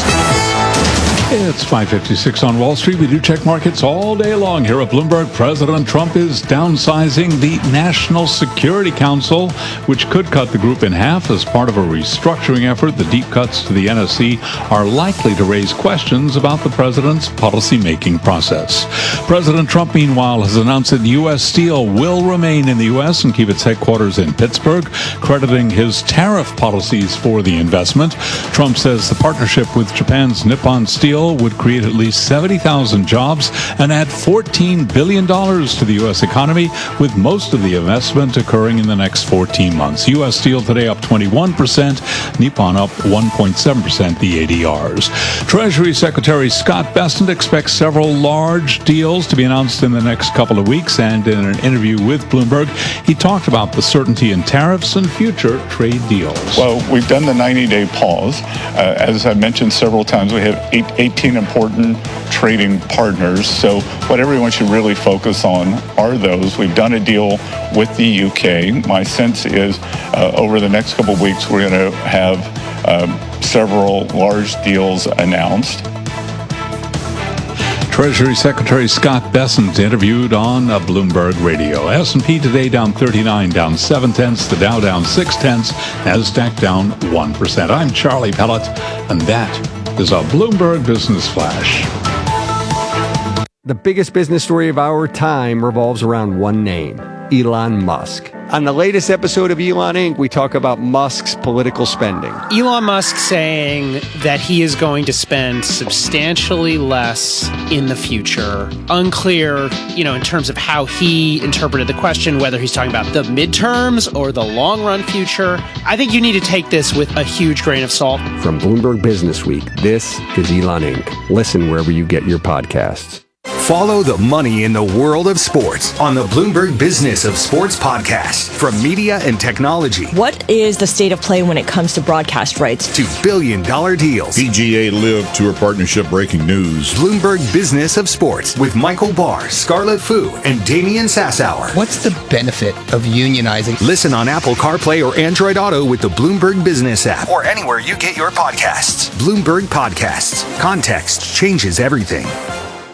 Not completing high school is more of a social thing than it was an academic thing. Even though all these years have passed, I still had that longing to have my diploma. At age 30, Carissa finished her high school diploma. If you're even considering getting your high school diploma, you can do it. No one gets a diploma alone. If you're thinking of finishing your high school diploma, you have help. Find free adult education classes near you at finishyourdiploma.org. That's finishyourdiploma.org. Brought to you by the Dollar General Literacy Foundation and the Ad Council. Donald Trump has already changed the way we think about the US economy. Now he's back in the White House, and Bloomberg's Trumponomics podcast is here to help. I'm Stephanie Flanders, head of government and economics at Bloomberg. Whatever the big question of the week is, we'll have something interesting to tell you about it in a lively conversation with the reporters and analysts closest to the action. Listen to new episodes every Wednesday and follow Trumponomics on Apple Podcasts, Spotify, or wherever you listen. Broadcasting 24 hours a day at Bloomberg.com and the Bloomberg Business app. Powered by more than 3,000 journalists and analysts in over 100 bureaus around the world. This is Bloomberg Radio. Now, an update from our partners at CBS News. This is CBS News on the Hour, sponsored by Native Path. Michael Wallace, it looks like Boeing will not be prosecuted over the deadly crashes of two of its 737 MAX jets. The Department of Justice and Boeing have entered into a non-prosecution agreement. It's beyond the sweetheart deal. That's attorney Mark Lindquist, who represents families of some of the 346 people who died when two MAX planes went down. Boeing was accused of fraud for misleading federal regulators about the safety of a navigation system that was implicated in the crashes. He says Boeing has now agreed to pay $1.1 billion in fines, safety investments, and a fund for crash victims. The deal still needs to be finalized. Heather Bosch for CBS News, Seattle. Investigators say the runway lights at San Diego's Montgomery Airport were not working yesterday as the private jet that crashed into a neighborhood was coming in for a landing. The NTSB's Dan Brown says another system was down. We have determined that the automated surface observing system, which provides airport weather conditions to pilots, was inoperative at the Montgomery Airport at the time of the accident due to an unrelated power surge. The pilot never declared an emergency. It's Memorial Day weekend, the unofficial start of summer. CBS's Nancy Chen warns a lot of summer staples like sunglasses and swimsuits come from China. The tariffs could have you paying more. Hosting a barbecue is also more expensive this year. From the cost of the grill itself, since they nearly all come from China, to the price of ground beef, which has gone up by 11% in the last year alone. President Trump plans to slap 25% tariffs on all smartphones made overseas. Javier David is the business editor at the Dallas Morning News. 25% tariff absolutely would prompt the company to hike prices on its iPhones, and that's a major piece of consumer technology worldwide that are used by millions, if not billions of people. Trump also plans 50% tariffs on imports from the European Union. Poland's trade minister, Michael Baranowski, thinks there's still some wiggle room. The post that President Trump has made used the word that he suggests. I don't think there is anything set in stone. A judge has temporarily blocked the Trump administration's plan to bar Harvard from enrolling foreign students. CBS's Christina Rex is at the university. They say there's just been a somber and uncertain mood around many of the events happening on campus this week. Trump says Harvard and other schools need to do more about anti-Semitism on campus. The Piano Man is canceling all his concerts. Turn out the lights. Don't try to save me. 76-year-old Billy Joel says he has a rare brain disorder that's affecting his hearing, vision, and balance. He thanks fans for understanding and says he's looking forward to getting back on stage. This is CBS News. The body produces 1 to 2% less collagen per year starting in your 30s. Slow the process with Native Path single ingredient protein. Visit getnativepath.com/CBS for 45% off plus free shipping. Hi, it's CBS health and wellness expert Cooper Lawrence. You might be wondering, when's the right time to start adding collagen to my diet? How about today? Collagen production starts to dwindle in your 20s. By the time you've hit your 50s, decreased collagen contributes to wrinkles, sagging skin, and joint discomfort. Native Path Collagen can help. It's packed with only type 1 and type 3 collagen fibers, the ones your body needs most for healthy joints, skin, bones, hair, nails, and gut. Plus, it's third-party tested for purity with no fillers, no additives, and no artificial junk. 2 scoops a day of Native Path delivers 18 grams of protein. Mix it into coffee, tea, or any drink. It's completely flavorless and easy to use. Native Path changed my gut health completely. Right now, get a special bundle deal at a fraction of the retail price plus free shipping. Available at getnativepath.com/CBS. With over 4 million jars sold, thousands of 5-star reviews, and a 365-day money-back guarantee, this is your moment to take control of aging before symptoms get worse. Go to nativepath.com/CBS now. Supplies are limited and demand is surging. Stands for something. The verdict is in for the gang charged with robbing Kim Kardashian 9 years ago in Paris. 8 of the 10 accused were found guilty for their part in the 2016 jewelry robbery. The 8 were handed sentences ranging from 3 to 8 years, but with much of that suspended, and with time already served in custody, none will return to prison. Kardashian's lawyers told the court she was satisfied with the verdict. The $10 million worth of jewelry has not been recovered. Elaine Cobb, CBS News, Paris. Police in Minnesota say a man escaped a treatment center for sex offenders by strapping his GPS ankle monitor to a dummy lying in his bed. Stephen Edwards' roommate asked program staff to check on Edwards because he hadn't moved in a while, and that's when they found the dummy.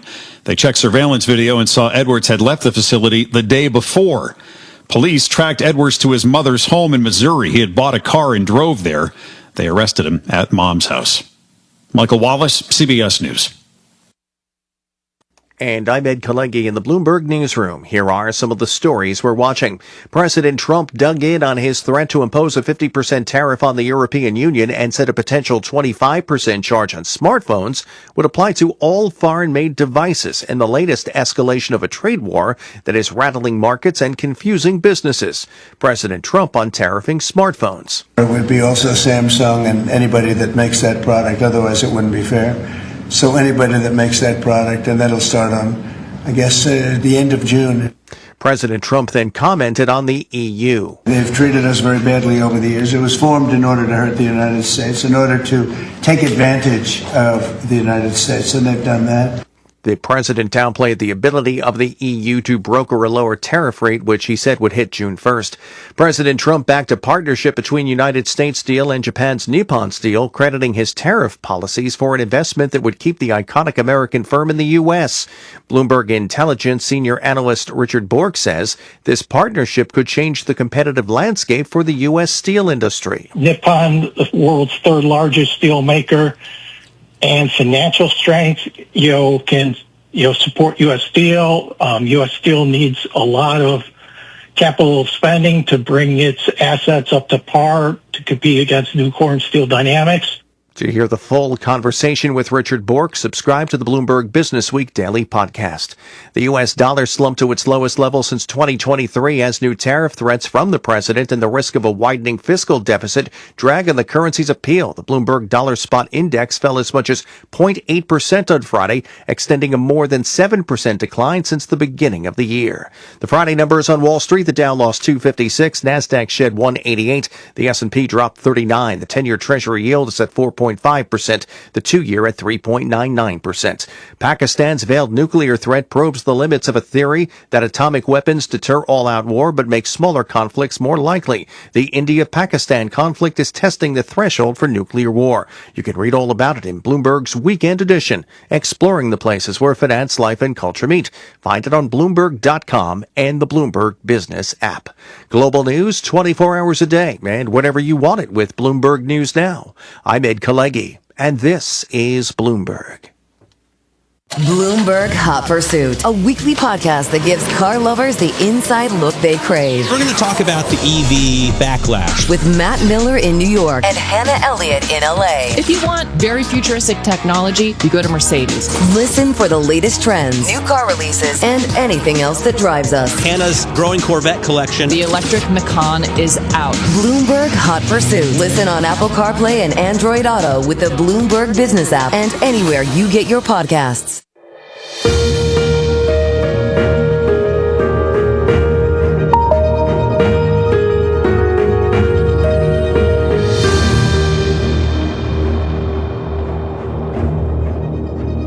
This is Wall Street Week. I'm David Weston, bringing you stories of capitalism. This week, how HHS Secretary Kennedy's FDA criticism harkens back to its approval of OxyContin and the enormous losses from opioid addiction. Plus, what it takes to keep a company on track or get it back on track when it's wandered off. The tale of two very different companies, the Mars Company and global power giant Enel, and their particular take on stakeholder capitalism. This is a story about regulation. Not too much of it, but instead too little, and when it matters most. The new Secretary of Health and Human Services, Robert F. Kennedy Jr., has accused the Food and Drug Administration of being too cozy with the pharmaceutical industry. Don't you want a president who's going to end the corruption at the federal agencies, at FDA? In a closed-door staff meeting this month, Secretary Kennedy called the FDA a sock puppet, echoing his claim that the agency's been captured by the industry it's supposed to regulate. Look, these are the companies that gave us the opioid epidemic. They pressured FDA to lie, and they got their way. A report in Bloomberg Businessweek examines how the FDA violated its own rules in greenlighting broad marketing of opioid painkillers, sparking the epidemic, leading to years of litigation, and ending in Purdue Pharma's $7.4 billion bankruptcy plan. Dr. Andrew Kolodny of Brandeis University is medical director for the Opioid Policy Research Collaborative. If you think about FDA's failure with regard to opioids, it's probably the worst regulatory failure leading to a public health catastrophe in history. Since 1999, opioid overdoses have claimed over 800,000 American lives. Fentanyl makes headlines now, but the addiction crisis began when FDA approvals led the way to aggressive prescribing for chronic pain. Patients still pay the price. 1 in 32 on long-term high-dose opioids loses their life within 2.5 years, and nearly 5 million are addicted, many just following the doctor's orders. Estimates of economic loss rise to $2.7 trillion in 2023 alone. The FDA, if it had been following the law, it would have required Purdue to demonstrate that OxyContin was safe and effective for long-term use. Unfortunately, it never did that, and it allowed Purdue Pharma to promote OxyContin for conditions where opioids are more likely to harm a patient than help them. Could it happen again? It absolutely can happen again, and it's been happening. We're seeing FDA put products onto the market despite the concerns of FDA's own external advisory committees that products are not necessarily effective or safe for the conditions that they're being marketed. The opioid crisis may be the most well-known case of regulatory failure in pharmaceuticals, but it's not the only one. Controversy has followed a wave of costly new therapies, including treatments for genetic diseases, cancer, and Alzheimer's. Because we haven't tried to study or learn from this mistake, we're ready for the next public health crisis to result from improper marketing of a drug that's not safe and effective. To understand how we got here, it helps to look at the climate at the FDA in the 1980s, a time when AIDS activists and palliative care doctors began pushing for faster drug approvals. We are simply asking the FDA to do it quicker. In the fight for the FDA to release all possible treatments. Frank Vacci reviewed opioid applications at the FDA back then, including Purdue's first new opioid, MS-Contin. People are going to be on this drug for some time, basically until they died. He says Purdue exploited that political moment, bypassing FDA directives and launching their opioid without submitting clinical data. When the company came in and told us what they had done, that they actually marketed this product, I was shocked. I was actually startled. That there is a pathway to do this, and they completely ignored it. And they ignored it with a certain amount of arrogance also. I mean, they actually told us they weren't going to take the drug off the market. To take the product off the market, which the FDA could have done, would have made FDA the bad guy here, that they're essentially denying pain control to people who are dying.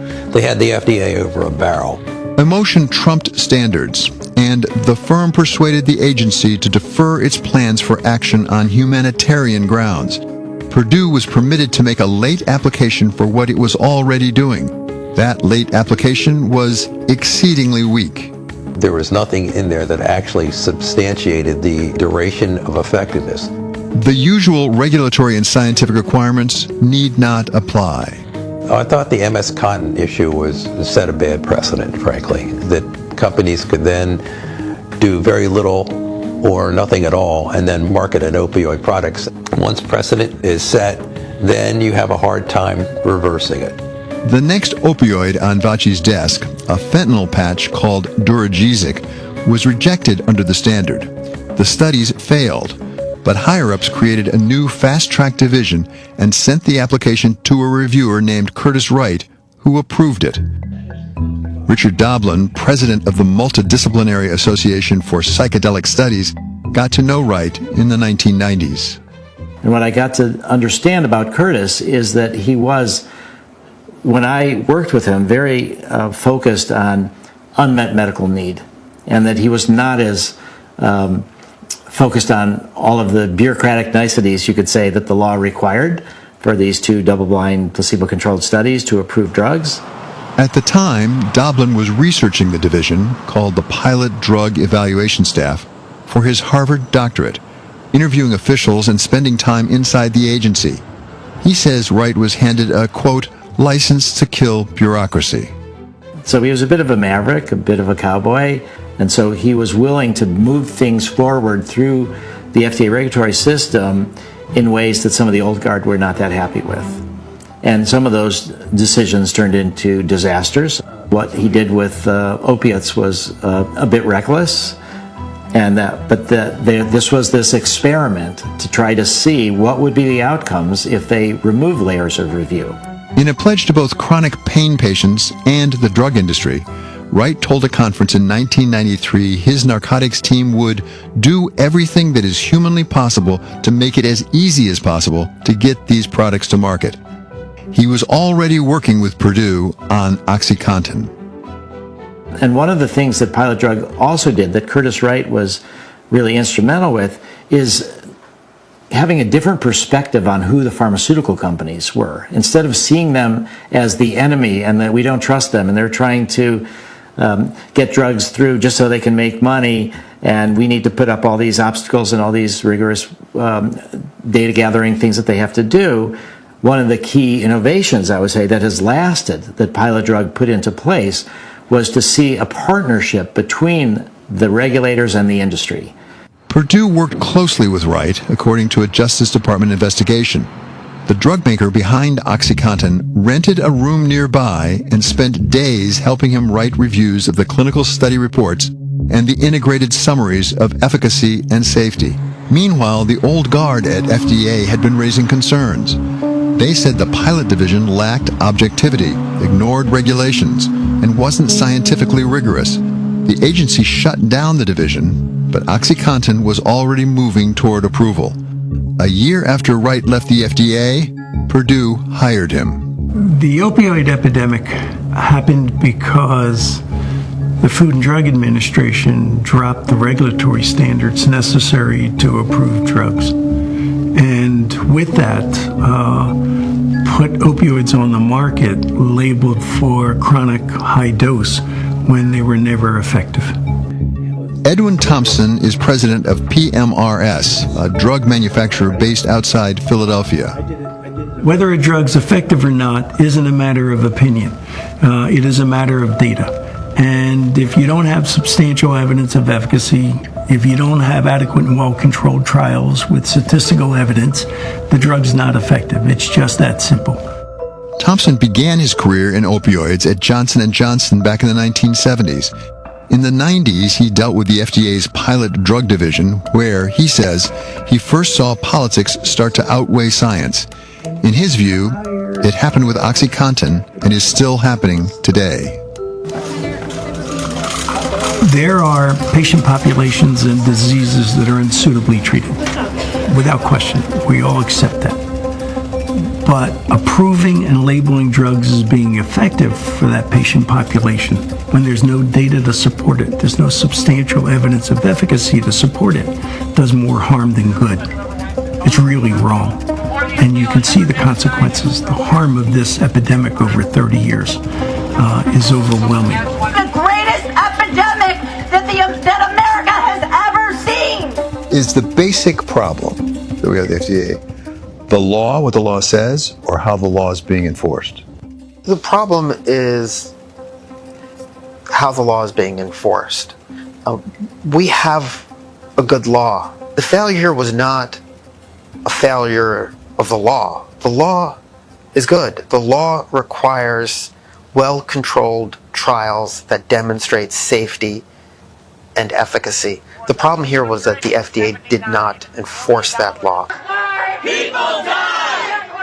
The system works. It doesn't have to be bureaucratic, but it's got to be applied, and it's got to be applied scientifically and without bias, and it has to be applied with real methodology as well. And so there were a number of breakdowns in the opioid approval process, starting back with MS Cotton and how the drug ever got approved and when it shouldn't have, right on up to OxyContin and even immediate release oxycodone. Those approvals defy explanation at the FDA.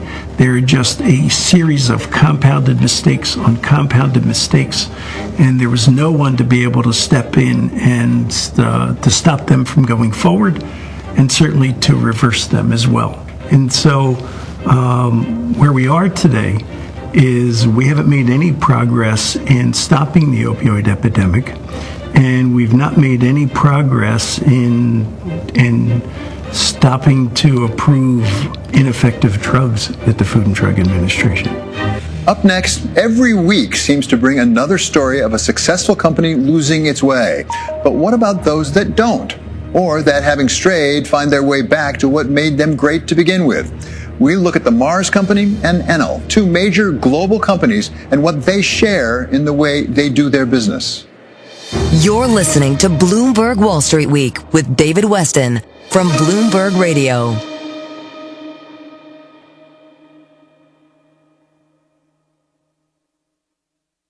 The data that matters for your investments. Single stock volumes really surge. And analysis on the companies making news on Wall Street. Supermicro is catching our eyes. Take a quick look at crypto stocks. Listen to the Stock Movers Report from Bloomberg. A big bounce in the market today. We're on a brutal 3-day stretch. It's your short audio report on the day's winners and losers in the stock market. The highest intraday jump since 2020. Subscribe to the Stock Movers Report on Apple Podcasts, Spotify, or wherever you listen. Stay connected with Bloomberg wherever you are with Bloomberg Podcasts. On The Circuit with Emily Chang, Inside Stargate with OpenAI CEO Sam Altman. On Elon Inc., Elon Musk speaks with Bloomberg's Michelle Hussein at the Qatar Economic Forum. And on Everybody's Business, wrestling with taxes, robots, and gold. Listen to Bloomberg Podcasts on Apple CarPlay and Android Auto with the Bloomberg Business app or anywhere you get your podcasts. Bloomberg Podcasts. Context changes everything. Get the latest business news uninterrupted on your daily commute. Listen to Bloomberg Radio on Apple CarPlay or Android Auto.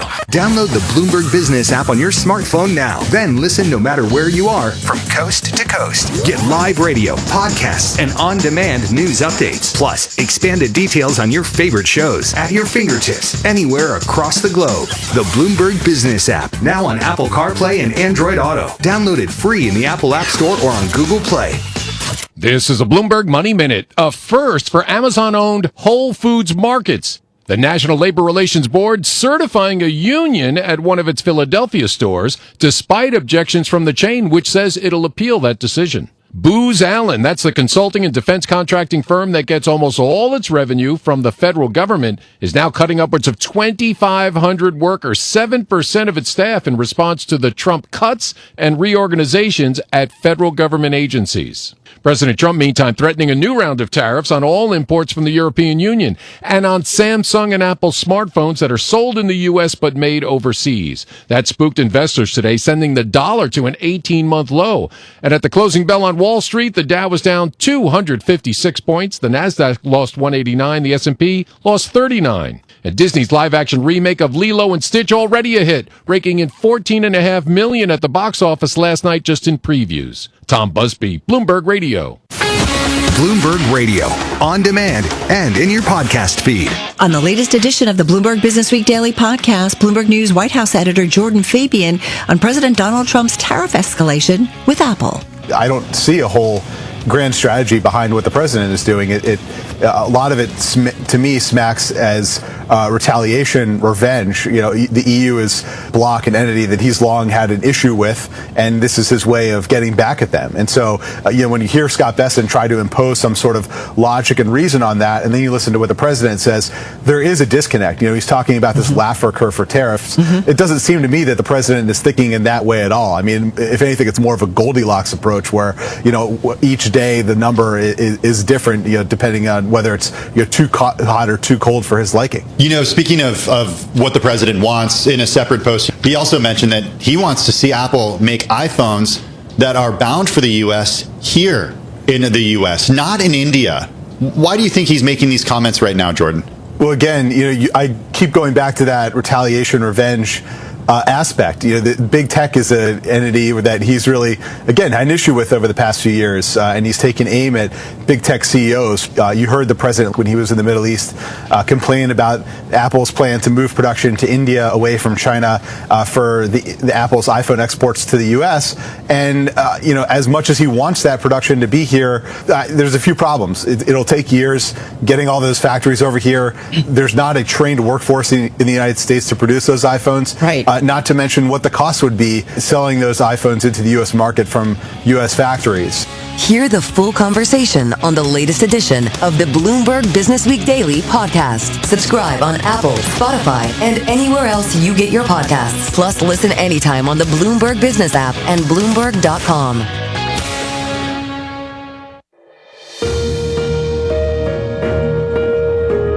This is Bloomberg Wall Street Week with David Weston from Bloomberg Radio. This is a story about heritage, how a company's heritage can help it succeed, return it to success, or put it at risk when it is left behind. Without an absolute reputation for safety and consistency, you simply can't compete. And that's why everybody's worried about Boeing. Boeing is just the most recent and glaring example of a once great company stumbling, in its case by losing its core edge in engineering. I'm an aerospace engineer, and back in the day, I actually worked for Boeing. That's where you went. If you wanted to work on airplanes, you couldn't go anyplace else. You really couldn't. That's not the case today. Ron Epstein is a former Boeing engineer who now covers aerospace and defense for Bank of America. He watched as his former employer lost its way. It's far from the only one, but there are also companies that over many years kept their momentum, or even regained it after a stumble or two. IBM turns 114 this year, 114 in the technology industry. Think about companies that have lasted a century in the technology industry. They're hard to find because of the nature of technology. Sam Palmisano spent much of his career at IBM, rising to become chairman and CEO. He attributes IBM's long-term success to a deep commitment to innovation. The Watsons defined that it was about the future and about innovation, and that's where you should drive. You should drive innovation. Hello, class. The business school at Yale University has created a program to study what separates the companies that succeed over the long term from those that don't. Some may find the results surprising. They take us back to that notion that has become known as stakeholder capitalism, although many of the CEOs don't find it new at all. We've interviewed more than 175 chief executive officers as to the practice of this concept of stakeholder capitalism. John Iwata spent 35 years at IBM, where he worked closely on innovation and strategy with Sam Palmisano. He is now an executive fellow at the Yale School of Management. One of the things we learned in these interviews is that most of the CEOs felt this wasn't really a departure or anything new. And some of them said this is sound business practice, or it's a return to sound business practice, especially if you think about the long term, leading a corporation or an enterprise for the long term.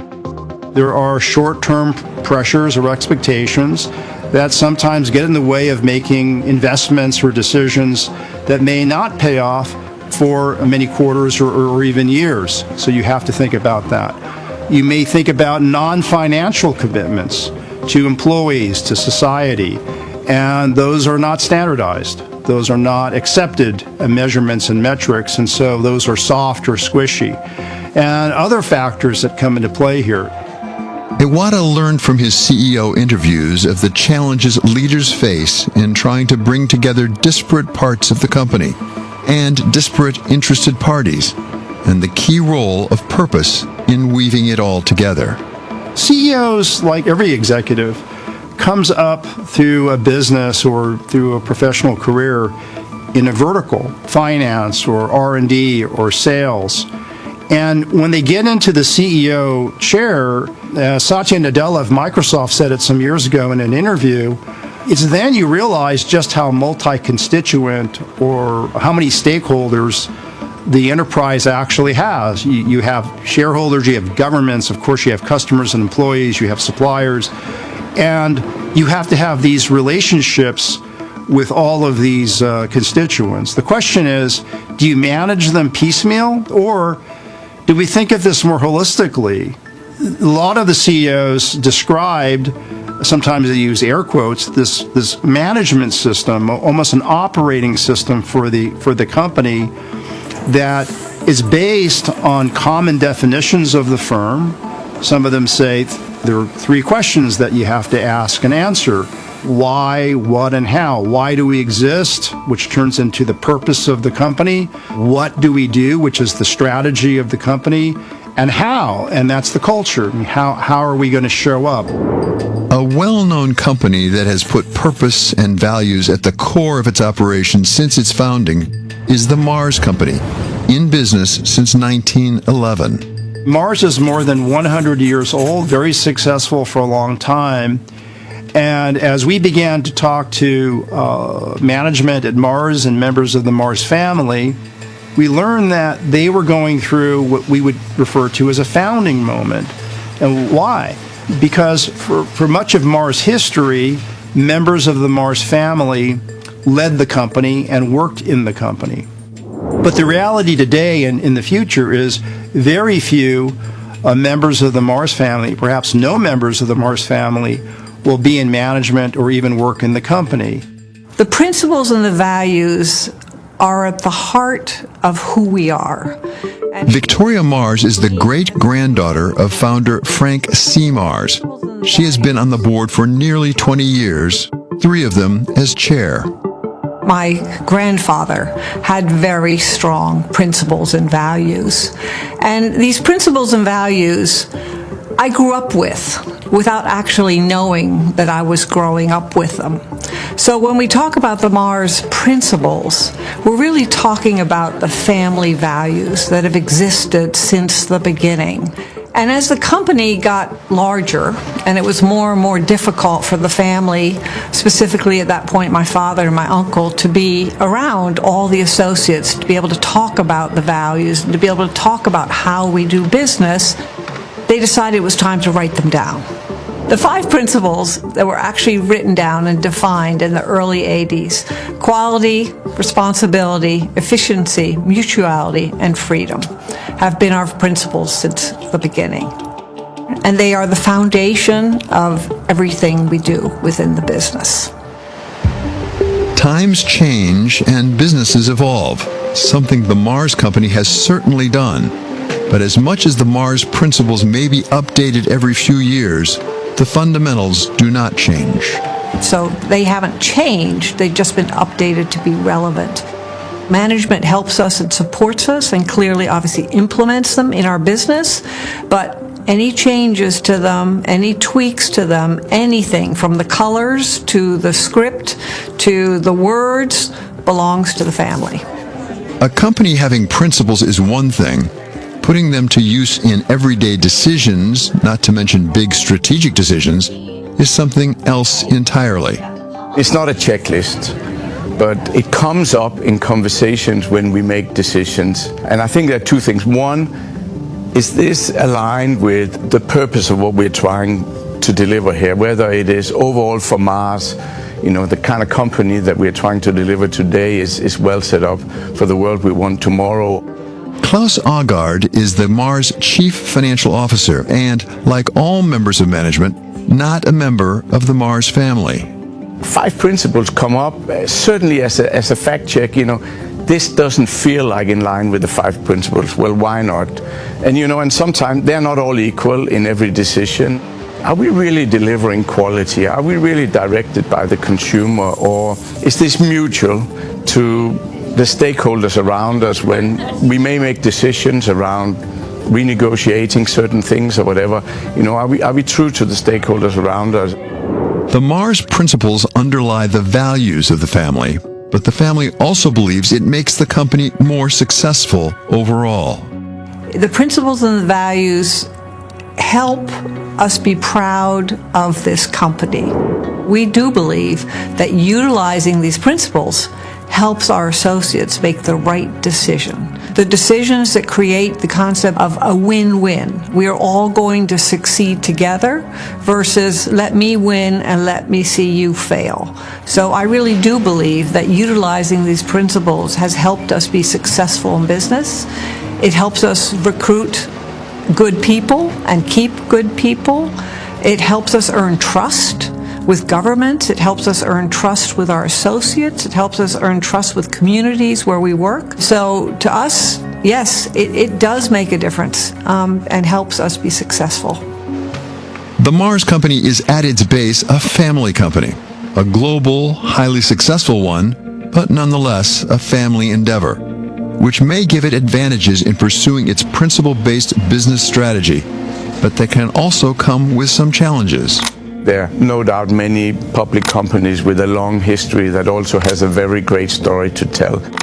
We believe we have our own story and our unique vision for the future, while respecting that long-term success is also built on continuing to have healthy short-term performance, if you want to call it that, is an ingredient that live well in our context with the way management is set up, with the commitment also of our owners to take a long-term view and leave a lot of capital for reinvestment in the company and set some objectives, both financial and non-financial objectives that really enables us to do the things that we're doing. When people used to ask me and say, what is your biggest fear, or what is your biggest worry? My response usually is, it's not the business. The business really can function very well on its own. It's managing a family. So part of being able to be a family business, to continue to be a family business, requires a lot of energy and effort into working with the family. We have been having annual family meetings for over 20 years. Our family is continuously there because we're connected to this business. We're joined at the hip by this business. So having the family functioning well and having the family being able to manage through conflicts that come up, which of course will come up in every family, and being able to work towards a common outcome and common goals takes a lot of work. The Mars family continues to work hard at pursuing the goals and values it has established since the beginning of the last century. But could a similar approach succeed in a publicly traded company in a very different business? And that's where we turn next, to the second biggest power company in the world, Enel, and how it moved forward by returning to its basic purpose. You're listening to Bloomberg Wall Street Week with David Weston from Bloomberg Radio. My name is Ariel. I moved to the U.S. at 19. I spoke no English and I struggled finding job opportunities. Everything I have, I owe to the Adult Literacy Center and getting my high school diploma at age 22. It was an honor helping you achieve your greatness. Now you're helping others achieve theirs. It inspires me. When you graduate, they graduate. Find free and supportive adult education centers near you at finishyourdiploma.org. Brought to you by Dollar General Literacy Foundation and the Ad Council. This is your only 24-hour source for world markets and breaking business news. Bloomberg Radio. Coming up, the latest market-moving headlines from Bloomberg. First, an update from our partners at CBS News. CBS News Brief. The Justice Department and Boeing have reached a preliminary agreement to dismiss the fraud charges stemming from the two deadly 737 MAX crashes 7 years ago. Boeing will spend $1.1 million on improvements and compensation. Attorney Mark Lindquist represents some of the families who are upset Boeing won't go to trial. It's beyond a sweetheart deal. A record number of Americans are expected to travel this Memorial Day weekend. CBS's Karen Waugh met some passengers at Houston's Hobby Airport. They say sometimes flying is just the most efficient way to get somewhere, so they're going to keep on doing it and really just hope for the best. President Trump says he'll impose 25% tariffs on smartphones made outside the U.S. Analysts tell CBS's Nancy Cordes. Making the iPhone in the U.S. would end up tripling the cost for American customers from, let's say, $1,000 right now up to $3,000 or even $3,500. Trump also plans 50% tariffs on European Union imports. Like CBS News Brief, I'm Michael Wallace. And I'm Ed Kalegi in the Bloomberg Newsroom. Here are some of the stories we're watching. President Trump dug in on his threat to impose a 50% tariff on the European Union and said a potential 25% charge on smartphones would apply to all foreign-made devices in the latest escalation of a trade war that is rattling markets and confusing businesses. President Trump on tariffing smartphones. It would be also Samsung and anybody that makes that product, otherwise it wouldn't be fair. So anybody that makes that product, and that'll start on, I guess, the end of June. President Trump then commented on the EU. They've treated us very badly over the years. It was formed in order to hurt the United States, in order to take advantage of the United States, and they've done that.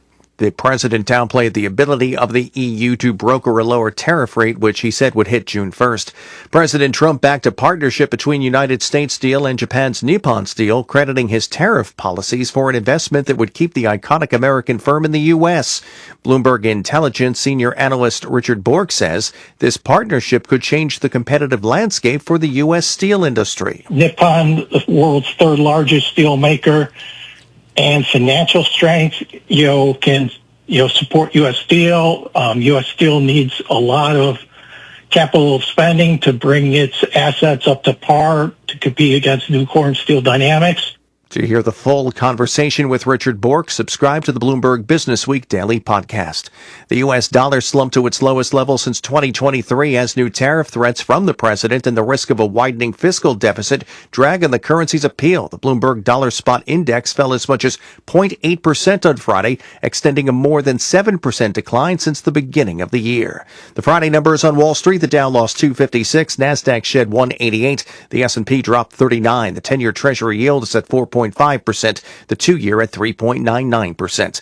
Pakistan's veiled nuclear threat probes the limits of a theory that atomic weapons deter all-out war but make smaller conflicts more likely. The India-Pakistan conflict is testing the threshold for nuclear war. You can read all about it in Bloomberg's Weekend Edition, exploring the places where finance, life, and culture meet.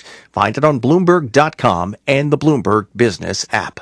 Global news 24 hours a day and whenever you want it with Bloomberg News Now. I'm Ed Kalegi, and this is Bloomberg.